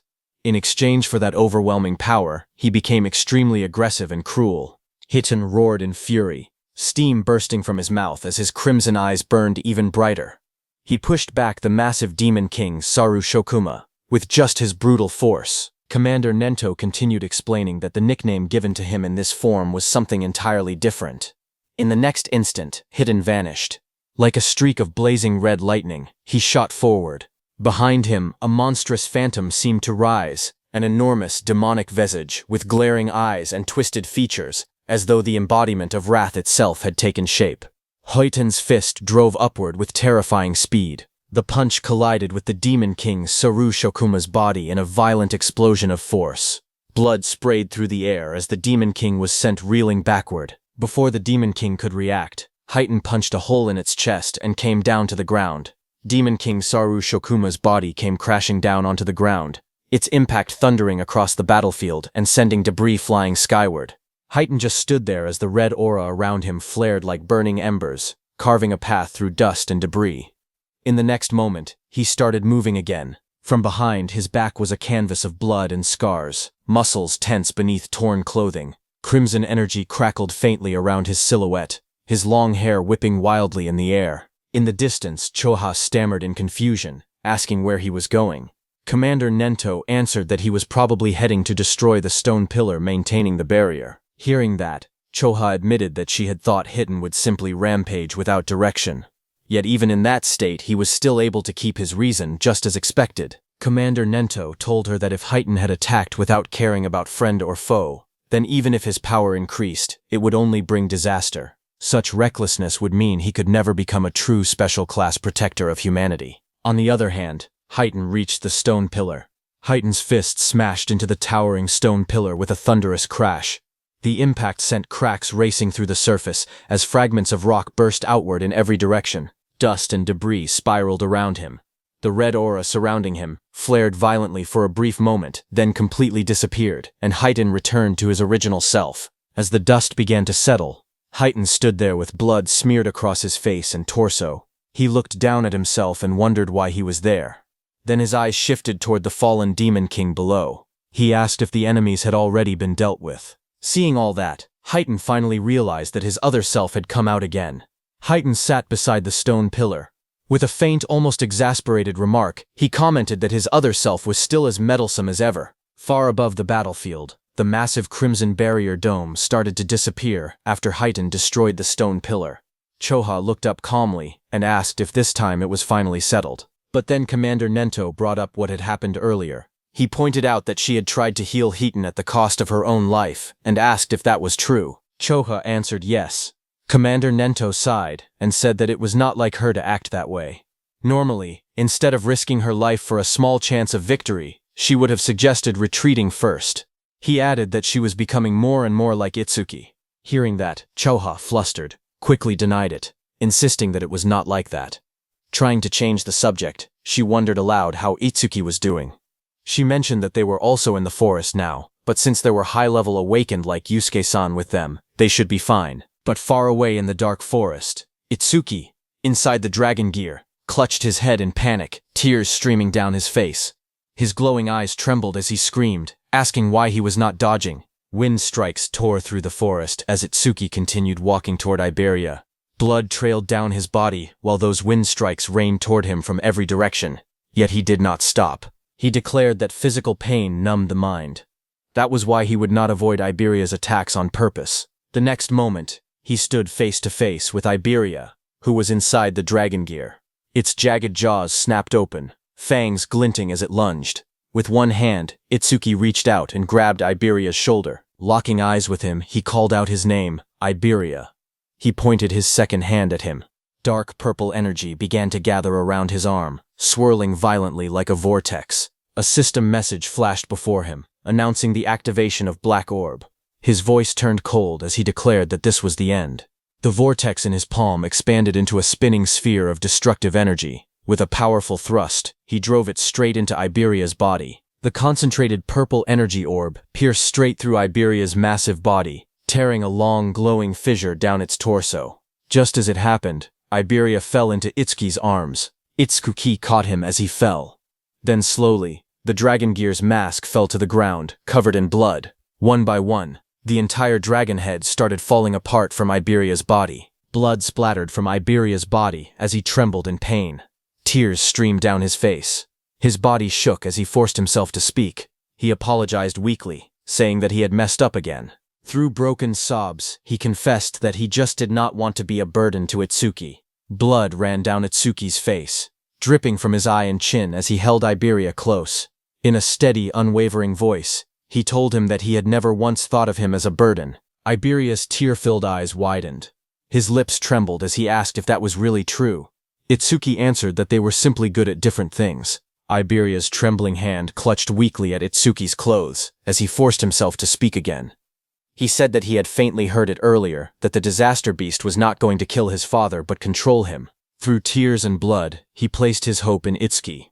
He said that if it was Itsuki, he believed he could surely save his father from it. Itsuki told him to leave it to him. Remembering the face of that demon general that had caused all this tragedy, Itsuki's gaze sharpened, his expression turning cold and resolute. He swore that he would crush it with his own hands. Tears and blood streamed down Iberia's face as his trembling hand slowly loosened its grip. With a faint, fragile smile, he said that he was glad he had gotten to talk to Itsuki at the end. His voice was weak, but sincere. In the fading moment between them, he whispered that he was counting on him, calling him Double E with quiet trust. On Prophecy Day 2, at 3:33 a.m., Iberia was dead. Watching from the demon world, Lady Ringa addressed Itsuki coldly. She said that he had done it now, but this was only the beginning. Sitting on her throne, she promised Itsuki something far worse. She declared that she would erase the things precious to Itsuki, one by one, in an even more twisted way. Then sometime later, under the dim night sky, Commander Nento, Choha, and that wind elementalist moved quietly through the deep mountains, their presence small against the vast forest. While moving, that wind elementalist admitted that he had believed everything would be solved after defeating the disaster beast, but he had not expected to escort Commander Izumi this far into the mountains. He knew that it had originally been Heighten's job, but his condition made it impossible for him to continue. As they were moving, suddenly Choka's summoned beast stopped. Choka immediately signaled for everyone to stop, saying her Gyokucho seemed to have detected a strange emotional wave. Her eyes narrowed as she added that the source of the wave was just ahead. In the darkness up ahead, two figures stood facing one another in the distance. Seeing this, that wind element duelist stepped forward, drawing his blade in a swift motion and shouting, demanding to know who was there. His grip tightened around the sword as he thought it was a humanoid disaster beast, but Choha's eyes narrowed as she stared ahead into the darkness. She recognized that person's back. She walked ahead and in a weak voice called out to Itsuki. Hearing that voice, Itsuki turned around. His whole face was covered in injuries. Blood streaked across his skin, yet his green eyes were still conscious. He recognized that it was Choha. Seeing him, Choha's expression trembled with shock. She stared at him in disbelief and demanded to know what on earth had happened there. Her eyes dropped to his body, noticing the injuries that covered him. She questioned what had happened to those wounds. Before she could press further, suddenly someone stepped forward from the forest, saying he would explain. Deathhound, with glowing eyes, followed closely behind him, its presence ominous and silent. Seeing him, Chosha and that wind elementix were shocked. He tightened his grip on his blade and asked if someone else was there, but Commander Nento recognized that man as first-class savior Josuke Bakuto. He pointed out that he was Aiden's guard and demanded to know why he was there. Josuke's red eyes lowered as he remembered the battle, his expression heavy and grim. In a calm but bitter tone, he addressed him as Commander Nento and began to speak about the battle, delivering the crushing truth. They had lost. On Prophecy Day 2, at 3:34 a.m., the foretold battle had ended in the worst possible outcome. Half of the North Continent's District 7 had been destroyed. The legendary crafter, Aiden Hiss, had been kidnapped, and his son, Iberia Biss, had died. Later, after his master had been taken, Josuke revealed what he had done next. He told them that he had ordered Deathhound to track the magic traces left behind by the disaster beast. Josuke stated that, in the end, they had only managed to find the disaster beast's clones. He added that the creature was extremely cunning. It had expected to be tracked and deliberately left behind numerous clones, making it impossible for them to pinpoint its true location. Hearing all that, Commander Nento turned to Choha and asked her about Itsuki's condition. She explained that most of his wounds were only scratches, and the bleeding had already stopped. However, she admitted with concern that he stubbornly refused to accept her treatment. A bead of sweat slid down her cheek as she confessed that she could feel the flame of anger inside him burning even stronger than before. Choha's voice grew heavier as she warned that, at this rate, his heart would eventually be swallowed by hatred. On the other hand, Itsuki sat alone on his bed, his head lowered in silence. Deathhound remained nearby, watching over him. He sat quietly in his dim room, his gaze fixed on a framed photograph resting on the shelf. The picture showed a warm family scene. Aiden smiling proudly, his wife beside him, and young Iberia standing between them, laughing brightly. Seeing that, the memory of Iberia stirred something deep within him. He remembered the past, how Iberia had introduced himself with a cheerful grin. Later, when Iberia got injured, he had helped him, carrying him on his shoulder. And while they created a team, Iberia hugged Itsuki, declaring that he would never leave Itsuki's side. His voice had been firm, filled with unwavering loyalty. He remembered the time when Iberia excitedly told him about Shikigami users, explaining that they could freely name their Shikigami. With bright confidence, he offered to come up with a name himself, boasting proudly about his naming sense. Those lively words echoed faintly in Itsuki's mind as he continued staring at the photograph. Itsuki slowly lifted his head. His green eyes were cold and distant, the pain etched across his bruised body no longer drawing even a flicker of hesitation from him. Deathhound stood before him, its glowing eyes fixed on its master. In a steady voice, Itsuki told it to move. Deathhound responded with a low growl, its presence heavy and ominous. A blue system panel appeared, revealing its status. Deathhound, B rank, level 20. Its attack stood at 350, ability at 300, defense at 200, and magic at 150. Itsuki stepped forward from the bed, his battered body tense with resolve. He declared that they would catch that disaster beast. Then his voice darkened as he declared that he would crush it. A red glow flickered in his eye, burning with ruthless determination. Without another word, he turned and walked toward the door, his broad back streaked with blood, his fists clenched tight. Deathhound silently followed him. But just as he opened the door, he saw Commander Nento standing in front of him. Itsuki was surprised to see him there. He asked why his teacher and everyone else had suddenly come. Along with Commander Ninio, Choha, Josuke, and that wind elementalist entered the room. That wind elementalist looked at Atsuki and acknowledged that this injured brat was Izumi-san's second disciple. He had heard that Atsuki alone had created a green barrier and defeated a disaster beast over level 30. But he had also heard that Atsuki had killed his own friend. That wind element thought that there was no denying Itsuki's strength, but he was certainly cold-hearted. Commander Nento asked Itsuki where he was going. Without hesitation, Itsuki replied that he was going to find the ice attribute disaster beast and save Aiden. But Commander Nento rejected his decision. Hearing that, Itsuki's green eyes flared sharply as he demanded to know why. Commander Nento answered calmly that Itsuki was not a savior yet. The Savior Alliance had already classified the incident as a special class danger. He told Itsuki that, to join the rescue, one had to be at least a second-class savior. With a cold voice, he told Itsuki that he did not meet that qualification. Hearing that, blood streaked across Itsuki's face as his expression darkened. His red eyes burned with fury. He asked if that meant that because he was not a savior, he did not even have the right to go and help. Clenching his fists tightly, he shouted that he had promised Iberia he would definitely save Aiden. Even if they tried to oppose him, he would still go. Hearing him, that wind elementalist was stunned and questioned how Itsuki dared speak to Izumi-san like that. Choha thought that her father did not have to say it so bluntly, and wondered whether he understood Itsuki's mental state right now. Silence filled the air, heavy and suffocating. Then Commander Nento's voice cut through the tension as he asked Itsuki a single question. Would it truly be acceptable if someone died because of him? The words struck hard. Itsuki's eyes widened, his breath faltering as the weight of that possibility pressed down on him. Commander Nento continued calmly. He said he understood Itsuki's feelings. What had happened was the result of his own mistake. He had believed the disaster beast was only targeting him, and because of that misjudgment, he had neglected Aiden's protection. He told Itsuki that, after going through so much trouble to capture Aiden, the enemy would not kill him so easily. Still, with Itsuki's current strength, challenging that disaster beast would only mean dying for nothing. Hearing that, Itsuki stood there in silence, his fists trembling at his sides. But then Commander Nento told Itsuki that he possessed limitless potential. Surpassing special class was not merely a dream. As he said that, the sun also rose into the sky, casting golden light into the room. In a calm voice, Commander Nento said that, if the time came, he would tell the Alliance to let Itsuki handle Aiden's rescue himself. Hearing that, Itsuki's battered face lifted slightly. His green eyes were filled with frustration and urgency as he asked what he could do right now to surpass special class. The room fell quiet for a moment. Then Commander Nento told him to join the Apex camp. Tenma repeated the words in disbelief, not knowing what that was. Commander Nento explained to him that Awakened who ranked in the top 10 of the Savior Alliance National Tournament preliminaries were invited to attend the Apex camp in Nakasu, hosted by the Savior Alliance.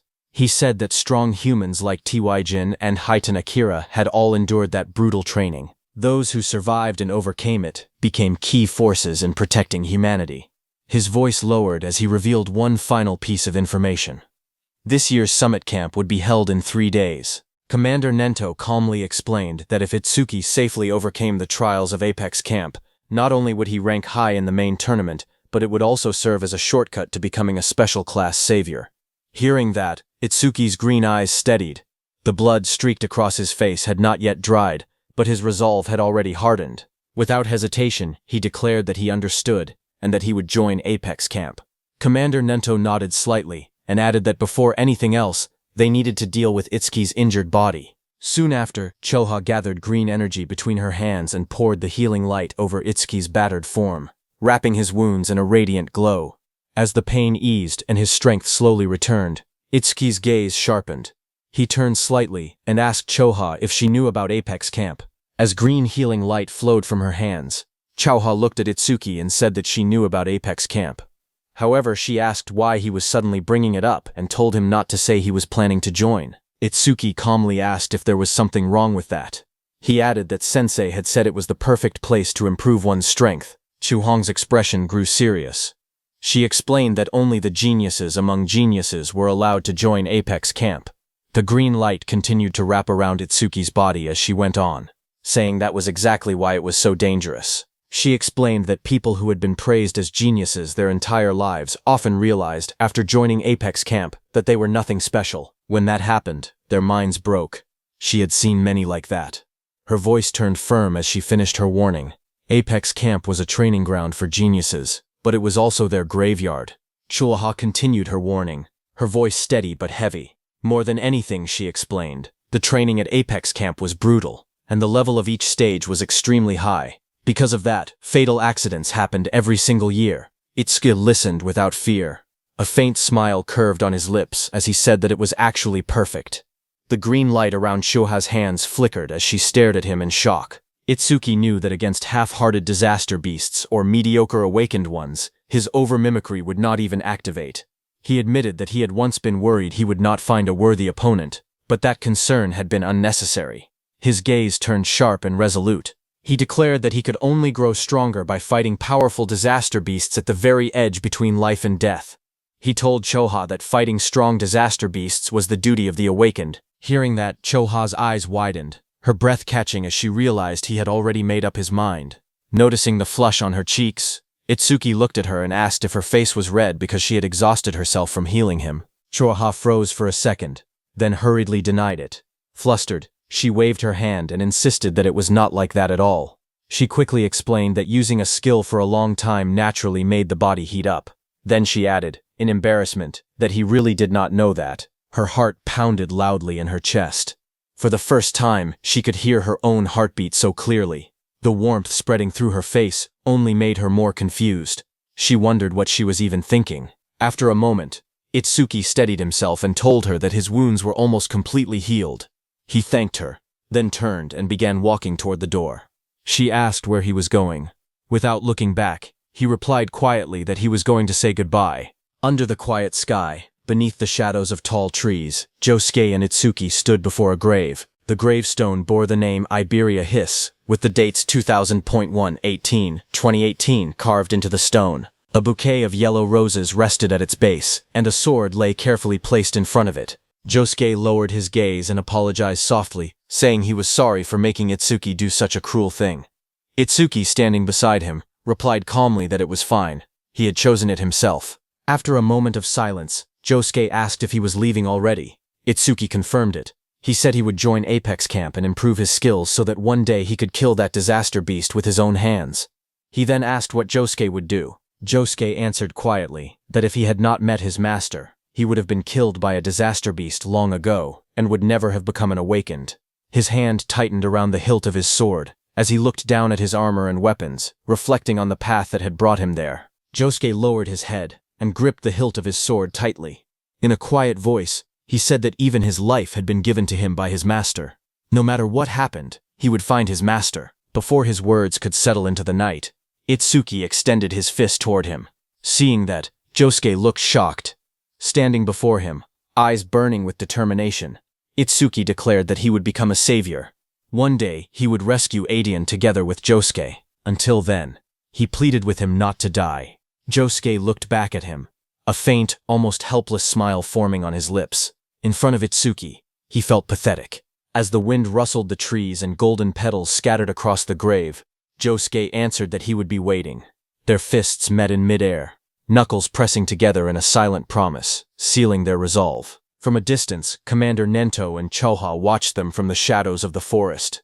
Choha remarked that as expected of Itsuki, only a few hours ago he had been completely wrecked both physically and mentally, yet he had recovered this quickly. But Commander Nento told her that Itsuki had merely pushed his negative emotions deep down for now, so that one day he could unleash them. Commander Nento then said that there were many suspicious points in the recent attack.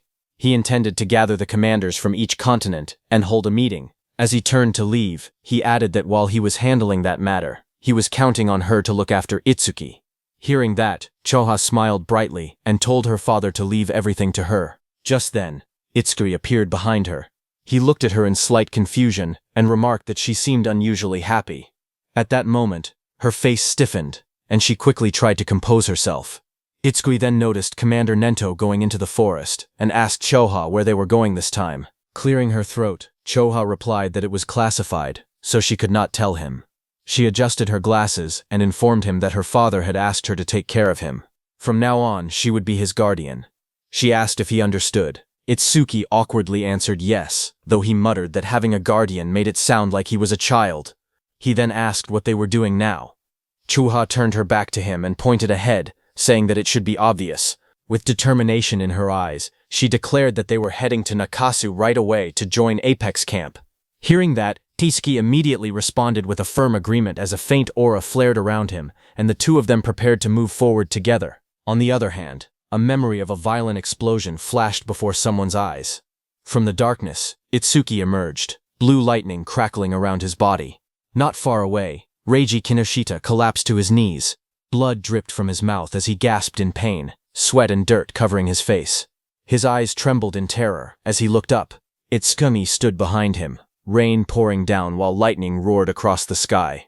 Without hesitation, Itsuki raised his fist. With a deafening impact, his punch came crashing down. Remembering all that, Reiji Kinoshita screamed, his mouth wide open as tears and sweat streamed down his face. His entire body trembled violently against the hospital bed, tightly wrapped in bandages from head to toe. He thrashed and cried out in fear, the sound echoing through the quiet room. Hearing the scream, his mother rushed inside. She ran to his side and held him tightly, her voice shaking as she tried to calm him. She told him not to be scared, that she was there with him. Leaning closer, she gently asked if he had dreamed again about the person who hurt him. Reiji Kinoshita's face twisted with rage. Even through the bandages, his fury was clear. Tears poured from his swollen eyes as he gritted his teeth and swore that he would return the pain he had suffered 100-fold. He vowed to make them experience a living hell. Hearing that, his mother's expression darkened, her eyes turned cold and sharp. In a low, steady voice, she told him not to worry. His big brother had returned, and he would surely avenge him. Hearing that, Reiji Kinoshita looked behind his mother. Behind her, a tall, broad-shouldered man stepped into the room. His presence was overwhelming, his body outlined by a faint red glow that made the air feel heavy. It was Reiji Kinoshita's brother. In a low voice, he said that it must have hurt Reiji. Hearing him, Reiji's emotions surged again. Tears streamed from beneath his bandages as he cried out to his big brother. He begged him to punish the enemy, the one who had done this to him. His brother's expression darkened. He calmly asked if the attacker's name was Itsuki Tenma, the one responsible for all of this. Reiji shouted that it was him. He added bitterly that Itsuki was just an orphan with no family. Apparently, he had even taken first place in the preliminaries, but his level was still 0. He was not even close to his big brother's strength. Hearing that, his brother fell silent for a moment. He said that first place in the preliminaries meant that Itsuki would certainly participate in Apex Camp. A sinister smile slowly spread across his face, his eyes glowing with a fierce red light. He said that, in that case, he would crush him there. On the other hand, Choha led Itsuki to the training camp. The moment they stepped inside, Choha looked ahead calmly and announced that they had arrived. Before them stood a massive structure, a breathtaking dome made of interwoven glass and steel, shining under the sky. Behind her, Itsuki lifted his gaze, his green eyes widening in awe. He admitted that it was spectacular, nothing like he had imagined. As they approached the grand entrance, he added that it was just like she had said. Groups of people walked proudly toward the dome with their heads held high. The atmosphere was filled with confidence and ambition. Everyone looked so proud. Choa adjusted her glasses and spoke again. She told him that she could not go in, so he would be on his own from there. He nodded and replied that he understood. She then handed him a bracelet, saying it was his recording bracelet, and that he would need it for the camp. He accepted it politely and thanked her. As she handed over the bracelet, she gave him one last warning. She told him not to stand out too much. If he did, he would only make himself a target. Without turning back, he raised a hand slightly and replied that he knew. She watched him walk away toward the arched entrance of the dome, her expression tightening as she admitted to herself that, with Itsuki's personality, she could not help but worry. Inside the registration area, he approached the counter calmly and politely said that he would like to register. The staff member behind the desk did not look up from his phone. He simply extended his hand and told him to show his bracelet. Itsuki handed it over without hesitation. Inside the registration room, the staff member placed the bracelet onto a scanning device. Blue energy surged to life, swirling around his body like a current of wind. The machine hummed as light gathered beneath his palm. Watching from behind, Itsuki narrowed his eyes slightly. He quietly noted that even the reception staff were over level 40. That was only natural for a place like this. A screen flickered on, displaying his information in clear letters.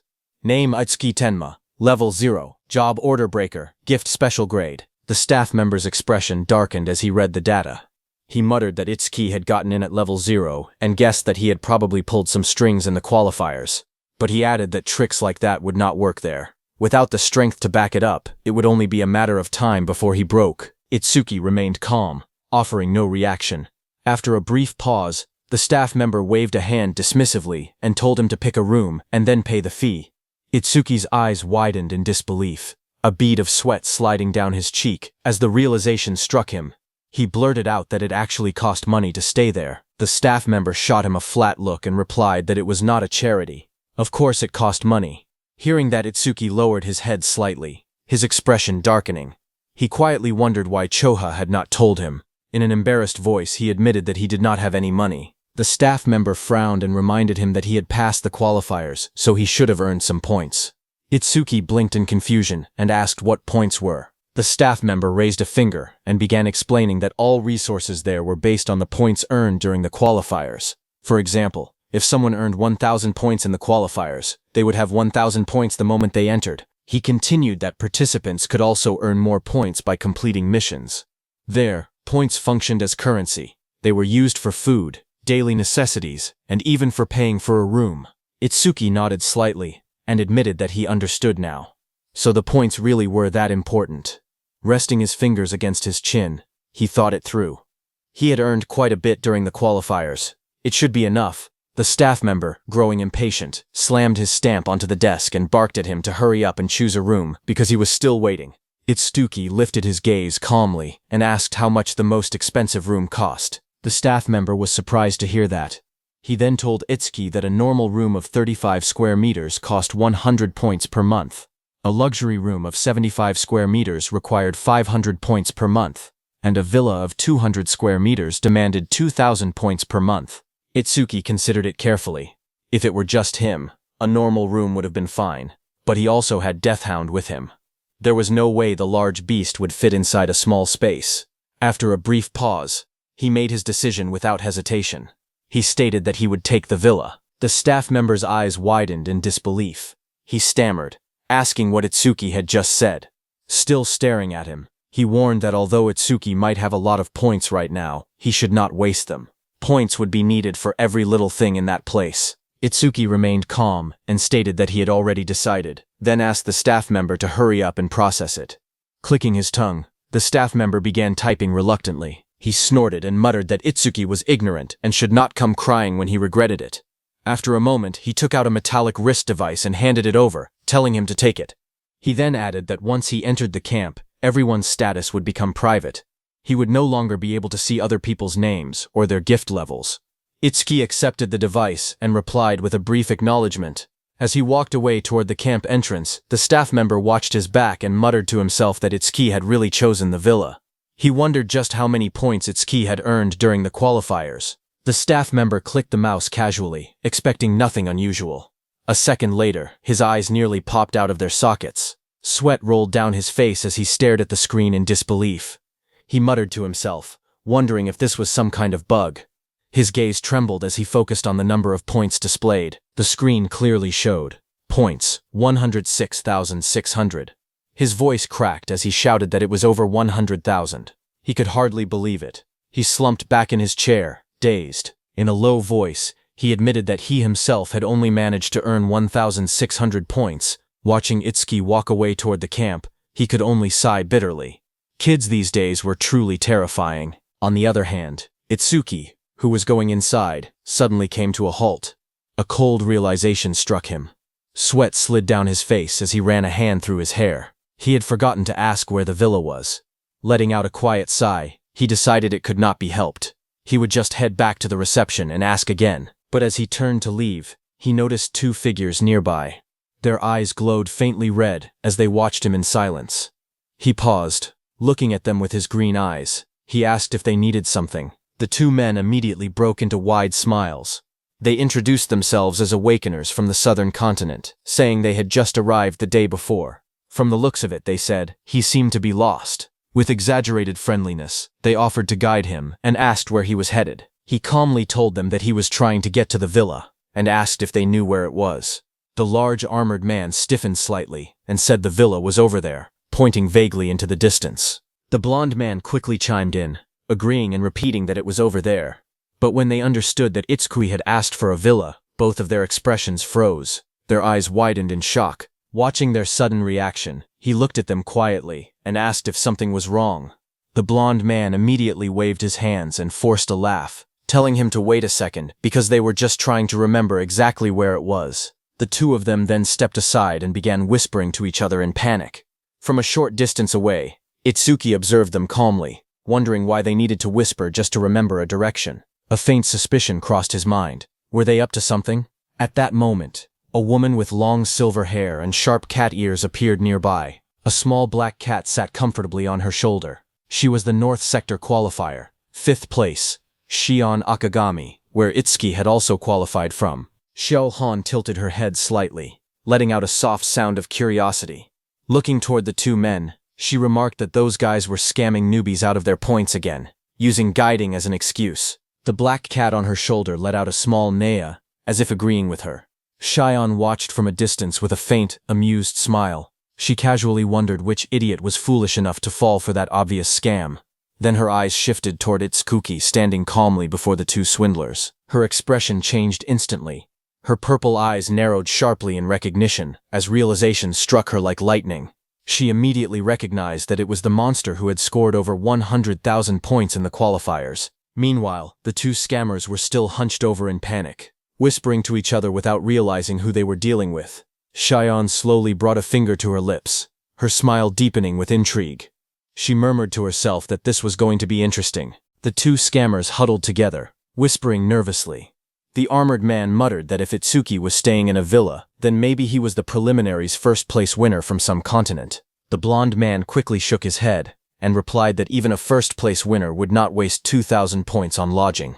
After a brief pause, he smirked, and suggested that Itsuki was probably just a rich, spoiled brat who did not understand how valuable points were. The big man asked what he meant. With narrowed eyes and greedy grins, the blonde man concluded that greenhouse-raised rich boys were always weaklings, perfect prey.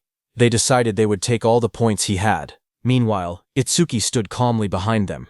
Seeing them hesitate, he said that if they could not remember the way, then he would just find it himself. The two men immediately broke into wide smiles again. The blonde man laughed and claimed he suddenly remembered. He insisted that he would take him there. In the distance, the academy grounds stretched out beneath the setting sun. Large, futuristic dome-shaped buildings surrounded by walkways and groups of awakeners moving about. Some students stood at a distance, watching the scene unfold under the fading light of sunset. One of them recognized the pair leading Itsuki and asked if those were the South Continent outcasts, Fumiya Futaki and Ichitora Asano. The other nodded slightly and remarked that it looked like the kid in the middle had fallen straight into their trap. With a dismissive tone, he added that the boy already looked weak, and now he would probably lose all his points. He even muttered that it was a pity. But Itsuki continued walking calmly between the two swindlers, his hands in his pockets, and his expression remained steady and unreadable. Nearby, a red-haired fighter carrying a massive spear-like weapon over his shoulder passed by, but then he turned and looked back in Itsuki's direction. He wondered aloud if that was not the same boy who had asked strange questions before the preliminaries. Then, with mild disdain, he commented that, of all people, the boy had ended up getting caught by those two. After a brief pause, the red-haired man decided it was none of his concern. He reminded himself that he had only one goal to surpass Itsuki Tenma, the North Continent Preliminaries' first-place winner. This boy was Gaku Oe, the North Continent Preliminaries' third-place finisher, who competed with Itsuki. Meanwhile, the trio arrived before a large modern building. The blonde man announced that this was the villa area. Itsuki stared up at the structure and said it was big. Itsuki stood calmly in front of the two swindlers, his face shadowed and unreadable as they grinned behind him. The blonde man rubbed his hands together and told him it was time to pay the guide fee. He let out a greedy chuckle, clearly expecting resistance or panic. Instead, Itsuki turned his head slightly, and in a calm voice, said that since they had guided him this far, he should at least give them a tip. The two scammers froze. They stared at him in disbelief, wondering if he was really going to hand over the points that easily. Itsuki then asked how much they wanted. The armored man hesitated before blurting out that it should be at least 500, but before he could finish, the blonde man snapped at him and shouted that he was an idiot. They should make it 1,000. They demanded 1,000 points instead. Itsuki calmly agreed that 1,000 points was a bit much, but said it was fine. The two men stared at him in disbelief, as he extended his hand slightly and asked if that amount was acceptable. Then he casually asked how to transfer points to someone else. Hearing that, the blonde man leaned in and whispered that Itsuki was not only weak but dumb too. He could not believe someone would pay 1,000 points just for directions. The armored man then added that, in that case, they should not take it personally. They apologized, saying that it had taken longer than expected, so he would have to pay extra. The armored man quickly changed his tone and shouted that the total should be 5,000 points. Their expressions twisted into something far more sinister as they demanded that, if it was not enough, Itsuki should hand over everything he had. Just as they said that, the atmosphere shifted instantly. Itsuki lowered his head slightly and muttered that he understood. When he lifted his face again, his eyes glowed red in the shadows. In a cold voice, he asked if they were extortionists. Itsuki's body started glowing with a red aura. The blonde man glanced at Itsuki, surrounded by the faint crimson energy, and muttered that something was wrong. It felt as if Itsuki had suddenly changed, but the blonde man gritted his teeth and shouted that it did not matter. If anyone was to blame, it was Itsuki himself for being careless. He demanded that the points be handed over immediately, threatening that he would regret it otherwise. As they said that, the air grew heavier. Itsuki walked toward them and said coldly that he was seriously pissed off right now. No matter what happened next, they were not allowed to complain. The blonde man sneered and boasted that he ranked 6th in the South Continent preliminaries. There was no way he would lose to trash like him. Purple lightning crackled violently around his body as he roared that he would turn him to ash with his lightning punch. A notification flashed as he activated his ability. B-rank skill, Lightning Punch. He lunged forward, his fist blazing with electric power, and drove it straight into Itsuki's body. But Itsuki didn't dodge, and just as he hit him, a notification appeared saying that Itsuki had absorbed the B-rank lightning element skill, Thunder Roar Wave. His agility increased by 10%. Absorption count, 2 out of 5. Then another system window flashed, showing that Itsuki's agility had risen to 475, increased by 25% from Thunder Roar Wave. The blonde man stared in disbelief, sweat running down his face. He muttered that Itsuki had not even moved. In the next instant, Itsuki simply slapped him, and his body was sent flying backward. He crashed hard onto the ground, his vision spinning from the impact. The armored man's eyes widened. Even while focusing his sight, he admitted that he could not keep up with Itsuki's movements at all. He was simply too fast. Gritting his teeth, the armored man decided that against a speed-type opponent, he would end it in one blow. A surge of power flooded into his arm. A notification appeared as he activated his Z-rank skill, Body Enhancement, Right Arm. His right arm swelled grotesquely, muscles bulging and veins protruding as immense strength gathered into a single punch. He swung it down with terrifying force. the air tearing apart from the pressure, but Itsuki raised his own fist and met the massive strike head-on. He blocked the armored man's attack easily. Seeing that the armored man used the ability to alter his own body, Itsuki realized that this armored man possessed the same power as him. He was an order breaker. The armored man threw his head back and roared. Veins bulged across his body as power surged through him. He declared that both arms were enhanced, and demanded to see if his opponent could handle this. In the next instant, countless massive fists rained down like a storm. From every direction, his enlarged arms smashed forward, filling the battlefield with crushing blows. But Itsuki matched his attacks and blocked all of his punches with a continuous barrage of his own.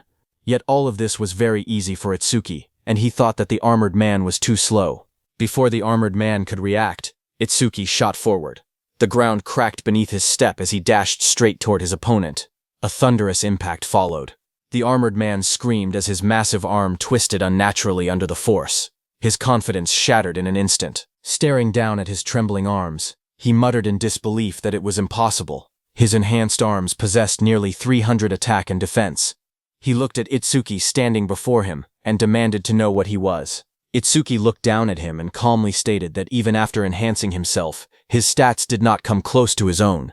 The armored man was hurled backward, crashing violently against the ground. He struggled to lift his head as Itsuki walked toward him without haste. Trembling, the armored man stammered that Itsuki was not a trainee. He demanded to know who he was and from which continent he came. Purple energy began to swirl around the young man's arm, crackling like a living storm. His red eyes glowed through the darkness as he declared his name. He was Itsuki Tenma of the North Continent. A system notification flashed before him. A notice from the broken critical crystal announced that the next attack would be a critical hit with 100% probability. Itsuki's fist drove forward, wrapped in violent purple energy. The armored man's eyes widened in terror as the punch descended. But right before hitting him, Itsuki stopped. As the armored man saw that Itsuki had stopped right in front of him, he became terrified. Itsuki looked at his clenched fist and thought that if a critical punch landed directly, his opponent's head would definitely be blown off. He admitted to himself that the outcome would have been almost irreversible. Lifting his gaze slightly, he coldly told the man to get lost. Terrified, the two turned and fled down the street. One of them screamed to run, shouting that he was a monster. From a distance, Shi-hong, with her animal-like ears, watched the scene unfold. She remarked that the opponents had ranked 5th and 6th in the South Continent, and she had expected Itsuki to struggle at least a little. Instead, it had ended in an overwhelming victory. With a faint smile, she admitted that Itsuki truly was a terrifying man. Just then, a loud announcement suddenly echoed through the plaza. All participants were ordered to gather at the Apex Plaza immediately. Another message followed, declaring that the Apex Camp entrance test would begin shortly. Shion stretched lazily, as her small black cat let out a soft meow. She told Michan that it was time to get to work. Nearby, Itsuki glanced up at the speaker. He recalled that according to Choha, 50% of participants were eliminated at this stage of the entrance test. As he began walking forward, his resolve hardened. He decided that he would have to give it everything he had. A vast crowd gathered beneath the open sky, warriors from every corner of the world standing shoulder to shoulder. Looking at them, Itsuki quietly observed that these were the elites from each continent. They all looked impressive. Walking calmly through the middle of them, he kept his head slightly lowered, his hands in his pockets, his expression unreadable. But suddenly, a hand tapped his shoulder. In the next instant, his body reacted on instinct. His eyes flashed red as he spun with explosive speed, launching a punch without hesitation. But the one behind him was Saya. With bright green eyes, she stared at him in surprise as his fist stopped just inches from her face. Seeing her, Itsuki blinked, startled. He muttered her name in confusion. Saya tilted her head slightly and remarked that it was quite a greeting all of a sudden. Beside her was Rikuru, who stretched lazily while watching the scene with amusement. With a teasing tone, he told Itsuki that he had gotten bold, throwing a punch at Saya-chan.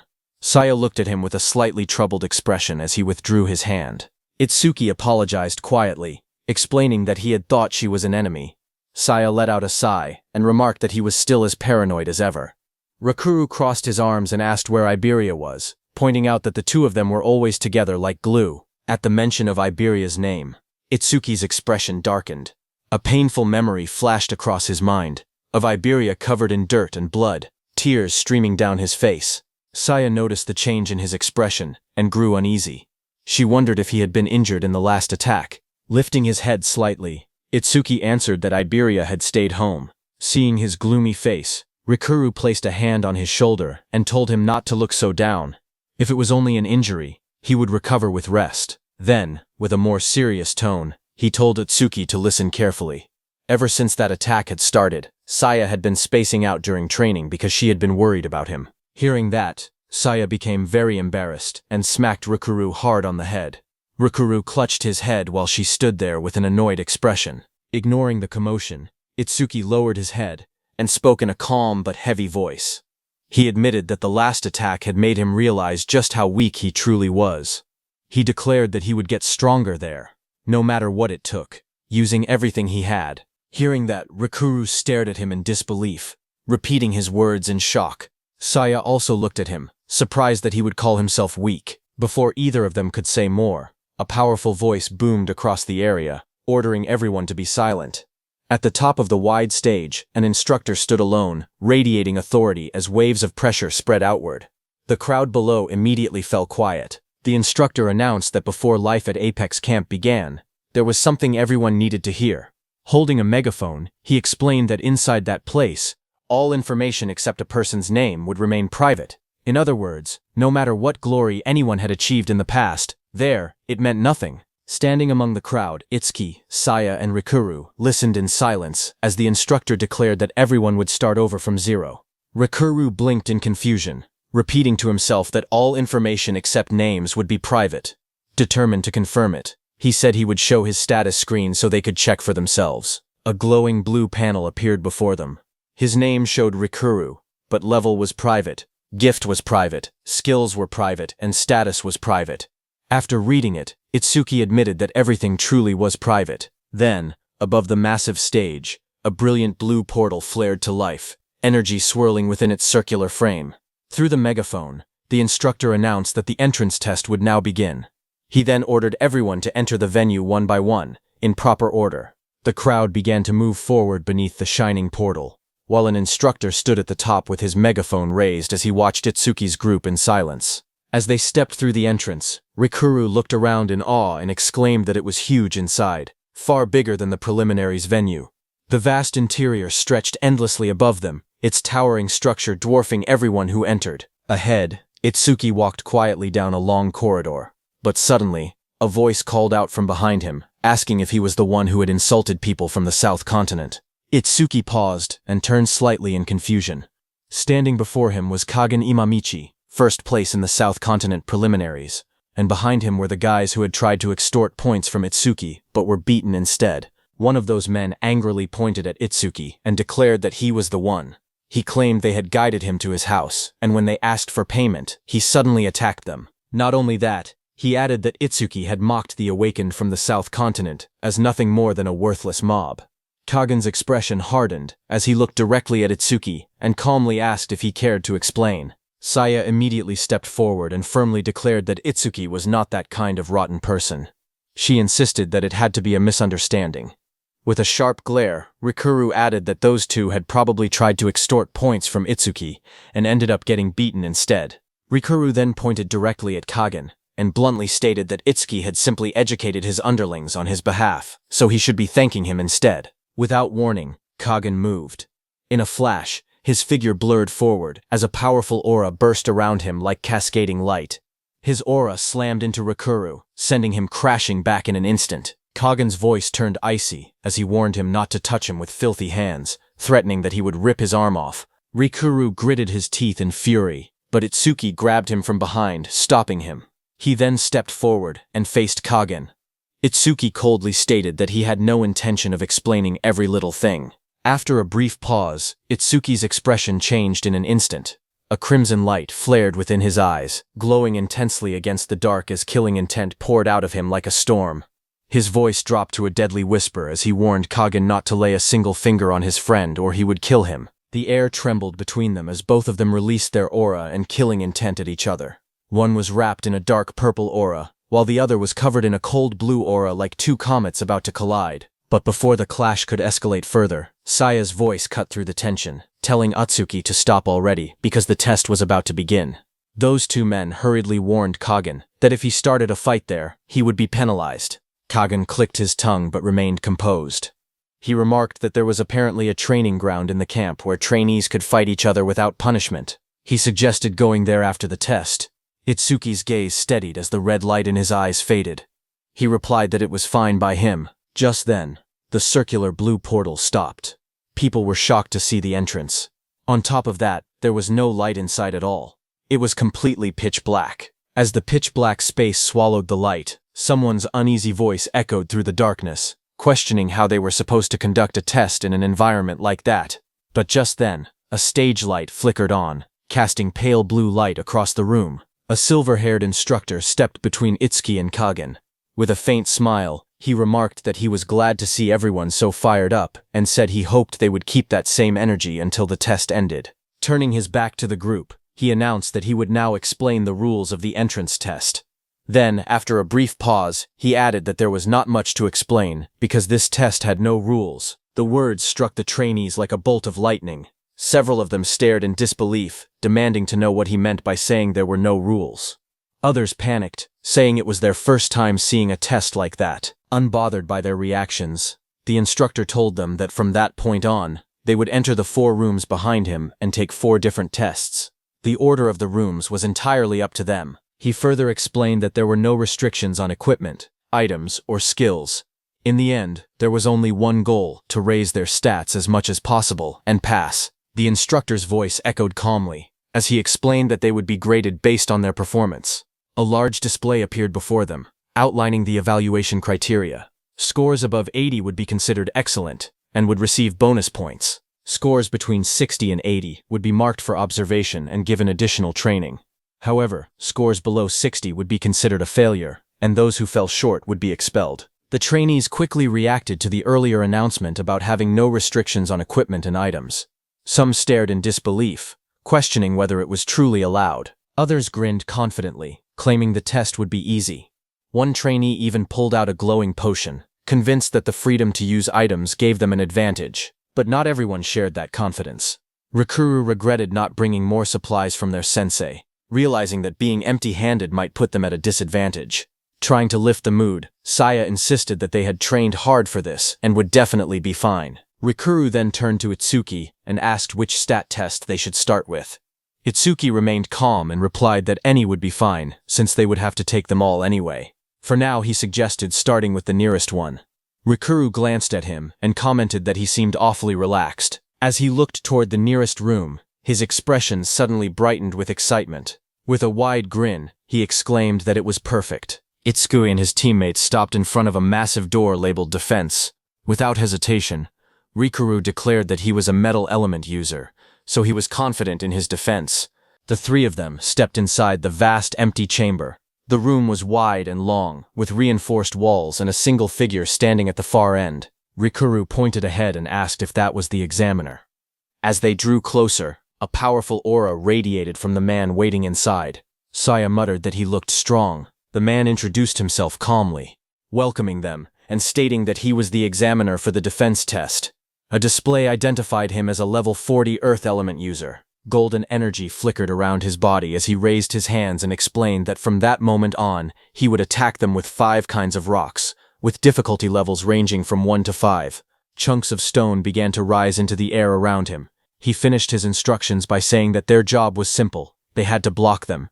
The examiner's voice echoed across the training hall as he ordered the trainees whose names were called to step forward. He began with the first name, announcing North Continent's Rikuru.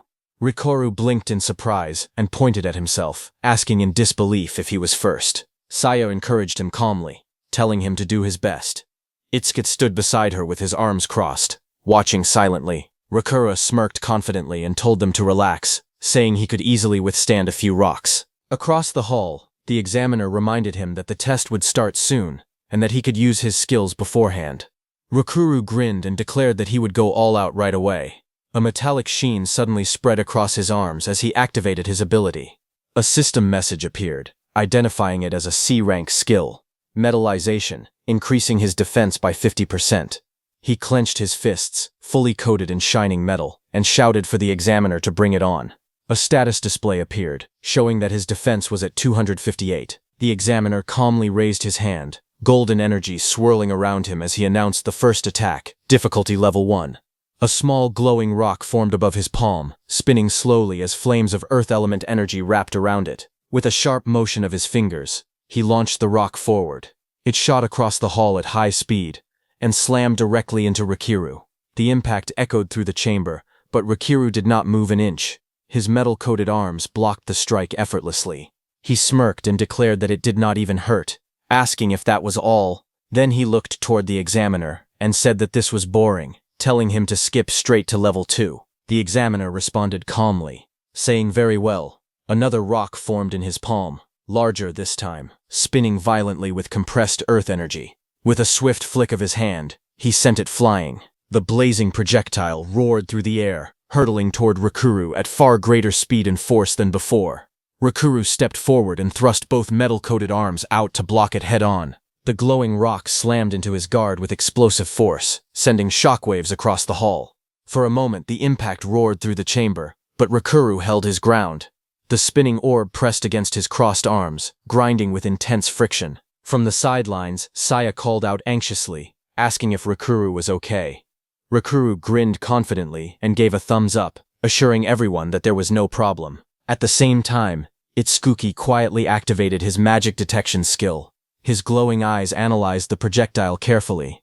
He realized that those were not ordinary rocks. They were magic rocks created directly from the examiner's own magic power. He further observed that their hardness was on a completely different level compared to normal stones, and the damage they could cause was enormous. Realizing all that, Itsuki looked at Rikuru's trembling metallic hand and worriedly wondered if he was really okay. A bead of sweat slid down Rikuru's face, despite his confident posture. Inside, he admitted that the rocks were stronger than he had expected. Even with his arms strengthened by metallization, they were starting to go numb from the impact. The examiner looked at him calmly and asked whether he would continue the challenge. Rikuru did not hesitate. He declared that of course he would continue, and boldly requested the next round to be set at difficulty level 3. As he braced himself, he tried to reassure himself that it was only one level higher and that he would be fine. In response, the examiner raised his hand once more.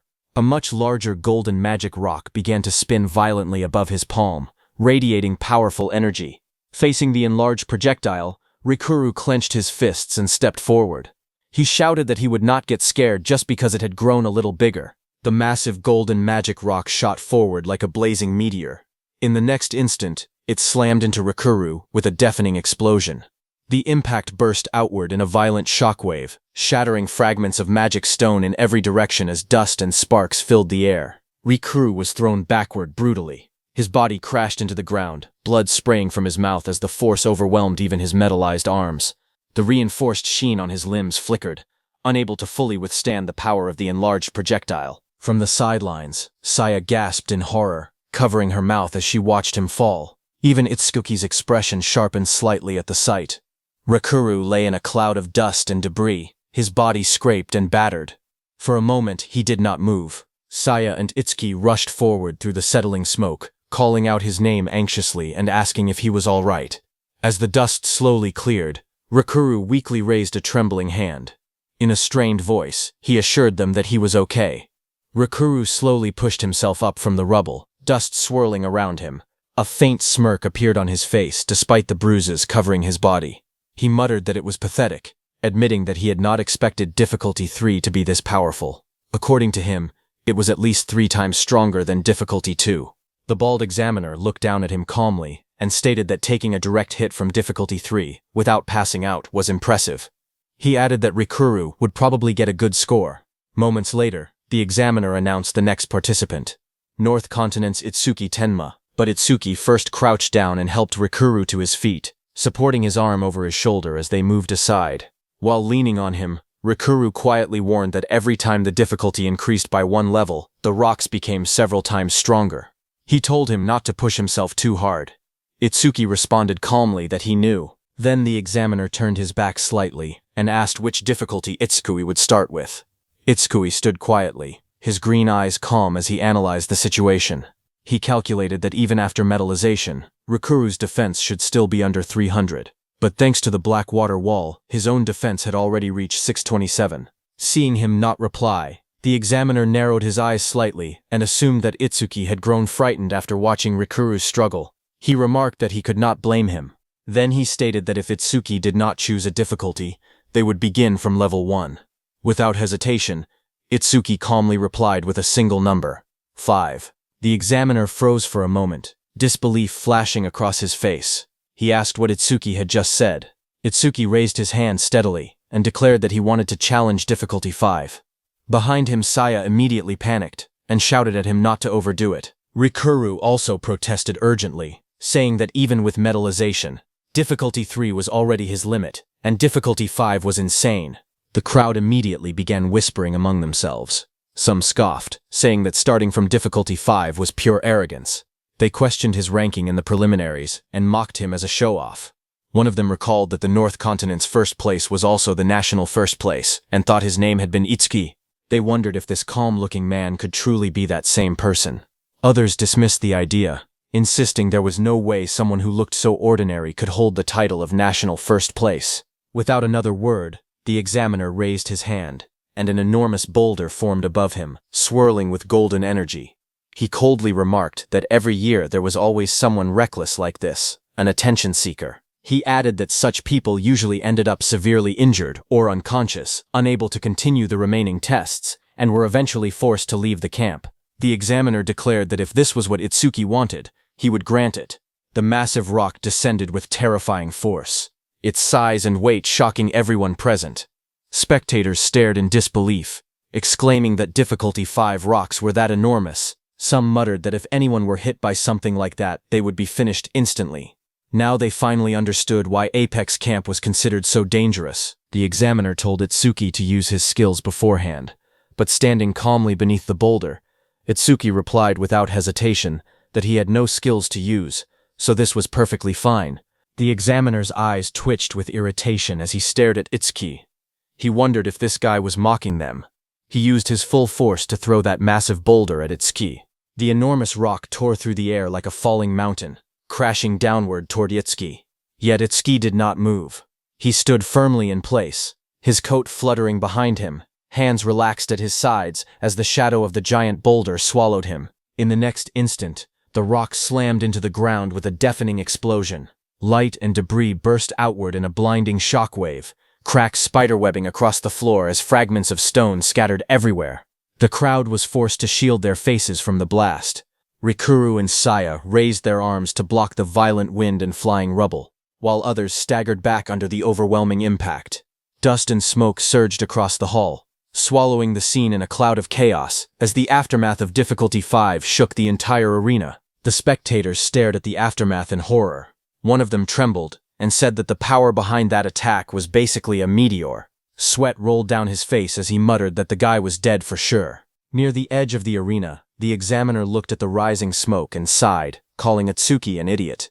He immediately grabbed his radio and ordered the medical team to prepare for rescue, saying they had a seriously injured person. But before he could finish, someone pointed toward the center of the dust cloud, yelling that there was a silhouette. The examiner's eyes widened in disbelief as he stared into the smoke. Through the swirling dust, a dark figure slowly became visible, still standing upright. The examiner whispered in disbelief, wondering how that guy could still be standing after such an attack. Through the radio, the medical squad leader called out cautiously, asking if anyone could hear him, but the examiner was too shocked to say anything. From within the settling dust, Itsuki, who had taken the full force of the attack, stepped forward and brushed his shoulder lightly. He casually asked if that earlier strike had been difficulty 5. The examiner's eyes trembled in disbelief. Sweat slid down his face as he thought about his years of experience. He had been an examiner for 3 years, and had tested hundreds of trainees.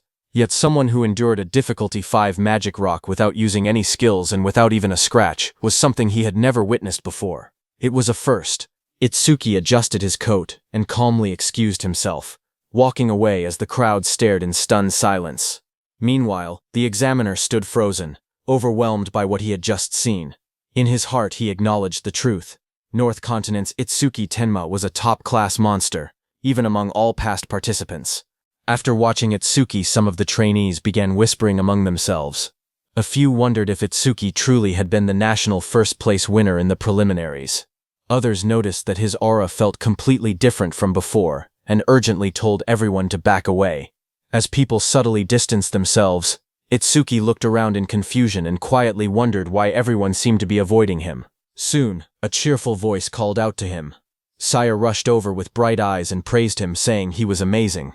Beside her, Rikuru admitted that he had thought he could beat Itsuki in defense this time, but instead, the gap between them had only grown wider again. Itsuki smiled calmly and replied that there was no such thing as a perfect awakened.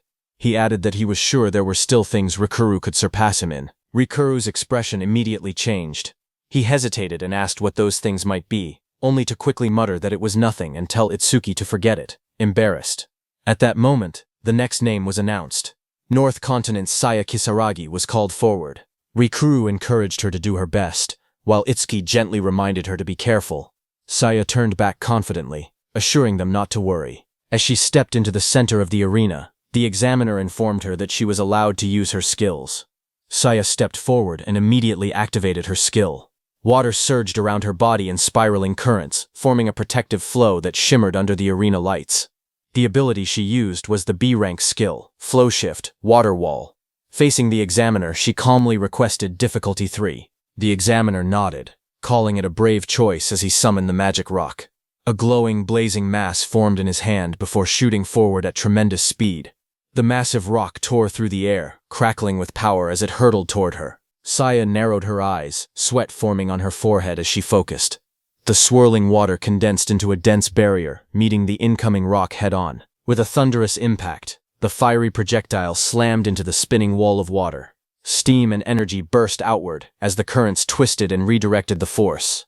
The water wall held firm, the raging flow absorbing and dispersing the impact while Saya stood at its center, unwavering and determined. The massive rock crashed down in front of her, grinding against the floor as steam and dust filled the air. Saya stood with her head lowered, breathing heavily. Small puffs of air escaped her lips as she steadied herself. Though sweat rolled down her face, she remained standing. The examiner looked at her and calmly said that her choice had been smart. Instead of forcefully blocking the attack, she had used the flow of water to redirect the rock's impact. By guiding the force away, rather than resisting it directly, she minimized the damage. He added that such adaptable battle sense was the most important quality for a savior. Saya turned toward him and politely thanked him. Itsuki remarked that her performance had been amazing. Just then the announcer called out that next up was East Continent's Manamagari. Hearing praise from Itsuki, Saya felt her heart lift. She leaned slightly toward him with a small, pleased smile, thinking that for Itsuki to praise her like that truly meant something special. As the three of them walked down the long corridor, Rikuru asked which test they should do next. Itsuki suggested that the next door should be the attack power test venue. The scene shifted to the attack power test venue, where a large crowd had already gathered in front of multiple testing booths. Inside, a silver-haired examiner, wearing dark glasses, sat calmly with a cup of steaming tea in his hand. He observed that it looked like the second group had gathered as well. He stood in the hall and called out loudly for the brats to listen carefully. Pointing forward, he explained that in the attack power test, they would be graded based on the power of their attacks. Hearing this, Rikuru nervously wondered who they were supposed to attack, joking that it could not possibly be the instructor. Before he could continue, Saya, beside him, called him an idiot and told him that he talked too much. The instructor smiled faintly and answered the question. He admitted it was a good one and clarified that their target would not be him. Instead, it would be his Shikigami. At his command, dark purple energy gathered behind him, and a massive figure materialized. It was a B-rank Shikigami, Nendoroid Tunma.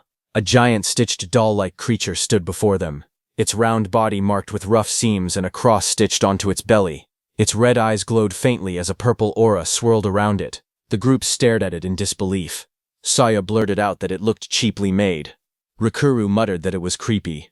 Meanwhile, Itsuki's eyes sparkled as he stared at the creature and simply thought that it was cute. The instructor then explained that they could use their bare hands or weapons. He ordered them to attack the Shikigami with all their strength. From the crowd, someone laughed loudly and said the Shikigami looked like a punching bag.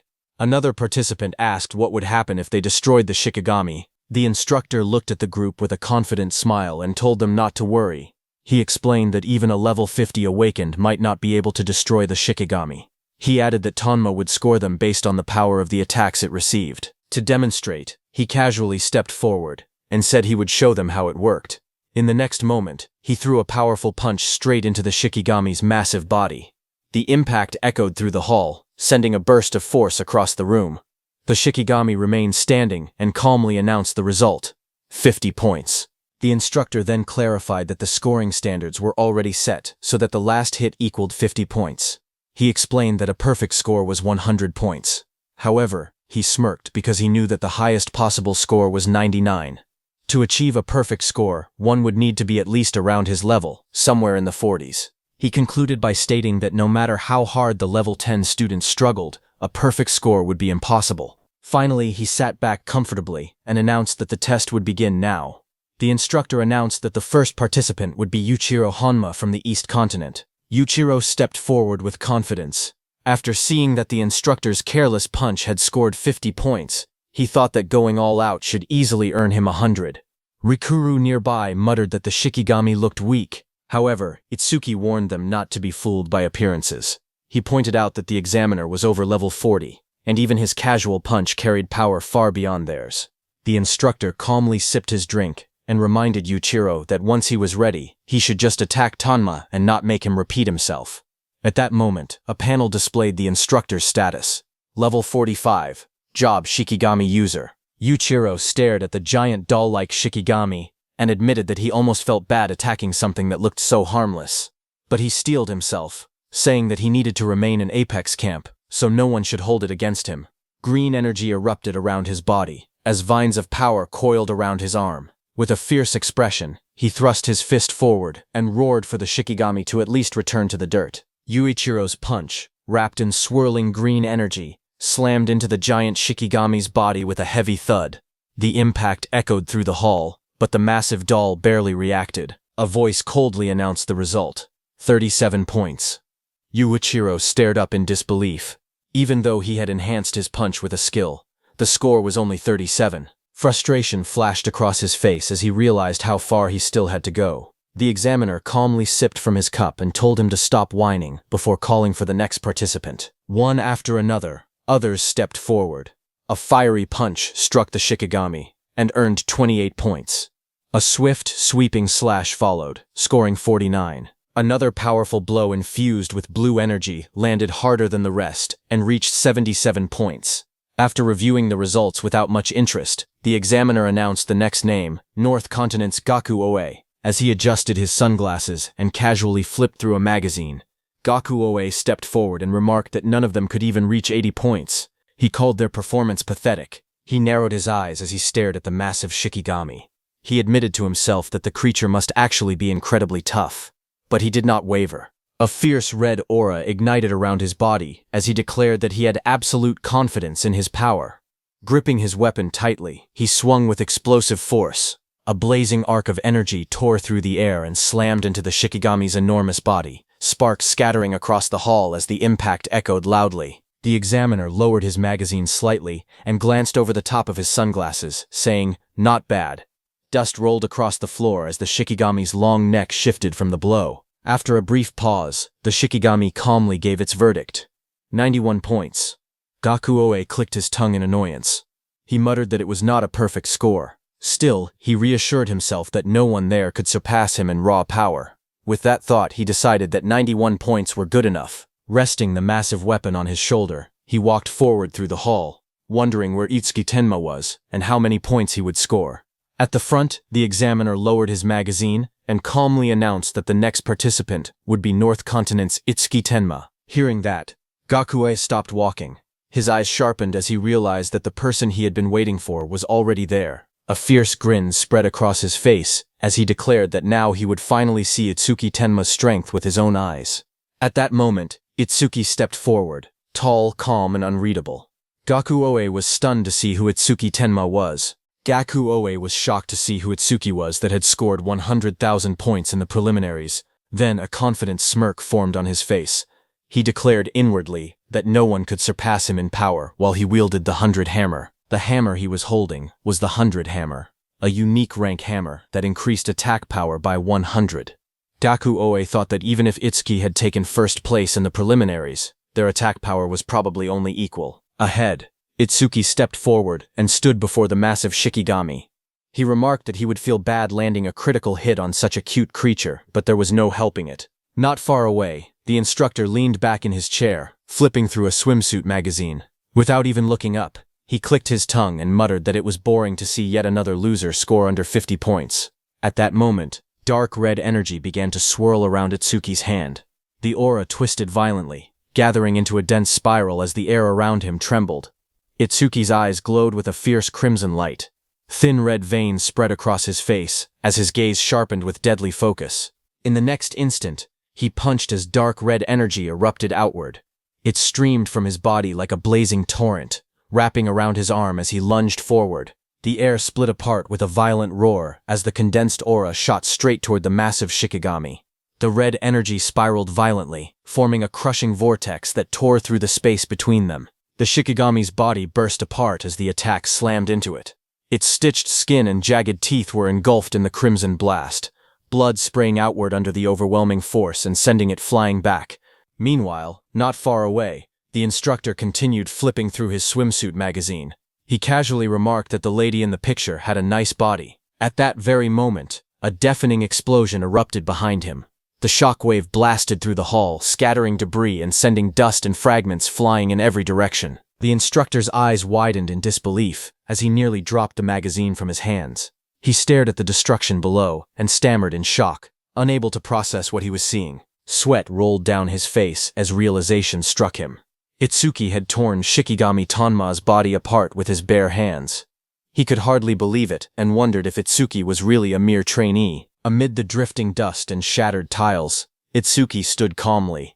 A faint red aura still lingered around him as he clenched his fists. He quietly noted that the critical hit he had not used before had remained stored up after all. He then lifted his gaze toward the remains, and noticing movement, remarked that the creature was still alive. The grotesque Shikigami's severed head lay on the ground, its red eyes flickering faintly as dark fluid dripped onto the tiles. Itsuki stepped forward without hesitation and pressed his hand firmly against the monster's head. With a steady voice, he asked what his score was. After a brief pause, the Shikigami responded that it was 100 points. Hearing that, all the trainees stared in stunned silence. One of them blinked in disbelief and muttered that it was a perfect score. Another questioned how that was even possible, recalling that the Shikigami was supposed to be unbreakable, even for those above level 50. Someone else added that even bare-handed, he had scored 9 points higher than Gakuoe, who had used a hammer.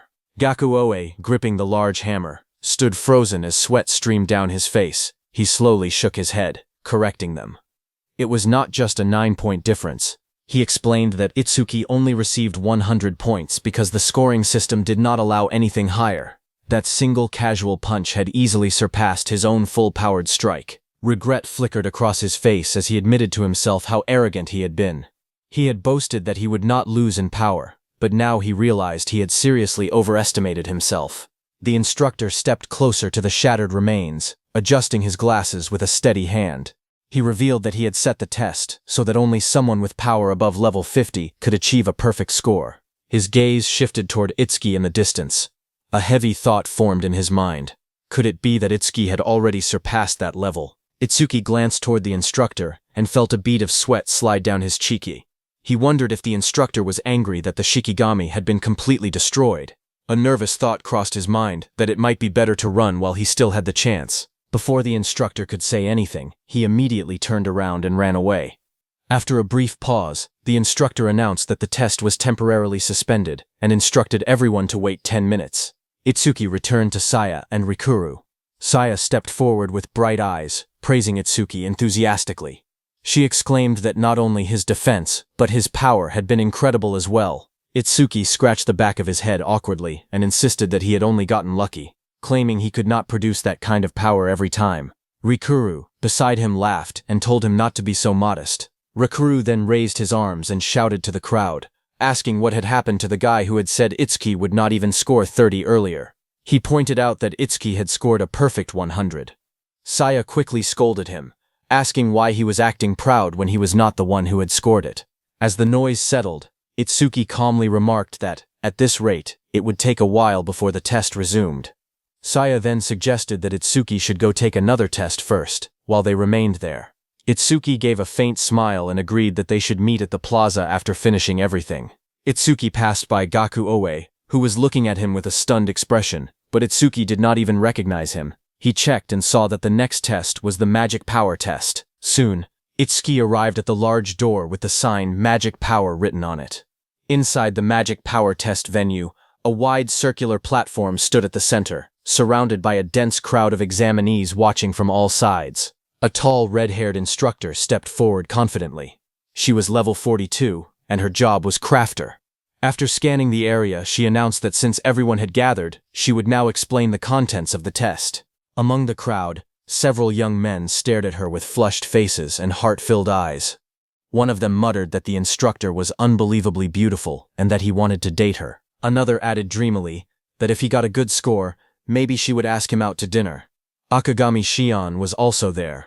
Looking at the boy's behavior, she crossed her arms and muttered that this was exactly how boys were. Her gaze suddenly sharpened as she noticed Itsuki in the crowd and was surprised that he had come too. From her perspective, Itsuki stood among the others, also looking toward the instructor. Seeing him stare in that direction, she thought to herself that he was looking at the instructor as well, and concluded that men really were all the same. The black cat beside her let out a soft meow in agreement. Meanwhile, Itsuki was observing the stage calmly. He noted that the object covered by a red cloth must be the test equipment. The red-haired instructor stepped forward and explained that the tool used to measure magic power had been made by her personally. With a swift motion, she pulled away the red cloth, revealing a glowing sphere mounted on a metallic base. A display identified it clearly. Rare gear, magic storage crystal. The red-haired instructor placed her hand lightly on the glowing crystal and explained that the measurement method was very simple. She told them to place their hand on the crystal ball and pour their magic into it. As the crystal absorbed magic, blue energy swirled inside it like a small storm. She added that the more magic power a person had, the higher their score would be. One of the trainees raised his hand and asked what would happen to the other tests if they poured all their magic into the crystal. With a faint smile, the instructor reassured him not to worry. She explained that the crystal ball could completely absorb their magic and return it as well. The student, flustered and blushing under her gaze, nodded awkwardly and said that he understood. Seeing that there were no further questions, the instructor announced that they would begin the test. She added that there was no set order, so anyone who wished to go first could step forward. That same young man eagerly raised his hand and shouted that he would go first. Watching him step forward so quickly, the red-haired instructor chuckled softly and remarked that proactive men were popular with girls. She leaned closer and told him that he could begin whenever he was ready. The student felt his heart race under her gaze. In his mind, he swore that he could not afford to embarrass himself in front of such a beautiful woman. Even if he had to empty all his magic power, he was determined to get a good score. He placed both hands firmly on the crystal ball and focused. With a surge of determination, he urged his magic to explode outward. Green energy flared violently around him as he poured everything he had into the crystal, but moments later, his confidence faltered. He stared in disbelief and muttered that there was no way. Even after pouring in all his magic power, the crystal was not even half full. Seeing his reaction, the instructor calmly told him to calm down, mentioning that she had forgotten to explain something. Her eyes glowed faintly red as she looked down at him. She revealed that this magic storage crystal had once absorbed the full magic power of an awakened individual in the level 40 range. She was clearly playing with the trainees. The other students stared at the crystal in shock. Someone asked if it was really true that even a level 40 awakened could not completely fill that crystal. Another muttered that if that was the case, then people in their level 10 range would not even be able to get it halfway full. The female instructor calmly told the young man to hold still, saying she would return his mana now. Blue energy flowed from the crystal back into him as she controlled it with ease. Leaning closer, she quietly told him that, just between the two of them, she could tell what kind of person someone was by the mana they poured into the crystal. She then remarked that he was surprisingly pure-hearted. The comment left him stunned and blushing, completely flustered under her gaze. Straightening up, she smiled and asked who wanted to go next, telling them to raise their hands. In the crowd, some students hesitated. One muttered that maybe he should just redo the defense test instead. Another joked nervously that he would rather get hit by rocks than be drained dry of mana.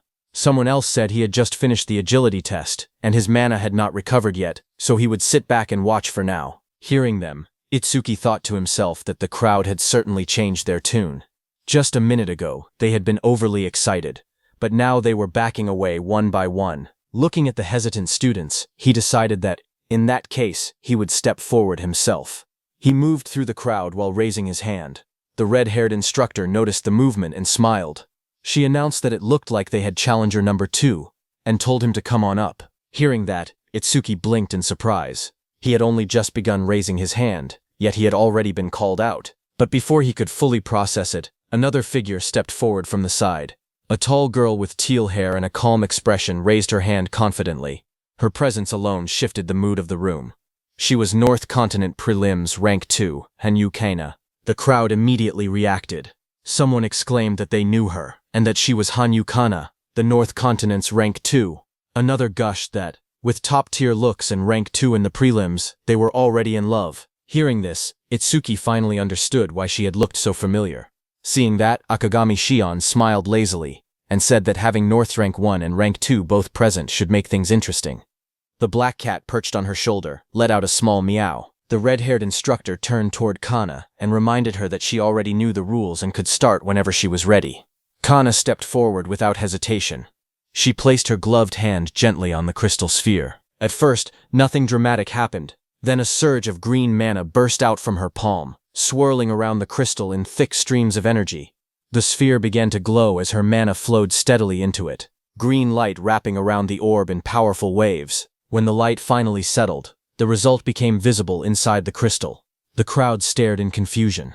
Someone blurted out in disbelief, asking if that was all. Another said she had only done a little better than the previous challenger. A third questioned whether that was really all North's Rank 2 had to offer.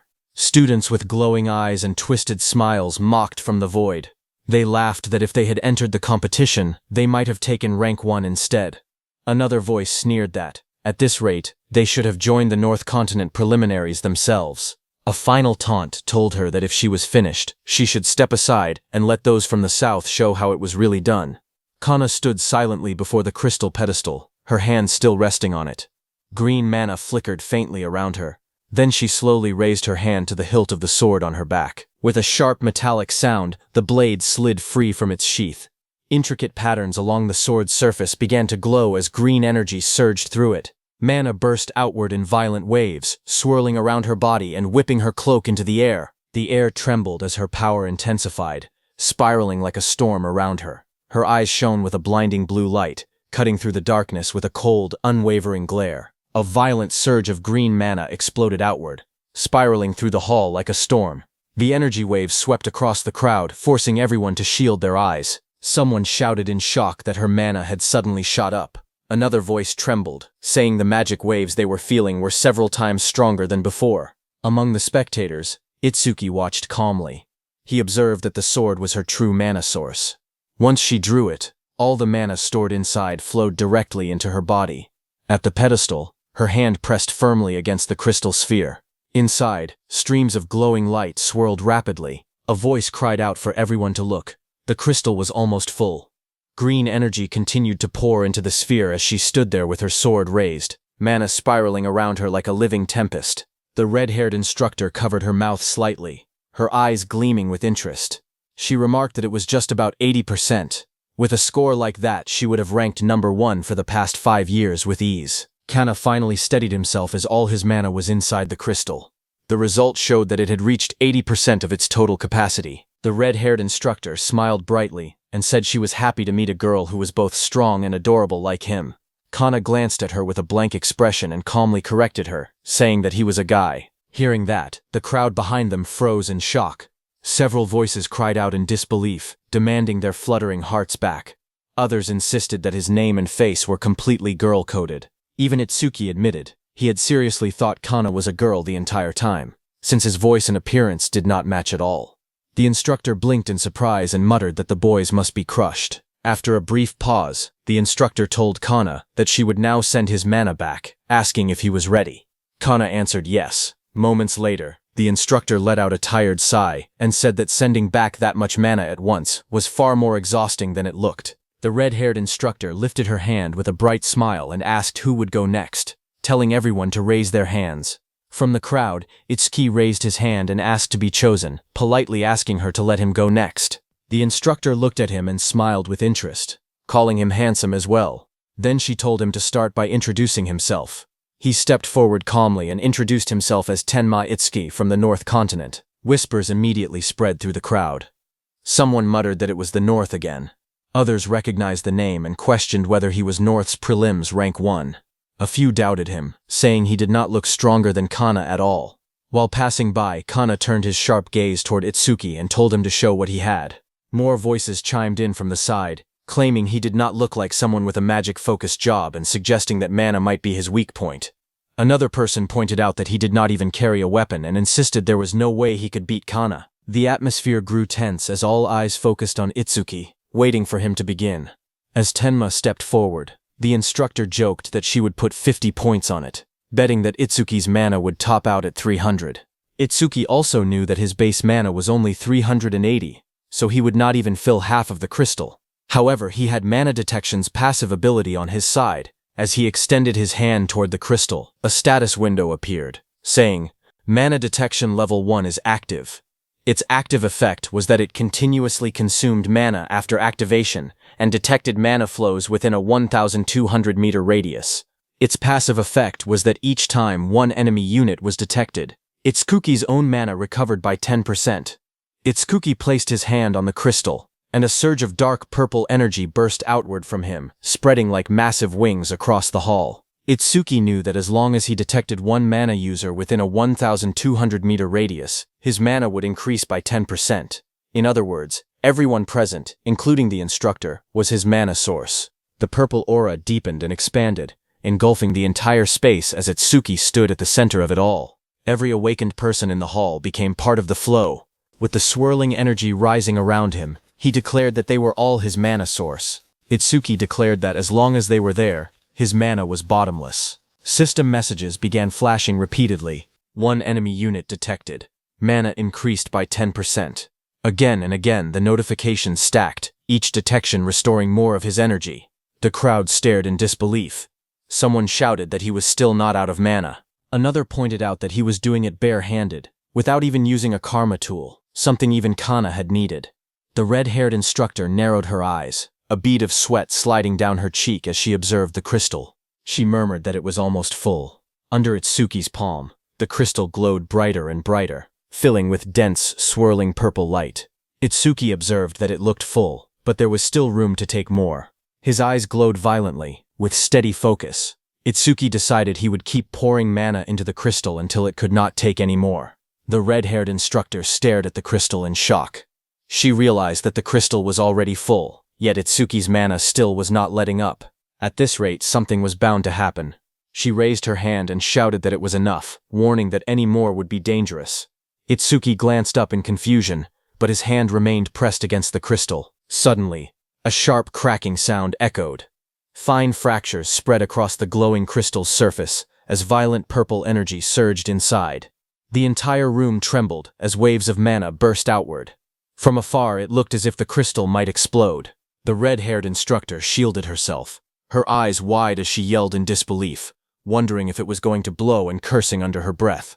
Someone in the crowd stammered that they had just heard something crack. At the center of it all, Itsuki stood with his coat whipping around him, still pouring mana into the crystal as it vibrated violently within the testing device. Then, in an instant, the crystal shattered under the overwhelming force. After the surge subsided, Itsuki scratched his cheek awkwardly and admitted that he had only been pouring mana into it, and that it had simply shattered on its own. He then asked the instructor nervously whether he would be made to pay for it. The shattered remains of the crystal ball lay scattered across the testing platform. The crowd stared in disbelief. Some wondered whether the crystal ball had really burst because it could not withstand Itsuki's magical power. Others looked at him as if he were some kind of monster. The red-haired instructor stood silently, deep in thought. She wondered how many years it had been since such a thing had happened. Then she remembered the last person who had accomplished the same feat. 10 years ago, there had been another extraordinary individual. It was Tiwajan, the world's strongest. Back then, he had also overwhelmed a crystal ball with his magical power and shattered it. Realizing this, the instructor's eyes narrowed. 10 years later, another abnormal existence had appeared before her, Seeing Itsuki's nervous expression, the instructor sighed and reassured him. She told him not to worry because she had a spare crystal ball prepared. However, she quickly became concerned about something else. Since he had poured such an unbelievable amount of mana into the crystal, she asked whether he would still be able to complete the remaining tests. Hearing that, Itsuki immediately relaxed. He was relieved that he would not be charged for the destroyed crystal. Then, with complete confidence, he told her not to worry about the tests, because he still had magical power left. The red-haired instructor stared at Itsuki in disbelief. Even after pouring enough magical power into the crystal ball to destroy it, he still claimed to have mana remaining. The thought left her speechless. Curious, she sensed a faint trace of his magical power still lingering around. Wanting to understand what kind of person he truly was, she carefully reached out and touched the remaining mana. The moment her fingers made contact, her consciousness was dragged into a terrifying vision. The instructor's eyes widened in shock. Sweat poured down her face as she stumbled backward, struggling to breathe. What is this? She wondered in horror. An endless storm of negative emotions crashed into her mind. She felt overwhelming regret that seemed to cut all the way to the bone. Boiling anger surged like an unstoppable inferno. Along with it came an icy, murderous intent. It was as though countless negative feelings had been gathered together and compressed into a single existence. The red-haired instructor watched Itsuki leave and could not stop thinking about what she had just sensed. The emotions hidden within his mana were like a raging whirlpool, endlessly twisting together. In her experience, no ordinary person could have endured such overwhelming feelings without breaking. Meanwhile, as Itsuki walked away, he felt that using such a skill in a crowded place filled with people was unfair. But since there were no rules against using skills during the examination, he chose not to make an issue of it. Looking ahead, he saw that only one test remained, the agility test. Without hesitation, he headed toward the next examination area. Just then, a familiar voice called out his name from behind. Itsuki stopped and turned around. Running toward him was Saya, while Rikuru followed behind her, looking completely exhausted from the previous tests. Saya quickly caught up to him and asked if he had already finished the magic power test. Itsuki nodded with a faint smile and replied that he had completed it and was now on his way to take the agility test. Itsuki then noticed that Rikuru looked unusually depressed. Curious, he asked Saya what had happened to him. Saya whispered to Itsuki that perhaps Rikuru's pride had been hurt because he had scored lower than her in the attack test. Rikuru immediately reacted, shouting that he could hear every word she was saying. His exaggerated response made both of them sweat awkwardly. Rikuru then slumped even further, looking completely defeated. He lamented that, at this rate, receiving an excellent student evaluation was impossible. All he could do now was pray that his final score would not fall below 60 points. Seeing his despair, Tuki tried to encourage him. He told Rikuru not to be discouraged because he believed they would both pass in the end. But instead of feeling comforted, Rikuru became even more frustrated. He pointed out that Itsuki had it easy. After all, Itsuki had endured a difficulty 5 challenge and had even destroyed the Shikigami in a single attack. In Rikuru's eyes, that practically guaranteed an excellent evaluation. Their situations were completely different, and he felt there was no comparison. Saya quickly scolded Rikuru for taking his frustration out on Itsuki. She reminded him that his poor results were partly because he constantly slacked off during training. Rikuru immediately threw his hands together in a desperate plea. He declared that he did not care how much extra training they forced him to do in the future. All he wanted was to avoid failing the examination. After Rikuru's dramatic outburst, Saya smiled and told Itsuki not to worry about him. She urged Itsuki to focus on the final test instead, adding that she and Rikuru would also give it everything they had. Then her expression softened. She noticed how exhausted Itsuki looked after everything he had already been through, and gently reminded him to get some rest once the examinations were over. Itsuki nodded quietly and agreed. Although he responded calmly, his tired appearance showed just how much energy he had spent during the earlier tests. A moment later, he turned to leave for the agility test. Before departing, he looked back at the two of them and simply told them to do their best. Saya cheerfully called out that she would see him later, waving with a bright smile. However, as soon as Itsuki left, Saya's calm expression disappeared. Frustration surged through her, and she immediately punched Rikuru, asking why he would say something like that to Itsuki right before the final test. Rikuru rubbed the back of his head awkwardly and tried to reassure her. He pointed out that he and Itsuki had been friends for years, so he doubted Itsuki would take the comment to heart. However, Saya remained worried. She feared that Rikuru's words might influence Itsuki and cause him to intentionally lower his performance so he could join the observation group alongside them. Rikuru quickly dismissed the idea. He reasoned that Itsuki had already achieved excellent results in the previous tests. Even if he held back during the final examination, his overall score would probably remain above 80. In his opinion, there was no reason for Itsuki to give up the advantages of the excellent student group and choose the observation group, which required additional training and effort. Confidently, he declared that Itsuki was not foolish enough to make such a choice. Saya quietly disagreed. She understood Itsuki better than Rikuru, and replied that he could not be so certain. Meanwhile, as Itsuki made his way toward the final examination area, he had already made up his mind. He decided that he would intentionally keep his final score below 80. He did not care about the bonus points that came with an excellent evaluation. Looking at the more than 100,000 points still remaining in his account, he concluded that those rewards were insignificant compared to what he truly wanted. For Itsuki, the most important thing was staying with his friends. If he joined the observation group, he would be able to continue working alongside Saya and the others, and it would also provide additional training opportunities. To him, that was far more valuable than receiving an excellent evaluation. Recalling the earlier examinations, Itsuki realized he had not paid much attention to his scores. Since he had cleared every test effortlessly, they were probably all perfect scores. Because of that, he concluded that the agility test would need to be his weakest performance. Ideally, he wanted to score as low as possible. 0 points would be perfect. Just as he reached the agility testing area, a voice suddenly called out to him. Itsuki turned and found a familiar group approaching. It was the South Continent team. At the front was the blonde man Itsuki had defeated earlier, accompanied by the silver-haired swordsman Kagen and that massive armored warrior. The blonde man pointed at him and complained that they had finally found him after searching everywhere. He accused Itsuki of avoiding them the entire time. Itsuki looked at them calmly. Then, with a faint smirk, he asked whether he wanted another round. The blonde man immediately stiffened upon hearing that. Before he could respond, Kagen stepped forward and asked Itsuki whether he was truly that eager for their duel. He said he was glad to hear it. It seemed that Itsuki had not forgotten the promise they had made to face each other in a proper duel. The atmosphere between Itsuki and Kagen grew very intense, but Kagen told Itsuki to relax, saying that once the tests were over, he promised he would have all the time he wanted for their duel. Kagen then turned away. The blonde man and the large armored warrior quickly followed him.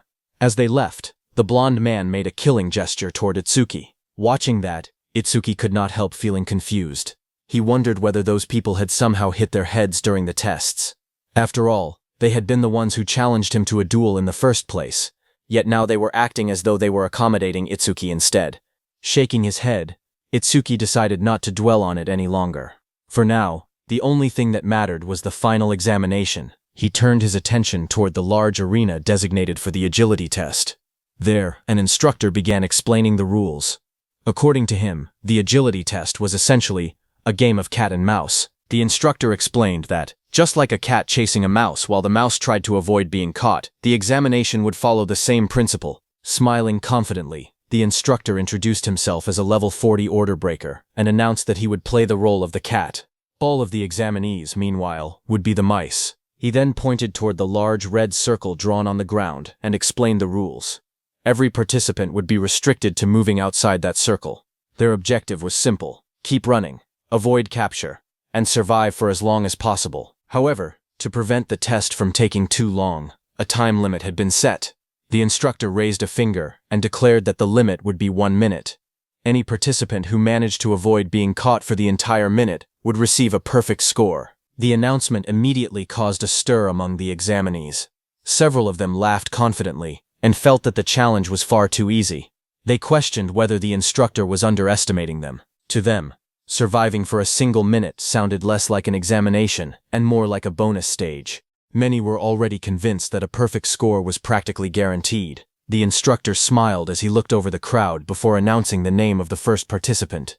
The first mouse, he declared, would be Fumiya Futaki from the South Continent. Fumiya immediately stiffened when he heard his name, but before he could react further, Kagen placed a hand on his shoulder and told him not to disgrace their continent. Hearing those words, Fumiya quickly regained his confidence. Turning back with a grin, he assured everyone that there was nothing to worry about. He proudly claimed that speed was his specialty, especially since he was a lightning element user. As Fumiya stepped into the arena, the instructor casually added one more rule he had forgotten to mention. If he managed to touch a participant even once, that person would be eliminated immediately. After explaining the condition, he calmly asked whether Fumiya was ready. Fumiya answered confidently that he was. At the same time, purple lightning began crackling around his body as he activated his power. Smirking, he even warned the instructor to be careful not to get outmaneuvered by a mere mouse. The instructor merely smiled in response. A strange aura swirled around him as he flexed his fingers and looked directly at Fumiya. He remarked that whether the cat would be outmaneuvered depended entirely on the mouse. The moment the test began, the instructor disappeared from his place. Fumiya froze in shock seeing that. A chill ran down Fumiya's spine.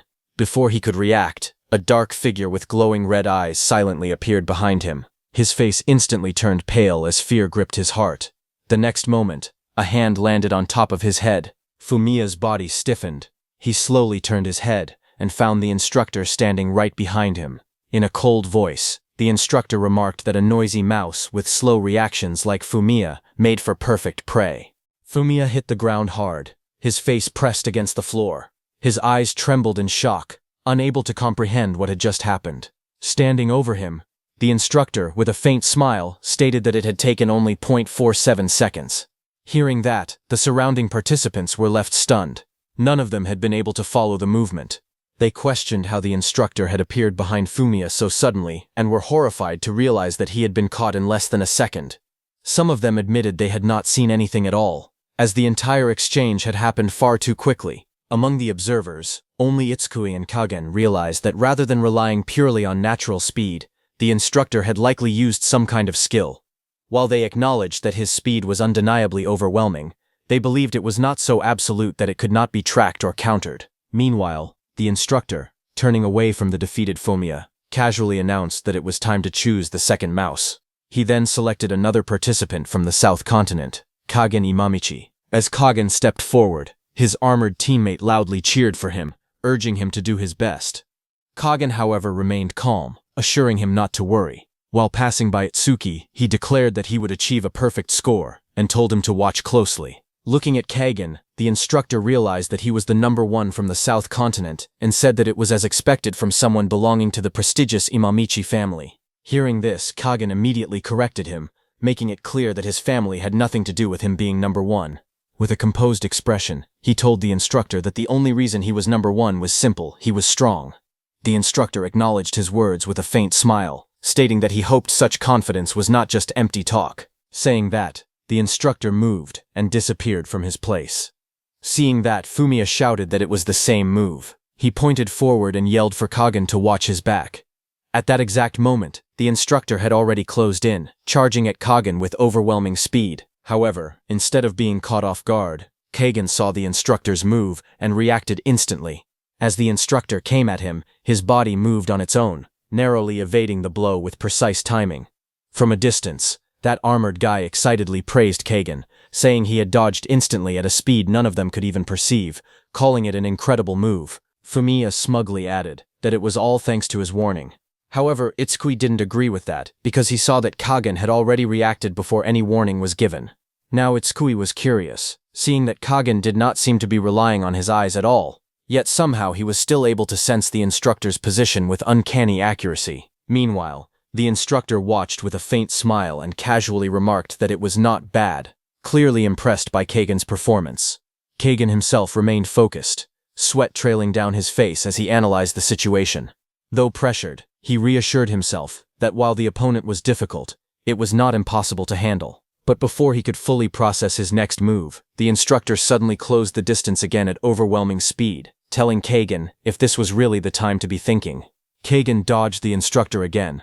Realizing that the instructor was right, he understood that against an expert like him, he needed 100% concentration. Kagen turned and ran in different directions, but the instructor instantly turned and followed him, telling Kagen that there was no more time to rest. The battle intensified as Kagen and the instructor attacked and dodged at a speed that left most of the trainees completely stunned. To them, the clash was little more than a blur. They could only see the afterimages left behind by the two combatants, yet even that was enough to amaze them. Many began questioning whether Kagen was truly a trainee like the rest of them. Others remarked that the South Continent's number one was clearly no ordinary talent. At this rate, They believed that earning a perfect score might actually be possible for him. Meanwhile, Itsuki calmly observed the battle. After activating Thunder Roar Wave, he could clearly track both fighters' movements. From what he could tell, Kajin was likely using some kind of overload state that temporarily boosted his physical abilities to an extraordinary level. However, as the fight continued, Itsuki noticed a flaw. Kagin was still dodging effectively, but his speed was gradually declining. Realizing this, Itsuki concluded that Kagin was approaching his limit. If he could not increase his speed again, getting caught by the instructor would only be a matter of time. The instructor noticed the same thing. A sinister smile appeared beneath his mask as he accelerated forward and declared that the little mouse had finally shown its tail. Kagin immediately sensed the danger and attempted to flee, pushing his exhausted body to move even faster. Sweat streamed down his face. Inwardly, he compared himself to Tuojin, admitting that the legendary genius would undoubtedly have lasted longer in the same situation. However, since he had already decided to surpass Tuojin, he refused to give up. No matter what happened, he could not allow himself to be caught here. Realizing that pure speed would no longer be enough, Kagin used a skill. Wind energy gathered around his hand as he activated his C-rank skill, Air Cannon. The technique compressed the surrounding air to its limit before releasing it in an instant. Although the skill dealt almost no direct damage and produced a powerful recoil that many wind element users considered a drawback, Kagin saw an opportunity where others saw a weakness. At the critical moment, he unleashed Air Cannon and used the tremendous recoil to forcefully alter his body's trajectory. The sudden shift allowed him to slip away from the instructor's grasp at the last second. Observing the maneuver, the instructor quickly understood that Kagin had cleverly used the skill's recoil to evade the capture. The instructor admitted that it was pretty smart, but looking down at Kagin's awkward position after the evasive maneuver, he charged at him, asking how Kagin planned to dodge in that position. Knowing he had no other choice, Kagin immediately gathered even more wind energy into both hands and activated Air Cannon at full power. A massive burst of compressed wind erupted from his hands, blasting toward the instructor and sending him flying away. The instructor was stunned, seeing that Kagin had restricted his movement while creating distance to buy time and recover stamina. He admitted that it was a brilliant strategy. Kagin went flying and created a huge distance between himself and the instructor. The students watching were shocked. Just when they thought Kagin was about to be caught, he somehow widened the gap once again. One guy wondered what he had done, while another told him that Kagin had fired a skill directly at the instructor, saying that even a simple C-rank skill could become extraordinary when used creatively. The instructor smiled. He admired Kagin's ability to draw out the maximum potential of an ordinary skill during actual combat. In his eyes, Kagin truly was a genius. Despite the praise, the instructor could also see the truth. Kagin was breathing heavily, and the repeated use of Air Cannon had drained nearly all of his stamina. The instructor walked toward Kagin with a smile. A cat's projection appeared behind him as he looked at Kagin and told him that the game was over. Looking at Kagin, Itsukui admitted that the instructor was right. Kagin had almost no stamina left. If he could somehow gain just a few more seconds to recover, he might be able to continue a little longer. Unfortunately, that opportunity no longer existed. He had already been driven into a corner with nowhere left to retreat. Even so, Itsuki believed Imamichi still possessed one final escape route. The answer was simple: the air itself. At that exact moment, the instructor charged at Kagin at full speed, but before the instructor could touch him, Kagin launched himself into the air. Using the recoil and airflow generated by his abilities, he slipped through an unexpected angle and narrowly evaded the instructor's advance. Kagin revealed another one of his abilities, a C-rank skill called Skywalk. Using the wind element, he compressed and solidified the air beneath his feet, turning it into invisible footholds. With that, he began running through the sky itself. The spectators were left speechless. Some stared upward in disbelief, wondering if he was actually flying. Others quickly pointed out that he had not left the circle, meaning he technically wasn't breaking any rules. Fumiya proudly said that wind element users were among the rarest and highest potential elemental jobs, and Kagin was a once-in-10,000 genius awakened. He was completely different from ordinary element users. Watching Kagin, Itsuki realized that by solidifying the air beneath his feet and using it as stepping stones, he was able to move through the sky and evade the instructor's pursuit. Itsuki admitted that such a feat required an extraordinary understanding of his abilities, and Kagin's mastery and practical application of skills were truly exceptional. Judging from everything the instructor had shown so far, Itsuki thought that the instructor did not appear capable of flying or remaining airborne for extended periods. If that assumption was correct, then Kagan had finally created a gap that the instructor should not be able to close. But the next second, everything changed. The instructor suddenly appeared right in front of Kagan. His eyes widened in shock. A confident grin spread across the instructor's face as he reached out and seized Kagan, saying, "Got you." A massive shockwave erupted as the instructor slammed Kagan back to the ground. The impact sent dust and debris flying in every direction, shaking the entire arena. Imamishi struggled to rise, coughing heavily as exhaustion overwhelmed him. The instructor stood calmly above him, holding a small timer in his hand. He smiled and admitted that Kagan had come remarkably close to succeeding. Then he announced the final result. Kagan had survived for 1 minute and 2 seconds. The instructor congratulated him on his achievement and extended his hand. Hearing the result, Kagan smiled with satisfaction as sweat covered his face, and every muscle in his body screamed from exhaustion. As soon as the result was announced, the crowd erupted in excitement. The spectators cheered loudly, praising Kagan's performance. Many declared that the top-ranked participant from the preliminary rounds had proven that his reputation was well-deserved.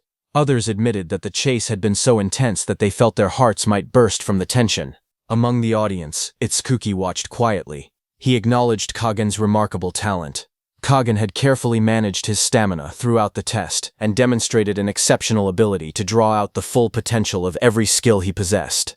Seeing such mastery made Itsuki genuinely look forward to facing him in a future duel. Meanwhile, Kagan's teammates celebrated enthusiastically. The armored guy proudly proclaimed that Kagan was the pride of the southern continent.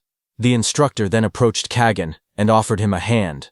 Kagan, still breathing heavily from exhaustion, accepted the gesture and slowly got back to his feet. Smiling warmly, the instructor told him that during the past 9 years, he had seen countless trainees, yet among all of them, Kagan stood out as one of the most exceptional talents he had ever seen. He added that if Kagan continued progressing at this pace, becoming a special-class savior who could carry humanity's future would no longer be just a dream. He encouraged him to keep working hard. Kagan respectfully thanked him for the praise.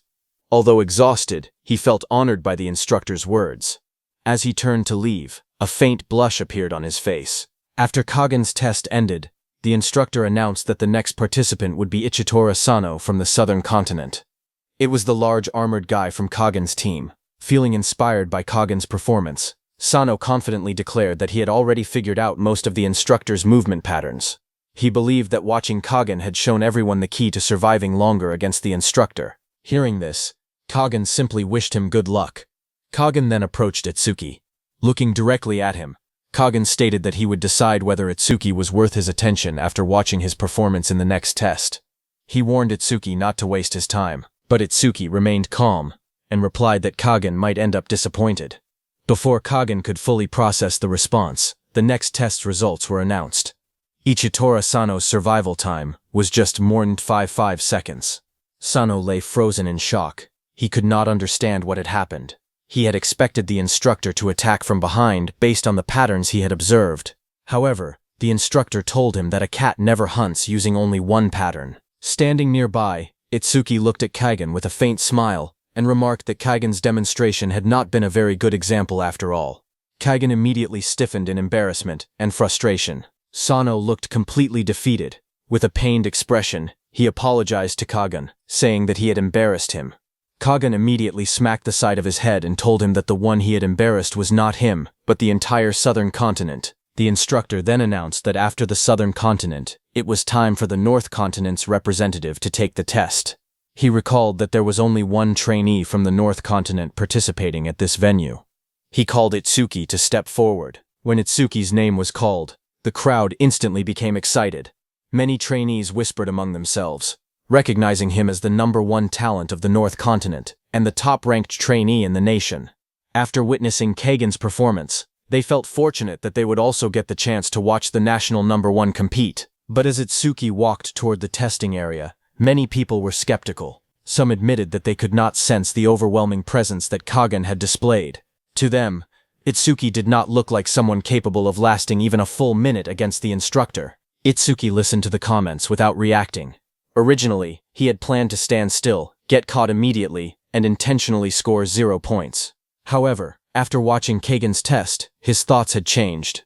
The performance had sparked his curiosity and made him interested in trying the challenge for real. On the other hand, Sano asked Kagan to leave, saying that they still had the magic power test left. Fumiya complained that if he had not wasted so much time during the attack power test, he would have already finished everything by now. He wondered who had been strong enough to destroy the Shikigami during the previous examination. Growing tired of the complaints, Kagan told them to shut up and watch Itsuki's test. Kagan watched Itsuki with sharp eyes. He wanted to see for himself how capable the national #1 really was. On the other hand, as Itsuki entered the red circle, the instructor recognized him as the person who had surpassed the record once set by the legendary Itsuki Tenma. He said that he had been looking forward to meeting him for a long time. Itsuki stretched his body, deciding to last 5 seconds against the instructor.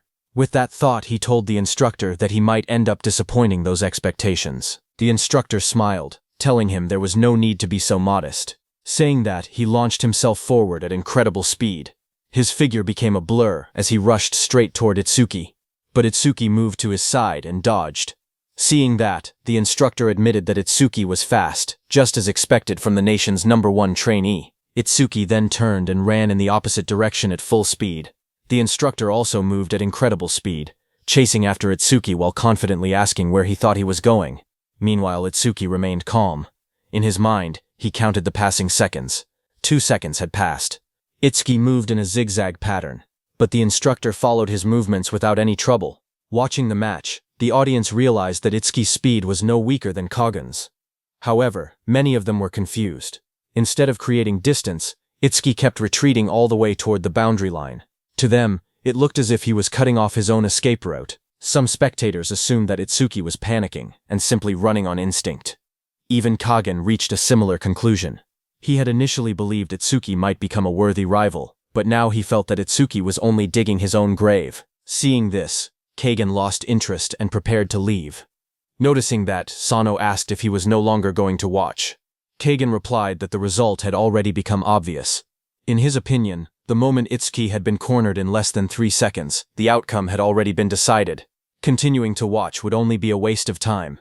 As the chase continued, the instructor grew increasingly confused. He carefully observed Itsuki and realized that he was not using any skills, was not accelerating, and was not trying to interfere. On top of that, Itsuki had chosen what seemed to be the worst possible route.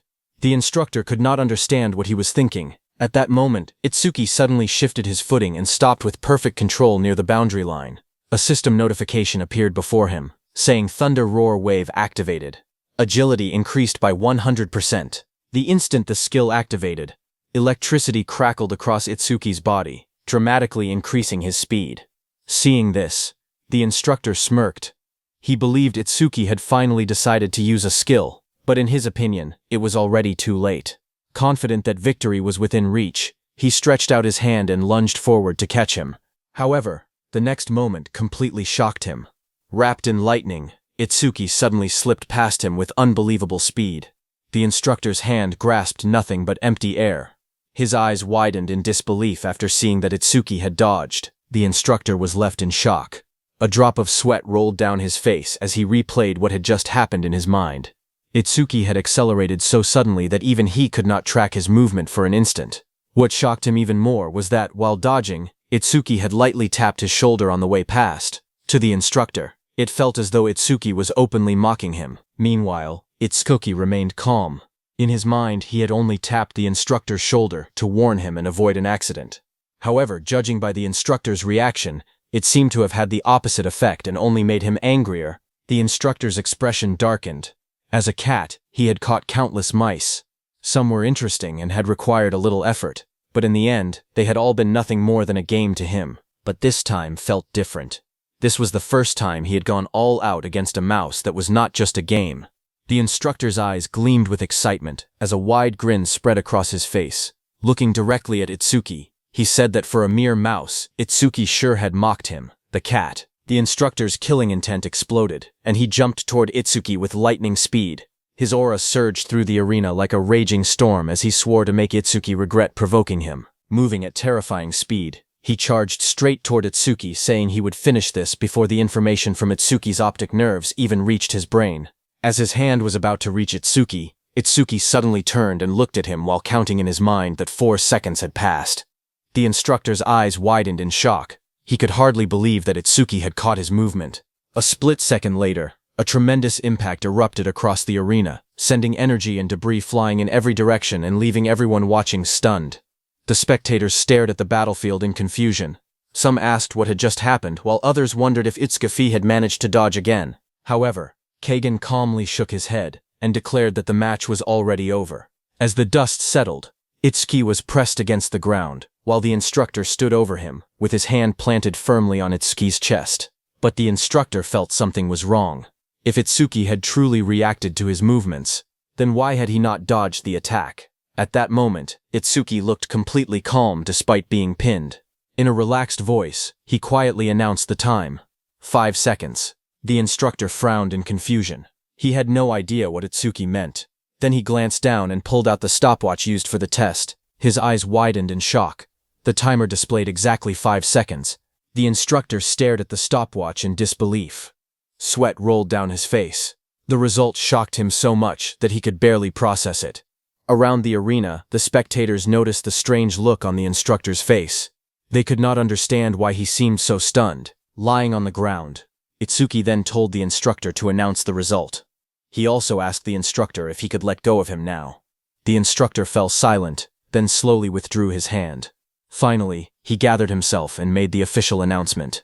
North Continent's Itsuki Tenma's survival time was 5 seconds. After hearing the result, Itsuki adjusted his clothes and thought that surviving only 5 seconds would likely keep his score low. Even if he received perfect marks in the previous 3 tests, he believed he would still end up in the observation group, which was exactly what he wanted. As he was thinking, Kagan approached him with a confident smile. He admitted that Itsuki was fast, but mockingly said that his combat sense and adaptability were laughably lacking. He confidently declared that someone at that level could never defeat him. Itsuki looked at him without much emotion and simply asked when and where their duel would take place. Kagan immediately replied that they would fight after all the tests were over, at training ground number 1. He then arrogantly declared that he would completely crush Itsuki there. Saying that, Kagan let out a cold snort before turning around and walking away. Both of his teammates followed him. While leaving, the armored guy said that even if Itsuki was from the North Continent, he was still their number 1 and asked what chance Kagan really had against him. Kagan smirked and said that he had told them before, Itsuki could not defeat him. Hearing that, Fumiya praised Kagan, saying that across the entire South Continent, only a handful of people his age could survive even 3 minutes against him. Even the number 1 trainee of the North Continent would probably last only 6 minutes at most. Sano agreed and proudly declared that Kagan was the strongest trainee of the year. But Kagan told them to stop wasting time talking and focus on passing the tests. He warned that anyone who failed should not even call themselves a member of the South Continent. Fumiya and Sano responded nervously and hurried away. A short while later, they arrived at the magic test. Sano looked around in confusion and asked why there were suddenly so many people gathered in the hall. Another trainee quickly explained what had happened. During the magic power test, a certain participant had poured so much magic into the crystal ball that it could not withstand the energy and exploded. Because of that, the instructor had gone to the storage room to get a replacement crystal ball. Hearing this, Kagan became interested and asked for the person's name. After thinking for a moment, that trainee replied that the person was probably the number 1 trainee from the North Continent. He tried to remember that person's name. Kagan asked if that person's name was Itsuki Tenma. That trainee immediately confirmed that it was indeed him. Curious, the trainee asked whether Kagan knew Itsuki and whether he was from the North Continent as well. Hearing that, Fumiya became furious and told that trainee not to be stupid. He told the trainee that they were from the South Continent.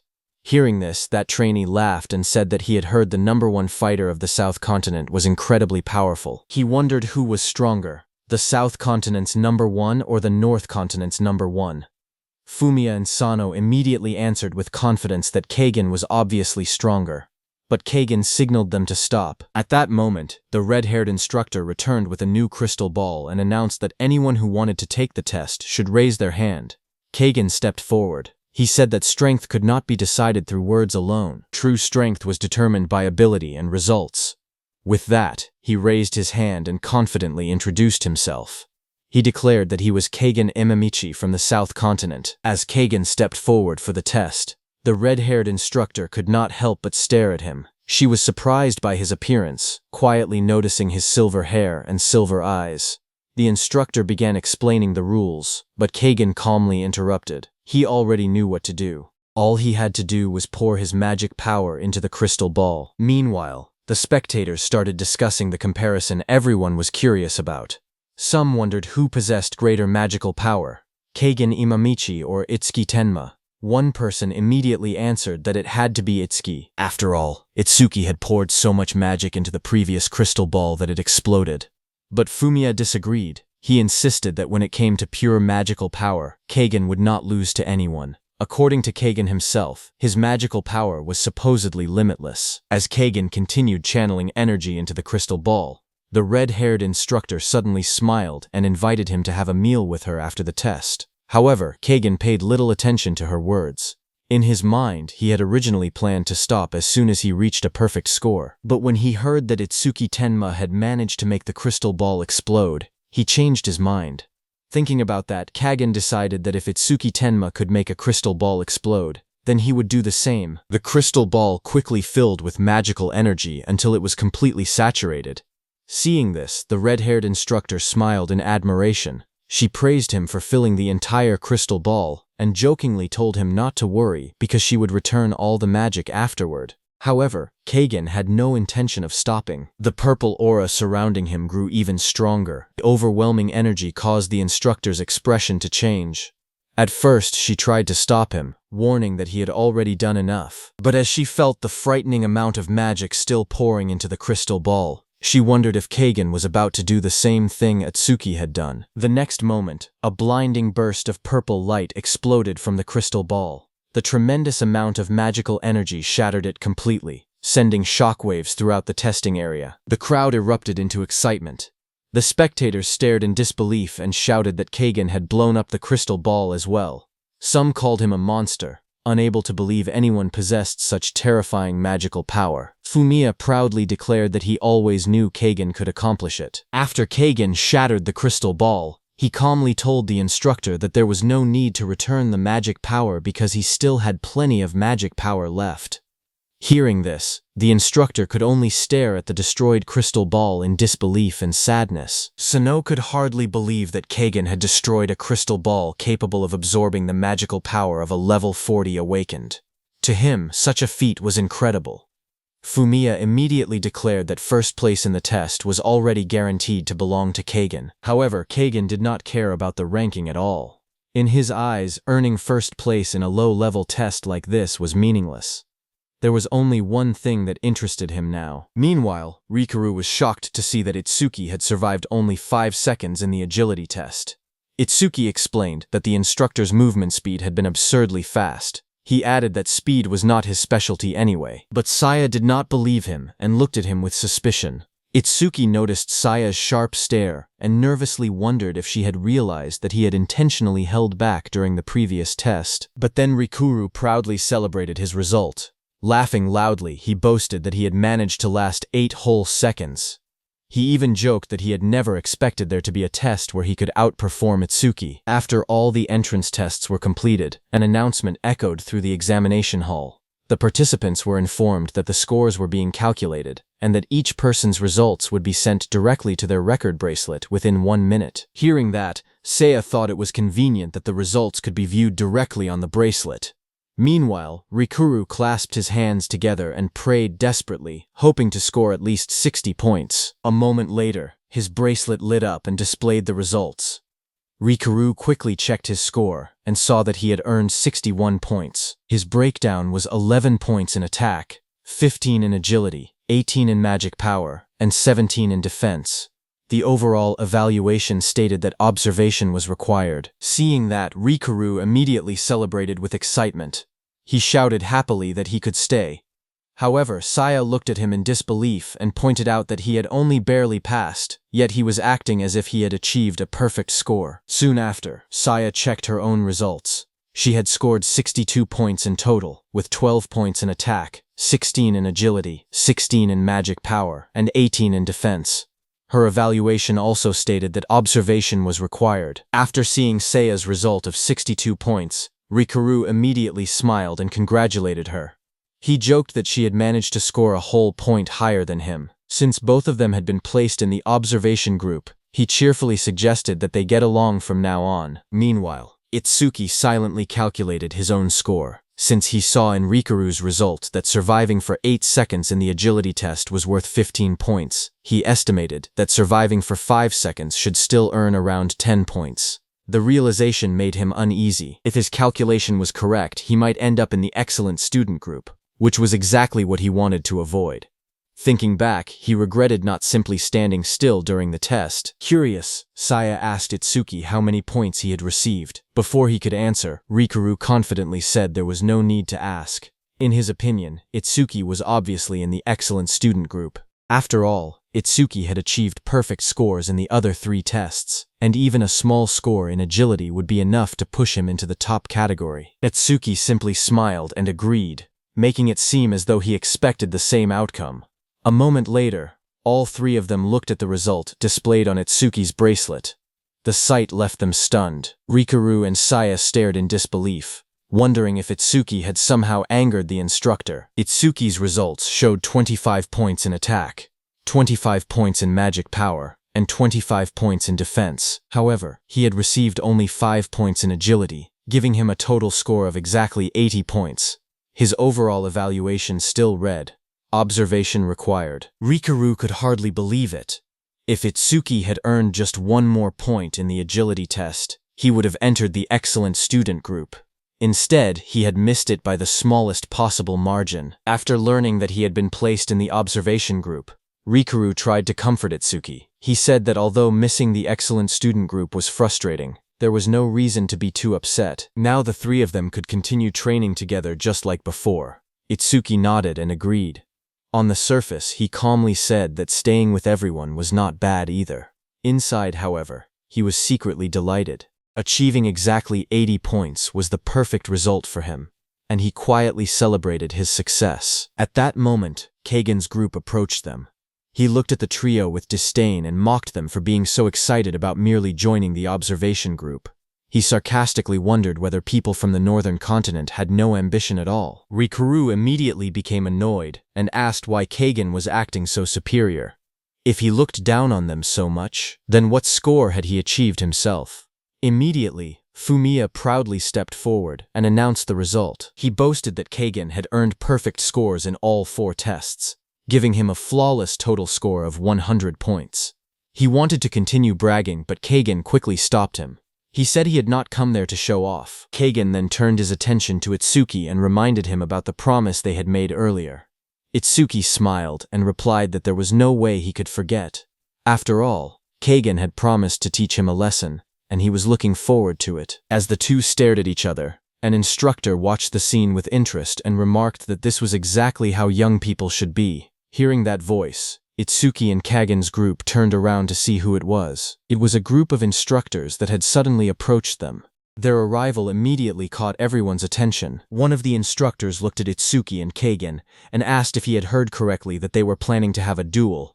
Kagan calmly asked whether such a thing was not allowed. The instructor smiled and replied that it was actually the opposite. He welcomed it.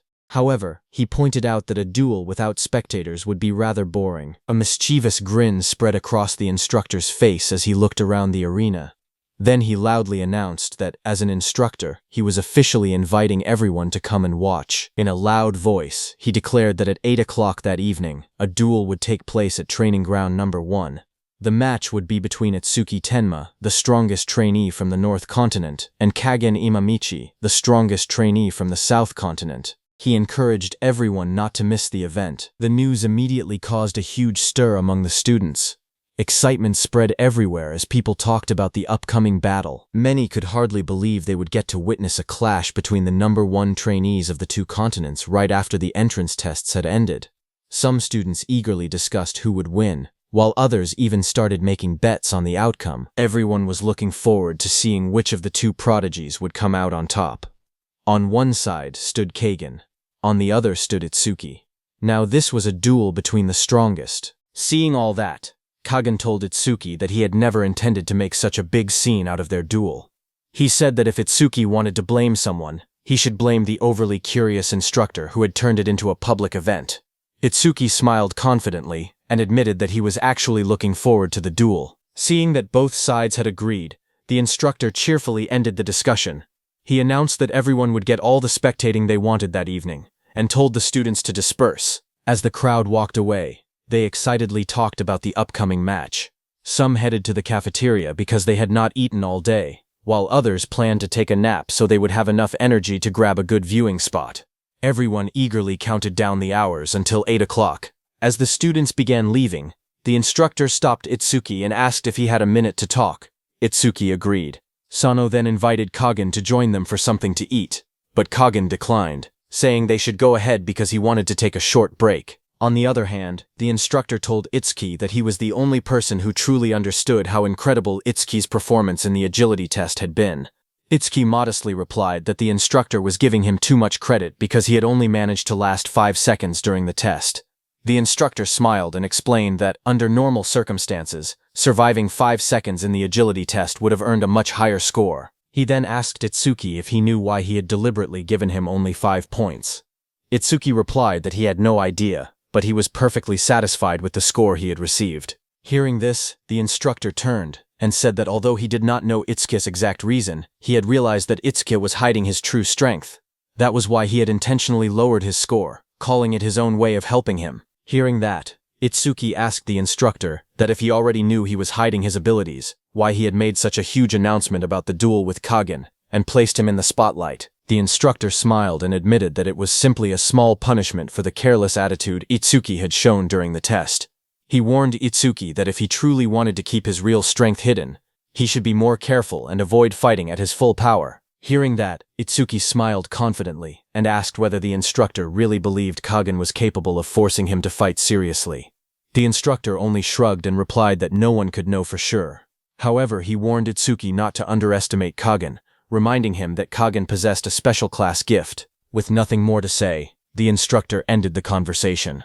He told Itsuki that they had shared enough secrets for one day and advised him to return and get some rest. Before leaving, he wished Itsuki good luck, and the two went their separate ways. As Itsuki walked away, he thought about what the instructor had said. He realized that Kagen also possessed a special class gift, just like his own gift, Nirvana. He remembered his teacher once telling him that special class gifts had the power to change the very laws of the world. Itsuki recalled the abilities of his own gift. Nirvana permanently stayed at a fixed level, and every time he learned a new skill, all of his stats increased, every negative effect was removed, and all of his injuries were completely healed. Thinking about the upcoming battle, he realized that a duel between two users of special class gifts would be far more dangerous than an ordinary fight. He never expected to run into another special class gift user this soon. Thinking about his Z-rank skill, Over Mimus, which could analyze an enemy's attacks and learn the perfect counter skill, he felt curious. The ability had not activated for a long time, and Itsuki wondered if fighting Kagen would finally allow him to grow even stronger. Just then, Rukiru called out to him, asking why he had been staring into space. Saya asked him if he was okay, and whether that instructor had said anything to him. Itsuki smiled and replied that it was nothing serious. The instructor had only given him a few words of advice about the duel, since the long day had exhausted him. Itsuki suggested that they take a break at his place. Hearing that, Rikuru immediately asked if he had managed to get one of the luxury rooms with a living room large enough for all three of them. With a faint smile, Itsuki answered that his room was not that small. Hearing that, Rikuru stared at him in complete shock, unable to believe what he had just heard. When the three of them arrived at Itsuki's villa, Rikuru froze in disbelief. Staring at the luxurious building in front of him, he shouted in shock, asking if Itsuki had actually rented an entire villa. The moment they stepped inside, Rikuru became even more excited. He ran around the villa, amazed by everything he saw. He admired the soft sofa, the high-quality carpet, the spotless walls, and the sparkling clean windows. Looking around in amazement, he exclaimed that the place was huge and unbelievably luxurious. As they explored further, Rikuru discovered a fully equipped kitchen with high-end cooking appliances. Opening the refrigerator, he was surprised to find it stocked with fresh vegetables, meat, and plenty of rice. Saya looked around the spacious villa and commented that it was much larger than she had expected. Itsuki smiled and told them that this villa would serve as their base from now on. He invited them to come by whenever they wanted. After settling down, the conversation returned to the upcoming duel. Rikoru asked if Itsuki was really going to fight Kagen. He warned that Kagen looked extremely dangerous and suggested calling the duel off. Saya agreed, saying the fight was unnecessary and that getting injured would only interfere with Itsuki's future training. But Itsuki shook his head and explained that his gift and skills only grew stronger by fighting opponents who were powerful enough. He believed Kagen might be exactly the kind of opponent he needed. If he wanted to become stronger, he had to accept the challenge. Hearing that, Rikuru sighed and jokingly called Itsuki a battle maniac. Itsuki simply smiled and changed the subject. Saying he was hungry, he asked Rikuru to cook something for everyone. With complete confidence, he added that if he ate Rikuru's cooking before the duel, he would definitely win. Hearing that, Rikuru confidently flexed his muscles and told Itsuki to leave the cooking to him. As he left, Itsuki noticed Saya's worried expression. He asked her to trust him, saying he would definitely win. Hearing that, Saya reminded Itsuki that he had made the same promise before, back when the skeleton soldier attacked their school. Hearing those words, Itsuki suddenly froze. His thoughts drifted back to that day. He remembered confidently telling Saya to trust him. Itsuki said that although he had defeated the skeleton soldier, Saya had disappeared afterward. With tears in her eyes, Saya told Itsuki that he had broken his promise. She reminded him that he could have avoided the skeleton soldier's attack, but instead he had blocked it with his own body. Itsuki tried to explain that he had done it because of his skill, but she stopped him before he could reveal anything. Saya reminded him that order breakers were forbidden from telling other people what their skills did. Even she was not allowed to know the details. Itsuki could only remain silent, knowing she was right. Saya said that it was true that after Itsuki was injured, he summoned a giant blue lotus. His wounds healed, and he defeated the skeleton soldier. She believed he had taken the attack because he was sure he could heal himself. Even so, she angrily told him there were safer ways to win. She said it made her furious that he had put himself in danger on purpose. Itsuki apologized and asked her not to be so mad. She then told him that when a girl was truly angry, she would not simply say she was angry. She called him an idiot for not understanding girls. Itsuki innocently asked if that meant she was not angry. Saya scolded him again, saying he had always tried too hard ever since they were children. She reminded him that he was not alone because he had her and Rikuru with him. She told him to take better care of his own life. Just then, Rikuru arrived with the food. He smiled and joked that it looked like Saya was lecturing Itsuki again. Saya quickly denied it and said she was not giving him a lecture. After calming everyone down, Rikuru placed the food on the table and invited them to eat, saying there was plenty for everyone. He reminded them that no one could fight well on an empty stomach. Later that evening, at 7:55 p.m., everyone gathered at Apex Camp, Training Ground Number 1, for the long-awaited duel. The trainees excitedly began placing bets using their points. Some confidently bet 10 points on Itsuki Tenma, while others believed Kagen Imamichi had the clear advantage because he had achieved a perfect score, whereas Itsuki had only scored 80 points. Even though a few admitted that Itsuki might have a hidden trump card, they still wagered all their points on Kagen's victory. Not only the trainees, but Kana, Gaku Oe and Shion with her black cat had also come to watch the match. That agility instructor smiled and remarked that trainee duels had happened many times before, but this was the first time the entire training camp had gathered to watch a single fight. The red-haired instructor admitted that even she was curious about the outcome. The instructor with glasses wondered why a simple fight between two trainees had attracted so much attention. Once everyone had gathered around the arena, the agility instructor announced that it was time to explain the rules of the duel. Another instructor beside him called for everyone's attention and ordered the noisy crowd to be quiet. After the arena fell silent, he instructed both duelists, Itsuki Tenma and Kagen Imamichi, to step into the ring. As the two fighters walked into the arena, their supporters erupted in cheers. Rikuru and Saya shouted for Itsuki to give his all and defeat Kagen. Sano and Fumiya encouraged Kagen, telling him to show the trainee from the northern continent what he was capable of. The instructor then explained the first rule of the duel. A fighter would lose if they were knocked unconscious, became unable to continue fighting, or were forced out of the ring. Meeting any one of these conditions would result in immediate defeat. Next, he announced the second rule regarding equipment. Both duelists were allowed to use any gear or artifact they possessed during the fight. The instructor then announced the third and final rule of the duel. Since both fighters had agreed to the match, they alone would be responsible for the outcome. Any injuries, or even death, that occurred during the duel would be entirely their own responsibility. The whole crowd was stunned after hearing the rule. Many trainees could not believe that a simple duel could end in death. They wondered who would ever agree to such a dangerous condition. The instructor, who had looked at Shuki with killing intent at the training camp entrance, then declared that if both participants confirmed they had no objections, the duel would begin immediately. Kagen smirked and asked if the mention of death had frightened Itsuki. Itsuki told him to stop talking so much. He then mocked Kagen, asking if everyone from the southern continent was as talkative as he was. Without showing any fear, Itsuki confidently stated that he had no objections. The instructor immediately declared the start of the duel. The moment the duel began, Kagen decided to finish the battle as quickly as possible. He activated his C-rank skill, Vacuum, and rushed toward Itsuki at high speed, preparing to overwhelm him with his very first attack. Kagen's skill absorbed all the air within a certain area, creating a powerful airflow that pulled everything nearby toward him. Despite the strong force dragging him forward, Itsuki remained completely calm. His expression did not change at all as he watched Kagen prepare his next move. Not wanting to waste any time, Kagen gathered all the compressed air into his hands and unleashed his air cannon at full power. He fired a massive blast of compressed air straight at Itsuki. The powerful attack exploded on impact, shaking the entire arena. A huge cloud of dust and debris covered the battlefield, making it impossible for anyone to see what had happened to Itsuki.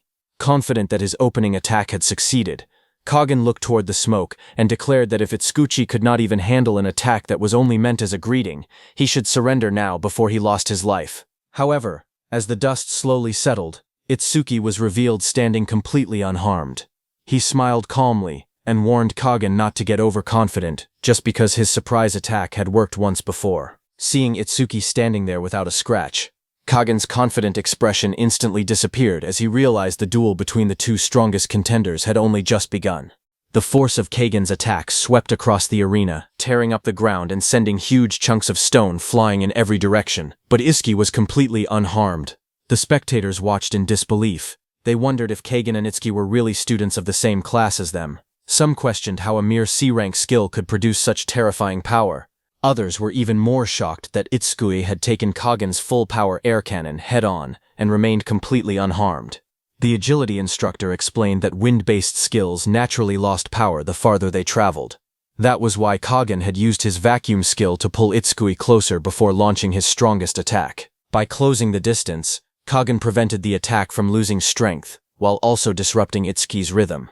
The instructor, who was hostile toward Itsuki, added that an ordinary awakened fighter would have been unable to continue fighting after taking such a direct hit from Kagen. However, Itsuki was anything but ordinary. He was every bit as monstrous as Kagen. It became clear to everyone watching that the real battle between the two strongest fighters had only just begun. Kagen immediately followed up with another attack. Using the force of his vacuum skill, he rushed straight toward Itsuki at incredible speed, closing the distance in an instant. In a flash, Kagen appeared in front of Itsuki and attacked with a powerful punch. Itsuki responded with his own powerful punch, and as their punches collided, the impact shattered the ground beneath them and sent cracks spreading across the arena. Both of them pushed against each other with their strength. Then the two of them quickly separated and landed several meters apart, keeping their eyes locked on each other. Without giving each other any time to recover, both of them dashed forward again and launched another fierce strike. Itsuki and Kagen grabbed each other's wrists, refusing to give an inch. Instead of relying on skills, the two fighters clashed head-on in a pure test of physical strength, each trying to overpower the other. The spectators watched in confusion. Shaim wondered what the two were doing. Gaku-oi explained that this was the most primitive form of combat, a contest of pure strength. As the two continued pushing against each other, shockwaves burst from their clash and cracked the surrounding walls. The force of their struggle shook the entire arena. Watching the battle, Shine admitted that both of them looked even to her, but Gaku-oi pointed out that Kagen was actually being forced backward. If things continued like this, he believed Kagen would lose. Meanwhile, Kagen gritted his teeth as sweat rolled down his face. He struggled with all his strength, but no matter how hard he pushed, Itsuki did not move. He felt as if he were trying to push an immovable mountain, and could not understand where such overwhelming strength was coming from. Itsuki looked at Kagen and asked if he had not eaten enough, mocking his lack of power. Hearing those words, Kagen's eyes widened with anger. Refusing to be humiliated, he launched a powerful kick at Itsuki. and when Itsuki used one hand to block the kick, Kagen used the opportunity to gather a huge amount of wind energy around his free hand and unleashed his air cannon at point-blank range. A massive pillar of compressed wind shot toward Itsuki with tremendous force. Kagen believed that his point-blank air cannon would finally land a direct hit on Itsuki's head and end the fight. However, when the attack cleared, Kagen was stunned. Itsuki was still standing there without a single injury. Sweat ran down Kagen's face as he wondered if Itsuki was a tank-type fighter with both incredible attack and defense. Itsuki calmly rubbed the back of his neck and asked Kagen what that attack had been. He mockingly asked if Kagen had only been trying to give him a massage. Frustrated and unwilling to accept defeat, Kagen decided to abandon the contest of strength. He declared that if power was not enough, then he would defeat Itsuki with speed. The next moment, Kagen activated his movement skill and charged toward Itsuki at incredible speed, launching another lightning-fast attack. Kagen unleashed a powerful punch, moving so fast that his fist became a blur. But right before his fist could touch Itsuki disappeared from his place. The next second, Itsuki appeared behind Kagen and looked down at him. Kagen's eyes widened after seeing Itsuki's speed. He immediately turned around to use his C-rank skill, air cannon, to attack Itsuki. But before Kagen could fully activate his skill, Itsuki suddenly closed the distance and delivered a powerful punch straight into Kagen's stomach. The devastating blow knocked the air out of Kagen's lungs. He screamed in pain as his body was blasted backward like a cannonball before crashing violently into the ground, creating a massive impact. Fumiya and Sano watched in shock as Kagen was sent flying. They shouted his name in disbelief. Everyone was confused and wondered what had just happened. They could not understand how Kagen had been blasted away the moment he charged at Itsuki. Some even questioned whether Itsuki's punch had actually landed. Others were stunned that a single punch possessed the same destructive power as Kagen's full-powered air cannon. To them it felt almost unfair. Kagen slowly climbed out of the rubble. Itsuki walked up to him and asked if he was still holding back. Itsuki asked if Kagen was avoiding using his full strength because he did not want to kill him. Looking at him, Itsuki thought that it was the first time an opponent had unintentionally given him a handicap. At this pace, the battle would end before he could activate Overmimus. He realized he needed to provoke Kagen enough to awaken his true killing intent. Deciding on a plan, Itsuki thought that he would play the role of the villain for a while. With a faint smirk, Itsuki looked down at Kagen and mockingly asked if, after acting so arrogantly, that was really all Kagen was capable of. Itsuki grabbed Kagen by the throat and lifted him into the air with one hand. Wearing a mocking smile, he asked Kagen if he was not embarrassed by his pathetic performance. Kagen struggled and tried to break free from Itsuki's hand, but before Kagen could do that, Itsuki slammed him back into the ground with tremendous force, creating another explosion of dust and debris. Looking down at the battered Kagen, Itsuki coldly told him to take a look at his pathetic face in a mirror. He continued provoking him, saying that such a one-sided fight could no longer be called a match. It was nothing more than a beating. Finally, he called Kagen a coward. Hearing that from the sidelines, Fumiya and Sano became furious. They shouted angrily, demanding to know what Itsuki had just said, and warned him not to insult Kagen. All the spectators were unhappy with Itsuki's behavior. They shouted that just because he was winning did not mean he had to humiliate his opponent. Some said they were disappointed in him, while others insisted that Kagen Imamichi was also a warrior who deserved respect. Meanwhile, Rikuru looked at the battle in confusion. He said that Itsuki never acted like this and wondered why he was behaving so differently. Saya calmly replied that Itsuki must have his own reason and told him to trust him and keep watching. As Kagen slowly stood up, dark purple energy began gathering around his body. He glared at Itsuki and declared that he would show him what happened when he made him truly angry. Blood dripped from his mouth as his aura exploded with overwhelming power.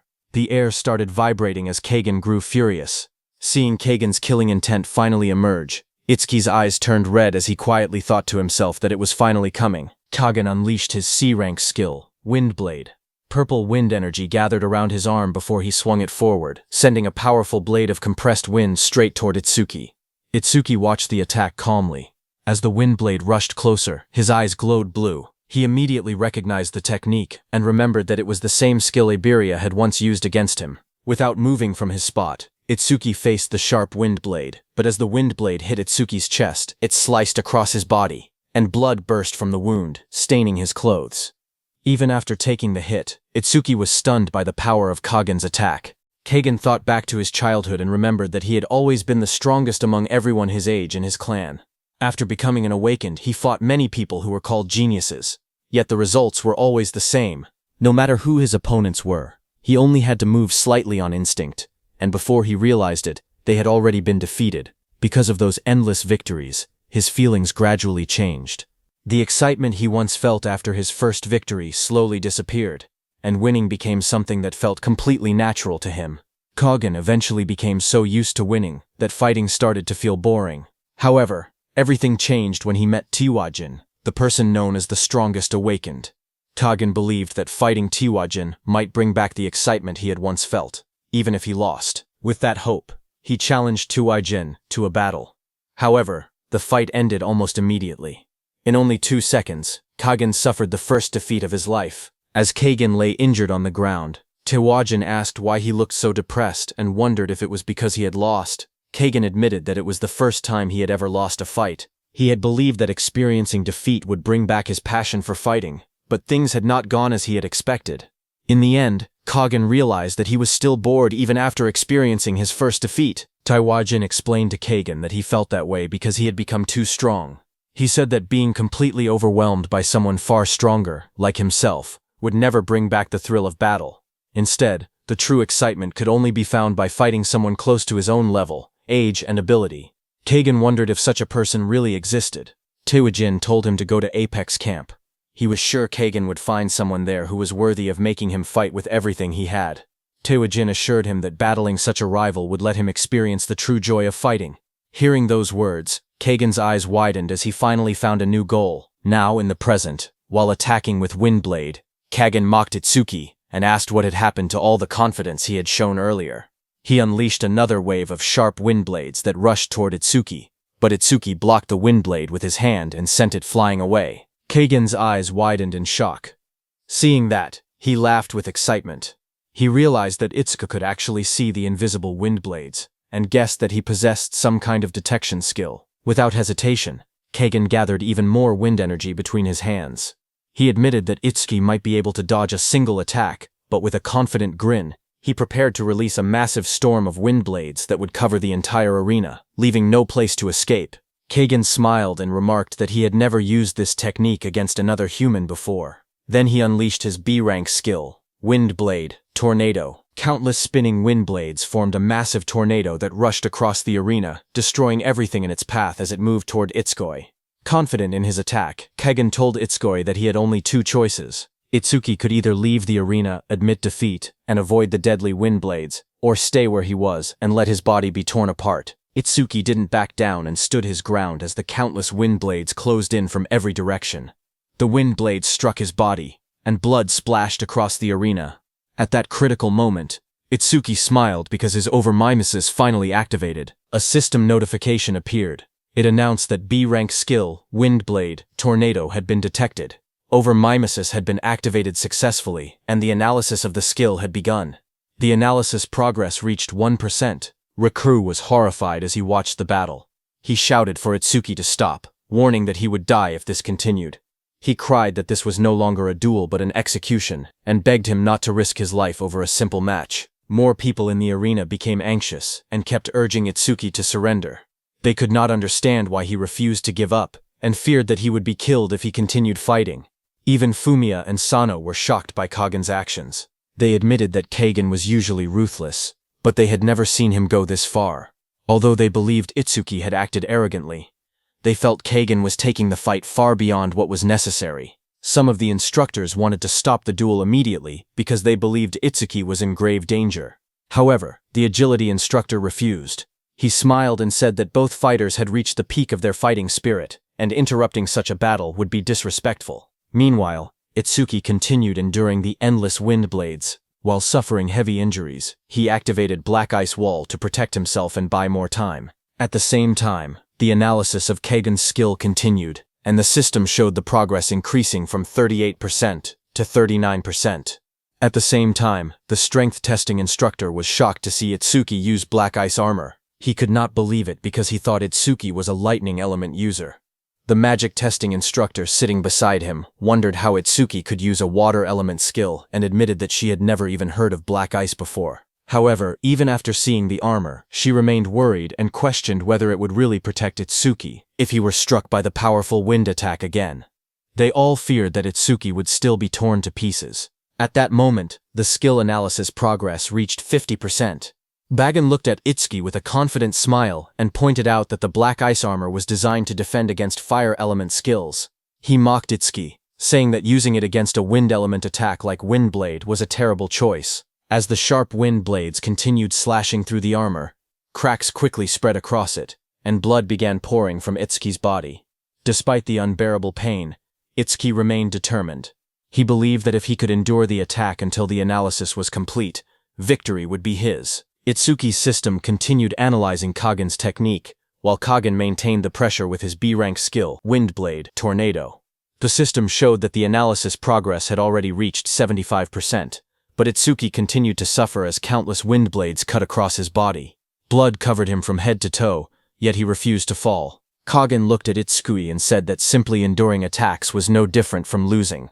He guessed that Itsuki was trying to outlast him until he ran out of magic power, but he then revealed that such a plan would never work. Kagen explained that his special class gift, Silver Eye, greatly reduced the magic cost of all his skills by 90%. On top of that, every bit of magic power he spent was restored immediately. The system confirmed his ability, identifying him as Kagen Amamichi, a level 18 wind element user whose Silver Eye gift reduced skill magic costs by 90% and instantly regenerated all consumed magic power. Kagen confidently declared that because of this ability, he did not need to increase his magic stat or rely on special items. As far as he was concerned, his magic power was practically limitless.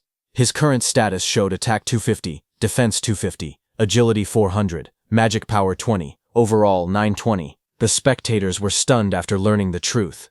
They could not believe that someone with only 20 magic power could use skills endlessly, even with beginner-level magic. They realized that Kagen's special class gift completely broke the normal rules of magic. Seeing such an unbelievable ability, many concluded that Itsuki's defeat was now almost certain. Shihong could not understand why Itsuki kept fighting after learning that Kagen had virtually unlimited magic power.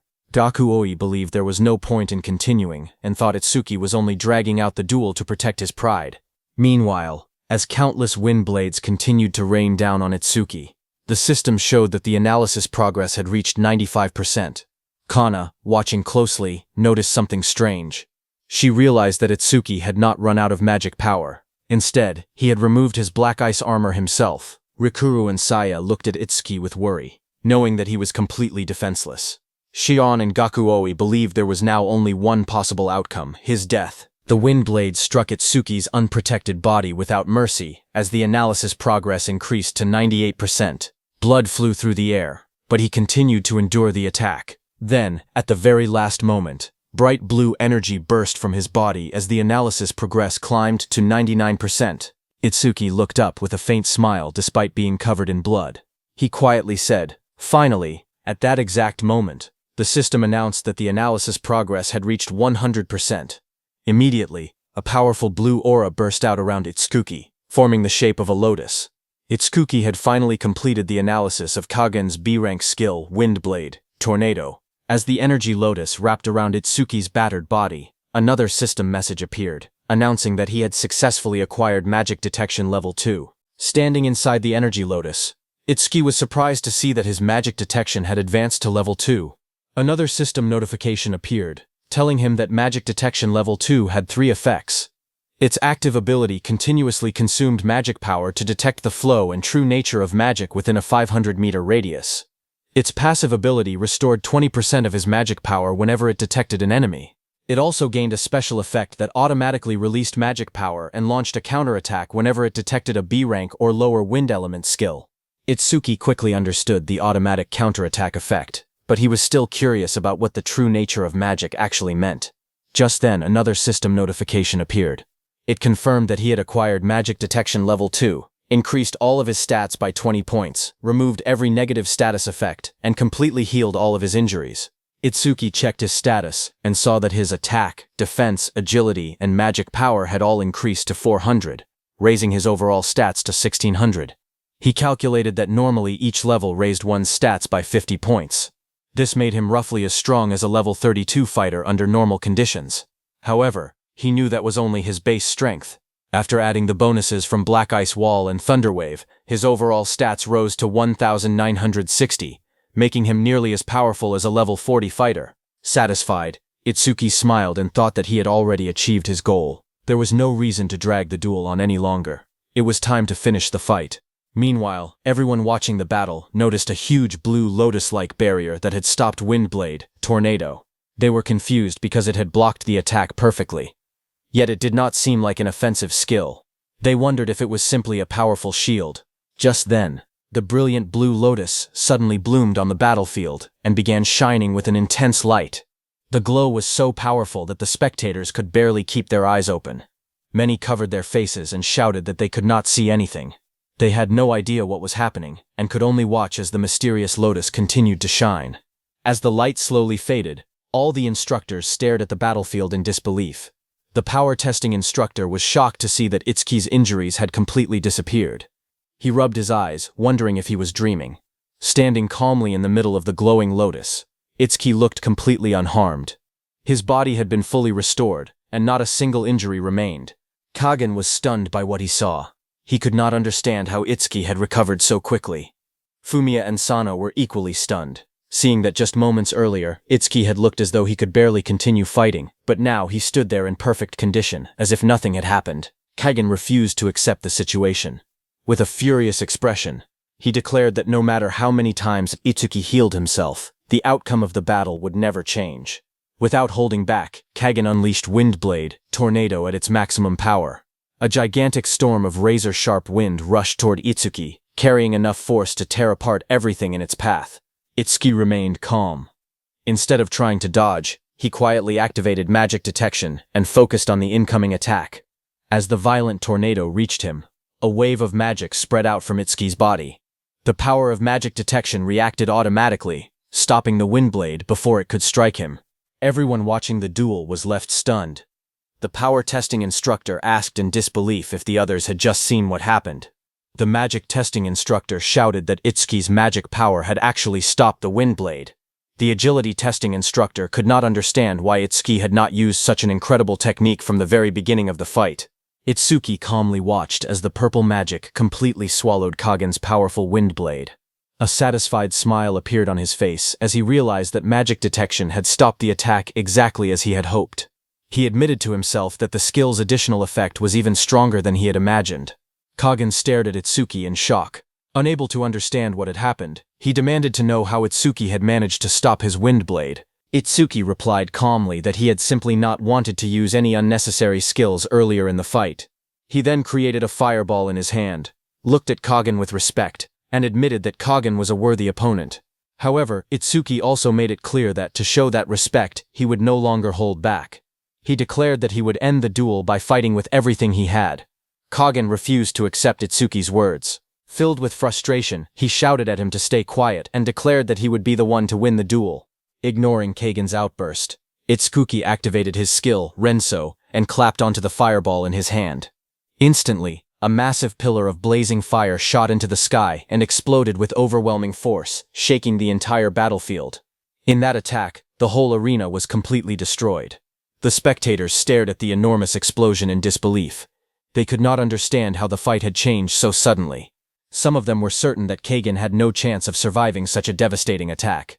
When the flames finally settled, Kagen lay on the ground, badly injured and unable to continue fighting. Even in defeat, he admitted that if Itsuki had used that powerful skill from the very beginning, the battle would have ended much sooner. Kagen smiled bitterly and said that he had truly believed he had finally found someone who could fight him as an equal. As the smoke slowly cleared, Itsuki noticed that Kagen was still conscious. He praised him sincerely, saying that he was one of the strongest awakened fighters he had ever faced. Itsuki admitted that he had only managed to win by using all of his strength. He told Kagen that the battle had been so intense that he had nearly lost his own life as well. Kagen looked at Itsuki and weakly called him a liar. He pointed out that Itsuki did not even have a single scratch on his body. Watching the scene, the agility instructor smiled and announced that the match was over. He asked the announcer to officially declare the result. The instructor, with killing intent toward Itsuki, announced that the match had been decided. The winner of the duel was Itsuki Tenma from the North Continent. As Kagen heard the announcement, he remembered the world's strongest, Taiwa-san. Kagan admitted that he had met an incredible fighter at the Apex camp. Even after giving everything he had, he still could not defeat that person. Kagan then smiled at Itsuki and said that thanks to this battle, he finally understood what a real fight felt like. Just thinking about facing such powerful opponents again filled him with excitement. Meanwhile, the audience erupted into cheers after hearing the result. Everyone celebrated Itsuki Tenma's victory. Some proudly said they had always believed he would win, while others regretted betting against him and losing their points. Watching the destroyed arena, the agility instructor smiled and commented that the duel had been unforgettable. He said the fight would stay in his memory for a long time. While leaving with the other instructors, the agility instructor said that he would begin preparing the observation group's training plan and asked the instructor with killing intent toward Itsuki to take Kagen for treatment. That instructor was none other than Kinoshita Reiji's big brother. The agility instructor also told Instructor Kinoshita to prepare the disaster beasts needed for the upcoming training. Instructor Kinoshita nodded and agreed. After they left, Instructor Kinoshita reflected on the battle. He carefully analyzed Itsuki's abilities. He noted that Itsuki possessed a lightning skill that greatly increased his speed and agility, an ice skill specialized for defense, a mysterious lotus flower capable of healing even fatal wounds, and an incredibly destructive explosive attack. After considering all of those abilities together, he sighed and remarked that Itsuki was a truly troublesome young man. However, with glowing eyes filled with killing intent, Instructor Kinoshita looked at Itsuki and thought that he had already gathered enough information about Itsuki's abilities. At the same time, Itsuki suddenly stopped walking and immediately looked back. He sensed a strange wave of magical power coming from the instructor's seats. It was unlike anything he had ever felt before. But before he could investigate further, Rikuru rushed over and hugged Itsuki tightly, excitedly praising his incredible performance. He said he could not believe Itsuki possessed so many unbelievable skills. Laughing happily, he added that the fighters from the South Continent would never be able to hold their heads high again after this defeat. However, Itsuki remained thoughtful. The strange aura had already disappeared. He wondered if he had only imagined it, or if he had briefly sensed the true power hidden within one of the instructors. Seeing Itsuki staring into the distance, Rikuru asked what he was looking at. Itsuki calmly replied that it was nothing. Rikuru then told him to stop looking so serious, because he had won the match. Sunaya encouraged him to relax and enjoy his victory. But Itsuki shook his head and quietly reflected on the battle. He admitted that even though he had won, the fight had been extremely close. He realized that he still needed much more training if he wanted to become stronger. Thinking about the difficult battles ahead, he decided that the best thing to do for now was to get some proper rest while he still had the chance. But just then, the agility instructor walked over to the group. He told Itsuki that the extra training would begin the next day and advised everyone to get a good night's rest. Everyone was surprised to see him. Itsuki asked the agility instructor if he had really come over just to tell him that. The agility instructor smiled. He explained that he actually had two things to say. First, he congratulated Itsuki on his victory. Then he revealed that he had prepared a special training session just for Itsuki the following day. The next morning, all the trainees from the observation group gathered together. A large screen lit up, and the agility instructor greeted them with a teasing smile, calling them the trainees who had almost been disqualified. Hearing that, Rikuru muttered that the way the instructor spoke was extremely annoying. The agility instructor then explained the rules for the extra training. He said that their resources were limited, so only 15 trainees could be trained at the same time. Since the honor group had already taken 6 of those spots, only 9 places remained for the observation group. The trainees were immediately shocked. There were more than a dozen of them competing for only 9 openings. The agility instructor confirmed that there were 18 people in the observation group.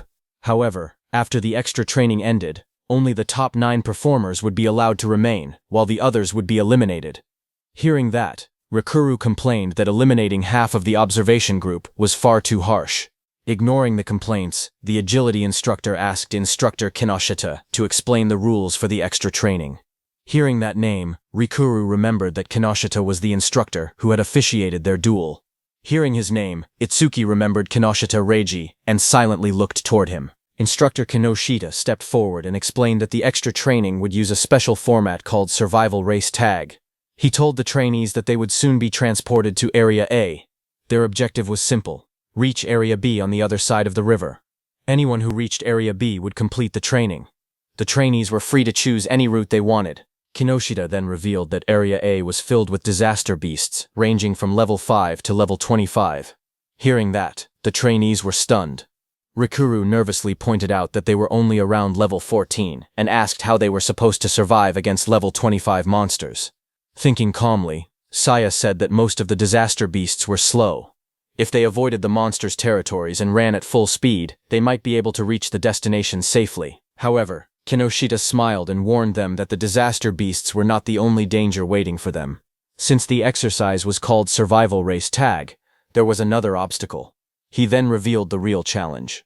The instructors themselves would also participate in the training as the IT players, whose job was to hunt down every trainee. The trainees were shocked when they learned that the instructors themselves would act as the chasers.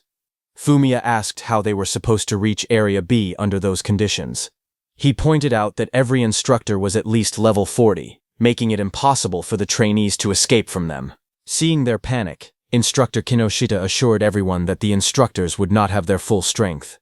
Each instructor would wear a special suppressor that would limit their level to around level 20. Hearing this, Rikuru felt relieved and thought they finally had a chance. However, Saya immediately warned them not to relax. She explained that although the instructors' levels would be reduced, their combat experience, instincts, and mastery of their skills would remain unchanged. Because of that, they would still be much more dangerous than even a level 25 calamity beast. Hearing that, Rikuru got scared again. But just then, Instructor Kinoshita added another rule. He announced that the trainees were free to form teams for the exercise. Hearing that, Rikuru immediately became excited and suggested that they team up with Itsuki. He confidently said that as long as Itsuki was with them, they would have nothing to fear from either the calamity beasts or the instructors. Saya sighed, saying that he was already relying on Itsuki again, and asked if he had no pride. Finally, Instructor Kinoshita explained the elimination rules. Any trainee who was caught by an instructor or defeated by a calamity beast would be disqualified immediately. Only the first 9 trainees to reach Area B would be allowed to remain at Apex Camp. After Instructor Kinoshita finished explaining all the rules, the agility instructor announced that the exercise would begin in 5 minutes. He instructed everyone to gather at the warp gate. As the camera was off, he turned to the other instructors and told them, "Let's go," saying that they should start getting ready too. Meanwhile, in the viewing room, all the honor group trainees were gathered. One of the trainees, Zen Takahashi, the rank 1 fighter from the central continent, lay back lazily and complained, asking who the hell had called him on his day off just to watch the observation group's weak trainees. Just then, a door opened with a bright golden light, and a man walked in, saying that it was him. Hearing that, Zen immediately sat up in surprise and asked who had arrived. As the light faded, the man stepped forward with Choha and a blonde girl. The blonde girl introduced him as Yuminaga Tenkyu, the head of Apex Camp. As soon as Zen Takahashi recognized the man who had arrived, his arrogant attitude disappeared. Shocked, he respectfully addressed him as Mr. Yuminaga, and immediately apologized for his rude behavior. Yuminaga accepted the apology, and explained that although it was everyone's day off, he had still asked all of them to come, because he wanted them to watch the observation group's training. He explained that the reason was simple. The observation group possessed strengths that the honor group did not have, and he believed they could learn a great deal by watching them fight. Zen quickly agreed with a smile and said that Yuminaga was absolutely right.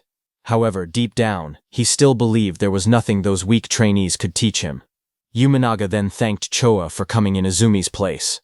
Choa humbly replied that the honor was hers because Apex Camp had trained countless outstanding awakeners, and being allowed to observe the camp firsthand was a privilege. With that, Yuminaga ordered everyone to stop wasting time and begin the extra training immediately. An assistant acknowledged the order and prepared to carry it out. Kagen, seated there, asked Yuminaga whether allowing team participation would make the exercise much easier for the trainees. Yuminaga replied that he was already aware of that. He then revealed that the trial would begin the moment the participants were warped into the training area, leaving them no time to prepare or organize themselves. On the other hand, at the warp room, a portal had opened, and all the observation group trainees were teleporting inside. As Itsuki's team arrived, Rikuru said that having Itsuki with them made him feel much more at ease. But Saya quickly reminded him not to rely on Itsuki for everything because the 3 of them needed to work together as a team. Itsuki simply nodded in agreement. All 3 of them also entered the portal. At that moment, an announcement echoed through the area, declaring that the survival race tag had officially begun. In the training grounds, the sky cracked open, and the portal exits opened there. Itsuki, Saya, and Rikuru, along with all the trainees, fell out of the exit portals. They were all shocked, realizing that they had been sent high into the air instead of safely landing on the ground. As soon as the trainees were teleported, each of them was sent to a different random location high in the sky. Yuminaga explained that every participant would be alone in midair from the very beginning. If a calamity beast attacked at that moment, anyone who failed to stay calm and react immediately would become easy prey. One trainee panicked as he realized he was falling through the air by himself. He frantically looked around for his teammates and could not understand why he had been dropped into the sky alone. Before he could recover, he noticed a level 1500 Vine calamity beast waiting directly below him. Terrified, he realized that the Apex camp had deliberately set them up to face danger the instant the trial began. The beast attacked without hesitation, and the trainee was struck before he even had a chance to regain his composure. As the trainee was injured, his profile was displayed. Instructor Yuminaga watched the trial through the monitors. After seeing one trainee get seriously injured in the swamp area, Yuminaga immediately ordered the rescue team to head to Sector C5. His assistant acknowledged the order and quickly dispatched the rescue team. Watching the situation unfold, Zen was shocked that a trainee had already been eliminated. He admitted that he was glad he belonged to the elite group, because even he would not have escaped that situation without getting hurt. He realized that the extra training was far more brutal than he had expected. Meanwhile, Itsuki remained calm as he continued falling through the sky. Instead of panicking, he quickly guessed that the instructors had deliberately kept the destination secret to test the trainee's ability to adapt to unexpected situations. As he thought about it, a level 16 ironworm suddenly burst toward him and attacked. At the same time, another trainee saw the monster from a distance and felt relieved that it was targeting someone else instead of him. He silently thanked his luck, thinking that if more unlucky people like Itsuki appeared, getting into the elite group would become much easier. Meanwhile, Itsuki remained completely calm as the level 16 ironworm opened its massive mouth and charged straight at him. He knew that Clear Orb was the perfect skill against monsters with extremely high defense. Without hesitation, he activated the skill and fired the Clear Orb directly into the ironworm. The attack pierced through the monster in an instant and exploded with tremendous power. Its body fell to the ground with a huge impact, scaring the other trainee on the ground. The trainee looked back and was horrified. He could not believe what he was witnessing. After killing the ironworm, Itsuki landed safely on the ground. A system notification appeared, announcing that the level 16 ironworm had been defeated. As a reward, the Clear Orb's flight speed increased by 200%, raising its speed to 55 meters per second, for a total flight speed increase of 5,500%. Itsuki calmly looked at the defeated ironworm and noted that with Clear Orb now flying at 55 meters per second, it was even faster than an average car. Watching him, the nearby trainee was stunned. He realized that even among the elite group, very few people could defeat a level 16 calamity beast with a single attack. He could not understand why someone as powerful as Itsuki had been placed in the observation group. Without wasting any time, Itsuki left to search for his teammates. He knew that if Sayo or Rikuru encountered a calamity beast of that level, they would have almost no chance of surviving. Determined to protect them, he immediately decided to find them as quickly as possible. Back in the control room, the observation group rankings were displayed on a large screen. The top 5 positions were occupied by trainees from the central, western, southern, and eastern continents.